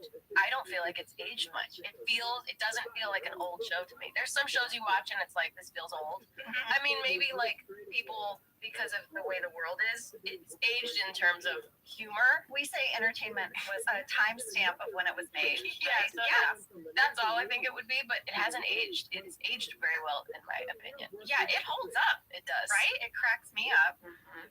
Okay. Billy, I have a question. This is from my daughter, Harper. She would like to know, if you could only watch one episode of The Office for the rest of your life, which one would it be? Oh my God, I wouldn't want to watch just one for the rest of my life. I've thought about this a lot, though. Honestly, rewatching it, I fall in love with different parts of it and different episodes every time. But my favorite, one of my favorites, was my favorite for a long time, was Beach Games. That one really gets me. Fun. Yeah, it just gets me. The scene where actually the scene where Andy is in the sumo suit and then he's like so sad and it's this really he's like slow, like he's like, oh, it like hurts my stomach, like the way he's looking at the water and he slowly just wants to touch the water and then he falls in and then you're there. You're like, I can't hear you. What? He's like, get help. Poor Ed help. You know that's really Ed. And even when he's floating far away, it was not a double. He just floated Ed out in that river. There was a man in a little like rowboat thing with a rope tied to Ed, and he would like pull him out. Oh my God. I know. I loved that. I got to walk across the hot coals. I know. Was it actually hot coals? No. Did I make you believe it was? Yeah, you did. Well, tell me what it was, because I think it's just as painful. It was. So it was like real lava rocks they dug a ditch in the ground, and then they kind of filled it with some lights, with gels to give it that glow. And then on top of that, they put like real lava rocks, and then along the side were real flames. So it was still really warm. It was sort of warm. Like they were very specific, do not get near the edges of this firewalk thing, this coal walk. You saw your bare feet on little sharp little. Thank you. I say it was like running over a bunch of Lego. Yeah. I get feels. It was painful, but not because it was hot, just because it was like digging into my feet. Yeah. And how many times did you do it? I think we did about 3 takes. Okay. Yeah, so not too bad. Pretty good. Yeah, and it was cold. Super cold. What was your what was your favorite episode to shoot? Oh, I love this question because it's not what our favorite episode is. Right. Because filming it. That's what I mean. That's what I mean. Yeah. Because that's another question of like, what is your favorite episode? What's your favorite episode shot? You got a lot of big questions. I think I can actually sum it up into one answer. Okay. I'm gonna say Dundee's because we were out of the office kind of for the first time, and we were on a location, and it had a slumber party feel to it because we didn't really have trailers or anywhere to go. And we were just hanging in that restaurant, Chili's, and for like 12 hours, just in that one room. And it was just fun and funny and nonstop. And I got to be drunk. Yeah. To pretend to be. Steve kept improvising with Rain on that keyboard, Dwight would do different things, and we kept cracking up. Well, don't give Rainn Wilson a keyboard that makes No. nerd sounds. No. Unless Or burp noise. Yeah. No. That was He a was lot. just going crazy with it. to the point where I think they were like, "Hey, Rain, can you let Steve get through one without the sound effects?" No, I totally remember because Steve, as Steve as Michael was making a speech, and Rain kept hitting the yeah. Exactly. They were like, okay, you have to stop. Yeah. So that's your favorite to film and maybe one of your favorite episodes? Yeah, and here's the crazy thing because there was a big debate on that episode because we thought it might be the last episode of The Office that ever aired. Because for that season we only got picked up for 6 episodes. Yeah. And it wasn't looking great. And so we had this big I debate. can't believe that when you think about it now. It's weird now, but that was our life for the first 2 seasons. At the end of the 6th episode, they had our names, on paper that they had laminated and Velcroed to our trailer doors. And I went and I unvelcroed my paper laminated name. I was like, well, that was fun. I'm gonna take this God. Yeah. After the 6 episodes? Yeah. This was this was our season 2 pickup. Yeah. And we thought maybe Dundee's would be our farewell. And I remember standing in the parking lot with Greg Daniels and saying, do we think Jim and Pam should kiss outside of the Dundees just in case there's no more episodes of The Office? Like, should we have it as an alt? Yeah, yeah. And then if they cancel the show, you can put that scene in. And if they don't cancel the show, we'll save it. And Greg said, no. We're not going to give them the option. If they want to see you two kiss, they're going to have to pick up the show. We're not going to give them the footage. That's right. So hold up. Pam does kiss Jim. She does kiss Jim. Okay, I think they don't kiss till casino night. Are you crazy? She kisses him on the lips. I know, but it was like a sloppy fall into you kiss. It wasn't like kiss. Okay. I know. John and I argued about this too. You say Jim and Pam's first kiss is casino night? Yes. Well, that's their first, intentional, together, consensual kiss. Yeah. Or their first, passionate, really, whatever. And yeah, I guess in Dundee's it's more, you're drunk and you love him and he's your friend and you hug him. My mouth is falling onto his mouth. Okay, well, you better. I mean, that's like. I don't know about this part. I mean, it is getting weaker for me. No. No, but when we talked to John about it, John was like, from Jim's perspective, they kissed. He got a kiss from this girl that he's liked forever. Yeah.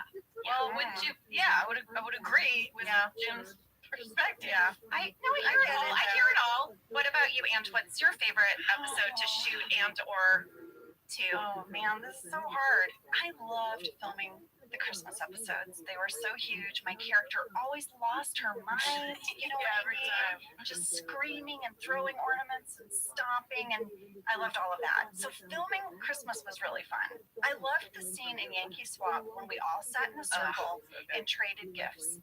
And I got that jazz poster, babies playing jazz instruments. Some people like these. Yes. Such a good line. Oh my! And it hung by my desk for years. Yeah. I have one at home. I do. But I feel weird putting it up because it is babies with the playing instruments. Yeah. Okay, but what my favorite episode is changing all the time. Now that That's what we're I'm watching saying. it. I feel the same. And I rewatched. Oh God, it was so funny with my daughter. I rewatched The Deposition. My character is barely in it. Really, I don't think I have a single line in it. Jan in that deposition, and then when they get Michael's journal, and his journal is so dorky, but it's like I'm dorky when I journal. Oh, we know, Ange. Oh, it's really a journal.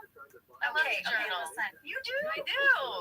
Okay, you've made Angela so happy. I journal too, but she is such a dorky journaler. Well, Oh my God. we brought in one of my journals that I wrote in my 20s, and I was interning on Conan. I was living in New York, and I literally wrote something like, "You'll never believe what happened today, but I gotta run. Stay tuned. I'll fill you in later. So Angela." Right? That's like, who am I writing to?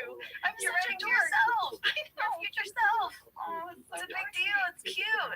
Do you journal? What do you journal? Is it just journal. like free association. I journal on my phone because it's easier for me. Oh yeah. I'm not a fast writer, and I just journal anything that I think because I've noticed in my life that you get excited and you tend to lie to yourself about your life and your situation and like how you feel about stuff because you really want to feel something. Yeah.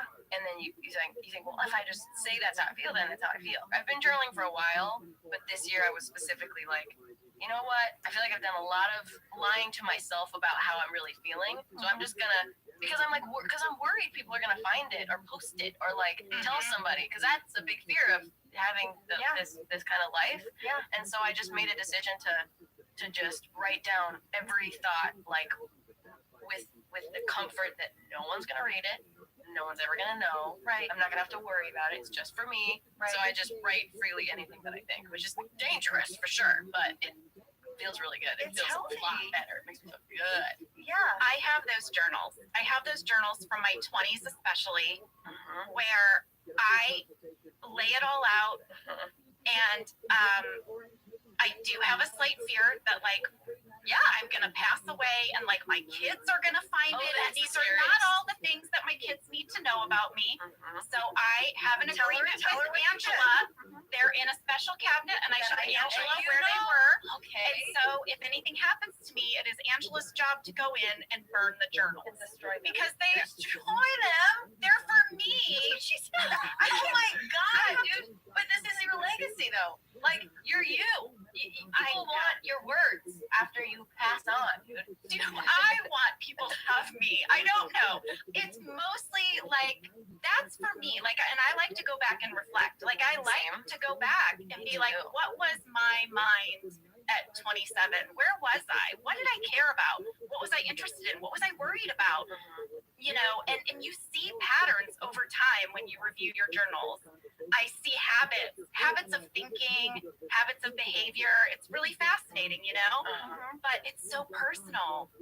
I'm not sure, like, in order to give me the freedom to really write it down, I need to know that Angela's going to burn them if anything happens. And I told her I won't torch them. It's a best friend agreement. That's really sweet. So I'm glad you guys Yeah, you need a BFF who can torch. I know the problem is mine are all digital, so that's an issue.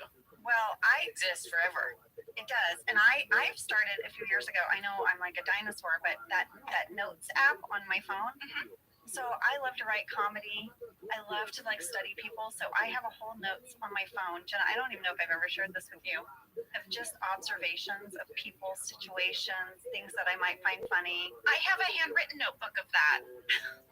You do? Yeah, I wrote one down the other day. I said, in case I ever need to play characters, I can look at all these notes. Woman who reapplies her lipstick immediately after finishing a meal.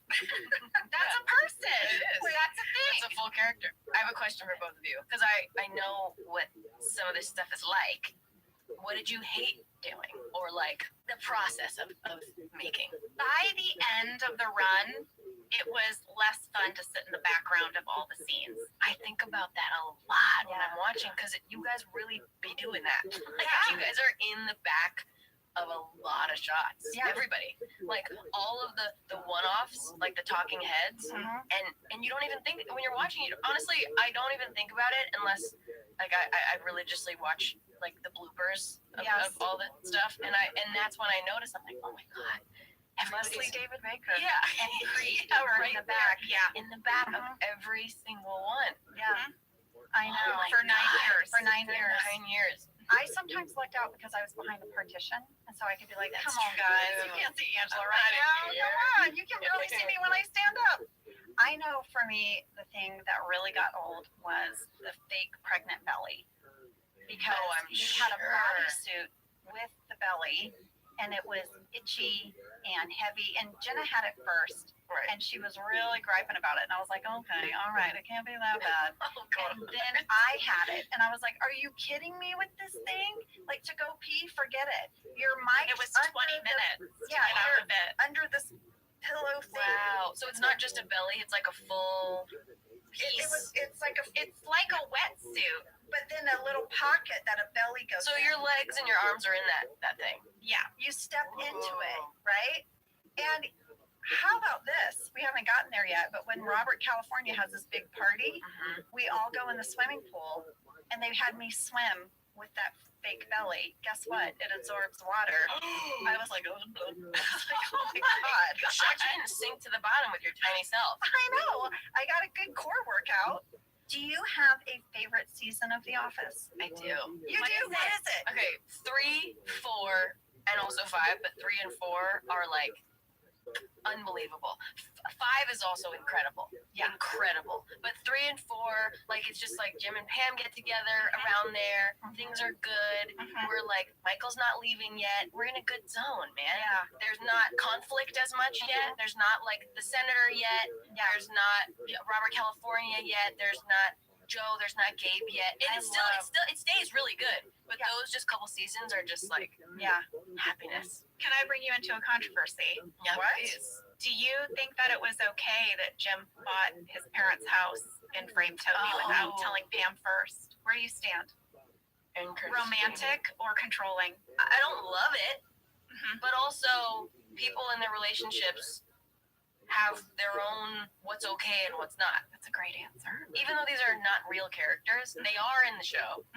And it's up to Pam whether it was okay or not me. Exactly. You know what I mean? And I think it made Pam like life. Very She good. felt so taken care of. And also what I liked was that at first you're like, you know this without telling me, and like look at all these weird things going on, and you have this whole concern, and everyone that's watching is like, yeah, what the hell is going on? Yeah. And then it's this like very sweet, touching moment of you being like, I love it. Like, look at this. Like, I don't even care about anything, but you bought me this. You know, you bought me a house. It's amazing. So it's like, I think you can see it from both sides. Like, I wouldn't want someone to do that in my life, but also it's like, it depends on the situation and the person and your life and the thing, you know? And I think also what came before it was Roy, who was so non-committal. They were engaged for so long. And then you meet us. And then you meet Jim, who's like all in. Yeah. And how good that must have felt. So yeah, it's true actually. And someone who I can didn't do smell my anything pee. for Pam ever, and then it's like, yeah, maybe it's so far the other direction that it could be too far, but it's so nothing like she's ever experienced that it's like really touching to do that, you know, which is sweet. It's interesting because when that episode came up, I said, and we've had these conversations before, what do you do when something has been written for your character that you don't agree with? Yeah, that you're like, how do I get behind this? I don't know how to wrap my head around it. And Greg said something similar, which is that Jenna wouldn't like this, but Pam does. And very similarly, Jenna does not like being tickled, but Pam seemed to respond well to it. When Roy tickles her, she would always like come around. She liked being tickled. And I was like, but this one's really difficult for me because I have a physical, like visceral response to tickling that just causes sort of rage. Oh my God, dude. My mother is over this there. true? My mom will. I'm getting a thumbs up from your mom. Furious. I have to resist with all my might hitting the person who tickled. Yes. Thank you. I feel seen. Tickling is a serious thing. My brother tickled me. We were in anthropology when I was a little kid, and my brother started tickling me, and I had an overreaction to make him feel bad. I was like, Elliot, stop! And I like swung my whole body, and I bonked myself on the corner of a table, like gave myself a black eye. Oh no! And I always blamed him because he was tickling me. Did he ever tickle you again? Yeah. Okay. He did, but he was scared too, because I'd be like, I'll give myself a black eye and I'll blame it on you. Yeah. Older brother gets the punishment. But no, I agree that I'd be furious if somebody bought a house and didn't ask me or tell me. Yeah. I'd be furious. Jenna wouldn't like that. Yeah. But then it's also like funny when you sell the house. I'm telling you, absolutely bonkers. I know it happens. But then it's like you have a point. You're like, well, you bought it without telling me, so I thought I could sell it without telling you. Every time I hear that line, I'm like, unbelievable. I know. It's like a whole statement. You bought the house without telling me, so I thought I could sell it. I know. It's a weird, fucking crazy relationship. Maybe No she has way. been holding on to it a little bit. I don't know. Clearly, No yeah. way. Clearly. I mean, every week I had to like reconcile with a character that was very different from me. Like, oh yeah, all of my reactions, everything. So I can really relate to that. I mean, there were plenty of times where I was like, okay, can we dial Angela back just a little? Like, can she not always just be the bitch? And I loved that note that Ken Quathis gave me. He was like, Angela, today why don't you try being the suspicious bitch? And I was like, ooh, she's totally different than like the strict bitch, suspicious bitch. Was there anything in Angela's character that you did like resonate with at all? I mean, I do love animals. I mean, I don't know. I haven't ever licked my cat. I did really do that, Billy. Yeah, I was gonna ask. I really licked it. I love that you did. I mean, they were like, it's just one take. We're gonna be a little bit closer. And I was like, oh, and then I licked the cat. But I also like Angela. Once she's in, she's very loyal. Like, you know, like I don't think she ever gave up on Dwight, even though they were such a weird on and off again romance. But he was her soup snake, you know. It's true. So I guess those two things, but pretty much nothing else. If you were an Office character, which one would you be? Good one. I've always really resonated with Michael's character. Okay. Which is maybe problematic. I've said that before to like my mom or like my parents and my brother and stuff.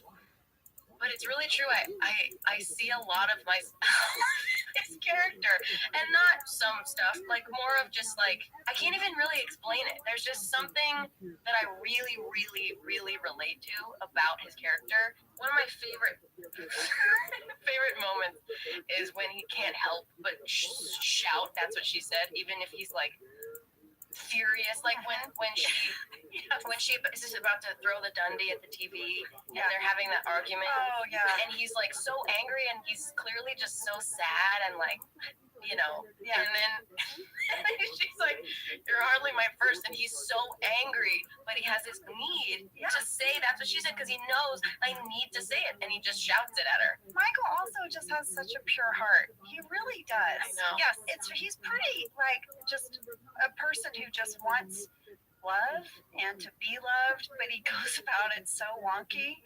But I'm with you. Whenever he has to yell something, every time I lose it. Oh, Like it's so funny. I hadn't seen him yell "I declare bankruptcy" until we rewatched it. Yeah. And just like his need to do that, to make this announcement, is like amazing. It just hurts my soul how he's like, that's how he thinks you declare bankruptcy. I You know. declare it out loud in the Yes, room. it's Like, done. I've done it. I just feel that. Okay, and this is a part that I find. So starting to watch The Office at a really young age, I almost didn't understand any reference whatsoever. I just thought it was funny, and I thought, you know, it was funny. I just liked the show in general. But most of the references, I had no idea who anybody was, no idea what movies they were referencing. So something I do blame The Office for, to be honest, is, but then also I blame myself that I blame The Office is there's so many things that are said, especially by Michael in The Office, that he says wrong on purpose, like written on purpose. Yeah. That I didn't even know the real word. So I said many words wrong because I learned them from Michael Scott. Were you a little stitious? I was that one I knew. I'm a little stitious. That was one that I knew. I was very proud that I knew that one.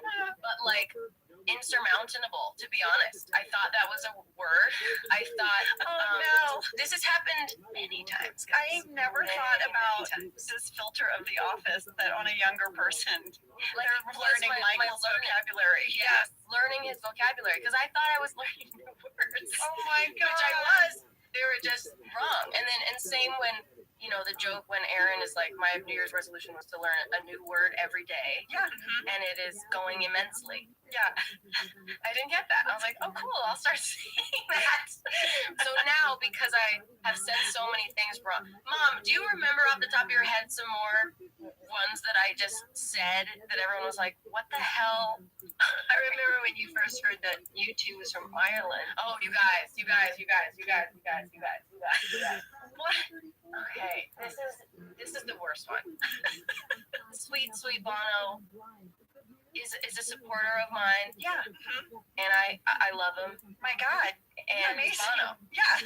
My God. Here's the issue, guys. What?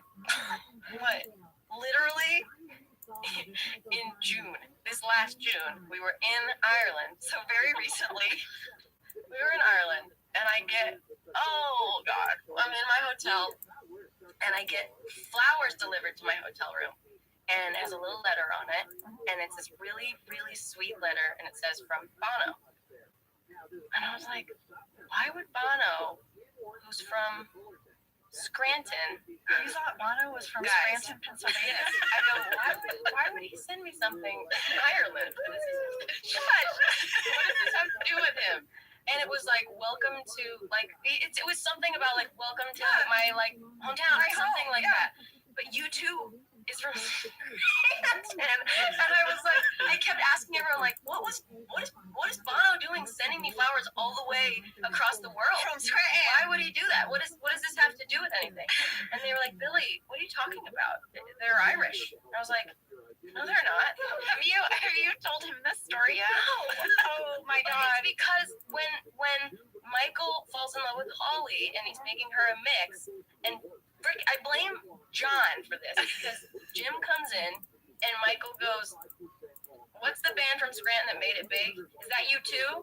And Jim goes, yes. And then he sits down and he goes, you don't love Holly. That's all there is. It's not even, there's no pause, there's no laugh. But if you've seen it 30 times, then guess what? You too is from Scranton. I thought it was like, honestly, in my head, I thought Jim thought, oh, that's a stupid question because obviously they're the band that made it big from Scranton. I thought it was like the question, like, is, you know, I don't even know, like is so-and-so that's very obviously from this place, are they from that place? Right. You're like, yeah, obviously. I thought that was the vibe instead of, no, not at all. Their whole thing is this is in June. I didn't know. Like, I could have been in an interview. Somebody could have asked me about you two and Bono, and I could be like, okay, well, it's really cool because Here's the thing. We are going to give you our phone numbers. Anytime you come up with something like this is just text us. We're like your Yeah, I'm gonna need to do that.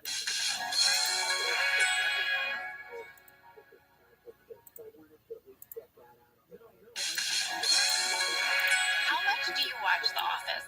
Because I read in an interview that it's like all the time. Okay, so I play it. It's playing only on my phone. I don't watch it on anything else. It's playing on my phone at all times. When I'm doing anything, when I'm like in the shower, I have it sitting outside the shower. I can't have any silence, guys. It's like right outside the shower. It's like when I'm getting dressed, when I'm eating food, when I put on makeup, when I do my hair, when I like, it's like truly playing always just in my, like, I was like rearranging my closet a couple months ago, or maybe longer ago, and it was just in my pocket. I couldn't even see it. It was just in my pocket, and the audio was playing. And it's like, I listen to it like it's podcast. Like, also because I've seen it so many times, I have it all memorized, like all the lines memorized and all the visuals memorized, so I can picture it. I'm not missing. You don't even need to look at it. I don't even need to look at it. This makes something your mom said to me when we met, when you got here, make perfect sense. Maggie said to me, I feel like I know you guys because I hear your voices all the time. And I thought, well, all the time? Yeah, all the time. And, you know, I don't live at home anymore, but when I lived at home, it was, I mean, it's just, you can just hear it. And I also have, like, weird needs. Again, I have like a need to, like, if I'm eating, I have to have The Office playing or something playing, preferably The Office, and silence. Otherwise, like, nobody, if you talk to me, I'm not there. I'm not there. And so, but when I was living at home, I'd be like going into my parents' kitchen where my parents were and being like, shh, turning on The Office and being like, don't talk to me. I'm watching The Office. I'm eating my waffles. Leave me alone. Maggie, we love you. We love you guys. Parents are amazing. Okay. Oh, actually, Jenna, I'm curious. So you're Michael Scott, right, Billy? Which Office character are you? Me? Who am I most like? Yeah. Ooh. So I'm most like Pam. Like, there was so much of me that was Pam, and so much of my early life as a struggling actress that I brought to Pam. I mean, I literally know what it feels like to sit at a reception desk and wish that I had an artistic career because I was a receptionist. So I know that longing and I know that feeling of wanting something to change, but feeling like I'm in a place where nothing ever changes. So I definitely could relate to that. But I am an action person. So I am not a wait for it to come to me person. And I feel like Pam, it was harder for her to get herself started or take movement, you know? So I'm just much more ambitious than Pam.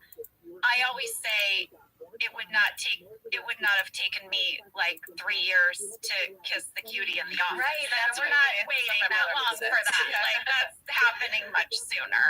Would have happened at the Dundies, probably, if I were in charge. Like for reals though, you know, not the falling onto his lips kiss. Yeah.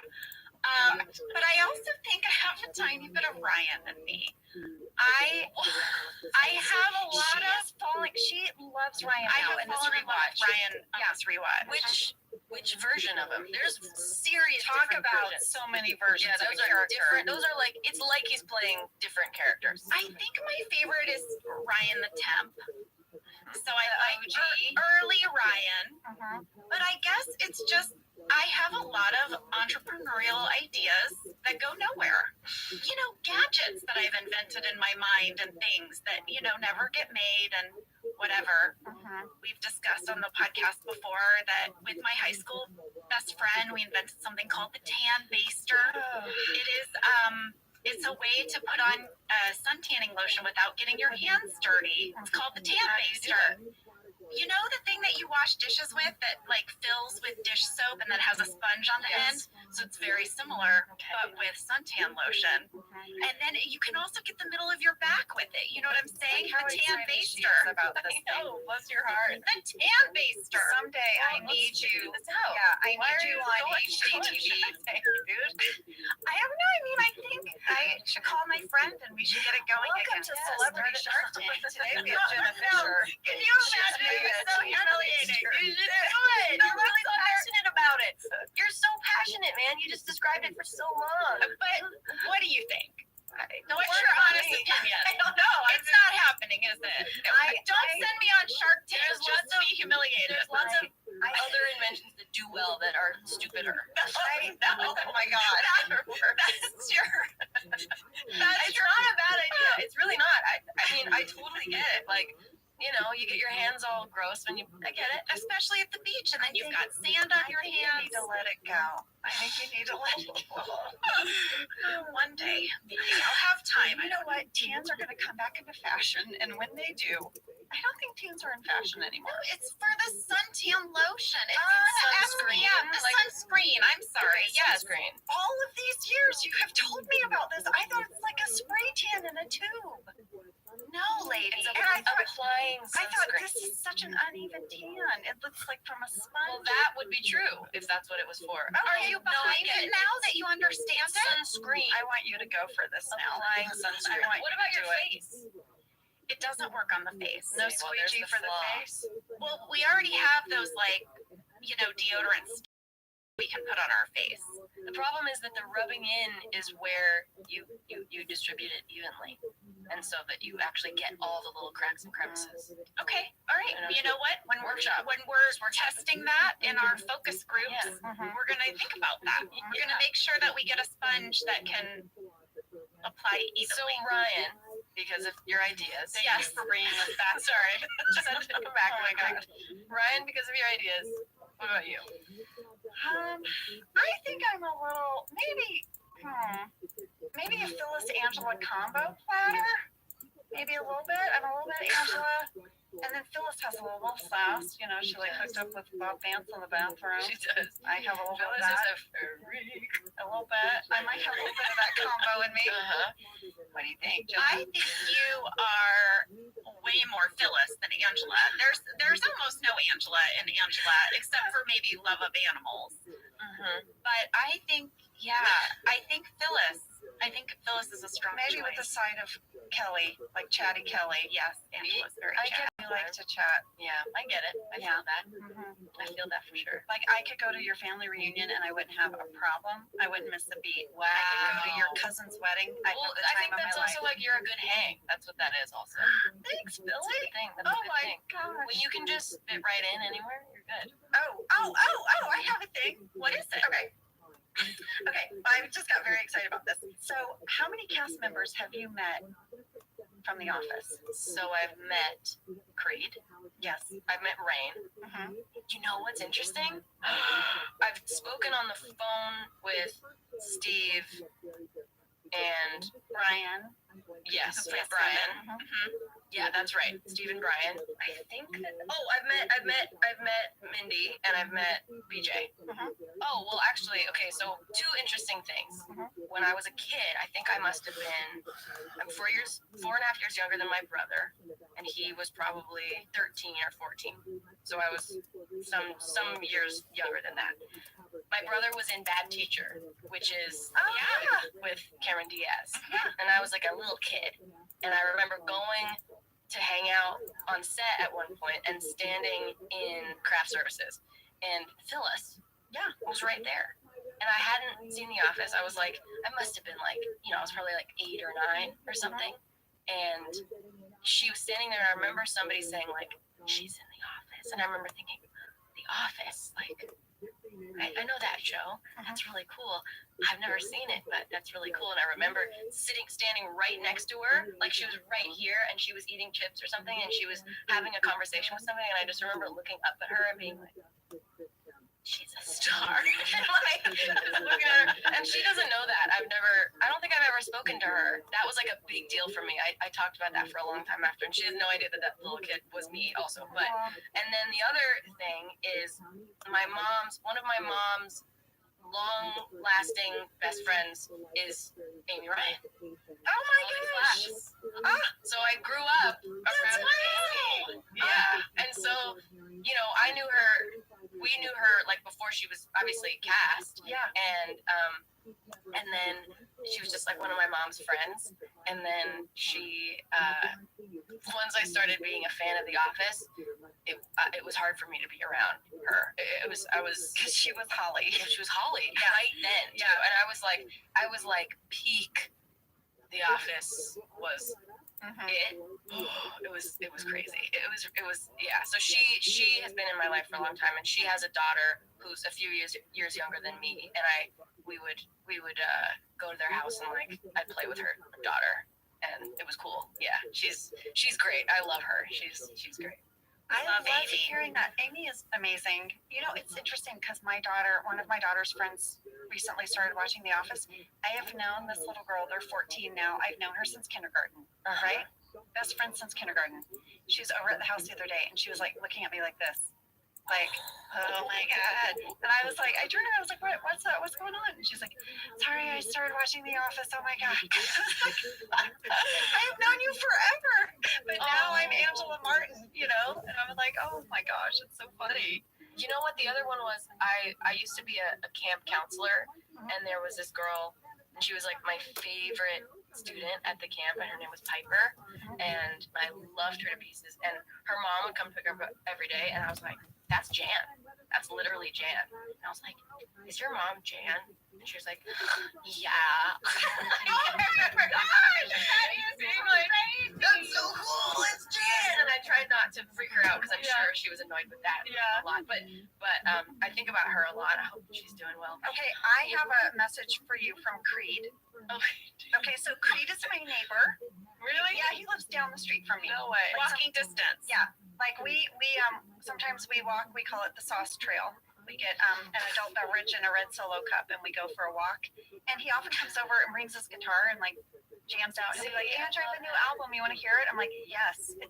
It's like one of the joys of my life. But we were texting because he loves animal documentaries, and he was texting me recently that he wants me to come watch one. And I said, "Hey," have you met Billie Eilish? She's coming into the studio. We're so excited. And he wrote back and he said, "Yes, I have. I met her brother also. She's been ghosting me for a while." And then he called me and he said, "I'm kidding, Pumpkin. I'm kidding." And I said, "I figured you were kidding." And he said, "I was blown away by her voice. I got to see her in concert. She's amazing. I love meeting Phineas too. And will you tell her that if she ever wants to talk music or jam, to come over? I'm around." Yeah. Oh, that's sweet. I know. I met him for like a split second. He came to one of my shows. Yeah. Like 3.5 years ago. And I was meeting a million people, and I was like, "Great!" I went over and I hugged him.